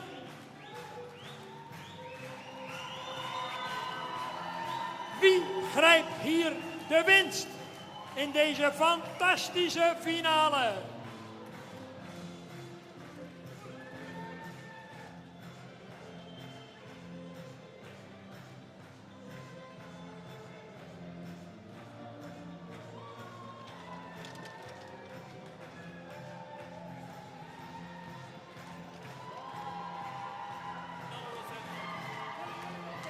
Goed, en de winst die gaat naar Sibire Minkema.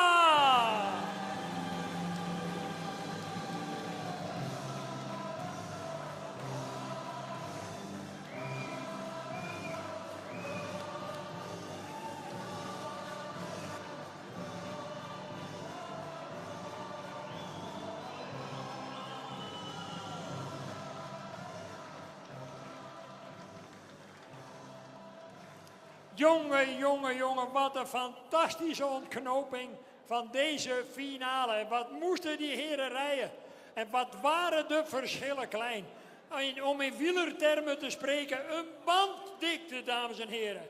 En natuurlijk willen we dan graag weten waarom of de jury dan uiteindelijk voor Gaucho Jede met Sibire Minkema heeft gekozen. Het woord is aan Harm-Jan Veenstra. Ja, goedemiddag allemaal. Het was een zeer spannende strijd met 2 paarden die er echt uitliepen. En we hadden ook een heel klein beetje discussie onder elkaar. De ene wou die, de andere wou dat. En hebben we toch gekozen voor Sieber met nummer 2. Die is iets rustiger in de aanleuning. Ik vond de tweede, die was iets... Jelmer die zat volop in de strijd. Misschien net wat te veel eraan. Daarom hebben wij gekozen voor het rustigere beeld. En over de beweging zijn ze ex-eco. Maar je moet kiezen. Wat hoor ik? Boe? Nee jongens, het is gewoon heel moeilijk. Allebei gefeliciteerd. Dankjewel, Harm-Jan Veenstra, voor je explicatie in deze rubriek. Natuurlijk, de verschillen zijn klein. En laten we vaststellen dat we met elkaar toch een fantastische finale hebben kunnen beleven.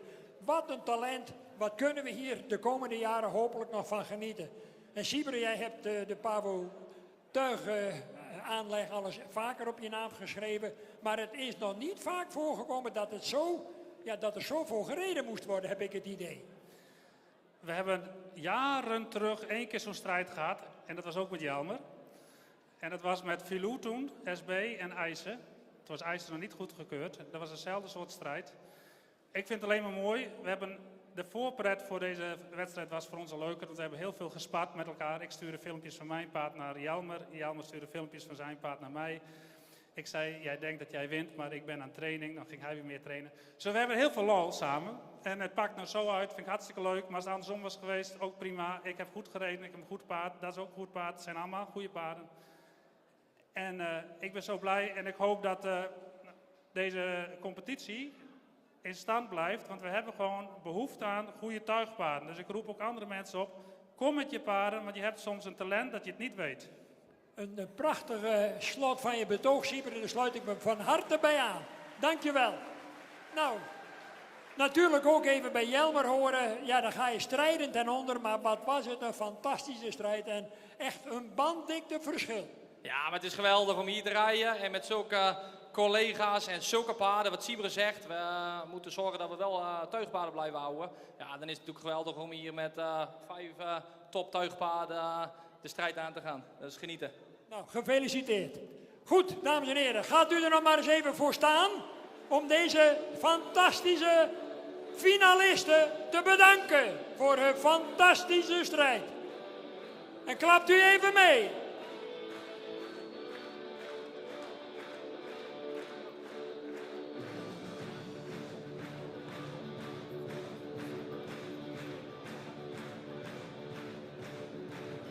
Wat een feest, dames en heren, hier in Harig vanmiddag bij deze finale.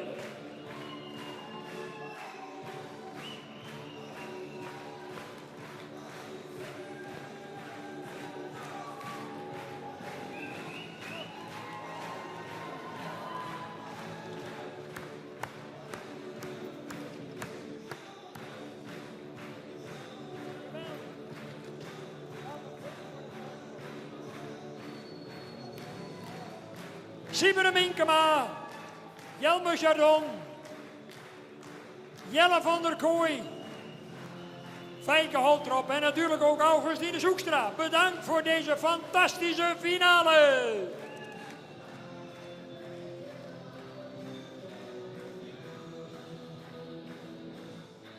Whatever you want. Tuigpaarden, dat willen we. Frieske tuurgiendes.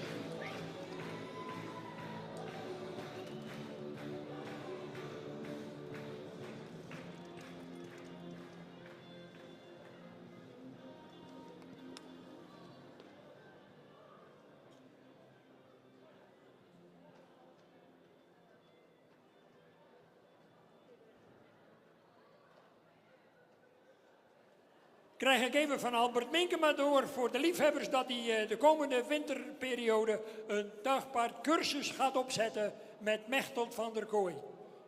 Kunt u zich aanmelden bij de vereniging Het Friese Tuigpaard. Dick, het woord is aan jou.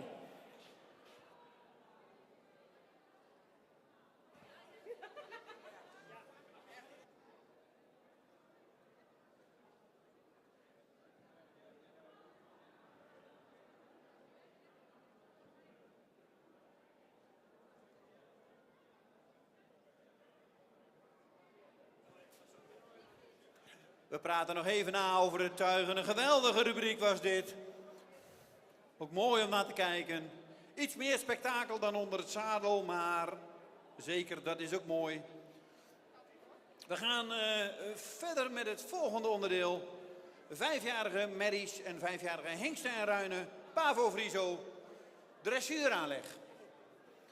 De gastruiters gaan weer de eerste paarden onder het zadel pakken. Farah Diba van de Grubstal. Een jonge IJzer, normaal gereden door Jelme Ketelaar. Deze merrie. En wordt vandaag gereden door Chris Eskamp. En Ebert van de Egberdina-hoeve, de jonge Nane, normaal onder het zadel van Demi van Nispen, wordt vandaag gereden door Bart Baks. Deze twee, nummer 10 en nummer 43, zullen zo in de baan verschijnen als eerste van de 5-jarigen.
Volgens mij hebben de gastruiters de paarden inmiddels onder het zadel. Ze stappen nog even in de bijbak rond.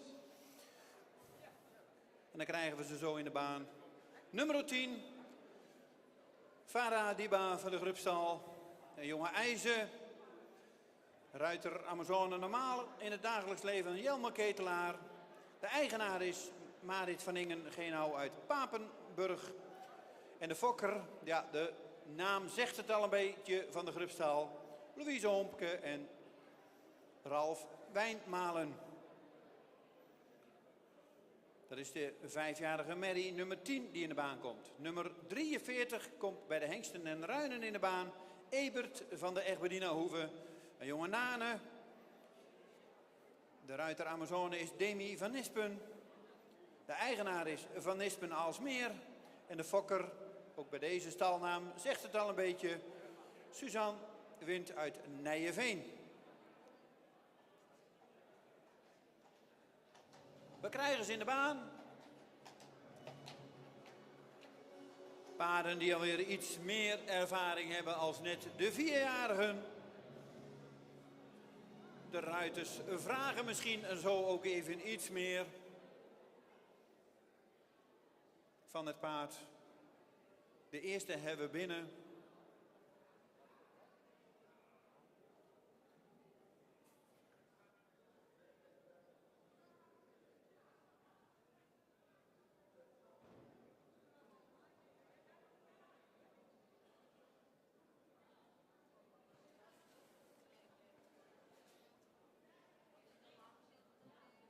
Bij de ene moeten nog even de stijgbeugels op maat worden gemaakt. Heel belangrijk dat alles even goed zit bij het paard. Dat de ruiter een goed gevoel heeft, goed kan zitten. En dan krijgen we ook de volgende in de baan.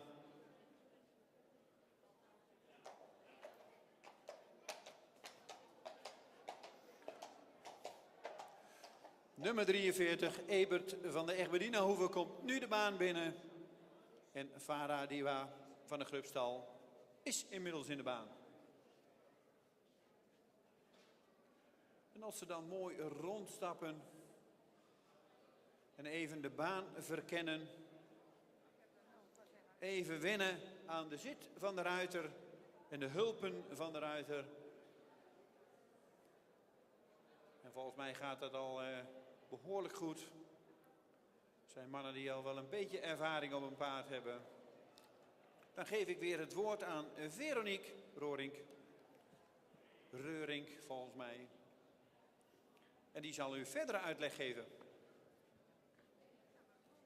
Ja, dan kijken wij nu aan naar de eerste 2 5-jarige paarden. Wij verwachten van de 5-jarige toch al een slagje meer geslotenheid. Schouderbinnenwaarts komt erbij. Dus daar kunnen wij eigenlijk nogal weer meer uit afleiden. En vooral krijgen wij daardoor een heel goed beeld van wat die paarden gaan ontwikkelen aan draagkracht. Als we nu kijken, dan zien we Bart daar bij A draven.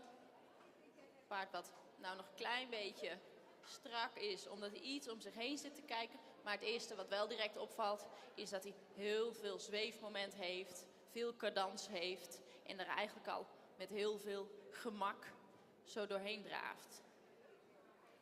En ik noemde het bij de 4-jarigen al, dat wij het een kwaliteit vinden als de paarden weinig snelheid nodig hebben om toch een goede beentechniek te hebben en om toch zich goed te presenteren. En dat is dus opvallend bij deze hengst die hier nu op de lange zijde draaft ook.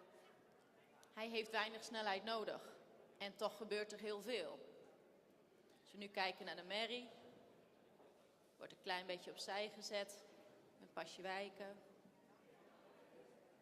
Dan zien we dat ze, terwijl ze in zo'n zijgang loopt, eigenlijk heel mooi haar draf kan volhouden. Dat ze daar eigenlijk met een hele mooie cadans doorheen kan komen.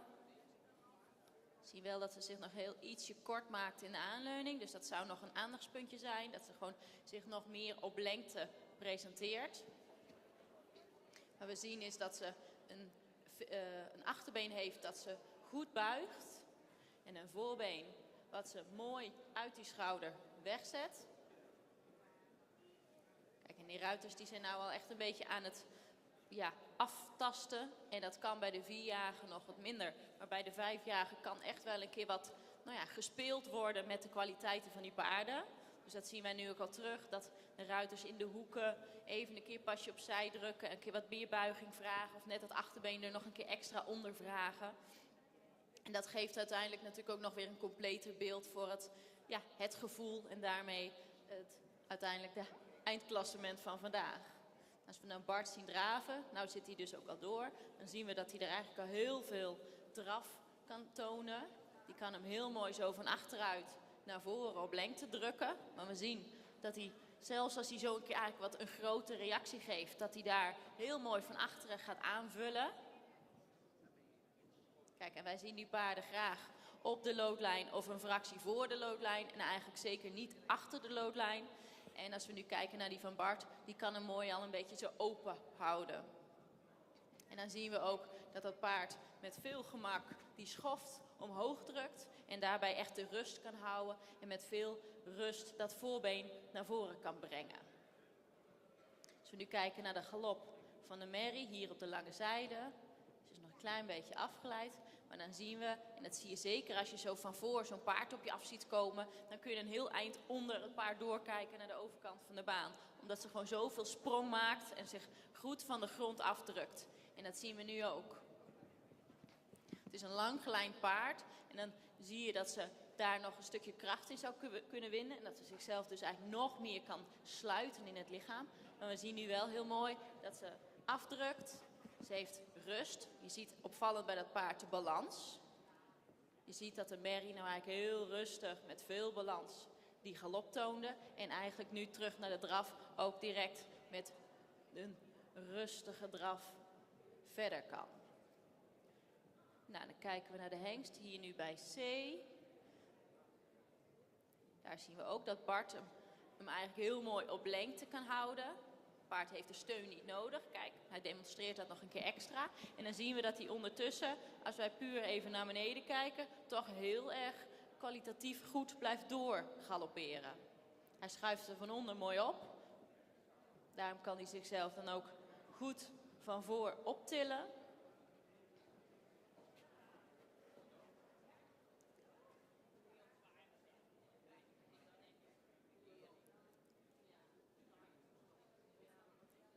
En zien nu Chris daar met de merrie over de lange zijde.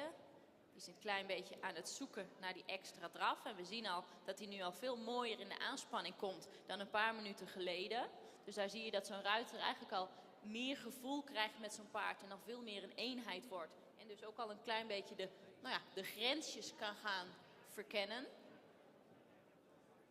Bart die zet daar een klein stukje schouderwindewaarts in.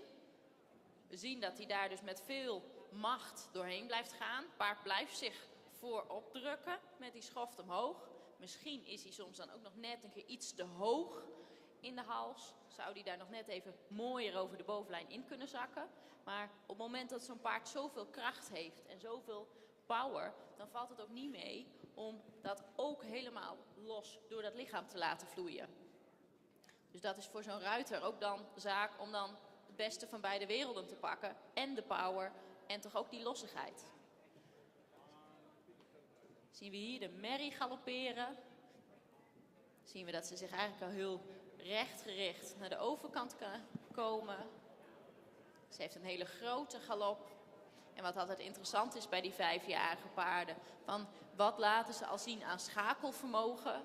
Het gaat niet alleen om de kwaliteit van de gewone galop. Maar we willen ook graag zien dat ze makkelijk nog iets groter kunnen. Wat Bart toevallig hier even demonstreert. Maar ook vooral aan het eind van zo'n lange zijde dan ook weer terug kunnen sluiten. Zonder dat ze daar het ritme verliezen. Zonder dat ze daar de kwaliteit van die galop verliezen. Willen we dat ze zich daar echt alweer meer op dat achterbeen terugsluiten. Kijk. Dat zien we nu bij die van Bart ook heel mooi. Hij draait die volt in. En je ziet dat het paard zichzelf eigenlijk alweer meer op het achterbeen sluit. Kijk, dan demonstreert hij bij A heel mooi dat hij echt ook al wat terug kan. We zien nu dat de merrie bij Chris duidelijk al ontspannender is en steeds mooier naar die hand toe gaat lopen. En dan zie je ook dat zodra er dan wat ontspanning komt, dat het lichaamsgebruik ook altijd weer mooier wordt. Nou, als we kijken nu naar de stap van die merrie van Chris, dan zien we dat ze zich mooi loslaat. Ze proest, oftewel ze komt echt tot ontspanning. Zou misschien nog iets meer overstap mogen hebben, maar opvallend is dat ze wel heel actief is. Er zit een heel vlijtig achterbeen in. En die zet ze elke keer heel resoluut naar voren. Zou ze misschien dus nog wel dat voorbeen nog verder naar voren mogen plaatsen, maar die activiteit is heel goed. Bart die demonstreert daar nu op de lange zijde even of de hengst netjes zijn hand volgt. Als hij zo een keer daar wat naar voren toe rijdt. Nou, mag Bart zo ook een stukje stap doen. Die heeft er zo'n lol in, die is nog niet klaar.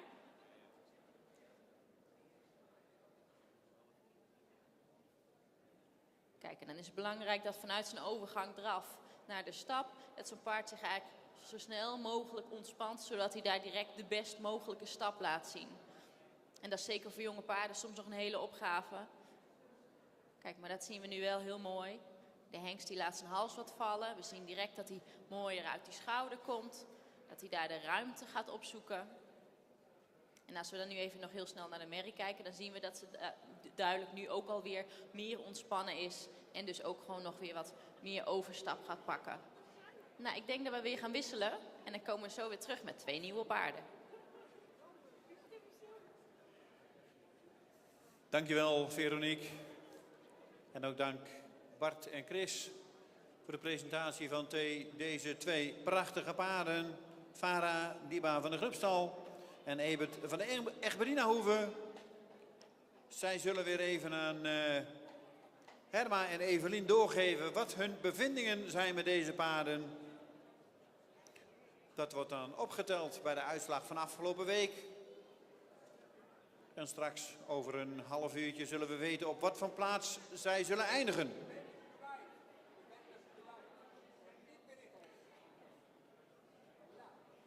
Dan gaan we zo wisselen en zal Chris plaats gaan nemen op Dukke van Panhuis. En Bart gaat op Edon van Groot Altena rijden. We wachten even dat ze kunnen wisselen. Even hun bevindingen doorgeven. De eigen ruiter en Amazone nemen de andere paarden weer over. En dan wisselen ze van paard en dan krijgen we zo de 2 andere 5-jarigen.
Inmiddels hebben ze alweer van paard gewisseld.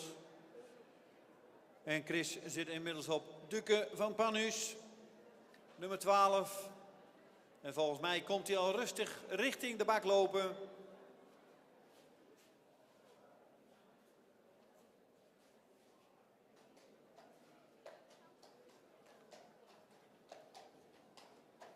En daar komt hij binnen, nummer 12, Duke van Panus. Een jonge Maurits.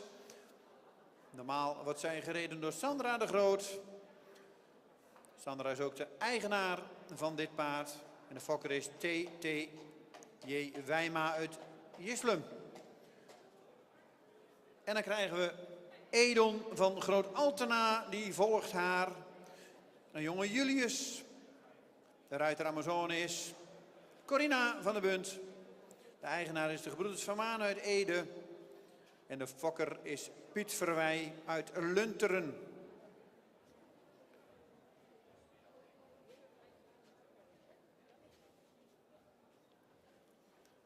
En ze stappen weer mooi rond. De rust is weer bij de paarden. En dan geef ik het woord weer aan Veronique.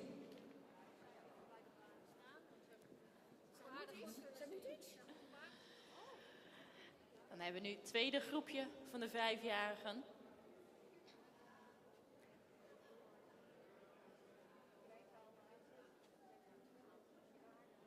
Als we hier zo Bart zien draven. Hier vooraan op de lange zijde. Het eerste wat opvalt is dat dan een paard al veel houding maakt. Dus nog misschien iets gespannen nog.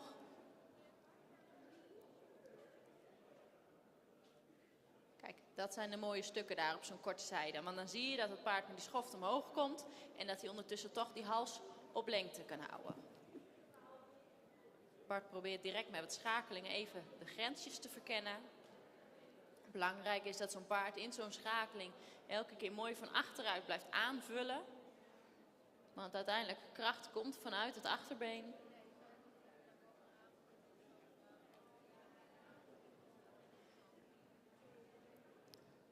En dan zien we Chris daar met de merrie. We zien een paard is met grote beweging. Zou misschien uit zichzelf heel ietsje elektrischer vanuit het achterbeen kunnen. Er zit ook nou duidelijk nog iets om zich heen te kijken. Dus die moet ook even op haar gemak komen. Maar ze maakt wel een mooie buiging in het achterbeen. Maar we zouden dan nog net even een slagje sneller onder het lichaam kunnen komen. Maar wat ik net ook al een keer benoemde, we kijken wel naar jonge paarden. Dus een deel is ook een kwestie van kracht ontwikkelen en een goede opleiding krijgen.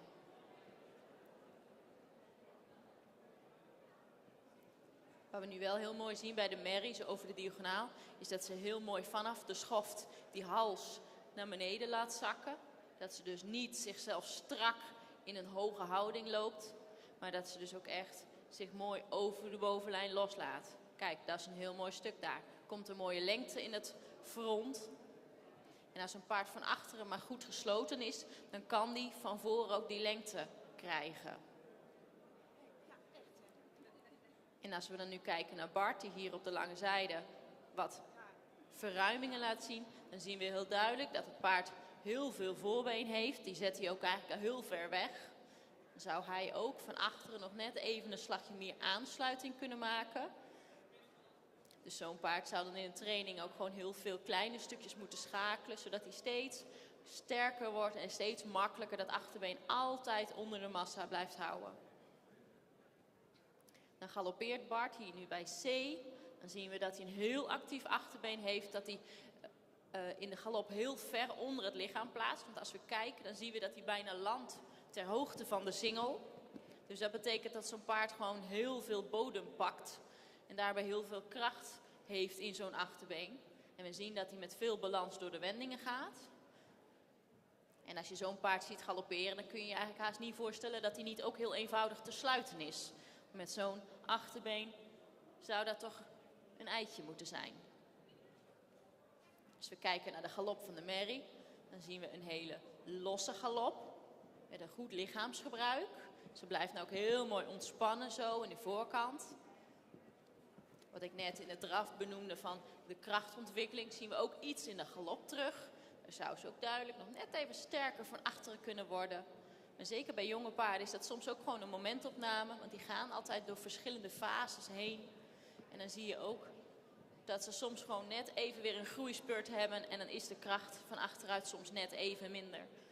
We zien wel dat ze heel mooi met de schoft omhoog komt. En ze pakt heel mooi nu de lengte van voor. En zodra Chris haar iets naar voren duwt, zie je ook direct dat ze net even de sprongen verlengt. En dat zien we graag. We zien graag dat die paarden zich makkelijk wat naar voren laten rijden. En dat ze eigenlijk net zo makkelijk zichzelf dan weer op dat achterbeen opvangen. Kijk, we zien nu Chris over de diagonaal. En dan zie je dat het paard veel voorbeen heeft. Nog iets meer kracht van achter zou kunnen ontwikkelen. Zodat hij zich daarbij ook heel makkelijk met die schoft omhoog kan brengen. Maar dat zie je, dat paard heeft daar nog een klein beetje meer begeleiding in nodig. En dan zien we ook wel heel duidelijk het verschil tussen een hengst en een merrie in het front en in het voorkomen. Bart is daar even een beetje aan het aftasten. En dat is het, hè, want dit zijn gastruiters die natuurlijk nu voor het eerst op zo'n paard zitten. En die moeten in een paar minuten daar een mening over vormen. Dus die zijn soms ook gewoon even aan het, aan het zoeken en aan het kijken wat voor reacties zo'n paard geeft. En bij Bart zie je dan heel mooi dat hij zo in die draf even wat extra probeert aan te vragen. En daar krijgt hij dan ook heel mooie reactie. En dat dat soms een keer te veel is, of dat ze dan soms een keer het hoofd wat te veel naar voren brengen, is even helemaal niet erg.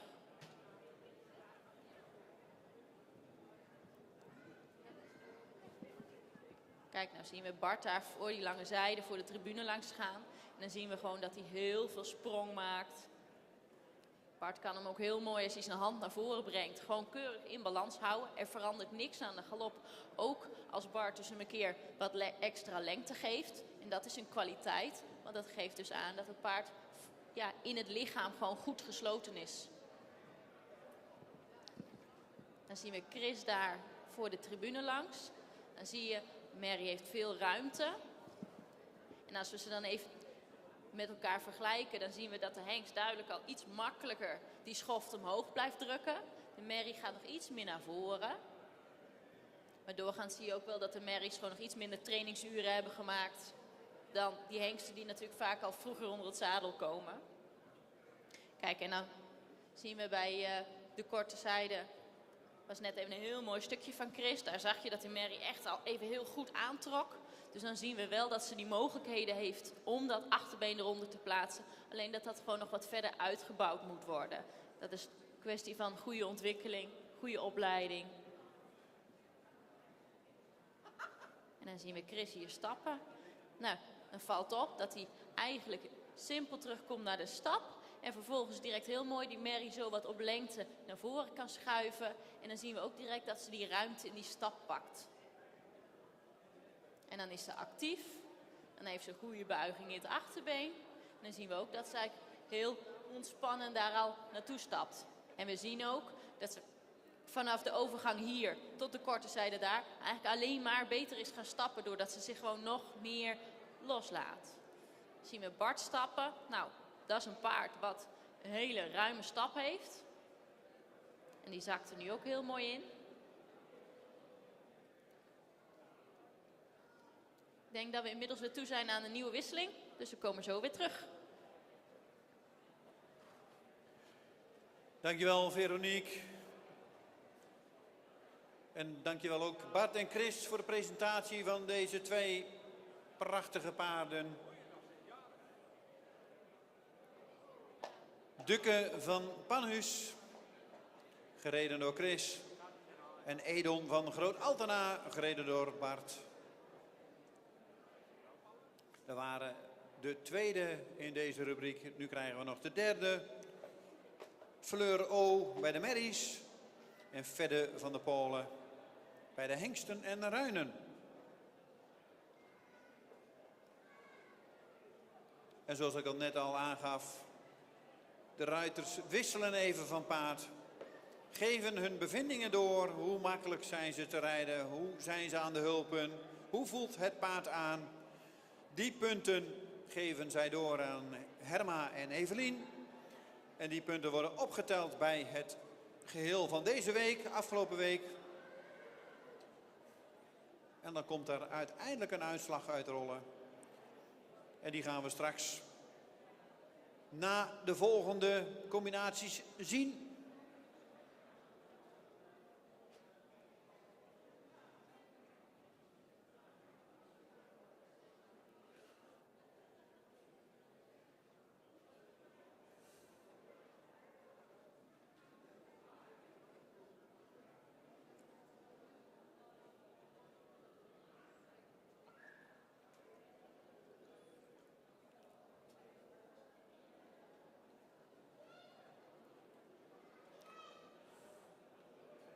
En inmiddels zijn de ruiters alweer bijna overgestapt op de volgende.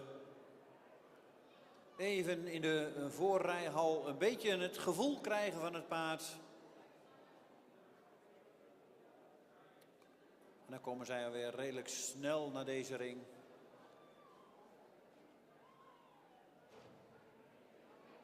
Dat zijn de laatste twee.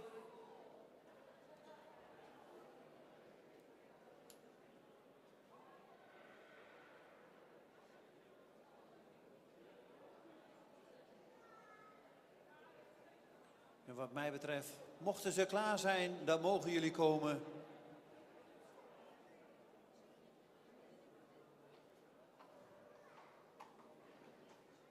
Chris is er al klaar voor, zie ik. En nummer 13, Fleur O. De jonge Marcus. Wordt normaal gereden door Christina Dijkstra. De eigenaar is ook Christina Dijkstra uit Sint-Niek. En de fokker is de familie Dijkstra en Ozinga uit Sint-Nicolasga. Nummer 13 dus, Fleur O. Daarachter volgt nummer 55, Fedde van de Polen. Een jonge Mijnte. Iris Seidsma is de normaal, zijn Amazone. Karin Seidsma uit Sint-Jacobi-parochie is de eigenaar. En mevrouw P.M. Annema Hoekstra uit Hoornsterzwaag is de fokker van dit prachtige paard. Ze stappen weer mooi ontspannen rond. De ruiters voelen even aan hoe ze te bereiden zijn. En dan geef ik weer het woord aan Veronique. Dan hebben we nu de eer om naar de laatste 5-jarigen te kijken die we vandaag zullen zien. Dan beginnen we direct even met Bart, die daar inmiddels is aangedraafd. Wat opvalt is dat het een paard is met heel veel voorbeengebruik. We zien dat hij hem hoog optilt, maar vooral ook ver uit de schouder naar voren wegzet. Het paard is ook duidelijk niet erg aangedaan door deze situatie. Die laat zich eigenlijk al heel ontspannen rondsturen. En we zien dat hij veel buiging in het achterbeen heeft. Zelfs terwijl Bart eigenlijk nog maar even de eerste rondjes aan het aftasten is en nog helemaal niet zoveel vraagt, zien we toch al dat hij heel mooi van achter blijft aansluiten. En opvallend is zeker die buiging die we in dat achterbeen zien. Chris die draaft nu voor de tribune langs. En daar zien we een paard met veel souplesse. We zien duidelijk dat het een merrie is met een hele losse manier van draven. We zien dat ze van achteren heel mooi gesloten is.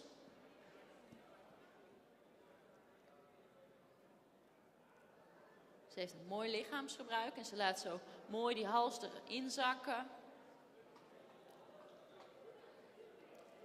En die swing die zij heeft, dat is wel opvallend. Het is echt, ze heeft heel veel rust in haar manier van lopen. En toch zien we dat ze heel lekker los door dat lichaam kan draven. En daar houdt ze dus heel makkelijk haar balans. En als we dan kijken naar Bart, die is duidelijk al een klein beetje aan het spelen met die draf.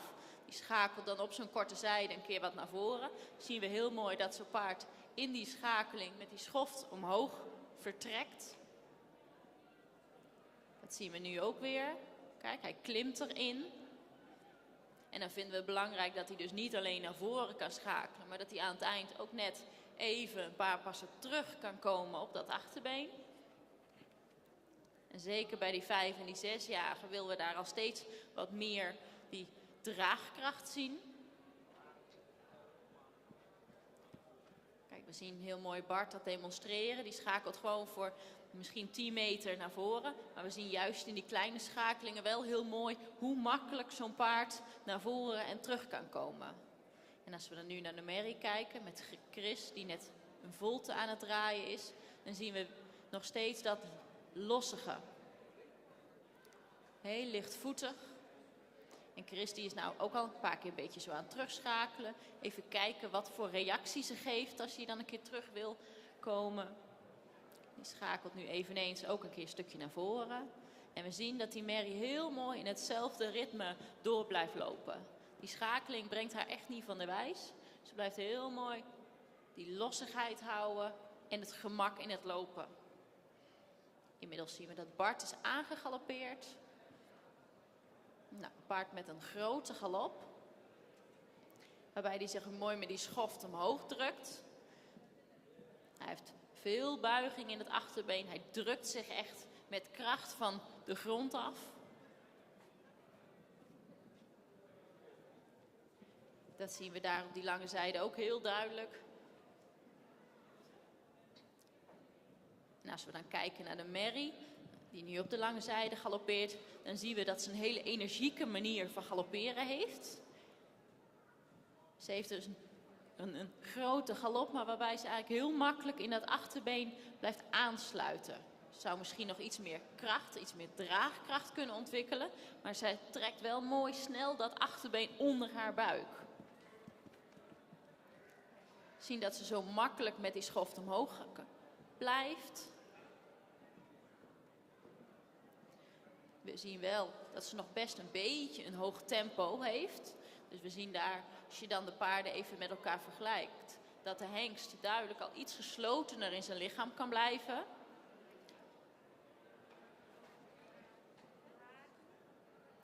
We zien nu dat de merrie, die nu over de lange zijde draaft, heel mooi zo naar de hand toe wil zakken. En daardoor wordt haar lichaamsgebruik, wat al goed was, eigenlijk alleen nog maar beter. Kijk, dat zien we ook hier nu in deze wending. Daar loopt ze heel mooi los door. Ze heeft ook een hele mooie lengtebuiging. En Chris die is duidelijk een klein beetje aan het uitbouwen. Dat ze daar zo mooi er wat in zakt en mooi dat, ja, die verbinding maakt. En we zien dat dat echt heel mooi al resultaat oplevert. Dan zien we Bart galopperen. Dan zien we een paar met veel power, zoals we dat wel eens uitdrukken. En het paard wat zichzelf eigenlijk heel makkelijk daar in de houding zet. En dat is toch wel vaak een voordeel van de hengsten ten opzichte van de merries.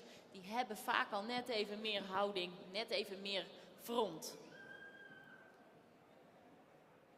Kijk, als we nou de galop bekijken van de merrie hier, zien we wel dat ze iets een verschil heeft in de galop. Want als we net even de rechter galop voor de geest halen, die was krachtiger en die was net al wat losser. En we zien nu dat ze deze linker galop nog even wat lastiger vindt. Dan is ze ietsje vlugger in haar bewegingsafloop. En dan zien we ook dat ze met iets minder balans door de wendingen komt. En dat is op zich heel gebruikelijk hoor, dat die jonge paarden nog niet altijd even gelijk ontwikkeld zijn. Dat is echt de taak van de ruiter, om dan die paarden steeds rechter en steeds gelijker door het lichaam te kunnen ontwikkelen. Kijk, we zien als Chris haar een keer naar voren rijdt, dat het wel duidelijk beter wordt. Want dan krijgt ze net iets meer ondersteuning en dan kan ze makkelijker haar sprong behouden. En als we nou nog even een laatste blik werpen op Bart, dan zien we dat hij daar heel mooi reacties krijgt op zijn been. Hij is dat dan een beetje aan het testen. En dan laat hij hem zo er wat inzakken. En dan zien we ook eigenlijk een paard wat daar heel netjes is opgeleid. En direct die hand volgt en ja, durft te bukken. Kijk, en nou kijk ik zo naar Bart dat ik mis dat de Mary aan de overkant een hele mooie verruiming laat zien. Want die heeft wat dat betreft net even tijd nodig, zou ik willen zeggen. Want ze wordt beter en beter. Zoals nou is hij erg fijn aan het draven. Is hij van achteren heel goed gesloten. Komt ze ook nog weer meer uit de schouder. Dus die Mary heeft zich eigenlijk in deze 5 minuten ontzettend opgewaardeerd.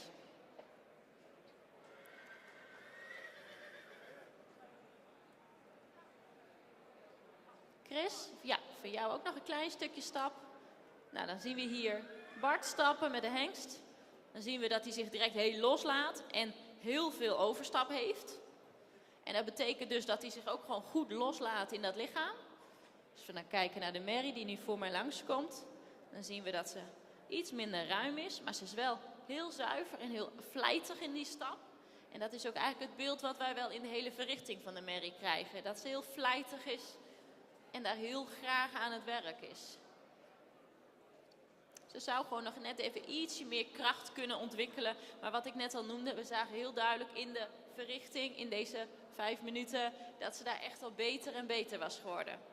Nou, wij horen zo van de gastruiters wat het resultaat is. En dan komen wij bij jullie terug met een einduitslag. Dankjewel, Veronique.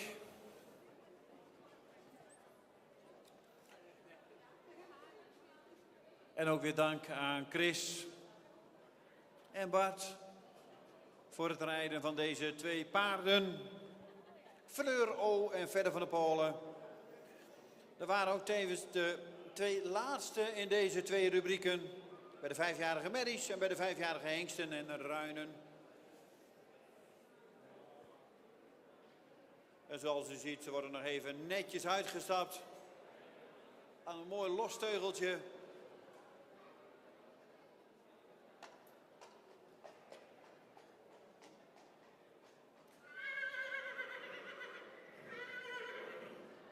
En heel belangrijk, natuurlijk voor de ruiters is, wat voor gevoel geven deze paarden? Hoe reageren ze op de hulpen?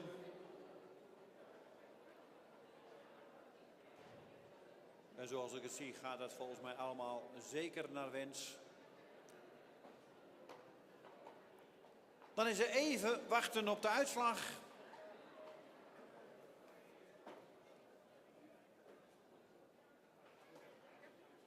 De Lintendames staan inmiddels al klaar met de prijzen en de bloemen. We wachten even op de uitslag van de gastruiters. En dan gaan we zo de prijzen uitreiken voor deze 2 rubrieken.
We komen bijna bij u. We zijn even noteren wie er 1, 2 en 3 is. We zijn bijna zover.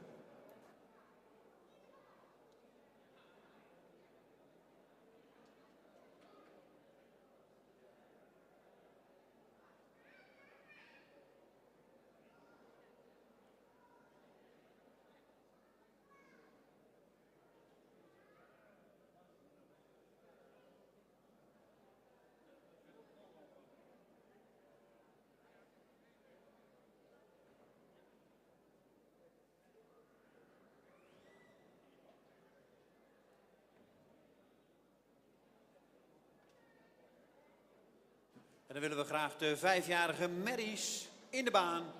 Jullie mogen in de baan komen. Farah Diba van de Grubstal, Duke van Panus en Fleur O. Jullie mogen komen.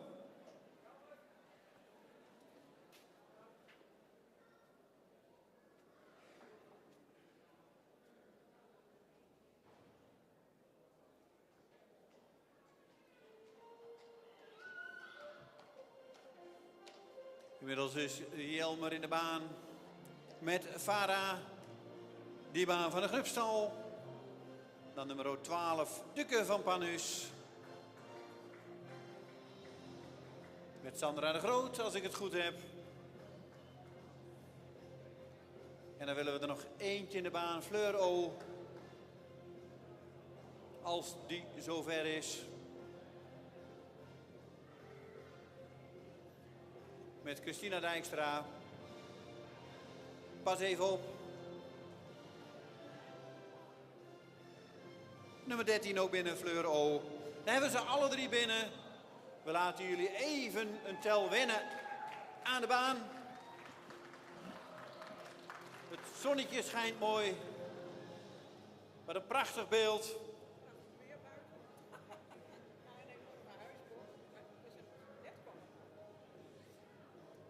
Inmiddels een onderdeel van de sponsors Pavo is ook alweer binnen om de prijzen uit te reiken. Geweldige sponsors hebben we aan dit evenement. Pavo met hun paardenvoeder en natuurlijk het tweespan Friso.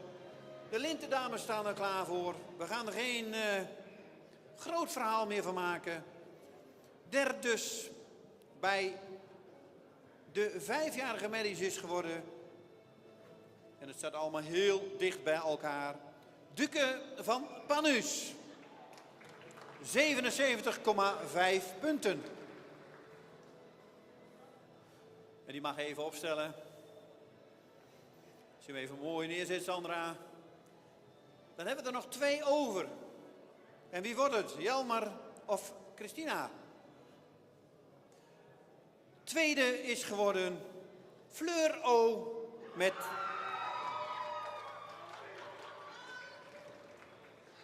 de jonge Marcus met Christina Dijkstra. En dat is natuurlijk meteen nummer 1. Farah Diba van de Grubstal. En dan willen we natuurlijk ook even graag Louise en Ralf in de baan. Ja, Louise, even je haar goed doen. Even je jas uit. Ralf heeft zijn haar al goed zitten, zie ik.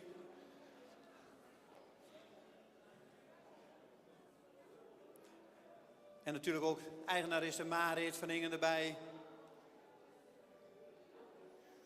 Nummer 1, Farah Diba van de Grubstal met 78,65.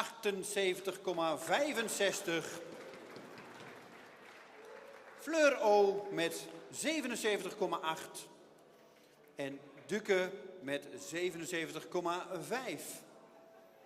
Zoals ik al aangaf, heel dicht bij elkaar.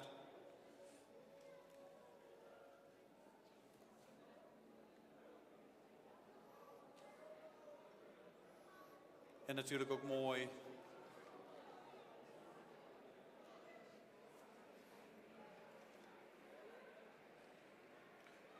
En als ik naar het dak luister en naar buiten kijk, dan hebben we niet zo'n verkeerde beslissing genomen om lekker naar binnen te gaan. We staan hier lekker droog. We genieten van deze prachtige zwarte parels.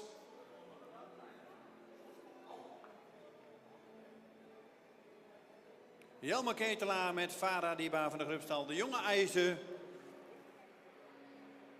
Christina Dijkstra met de jonge Marcus Fleur O. En Sandra de Groot met de jonge Maurits. Duke van Panhuis. 3 prachtige combinaties. In punten zaten ze ook heel dicht bij elkaar. En natuurlijk een stralende Marit. Eigenaresse van het paard. Maar ook natuurlijk Louise en Ralf. De fokkers van dit hele mooie paard van de Grubstal. Heel trots, denk ik. Of weet ik wel zeker dat ze heel trots zijn.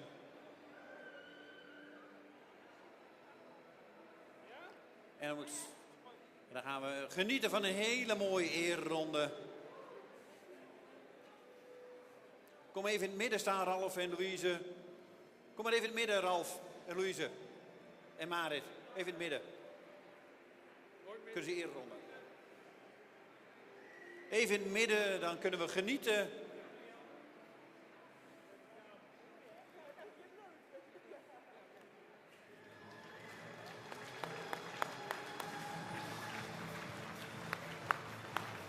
Farah Diba van de Grubstal, kampioen. 5-jarige merries, Pavo Frieso-bokaal. Onder een Jelmer Ketelaar. Fleur O. De jonge Marcus onder Christina Dijkstra, nummer 2. En Duke van Panhuis. De jonge Maurits onder Sandra de Groot. Ze zijn 5 jaar, ze zijn al iets meer gewend. Geef ze een daverend applaus.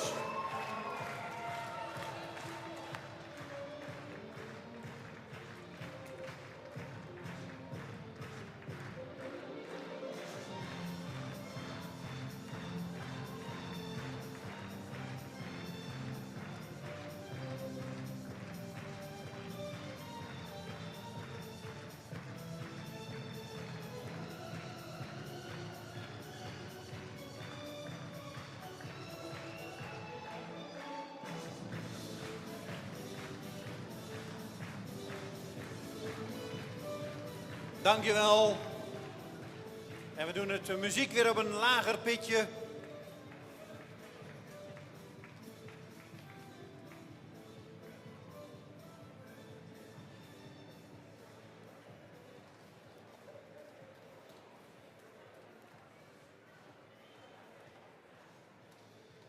En een prachtig onderdeel weer.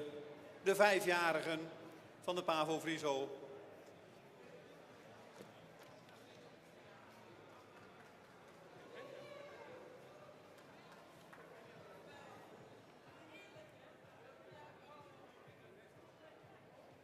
En dan gaan we over, volgens mij, nu naar de presentatie van Ulbran.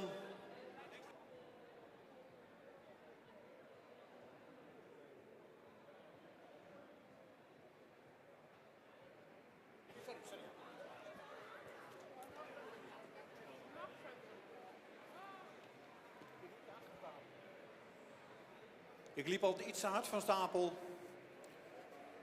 Maar natuurlijk hebben we nu de 5-jarige hengsten en ruinen. Die staan in de vooropstelling en komen langzaam binnen.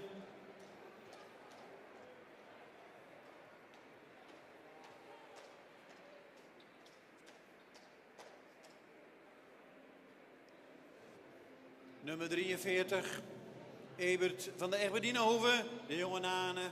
Gereden door Demi van Ispen, eigenaar Demi van Ispen. En de fokker is Suzanne Wind uit Nijeveen. Dan hebben we Edon van Groot Altena. De jonge Julius onder Corina van der Bunt. Eigenaar de Gebroeders van Manen in Ede. En de fokker is Piet Verwij uit Lunteren. En dan krijgen we nummer 55. Verder van de Polen. De jonge Mijnte. Gereden door Iris Seidsma. Eigenaar Karin Seidsma uit Sint-Jacobi-parochie. En mevrouw P.M. Annema Hoekstra uit Hoornse Zwaag is de fokker van dit mooie product. Ze draven mooi vrij rond en we maken het niet langer dan nodig is. En we willen als eerste op de 3e plek is geëindigd Edon van Groot Altena. met 82,2 punten.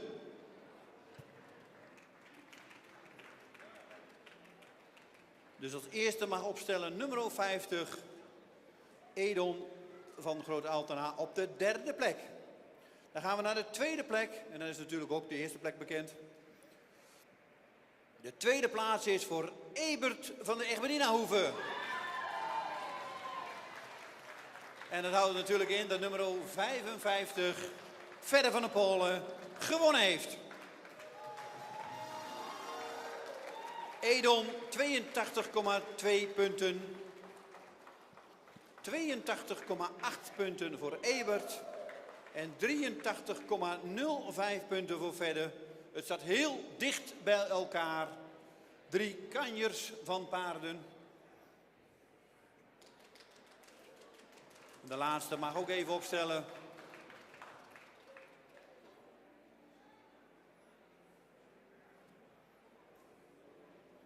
Die moet even winnen aan het hele grote lint. Ja, ik denk dat het even... doe maar niet aan het hoofdstel. Doe het maar even aan je laars. Geweldig. En dan willen we natuurlijk bij de nummer 1, mevrouw P.M. Annema Hoekstra uit Hoornse Zwaag, graag als fokster van dit mooie paard. Mevrouw Annema, bent u aanwezig? Volgens mij wel.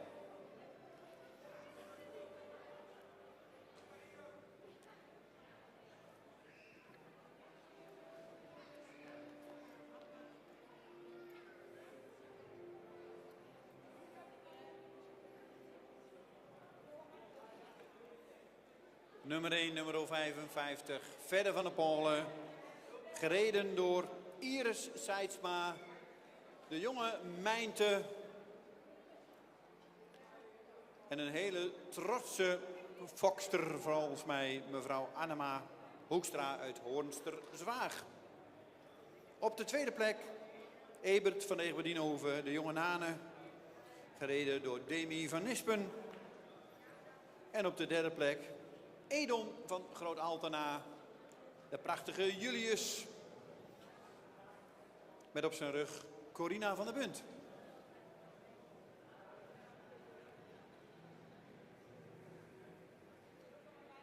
En natuurlijk even de prachtige foto met de kampioen in deze rubriek. Verder van de Polen.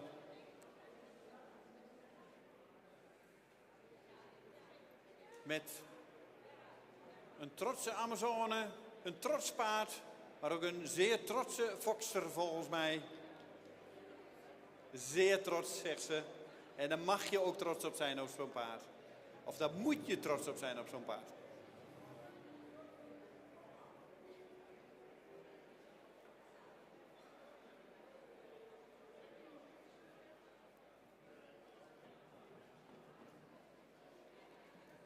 Normaal is Ingrid wat sneller met de foto's maken. Dan heb je het, sta je al op de foto voordat je het weet. Ga nu iets langzamer. Maar dat maakt niet uit. Valt niet mee met een mobieltje.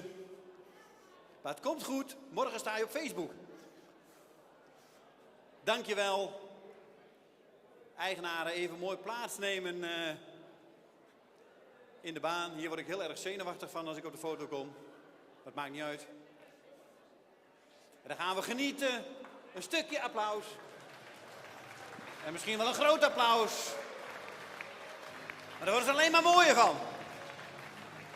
Geniet van deze mooie paarden. Ebert, Edon en Verder.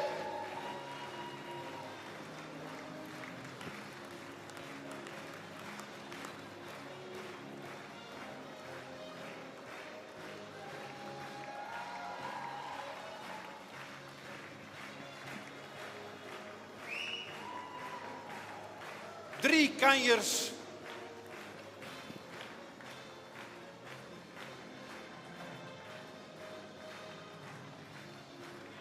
En natuurlijk hopen we dat we deze paarden de komende jaren vele malen in de dressuurbaan zullen zien. Amazones, eigenaren, fokkers, van harte gefeliciteerd.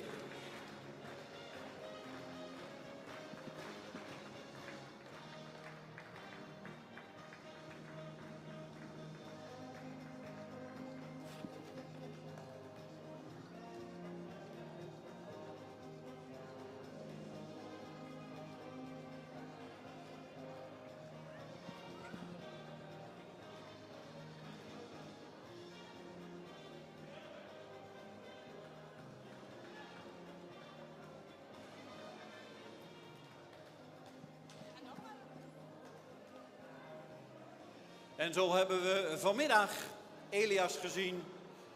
Niet Elias zelf, maar een aantal nakomelingen van Elias. Helaas kon Mark-Peter Spaan door wat familieomstandigheden niet zelf met Elias aanwezig zijn. En zo krijgen we nu nog een hengst die zijn afstammelingen laat zien.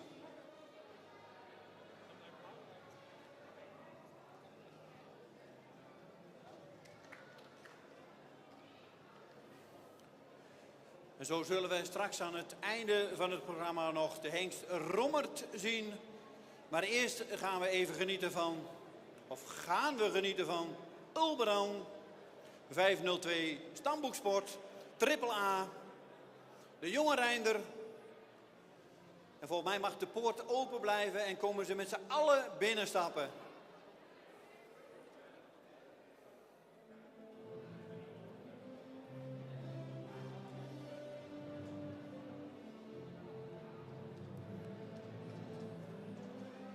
En ik heb een prachtig schrijven gekregen over deze hengsten. Ook over Ulberan. En eigenlijk, als je de hengst ziet, hoef je het allemaal niet op te noemen. Een hengst met heel veel ras. Een fokwaarde van 111. De hoogste fokwaarde binnen het KFPS-stamboek. Bij de hengsten. Een hele lijst met kampioenen, hofleverancier, jeugdkampioen, centrale keuring 2001. Het sportpredicaat dressuur gehaald. Sportpredicaat Menne heeft hij gehaald. Winnaar ZZ Menne, Horse to Fly. Ja, een hengst waar we het jaar na de goedkeuring wel naar gingen kijken en dachten, wat zal die fokken? Wat gaat Ulberan fokken? Heel vrije bloedvoering. En toen zagen we de eerste veulens en die waren al verrassend goed.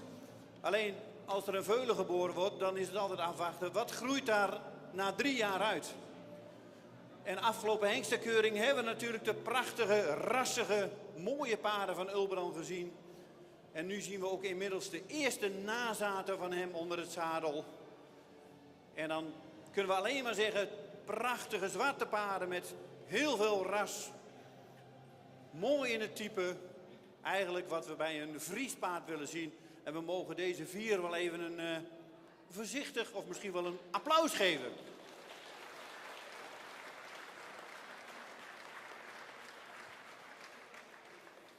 De hengst staat natuurlijk gestationeerd bij de familie Okkema in Siggerswoude.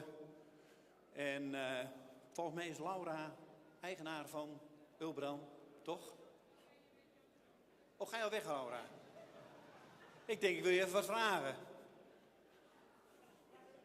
Of die te koop is. Hè? Alles is te koop, zegt Hagen. Nee, Laura, jij kent het paard door en door. Wat voor paard is het in zijn bewerkbaarheid en in zijn karakter? Ja, zijn karakter is echt top. Ik heb echt nog nooit zo'n fijn, braaf, werkwillig paard gehad. En dat is... Volgens mij zijn ze het helemaal met mij eens. En als ik nou de nakomelingen ook zie, dat is zo bijzonder. Ze lijken allemaal op elkaar, ze hebben allemaal die schwung en veer van zijn vader. Echt top karakters. Dankjewel, Laura.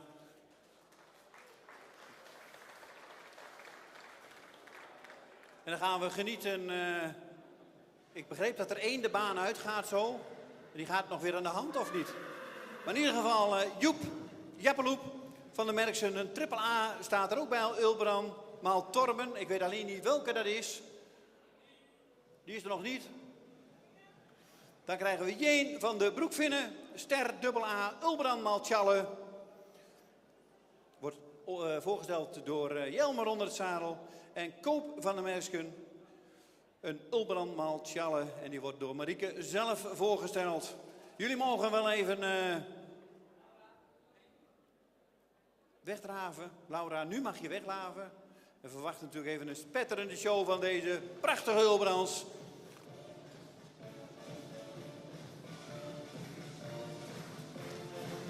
Jappeloep, een roodramige mooie hengst. Fantastische galopade. Kreeg maar liefst een 8 op zijn galop. Heel veel balans. En dan hadden een score van 83 punten. Jeen voorgesteld door Jelme Ketelaar. Een hengst met een geweldige houding. Prachtig schakelend vermogen. Maar volgens mij hebben ze dat allemaal wel van Ulbrand. En haalde een hele mooie test met 79 punten.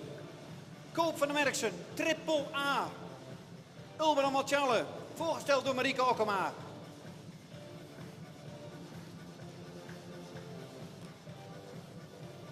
En behaalde in de test 86,5 punt. Dat houdt in zeer ruim voldoende op alle onderdelen. Een hengst waar we zeker trots op mogen zijn in onze fokkerij. Want wat willen we? We willen paarden met een goed karakter en met veel ras. En volgens mij brengt Ulbrand dat. Geef ze een applaus. Ulbrand met zijn nakomelingen.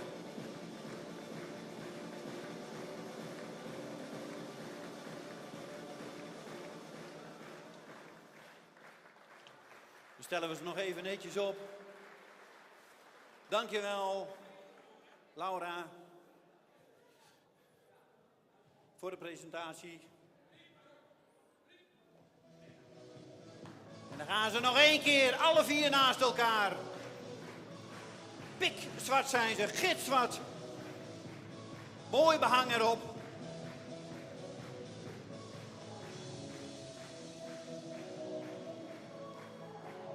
Viermaal Ulbrand in de baan. Dankjewel, we gaan nog één keer rond. Oh. We genieten nog één keer van Ulbrand zelf.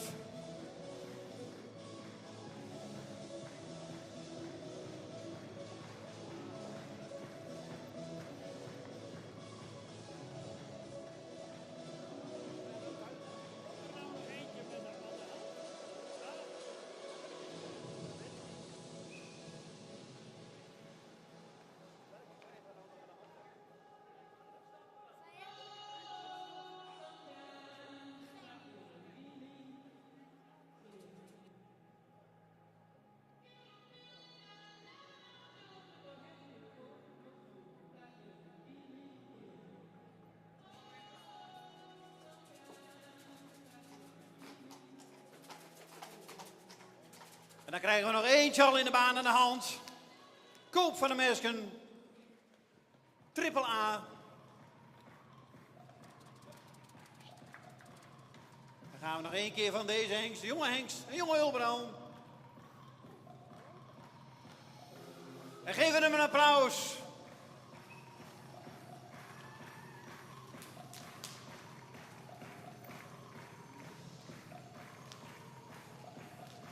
Samen met zijn vader.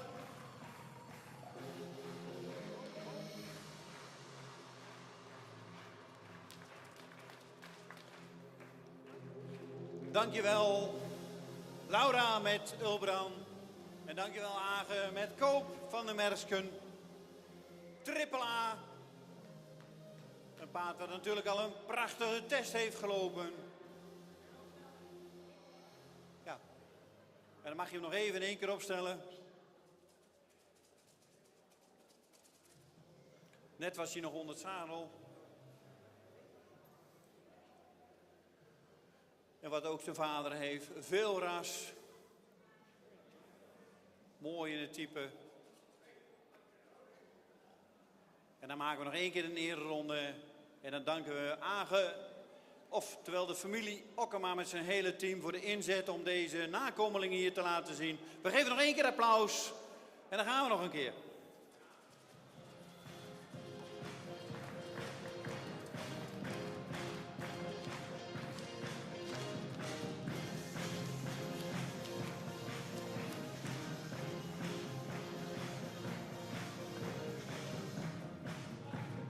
Mooi, dankjewel. Onze dank is groot naar de hengstenhouders die dit allemaal mogelijk maken. En dan geef ik het woord weer aan Henk Dijkstra.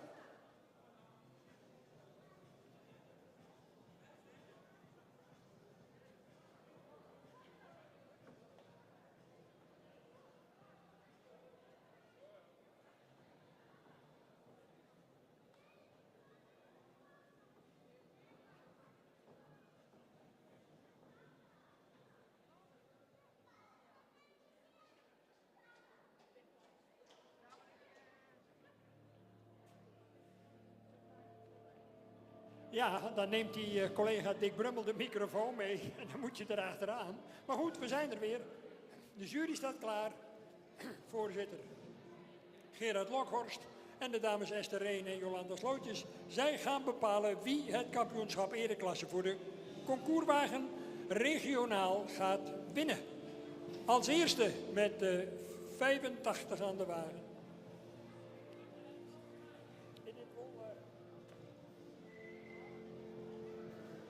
Andries van de Hugten, een jonge Arjen, 417 uit de Lammertmoeder van fokkereigenaar in het Algra in Drachter Compagnie, gereden door Sale Visser. Dan Albert Lux met Rommert, 498. Hij heeft 245 aan de wagen. En Rommert, dat weet u, die stamt af van Norbert, 444 uit een Jaspermoeder. In eigendom bij fokker-eigenaar Pieter Okkema en gereden dus door Albert Lux. Dan met 119 aan de wagen, Feitse GL, veelvuldig kampioen geweest. Een jonge Aan 416 uit een Sapenmoeder, Fokker AG de Groot in Aldelamer. En in eigendom bij en gereden door Leslie Agricola. Dan met 57 Stal Couperus Neeltje, een sportmerrie van de hengst Maurus uit een Andriesmoeder. Fokker P. Boots in de Goren en in eigendom bij Erik Couperus in Oude Mirdum. Dan 26 Maurits, of anders gezegd Durk, van de hengst Tjalle uit een Abemoeder. Fokker H. Broek in Donkerbroek in eigendom bij Jan Eppinga in Urenterp en gereden door Wiesje van der Woude. En last but not least, met nummer 2 aan de wagen, de hengst Ulbe 506. Een zoon van Anders 451 uit de sterpreferente Willy van Panhuis. Moedersvader Anton. Fokker H.N.J. Jurgensen in Noordborg. In eigendom bij de combinatie Bauma en Jorgensen in Noordborg. En gereden uiteraard, u hebt het al lang gezien, door Sieberen Minkema. En ondertussen is de jury begonnen aan de inspectie. Voorzitter dus Gerard Lokhorst, bekende in de Hackney-wereld, die hier vandaag in Gaasterland is om dit kampioenschap mee te beoordelen. Samen met de dames Jolanda Slootjes en Esther Reen. Kampioenschap ereklasse regionaal, dat is de inzet van deze wedstrijd.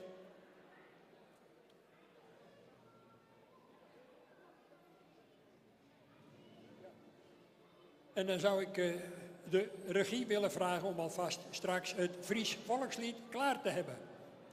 Als wij de kampioen die hier straks gehuldigd gaat worden op gepaste wijze willen huldigen, dan kan het Friese volkslied daarbij niet ontbreken.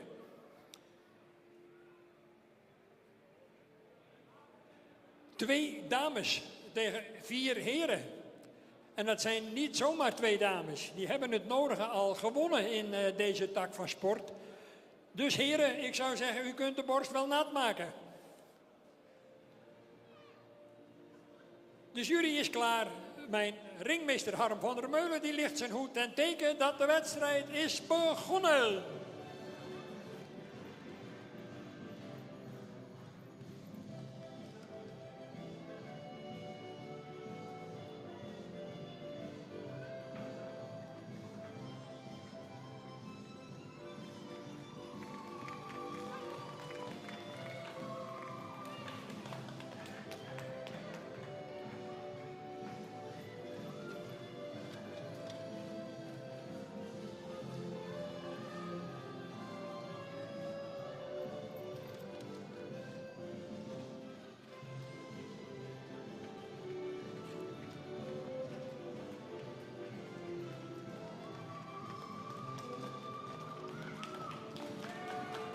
En u mag best even meedoen, dames en heren, hoor. Moedig die paarden maar even aan. Deze kunnen er wel tegen.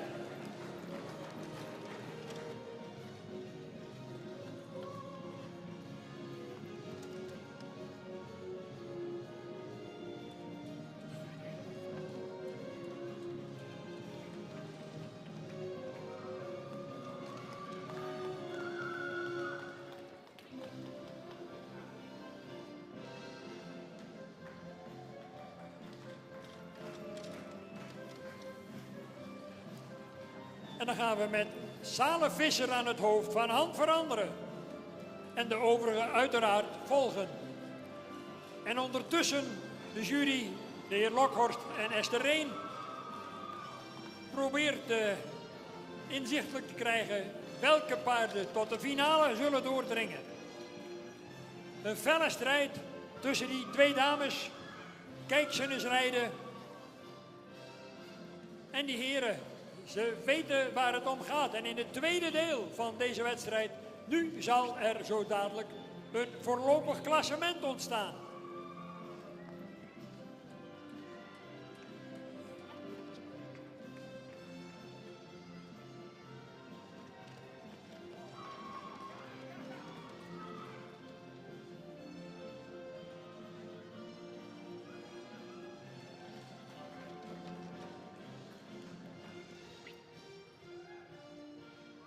Opstellen mogen. Nummer 2. 245 en 119. 2, 245 en 119. Dan 26, 85 en 57. Dus na 119, 26, 85 en 57.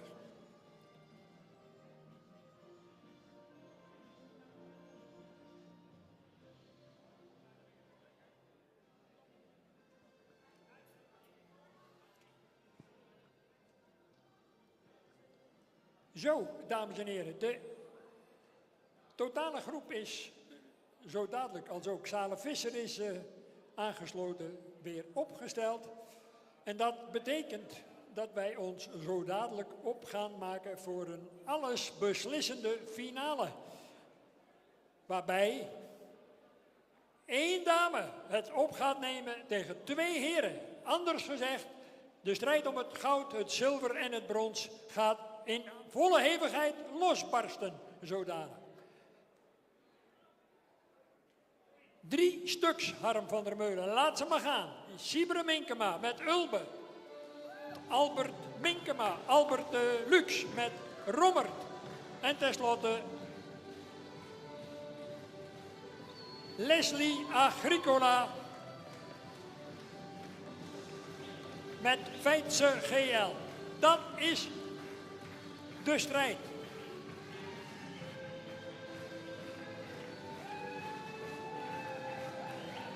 Nou, dames en heren, zegt u het maar.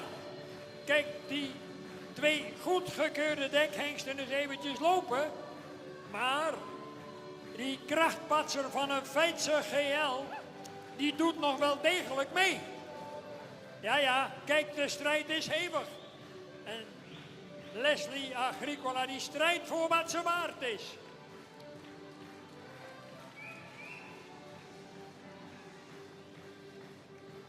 Wat een titanenstrijd tussen Ulbe, Rommert en Feitse GL.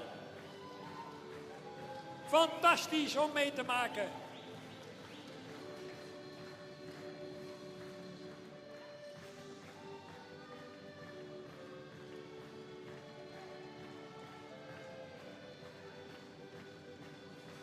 De jury is verdeeld en dat betekent dat jij mag kiezen tussen 2 of 2,45, Jolanda.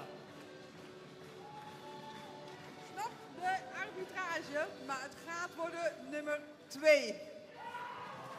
Nou, bij arbitrale beslissing de winst voor Sibre Minkema en de hengst Ulbe. Eervol op het zilver, Rommert met Albert Lux. En uiteraard een fantastische 3e plek. Het brons in dit geval voor de enig overgebleven dame in deze titanenstrijd tussen de ereklasse regionaal. Met een schitterende winnaar die nu wordt uitgenodigd om uit te treden. En die Sibre Minkema die maakt hier toch eventjes een dubbelslag in het aangespannen sport hier vanmiddag in Harig. En onderwijl de voorzitter van het Friese Tuigpaard, Mechtelt van der Kooi, die hem alvast de felicitaties overbrengt en de welgevulde envelop, naar ik aanneem, de eresjerp door Froni van Asma van der Tol wordt aangegespt. Natuurlijk nog een bijhorend oranje rozet. En Siebere die blaast dus eventjes wat van zijn spanning weg. Jongen, dit is toch wel een topdag aan het worden voor jou, Siebere. Ja, dat is gewoon een topdag. Ik heb er geen woorden voor. En ik moet zeggen, ik ben zo blij. Dit paard is gewoon inmiddels 7 jaar oud. En het is zo'n fijn paard, maar hij heeft gewoon nog geen titel. En nu heeft hij ook een titel. Dat is gewoon fantastisch, toch? Nou, het is je natuurlijk van harte gegund. Een ware ambassadeur voor onze tuigsport, Sieberen Minkema en Ulbe. Ik wil ook nog even de dekstation of de eigenaar Hens Woude en de eigenaren uit Denemarken, die hier ook zijn, bedanken dat ze mij het vertrouwen hebben gegeven om met dit paard te mennen. Oh, ze staan ervoor inmiddels. Kijk eens. Nou, helemaal mooi toch? Het plaatje is compleet. Een dolgelukkige eigenaren. En het wordt natuurlijk even op de gevoelige plaat vastgelegd. De overige prijzen worden intussen in recordtempo uitgereikt. En dan gaan we ons natuurlijk opmaken voor een hele passende huldiging. Zo dadelijk. En dan hoop ik dat de regie de passende muziek klaar heeft staan. En ik verzoek u allemaal even te gaan staan. En dan gaan wij allemaal luisteren. We zijn nog niet helemaal klaar, nog een ogenblikje geduld. Als dan ook het laatste rozet is uitgereikt en aangehangen. De laatste felicitaties door Mechtelt van der Kooi zijn uitgesproken.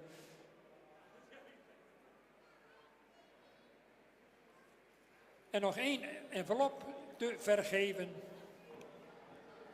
Hij kan het zelf nauwelijks geloven. Hij straalt een en al ongeloof uit. Maar Sieberen, het is werkelijk waar. Je pakt hier je tweede hoofdprijs. Hier in Harig op deze centrale keuring. Het is je natuurlijk van harte gegund. Daar is geen enkel misverstand over.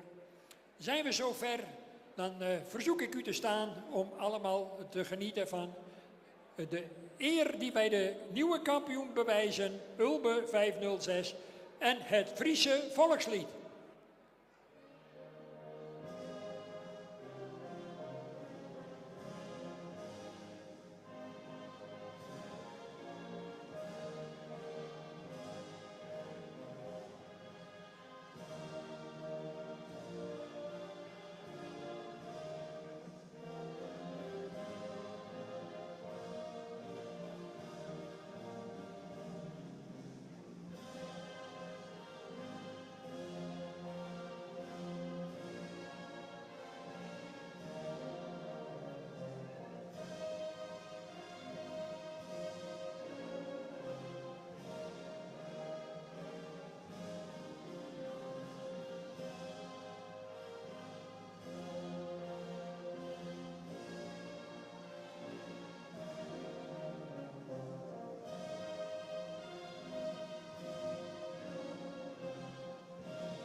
Dank u wel.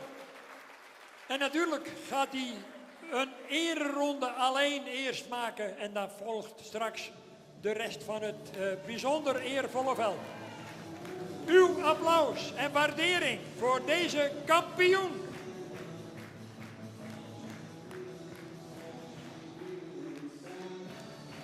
Stand up and clap your hands.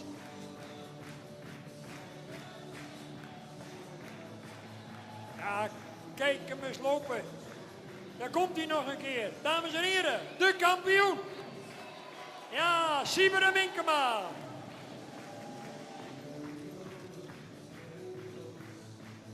Reservekampioen Robert 498.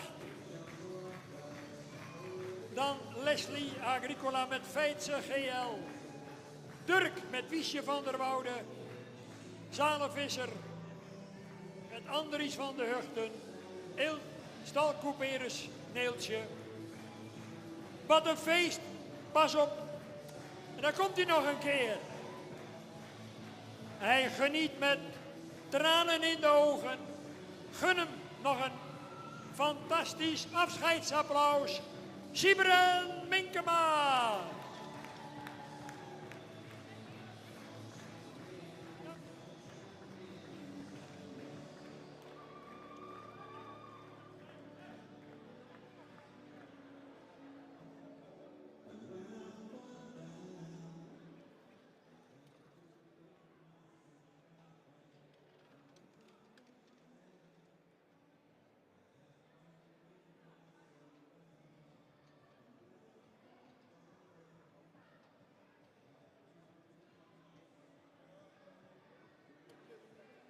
Wat een spannende strijd met een prachtige kampioen. Dank voor uw enthousiasme. Tuigsport, die laat mensen nu eenmaal niet onberoerd. Daar word je enthousiast van. Het brengt leven in de brouwerij. En wat is er nog meer om van te genieten dan Verrieske Dugindes. Dank aan de jury, de dames Slootjes en Reen en voorzitter Gerard Lokhorst.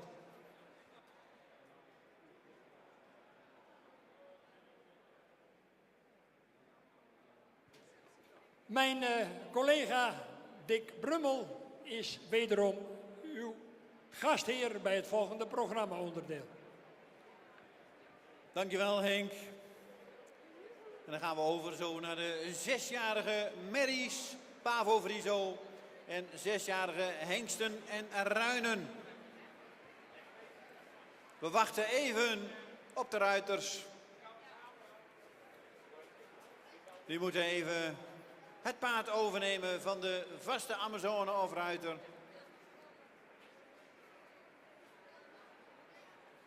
En wat mogen we blij zijn dat we binnen zitten, want als we nu naar buiten kijken, dan was het snel ten einde geweest, denk ik.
En dan krijgen we de volgende combinaties in de baan. Christel Jede, nummer 15, de jonge Alwin. Normaal wordt hij of zij gereden door Lisanne Venje. Maar vandaag door Chris. De eigenaar is Stal Jede uit Vledder. En ook de fokker is Stal Jede uit Vledder. En met Hengsten en Ruinen krijgen we Auke van Hiberalti. De jonge Jouwe. Normaal gereden door Kennabakker. Eigenaar mevrouw Kennabakker. En de fokker is B. Veldhuizen uit Putten. Nummer 57.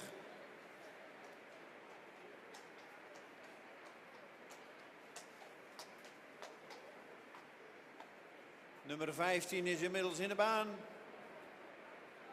Christel Jede.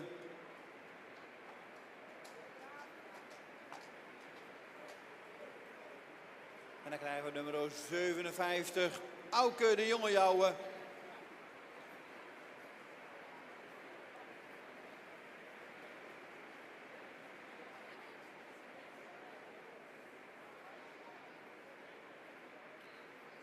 En ze moeten even iets wennen, denk ik, aan het gekletter op het dak. En laten we blij zijn dat we het vanmiddag toch verschoven hebben naar binnen. Het leek zo mooi allemaal, maar nu is het toch wat minder buiten. We geven ze even de tijd om even rond te stappen. En dan geef ik het woord weer aan Veronique. En die zal u van commentaar voorzien.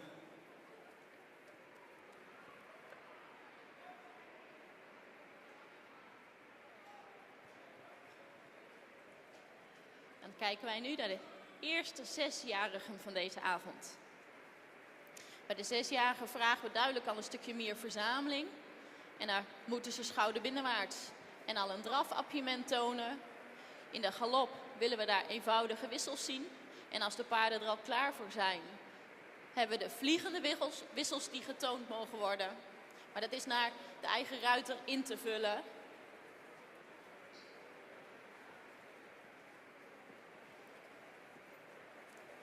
We zien Bart daar achteraan draven.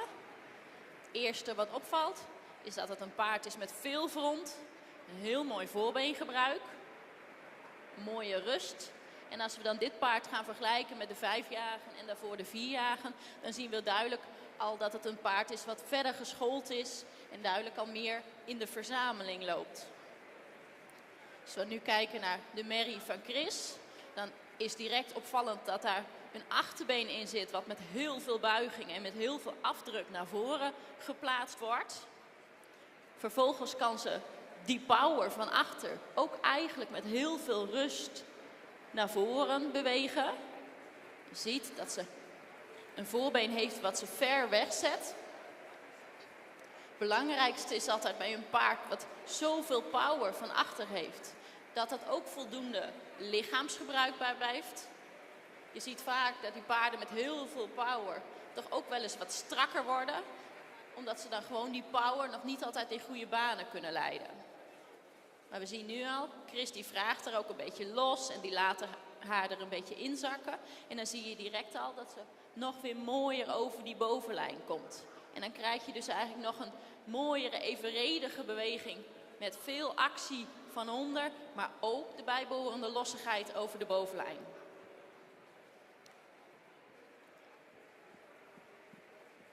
Als we kijken naar Bart, hier nu bij C, dan zien we dat die paard al heel mooi op lengte kan voorstellen.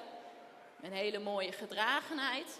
Dus een achterbeen wat er goed onder geplaatst wordt en wat echt al duidelijk gewicht opneemt. En bij deze paarden kunnen we duidelijk al meer vragen op het gebied van schakelingen. Dan willen we ook echt al zien dat de verruiming een duidelijk zichtbare schakeling is. We vragen meer van de gedragenheid en de paarden die moeten ook vooral gewoon al constanter hun verrichting tonen.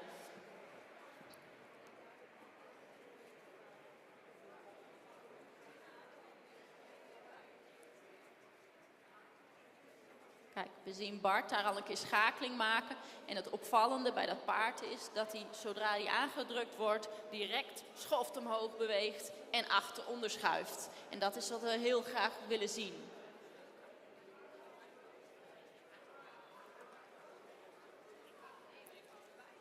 We zien dat Chris even de tijd neemt om daar Merrie mooi op een gemak te stellen. Dat zien wij ook graag. Die paarden willen we allemaal zo goed mogelijk kunnen laten zien. Dus als daar even een extra ontspanningsmomentje nodig is, dan krijgen ze die. We zien nu in de galop datzelfde achterbeen, wat met veel buiging naar voren gezet wordt. En dat is bij dit paard wel echt een heel opvallend ding. Dat achterbeen is er altijd. Die komt altijd met veel power en met veel activiteit onder het lichaam.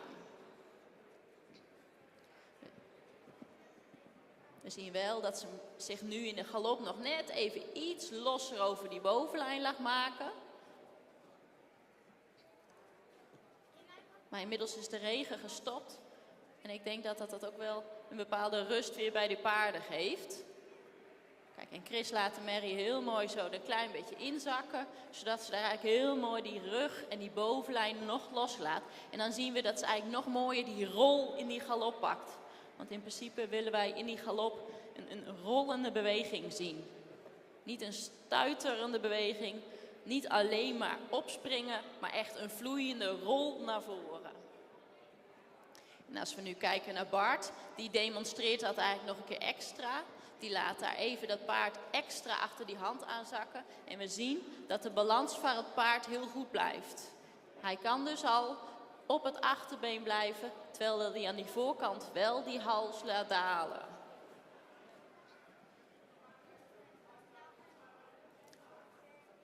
Kijk, en van deze paarden zien we ook al dat ze verder zijn in de galop. Dus ze kunnen duidelijk verder terug op dat achterbeen sluiten. Kijk, dat Bart demonstreert dat daar. We zien dat de kwaliteit van de galop goed blijft, terwijl ze tempo kunnen drukken. En uiteindelijk is dat nodig om straks of pirouettes te gaan draaien of in eenvoudige wissels terug te komen naar de stap.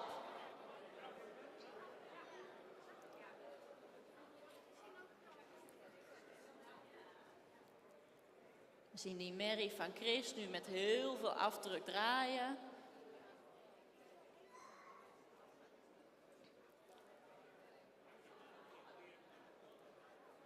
Kijk, dat zijn de mooie stukken. Als ze zich zo net even iets naar beneden laat zakken, dan wordt het ruggebruik gewoon optimaal.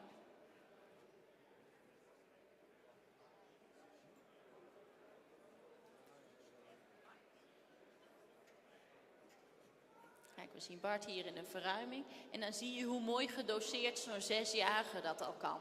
Als je dan even de 4-jarige van begin van de middag in het achterhoofd hebt, daar is het allemaal nog wat priller. En hier zien we duidelijk al die controle. En dat is ook gewoon natuurlijk omdat de Amazones de paarden ook gewoon al goed voor elkaar hebben. En dan kun je als gastruiter er vrij eenvoudig achteraan rijden. We zien hier Chris voor mij langs in galop. Dan zie je weer hoe ontzettend krachtig die merrie van de grond drukt.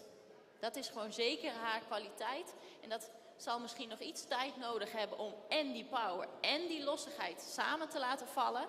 Maar dat is kwestie van goede opleiding. Want die potentie, die kracht, die heeft ze. Kijk, we zien nu ook zo'n paar aantal sprongen. Als Chris haar iets naar voren rijdt, dan zien we dat ze met nog meer power en nog meer macht gaat galopperen. Het is ook net alsof ze eigenlijk, nu ze hier meer ontspannen is, alleen maar meer die kracht gaat gebruiken in de goede zin. Met de lossigheid die ik graag zie. Want die galop daar is heel erg mooi.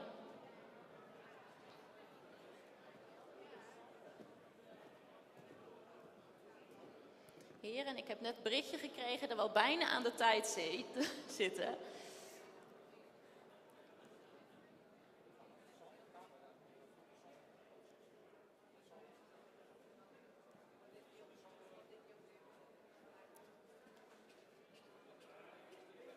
Kijk, als we Chris zien draven, dan zien we ook heel mooi dat als hij die merrie zo'n klein beetje naar beneden vraagt, dat dat achterbeen er nog steeds is. Heel veel paarden zie je dan, als die aanspanning wat verbroken is, in het achterbeen afbreken. En dat is opvallend bij die merrie. Dat doet ze niet. Nooit. En als we nu Bart zien draven, die is nog even een beetje aan het spelen met die draf. Dan zie je heel mooi dat hij echt al er tegenaan kan rijden. En zo net even een paar pasjes extra van de grond kan vragen. En dat kan inmiddels bij die 6-jarige nou wel. Dan zien we Chris stappen.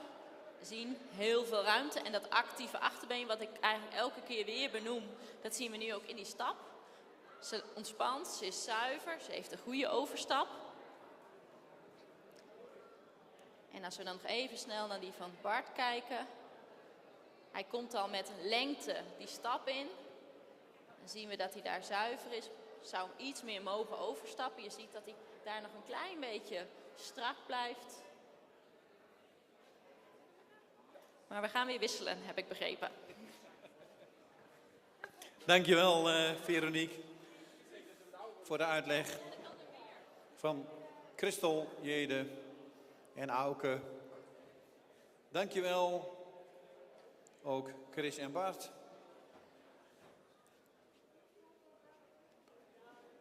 Ze gaan weer even wisselen. Ze geven weer even hun mening over de paarden. En dan stappen ze op de volgende.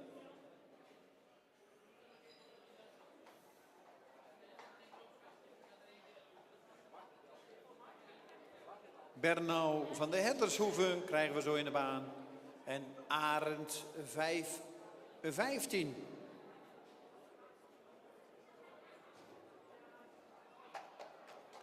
Maar we geven ze even de tijd om af te stappen, om te wisselen.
En inmiddels hebben we Berno van de Herdershoeve, de jonge Johannes in de baan. Normaal wordt zij gereden door Marta van der Meulen. Eigenaar is maatschap F.J. Hedder Wijnjewoude.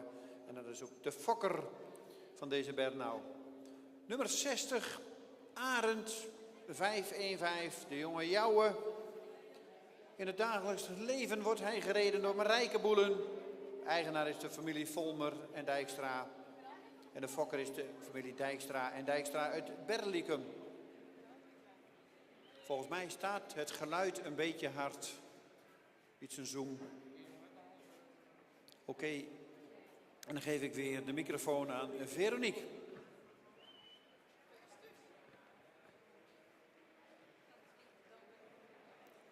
Nou, dan kijken we inmiddels naar het tweede groepje van de 6-jarige paarden. Bart rijdt hier nu net een volt in. Nou, het eerste wat opvalt bij dat paard is dat hij een goede buiging in het achterbeen heeft. En eigenlijk al heel veel rust. En ik denk dat Bart op dit moment nog niet eens veel vraagt. Maar toch zien we eigenlijk al dat het paard zich met veel gemak zo van de grond drukt. En echt al wel presenteert. Als we dan kijken naar Chris, die nu achteraan bij A rijdt. Dan zien we dat hij Mary nog even ietsje ronder vraagt. Duidelijk om daar nog net even wat meer lichaamsgebruik te krijgen. En dan is het altijd in die paar minuten tijd toch lastig om die paarden heel goed te kunnen aanvoelen. Dus dan zijn de ruiters, die zijn gewoon ieder voor zich een beetje aan het voelen, aan het testen en aan het kijken welke reacties ze krijgen. En wat die paarden extra gaan doen. En hoe de knopjes werken, om het even flauw te formuleren. We zien nu bij Chris, die nu bij B draaft. Paard wat heel constant in de tak loopt. Elke pas is hetzelfde. En vanuit die takt kun je heel makkelijk dan een keer schakelen of in dit geval een overgang terugrijden naar de stap. We zien ook direct dat de stap zuiver is met een heel goed lichaamsgebruik. Er zou daar nog iets meer ontspannen kunnen zijn in de aanleuning. Dan is toch duidelijk de omgeving en de regen die nog een klein beetje tot spanning leidt. We zien wel, heel mooi bij dit paard, dat ondanks de spanning, dat ze eigenlijk toch wel spatzuiver blijft stappen. Als we dan kijken naar Bart, die hier duidelijk met die draf een klein beetje aan het spelen is. Dan zien we dat hij hem al heel eenvoudig een beetje terug kan sluiten. En dan zien we ook direct dat het paard daar extra van de grond komt en zichzelf eigenlijk nog meer in die schoft omhoog tilt. En belangrijk is altijd bij dat soort schakelingen dat die paarden terugkomen en in het achterbeen onder blijven komen. Ze mogen niet afbreken. Bart is daar al duidelijk wat schakelingen aan het maken, zowel terug als vooruit. En dan zien we ook dat dat paard daar eigenlijk al een beetje op een passageachtige manier terug kan sluiten. En dat is natuurlijk voor de hogere sport later fijn. Als dat nu eigenlijk al eenvoudig zo'n beetje aangeboden wordt door het paard. Belangrijk is wel dat het geen doel op zich is om dat te trainen met een 6-jarige. Maar het is natuurlijk een cadeautje als ze dat wel al zo vanzelf aanbieden. Als we nu kijken naar Chris, die nu in de buurt van A is, dan zien we dat hij even moest zoeken naar het galopknopje. Maar nu galoppeert hij en dan zien we dat het paard veel achterbeen heeft. Ze drukt zichzelf er echt van de grond. Ze heeft veel voorbeen. We zien duidelijk dat ze nog wel iets aangedaan is door de situatie hier. De tribune, de regen. Ook al zijn dit dan 6-jarigen, dan nog is het logisch dat dit allemaal best indrukwekkend is. En we zien nu heel mooi dat nu de merrie zo'n rondje heeft gegalopeerd, zich al aan de voorkant iets mooier erin laat zakken. En dan krijgen we direct alweer een mooier beeld van die galop. Zo zie je dat dat stukje ontspanning gigantisch van invloed is op de kwaliteit van de 3 gangen in het algemeen. Kijk, we zien dat ze nu meer aan elkaar komt, meer met de schoft omhoog. Dit is al een hele andere galop dan het rondje hiervoor. En nou zien we ook echt haar kwaliteit daarin. Ze heeft gewoon veel power. En dat moet dan een beetje in goede banen geleid worden. Aan de overkant zien we Bart, die galoppeert. En die is daar duidelijk een beetje aan het schakelen. En dan zagen we heel mooi dat hij echt even aan het testen was hoe ver hij naar voren kan. Zonder dat hij de controle kwijtraakt. En dan zien we ook dat hij voor zijn overgang naar de draf heel makkelijk terugkomt. En eigenlijk vanaf de eerste pas daar die draf weer te pakken heeft. Het paard heeft geen aanloopje nodig. Die heeft niet tijd nodig om in balans te komen. Hij had die balans en die kon hij heel mooi volhouden toen hij zo even een keer terug naar de draf kwam.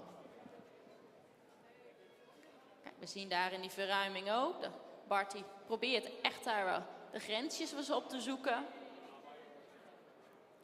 En we zien ook daar dat hij het terugsluit. Inmiddels zien we aan de overkant Chris daar net naar de stap terug zijn gegaan. We zien dat de merrie zich nou toch eigenlijk alweer meer ontspant.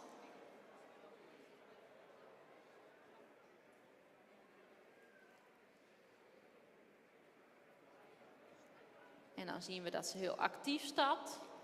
Ze heeft een goede overstap. En ik weet zeker dat als ze zich nog meer op haar gemak zou voelen, dat hij zeker nog ruimer kan stappen.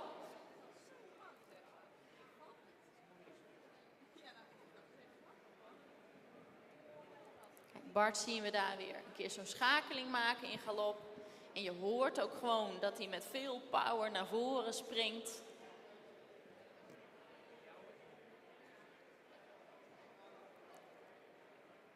En ik zie hem nu recht van voor. En dan zie ik ook dat hij heel mooi rechtgericht is. Dat hij zijn hoofd mooi voor de borst houdt. En vervolgens zijn achterhand recht achter die voorhand blijft houden.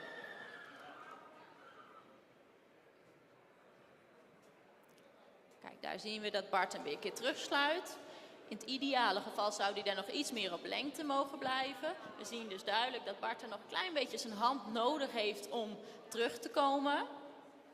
Maar dat is ook helemaal niet zo gek als je nu als gastruiter voor het eerst op zo'n paard zit. Dus dat is echt de afstemming die ze nu eigenlijk in deze 5 minuten een beetje proberen te zoeken.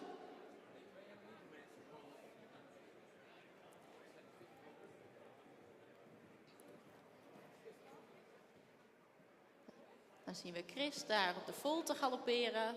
Dan zien we ook, net hadden we de linker galop, maar nu zien we ook een rechter galop. Paard wat met veel ruimte galoppeert. Zou misschien voor 6-jarigen daar al net even iets meer gesloten mogen. Maar ik denk dat voor haar nu de spanning toch nog wel een duidelijke rol speelt. En dat kunnen we er ook niet kwalijk nemen, want er is hier wel wat te zien. Als we nu kijken naar Bart, dan zien we dat hij hem mooi zo wat laat zakken. En dat het paard heel mooi op eigen benen naar de hand toezakt.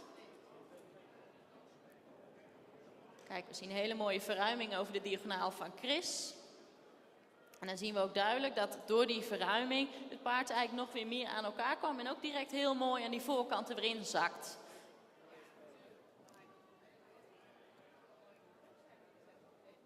Nou, zien we Bart stappen. Oh, van korte duur. Ja, dan zien we Bart weer stappen. Zie je dat hij veel overstap heeft. Een hele vlijtige stap. Als je kijkt naar het achterbeen, dan wordt het elke keer heel resoluut opgetild en door naar voren geplaatst. En datzelfde beeld geeft eigenlijk de Mary aan de overkant nu voor de tribune. Die heeft ook een achterbeen wat krachtig door naar voren geplaatst wordt. En dat is zeker wel een belangrijk puntje voor die stap. Kijk, we zien de Mary daar heel duidelijk nog een beetje 2 verschillende beelden geven. Het moment dat ze heel mooi ontspant en dan heel goed lichaamsgebruik heeft en een hele goede kwaliteit van die stap. En zo de kleine momentjes dat ze heel even waakzaam is op de omgeving en net even ietsje strakker wordt. Ik denk dat we zo weer gaan wisselen. Ja, nog één. Hoe was het nou als je het vanaf?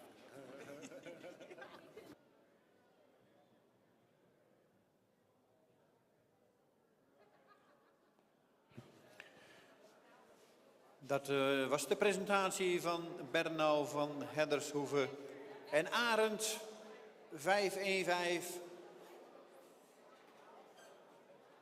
Ze mogen de baan verlaten. En dan gaan we naar de laatste 2 van vandaag.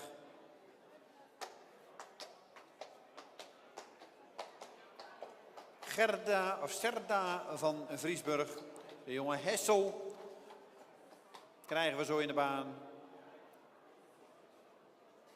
En Casey van het Blokland. De jonge Tjalle zal zo ook in de baan komen.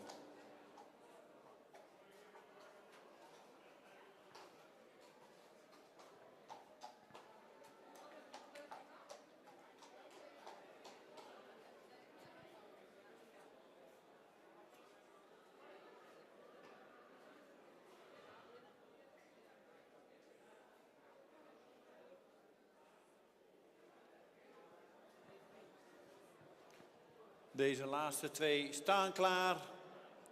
De gastruiters doen even hun verhaal over de vorige 2. Over Bernau en Arend. En ik zie ze inmiddels al richting de binnenbak weer lopen om de volgende te pakken. De laatste 2 die ze gaan rijden.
Serda van Vriesburg is binnen. De jonge Hessel. Gereden door Chris. En normaal zit Jelmer Ketelaar op deze merrie. Eigenaar is Jelmer Ketelaar en de fokker is Elzinga Roos uit Nijholtpade. En Bart zit op Casey van het Boklaan. Een jonge Tjalle. Normaal is de Amazone Esther Eliano. Kees en Jet de Boer en Veenstra zijn de eigenaren. En Kees en Jet de Boer uit Hoorn zijn de fokkers. Ik geef weer het woord aan Veronique. Nou, dan hebben we hier de laatste 2 paarden van deze avond voor de finale van de Pavo 6-jarigen. Chris die stapt vooraan met de merrie. En Bart die is inmiddels overgegaan naar de draf.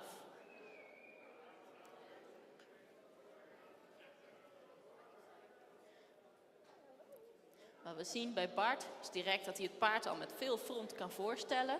Dus hij heeft daar duidelijk al wel een goed gevoel over.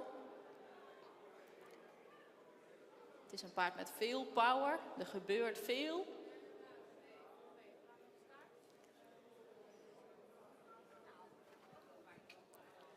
Het paard heeft veel ruimte in zijn beweging. Dat zien we ook terug, want als we passen zouden gaan tellen, dan heeft hij weinig nodig om aan de overkant te komen. Dus we inmiddels even naar Chris kijken. Die is nu net voorbij A. Die is nog een beetje aan het zoeken naar het ideale gevoel. Wat we zien is dat het paard van achteren heel mooi gesloten is. Dat hij daar heel mooi voorbeengebruik heeft. En dat het een paard is wat eigenlijk al heel makkelijk in balans is. Zelfs met een gastruiter die nu zijn eerste rondje draaft.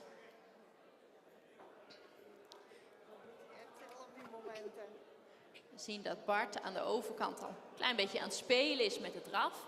Dan zien we duidelijk dat hij door middel van die schakelingen daar even aan het testen is hoe het gevoel is. En we zien dat het een paard is dat van achteren goed aansluit. Hij heeft misschien niet het snelste achterbeen, maar wel een achterbeen wat nou eigenlijk heel mooi wel steeds onder de massa blijft komen. Ogenschijnlijk is het ook een groot paard, dus ja, dat soort paarden hebben vaak wel net nog even extra tijd nodig om helemaal op de top van hun kracht te komen. We zien dat het paard zich eigenlijk heel mooi gedragen door die wendingen laat sturen. En we zien ook, nu hij zo voor op ons afkomt, dat hij daar eigenlijk heel mooi rechtgericht op 2 teugels naar de hand toe draaft. Als we nu kijken naar Chris, die is gaan galopperen. Dan zien we daar galop die heel actief is. Met een goed achterbeengebruik en ook een achterbeen wat eigenlijk heel mooi onder de massa komt. We zien dat hij de buiging nog iets zoekend is. Dus we zien de merrie ook af en toe wat naar buiten kijken. Maar daar is ook weer toch dat stukje spanning wat vandaag dan net eventjes meespeelt. Maar we zien wel heel opvallend bij dat paard dat ze een heel actief achterbeengebruik heeft. En dat dat achterbeen wel elke keer de goede kant op geplaatst wordt. En dat zien we zeker als Chris daar zo'n keer verruiming pakt. Dan maakt ze heel veel ruimte en dan pakt ze heel veel bodem. Inmiddels is Bart ook in die galop bezig. En dan zien we dat het een paard is wat makkelijk met die schoft omhoog springt. Dan zou hij ook misschien van achter nog net een slagje sneller door kunnen komen. Maar hij houdt toch heel mooi die balans, ook in die wendingen. En we zien nu ook al dat hij heel makkelijk een sprongetje naar voren, een sprongetje terug kan. Dat hij daar heel makkelijk zich laat schakelen. Het paard is sowieso nou ook heel makkelijk en stil aan de voorkant. Kijk, we zien daar dat hij heel duidelijk met het achterbeen doorgrijpt naar voren. Dat hij makkelijk die ruimte pakt. En dan eigenlijk ook heel eenvoudig toch in 2, 3 sprongen zich op dat achterbeen terug laat komen. Zagen we over de diagonaal merrie met Chris. Zagen we dat de merrie goede schakeling liet zien. Waarbij ze misschien nog net even een slagje constanter in de balans komt. Maar we zagen heel veel actie met een goed achterbeen en vooral een voorbeen wat ze heel ver weg kan zetten.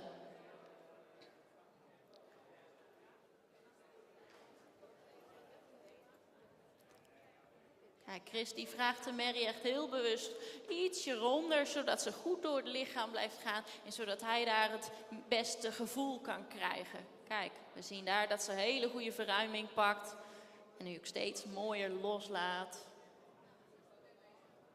Bart die is daar weer in een paar sprongen naar de overkant. Daar zie je hoeveel ruimte dat het paard kan maken, hoeveel ruimte die kan pakken, zonder dat hij daar zichzelf voorbij loopt. Want naar voren is één, maar dat stukje terug is wel een hele belangrijke. Want uiteindelijk zullen we naarmate de niveaus omhoog gaan in de dressuursport, verzameling. Dus dat willen wij nu eigenlijk bij de jonge paarden al gewoon een beetje testen. Wat denken wij dat ze in de toekomst aan verzameling kunnen laten zien? En we zien nu heel mooi het paard van Bart eigenlijk al eenvoudig op dat achterbeen terugkomen. En we zien nu Chris in galop. En wat we nou zien is dat hij eigenlijk de merrie heel mooi in balans kan houden. Terwijl hij hem toch zo wat ronder achter de hand aan laat zakken.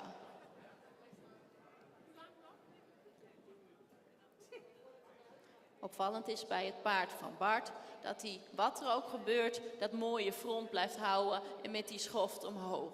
Wat ik net al zei, hij zou misschien op sommige momenten nog net iets sneller vanuit het achterbeen door kunnen komen. Maar de manier waarop hij zijn balans kan houden is een heel sterk punt.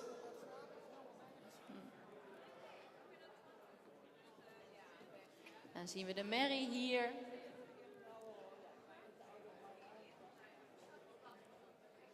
Chris die is zo wat aan het schakelen. Dan zien we dat de merrie zo heel mooi de werk aan het doen is en dat ze nou heel goed gefocust is. Pakt veel ruimte daar. Zou misschien nog net even iets meer met die schoft omhoog kunnen blijven. Maar dat is ook denk ik nu op dit moment even een stukje waar Chris niet het meest mee bezig is. Omdat hij gewoon dat losse gevoel wil krijgen. Dan zien we inmiddels Bart.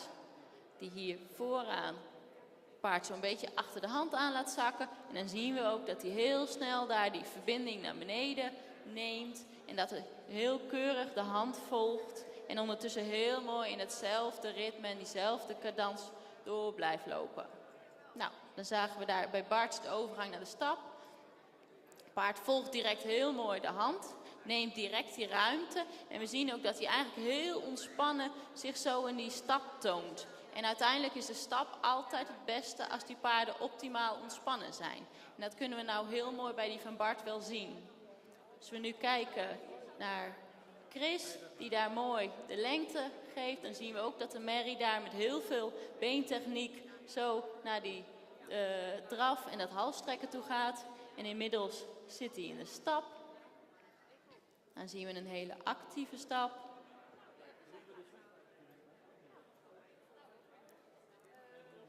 En dan worden deze paarden even klaargemaakt voor de prijsuitreiking. En dan zullen we zo horen wie hier uiteindelijk als winnaar uit de bus komt.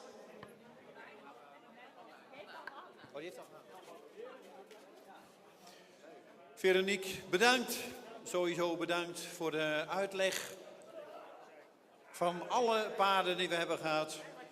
En ook dank aan de gastruiters.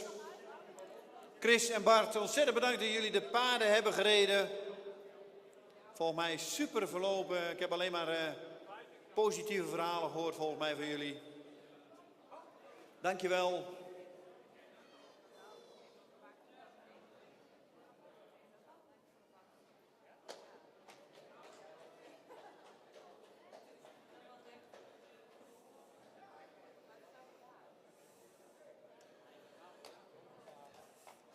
En dan gaan ze even weer naar hun eigen Amazone of ruiter.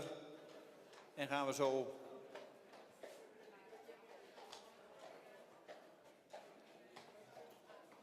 afwachten wie wordt er winnaar bij de 6-jarige merries. En wie wordt de winnaar bij de 6-jarige hengsten en ruinen. Binnen enkele minuten weten we dat.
En dan gaan we beginnen.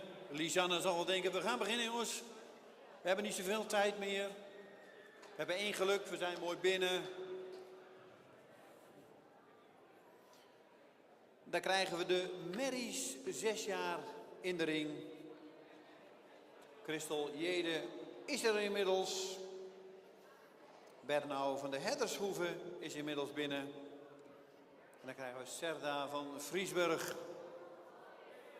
Die is ook binnen. Hebben ze alle 3? Wachten we even op de Lintendames.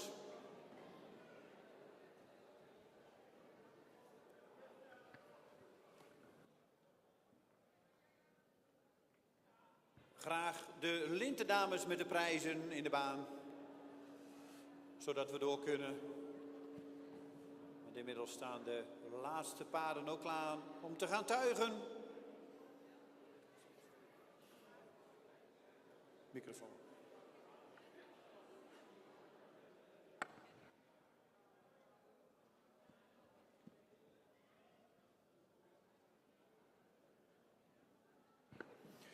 Jullie mogen in de baan komen.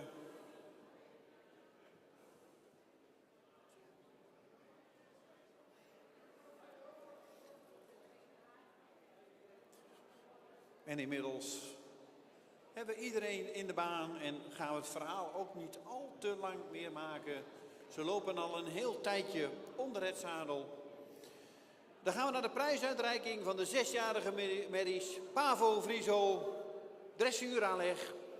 Op de 3e plek is geworden Bernau van de Heddershoeve. Nummer 3, Bernau van de Heddershoeve met 71,3 punten.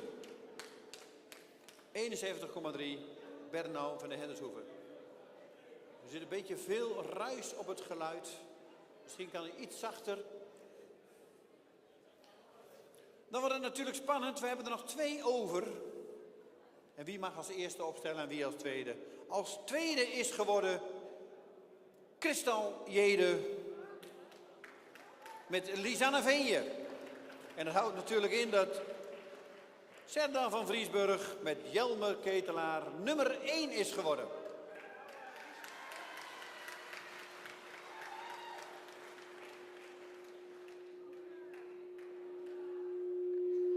Nogmaals een verzoek aan het geluid, iets zachter.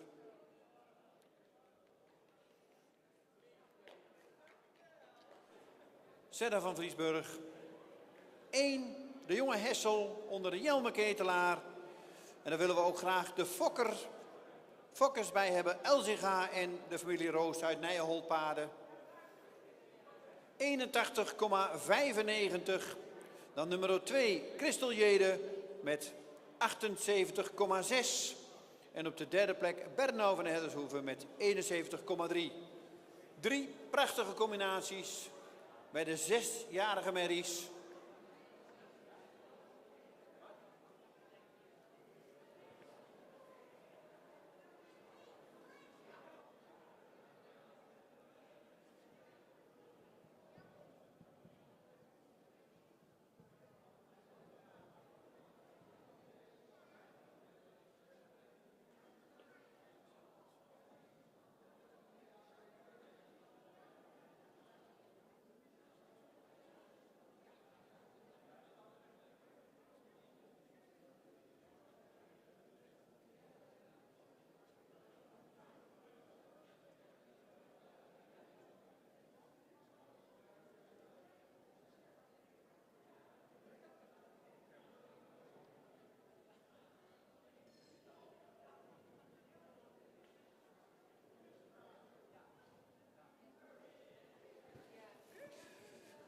Drie mooie combinaties.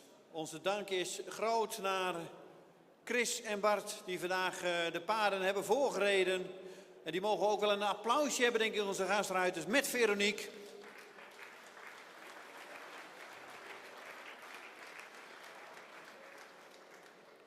Ik zal het je doen. Even iedere keer weer op een nieuw paard stappen, even aanvoelen. Je hebt niet zoveel minuten. En om dan toch het goede gevoel over te brengen op deze paarden. Dat is ook een hele knappe prestatie.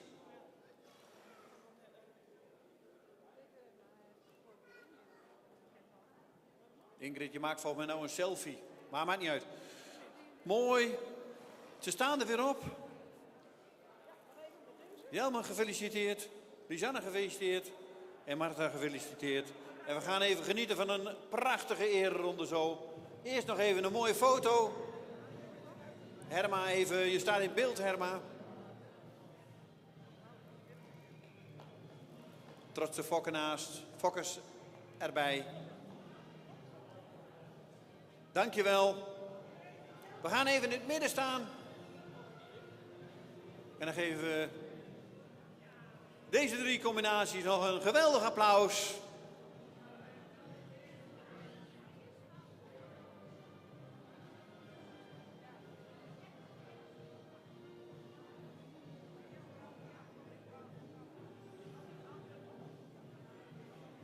Mooi. Dan mogen jullie, Pieter, we gaan. Dames en heren, jullie mogen gaan. En we geven jullie een applaus.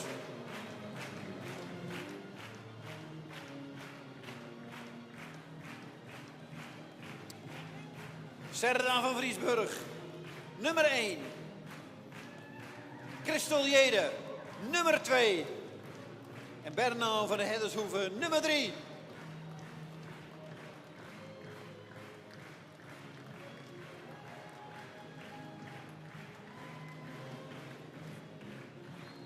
En dan gaan we nog 1 keer voor de tribune langs.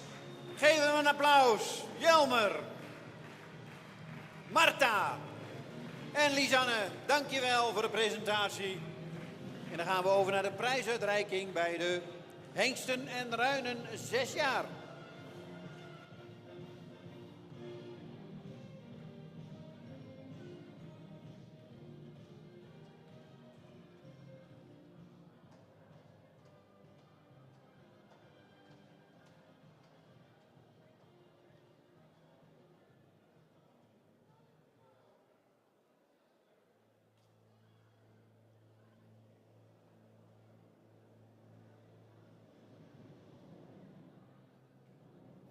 En dan wachten we even tot de volgende in de baan komen.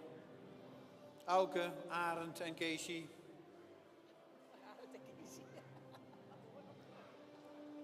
Een mooi trio.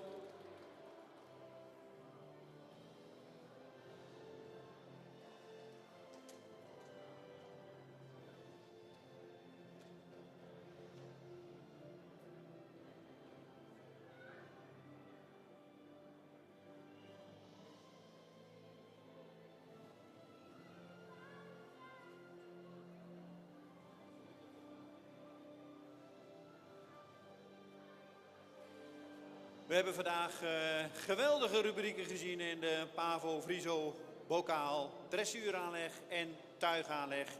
Onze dank is natuurlijk ook groot naar de 2 sponsors. Pavo, de voederfabrikant, en Friso, het tweespan van Sibere Minkema. Ik denk dat we blij zijn dat we deze sponsors hebben voor deze rubriek. En waarschijnlijk ook nog een aantal jaren gaan behouden. Dus we kunnen deze sponsors ook wel een klein applausje geven, denk ik.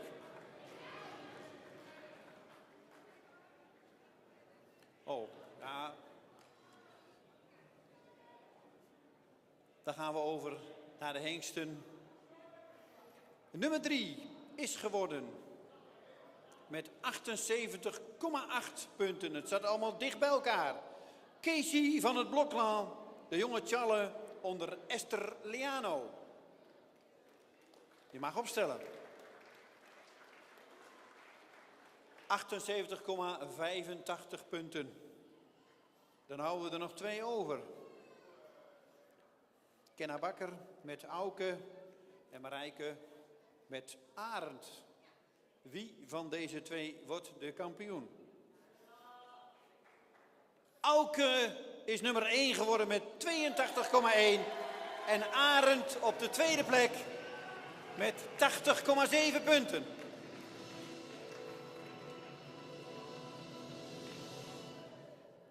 Dus Kenna, je mag als eerste opstellen. En als tweede Marijke. Auke had 82,1. Arend 80,7. En Casey 78,8. 3 paren die heel dicht bij elkaar zaten.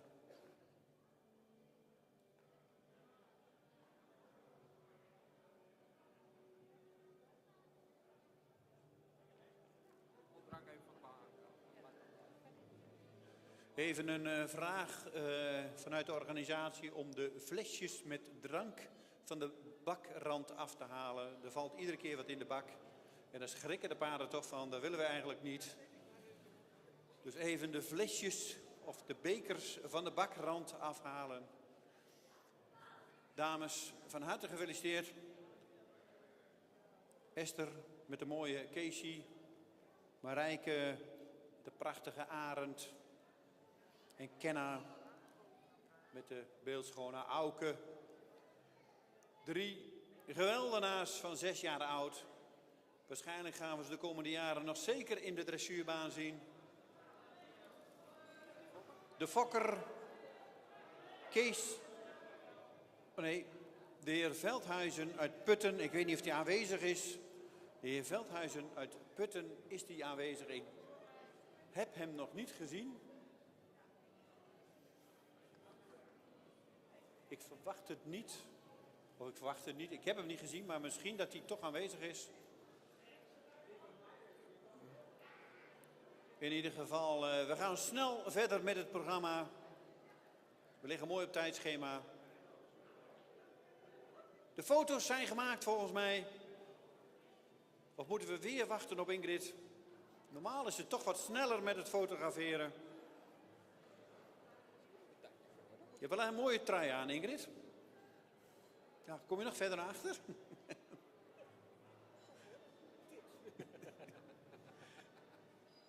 Geweldig. De volgende week zitten we weer te wachten met smart op die mooie foto's van Ingrid. Kijk altijd uit wat je doet langs de kant van de baan. Want je staat er zo op. Dames, ik wens jullie een hele mooie eerronde. En wel thuis met jullie mooie zwarte parels. Dankjewel, Kenna. Dankjewel, Marijke. En dankjewel, Esther. En we gaan nog 1 keer genieten van jullie.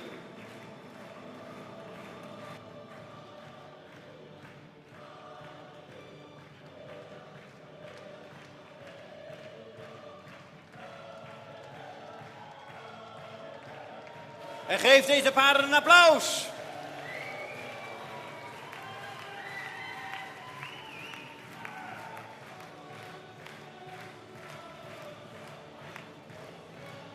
Deze kennen de klappen van de zweep al een beetje.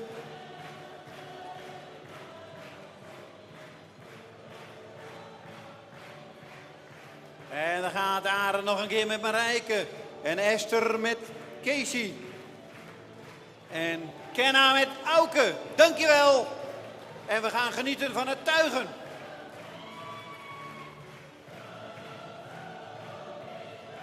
Dan geef ik het woord weer aan Henk Dijkstra.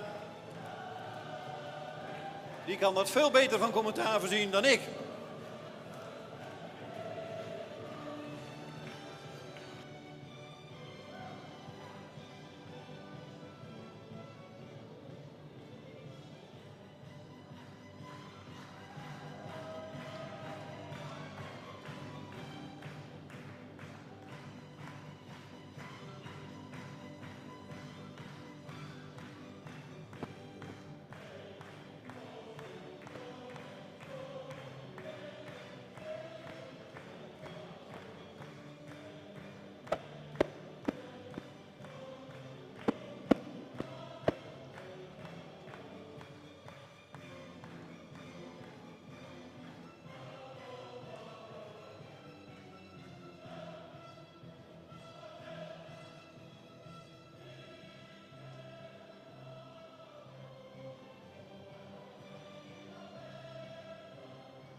Goed, Wij zijn in afwachting van de deelnemers aan de Pavo Friso-bokaal tuigen de merries in dit geval.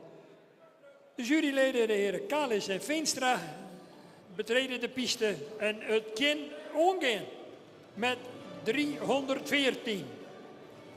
Dieke van Merenstaten van de hengst IJssen 489 uit de kroonpreferente prestatie Triple A Mary Foekjen, moedersvader Theeuwis, fokker Jan Vriend in Zuidermeer, in eigendom bij Tjitse Bauma Beheer in Wommels en gereden door Jelle van der Weijden.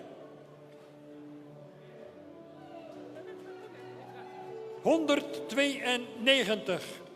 Hieke van Bokkum van de hengst IJssen 489 uit een torbenmoeder Sjoeke van Bokkum genaamd fokker Bouke de Boer in Nes. In eigendom bij mevrouw H.C. Kabel van Riel in Heilo, gereden door Lubbert van Oene. Dan met 98. Ela Sterra van de Mersken van de hengst Johannes 484 uit de torbenmoeder Sterre T. van de Boppelonnen, Stersport AA Merrie. Fokkereigenaar familie Hagen Okkema in Siggerswoude. 135 Annabel G. van de Sprong. De vader is Tjalle 454 uit Gracia van de Sprong.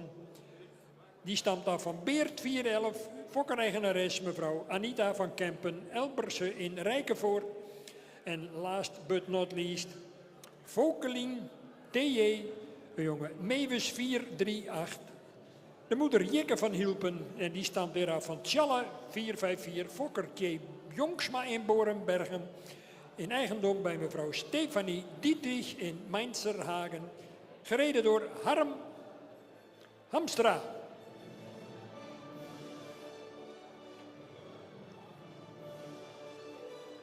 Vijf heren in de strijd. In de finale voor de merries. Met als inzet een hoofdprijs van €250. Een tweede van €100, een derde van €50. En uiteraard voor de winnaar, mocht de fokker aanwezig zijn, een fokkerspremie van, let wel, €150. De jury is klaar. We gaan kijken of er talent schuilt bij deze toekomstige tuigpaarden, de merries.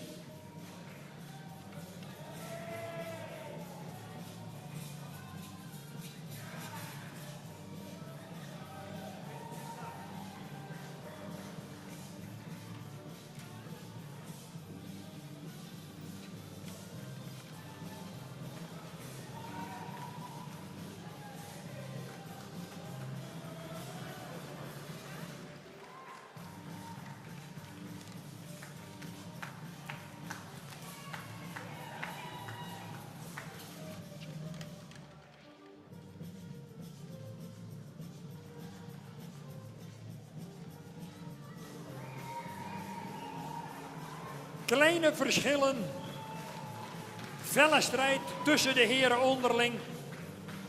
Ze gaan van hand veranderen met Lubbert van Oene aan het hoofd. Dan Jelle van der Weijden, Piet van Kempen, Harm Hamstra en natuurlijk Age Okkema.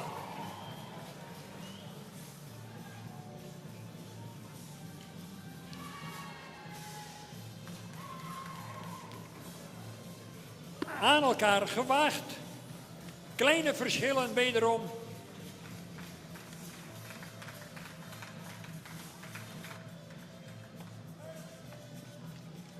En we gaan eens kijken of de heren juryleden al een voorlopige selectie hebben.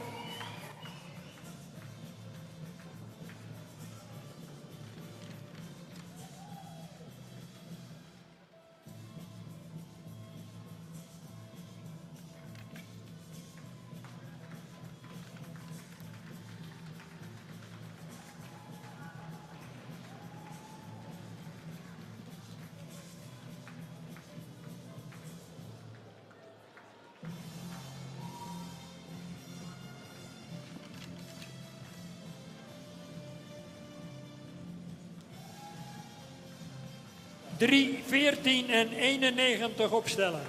3, 14 en 91 opstellen.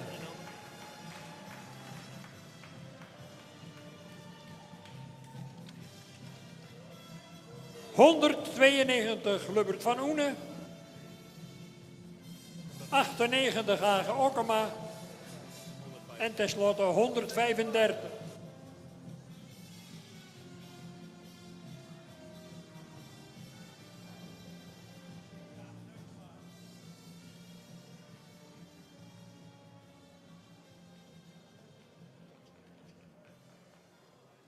Uiteraard is de strijd nog niet gestreden. De jury overlegt nog even over welke paarden ze eventueel over willen zien.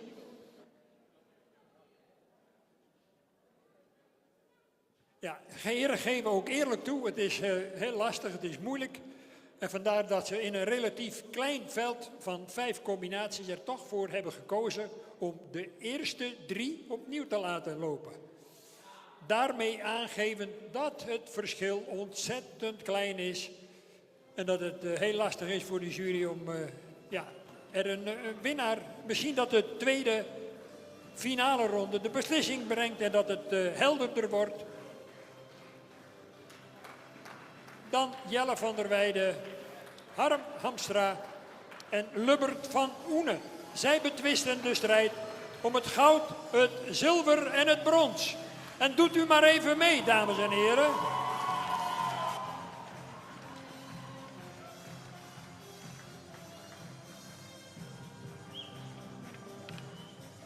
Ja, het venijn zit in de staart. Wederom ontzettend veel strijd in de baan. En hele kleine verschillen.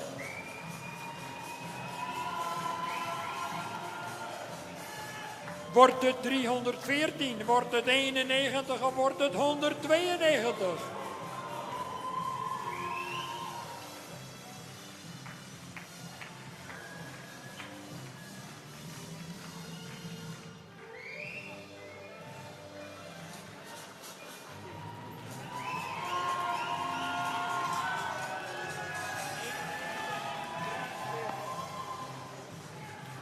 En de winst die is voor 91. Het zilver is voor 314 en uiteraard het brons voor 192.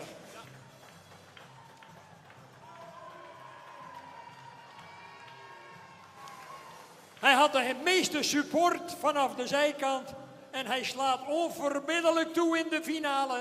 Die Dekselse Harm Hamstra. Met die Vokalien TJ. Hij grijpt hier de hoofdprijs van €250 in de Pavo Friso bokaal voor Friese merries met tuigaanleg. Gefeliciteerd.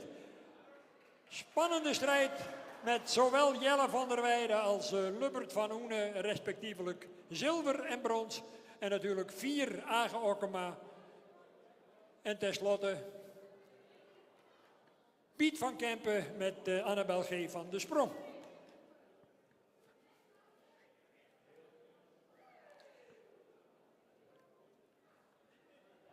En namens Pavo,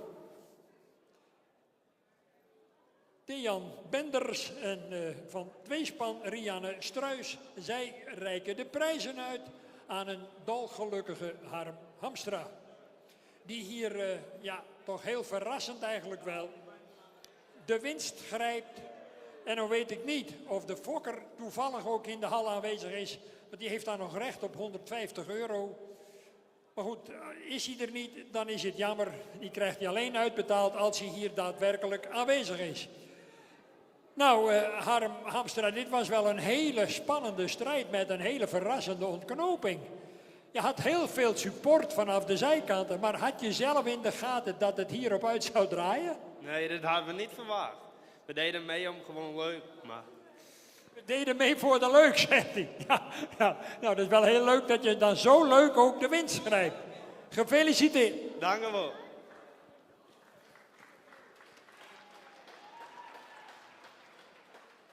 Ja, en dan moet ik toch ook even bij Jelle van der Weijden staan. Want ja, die gaat toch wel een beetje als favoriet van start in deze finale.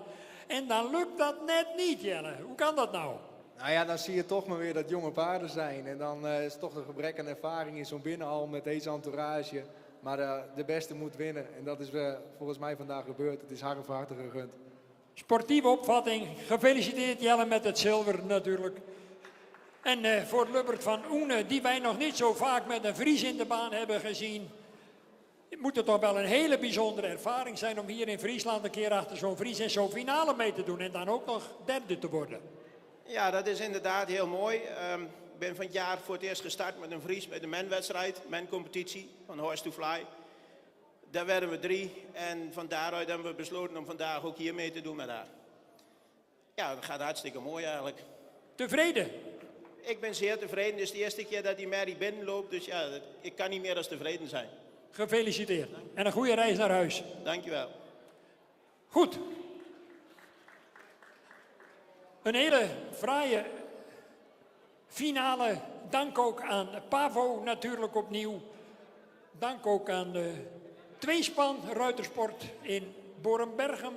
Elzernien, Rensen en Sieber Minkema, u alle wel bekend. En nogmaals onze dank aan de firma Pavo. Sinds 2004 samen met de tweespan ruitersport benodigdheden in Borenberghem. Al verantwoordelijk voor het mogelijk maken van deze Pavo Friso-bokaal, zowel bij de dressuur als bij de Friese tuigpaarden. Stellen we bijzonder op prijs. Nogmaals, hartelijk dank. Goed, we gaan genieten van een afsluitende ereronde met aan het hoofd de verrassende, toch wel hele terechte winnaar, die Harm Hamstra met Vokelien T.J. Koninklijk is ze voorkomen. En dames en heren, laat u zich maar even horen.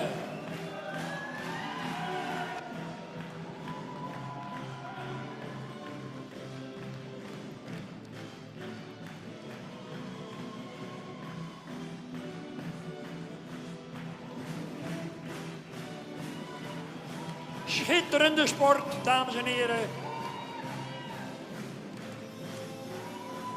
En dan komt hij nog een keer. Vokelien T.J.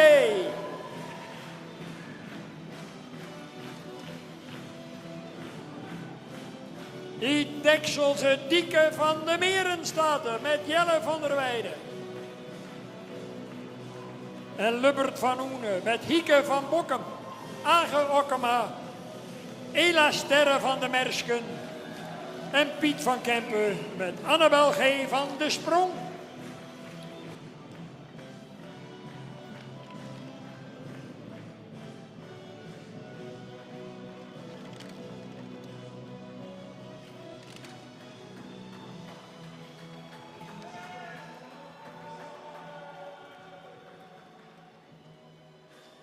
En op de klanken van John Miles, Music was my first love. En het was zeker voor mij het geval. Geef ik met alle genoegen het woord aan mijn collega en vriend Dick Brummel voor het afsluitende onderdeel. De presentatie van een aantal nakomelingen van de hengst Rommert 498. Dick, aan jou het woord. Dankjewel Henk. We naderen het einde van deze geweldige dag, denk ik. Vanmorgen vroeg begonnen met de veulens en de stermerries. Een prachtige keuring vanmorgen buiten gehad. Het weer viel 100% mee. Vanmiddag de beslissing genomen om toch naar binnen te gaan. En achteraf denk ik een hele goede beslissing geweest. Het begin ging goed, maar op het laatst werd het heel slecht buiten. En mochten we blij zijn dat we binnen dit evenement verder konden doen. Dan gaan we verder met de afstammelingen van Rommert. Als eerste, we hebben natuurlijk vanmiddag Ulbrand gehad. En we hebben Elias gehad. En we eindigen vandaag met Rommert aan de hand. En we kunnen laatst er langzaamaan één voor één binnen kunnen. Gurben B, Ster, dubbel A, Rommert mal Onne. Aangewezen hengst 4 jaar. Gefokt op stal Brandsma. Eigenaar is en fokker de stal de Mersken. Gurben komt uit de Fieldzichtlijn, stam 70. Hij haalde dit jaar 79,5 punt op de IBOP met een 8 voor de galop. En u mag hem rustig een applausje geven. De jonge Gurben.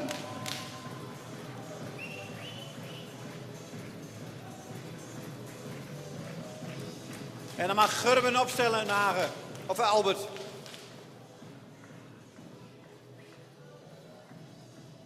Ik zie dat je heel enthousiast loopt, Albert. Maar we nemen even de tijd. Je mag even op adem komen. En dan mag deze opstellen. En dan krijgen we Ines van het Pompenblad. Ster Rommert Maurits. 4 jaar oud. In Tsjechische eigendom van Vladimir Jazurek.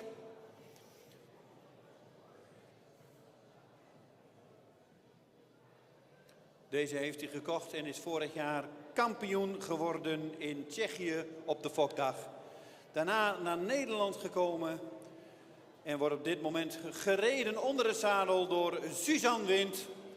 En daar komt ze aan. De merrie is inmiddels drachtig van Sipke 450. En Suzanne zal deze Ines voorstellen.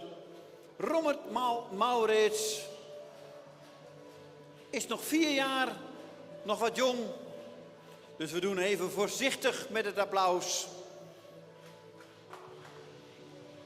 Rij hem even lekker rond, Suzanne. Een paardenvrouw in hart en nieren. En zij weet maar al te goed hoe ze zo'n mooie merrie voor moet stellen. Komt uit de fokkerij van Willem Wester. De stalnaam zegt het al een beetje. En je mag hem wel even opstellen, Suzanne. Hij heeft er zin in, Suzanne, of niet? Mooi. En dan krijgen we de laatste van Rommert. En dan zal daarna Rommert zelf in de baan verschijnen. Grietje van het Oostenrijn. Ster Rommertmaal Gjalt. 4 jaar oud. Gefokt bij de familie Langhout-Bos uit Wilsjeriep. En nu in eigendom van de familie Wiegersma uit Damwald. Grietje is drachtig van Johannes. En heeft afgelopen weekend meegereden in de finale Horse to Fly KFPS mencompetitie. En daar in het hele sterke menveld werd zij 4e. Als 3-jarige werd ze al ster. Mooie, grootramige, werkwillige en een zeer rastypische merrie. En met een super karakter.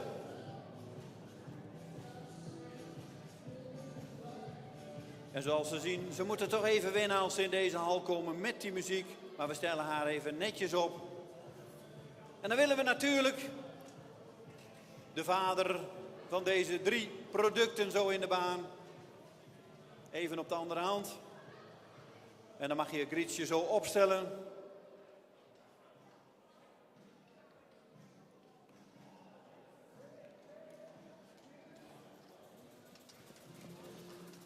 En dan komt Rommert. En ik wou bijna zeggen onder de kleine Liekeluts, want voor een aantal jaren terug was er nog een kleine meid, maar inmiddels wordt het een echte Amazone. En ze rijdt Rommert geweldig. En Grietje mag even opstellen en dan genieten we even van Rommert. Laat hem even mooi zien, Lieke. Een combinatie van de laatste tijd. Samen met Albert. Veel aan het werk met Rommert. En Rommert in eigendom natuurlijk van Pieter Okkema. En dan stellen we Rommert even netjes op. Je krijgt zo nog even de tijd, Lieke, om hem voor te stellen. Maar we willen hem eerst even opstellen. En dan stellen we hem hier netjes voor de 3 afstammelingen op. Met het hoofd naar de tribune.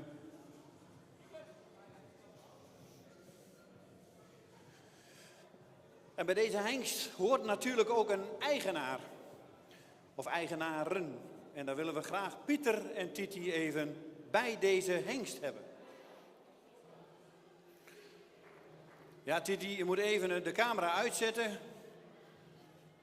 En dan willen we jullie graag beide even bij Rommert hebben.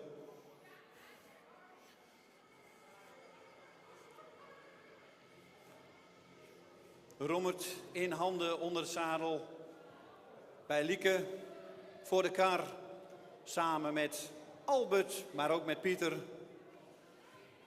En het mooie van deze geweldenaar is dat hij niet uitblinkt alleen in het zadel, maar dat hij ook uitblinkt in het mennen en dat hij ook uitblinkt in het tuigen.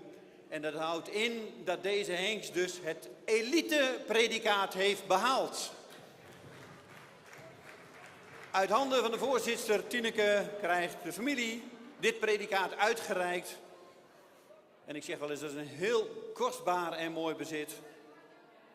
Een hengst die in 3 disciplines uitrijdt.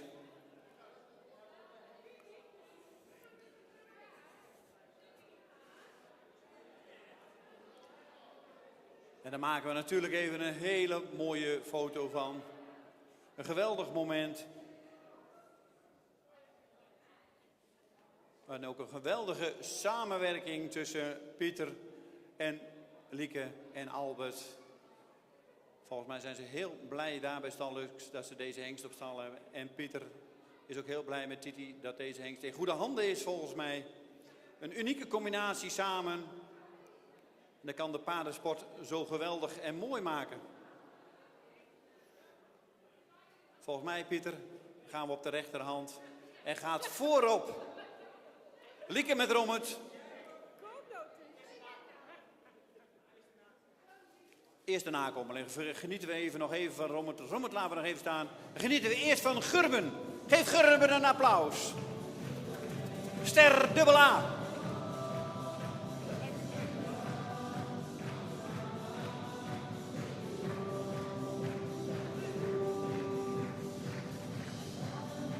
En dan mag Grietje volgen voor de kar. En Suzanne met Ines. 3 nakomelingen van Rommert.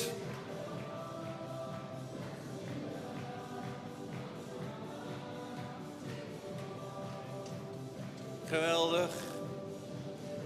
En dan mag hij aan de hand. Gurben mag de baan verlaten. We genieten nog even van Suzanne met Ines. Van de Pompenblind uit de fokkerij van Willem Wester. Een hele mooie Rommert. En Grietje. Vorige week schitterde ze nog in de finale van de Horse to Fly. En dan wachten we even nog op Rommert. Lieke, hou hem nog even bij je. Want je wil zo graag, ik weet het. Maar we wachten nog even. Want we geven zo de baan alleen voor jou. Suzanne en Grietje mogen de baan verlaten. En dan genieten we nog even van Rommert. Pieter.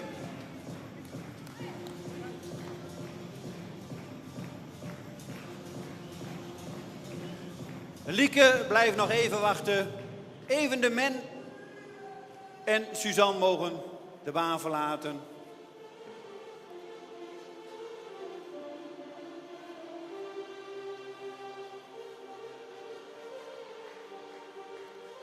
Suzanne ook bedankt voor de presentatie van Ines.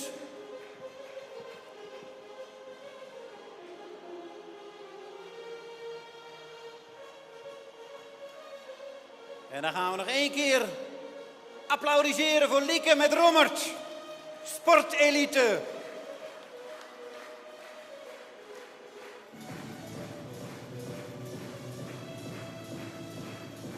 De baan is voor jou, Lieke. Een prachtige hengst. Grootramig. Een geweldige mooie Norbertzoon. En dan komt hij nog 1 keer voor de baan. Voor de tribune langs. Geef Lieke met Rommert een applaus.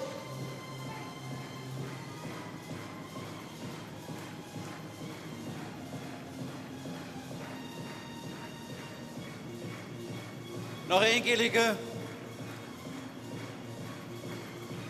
Geweldig, dankjewel.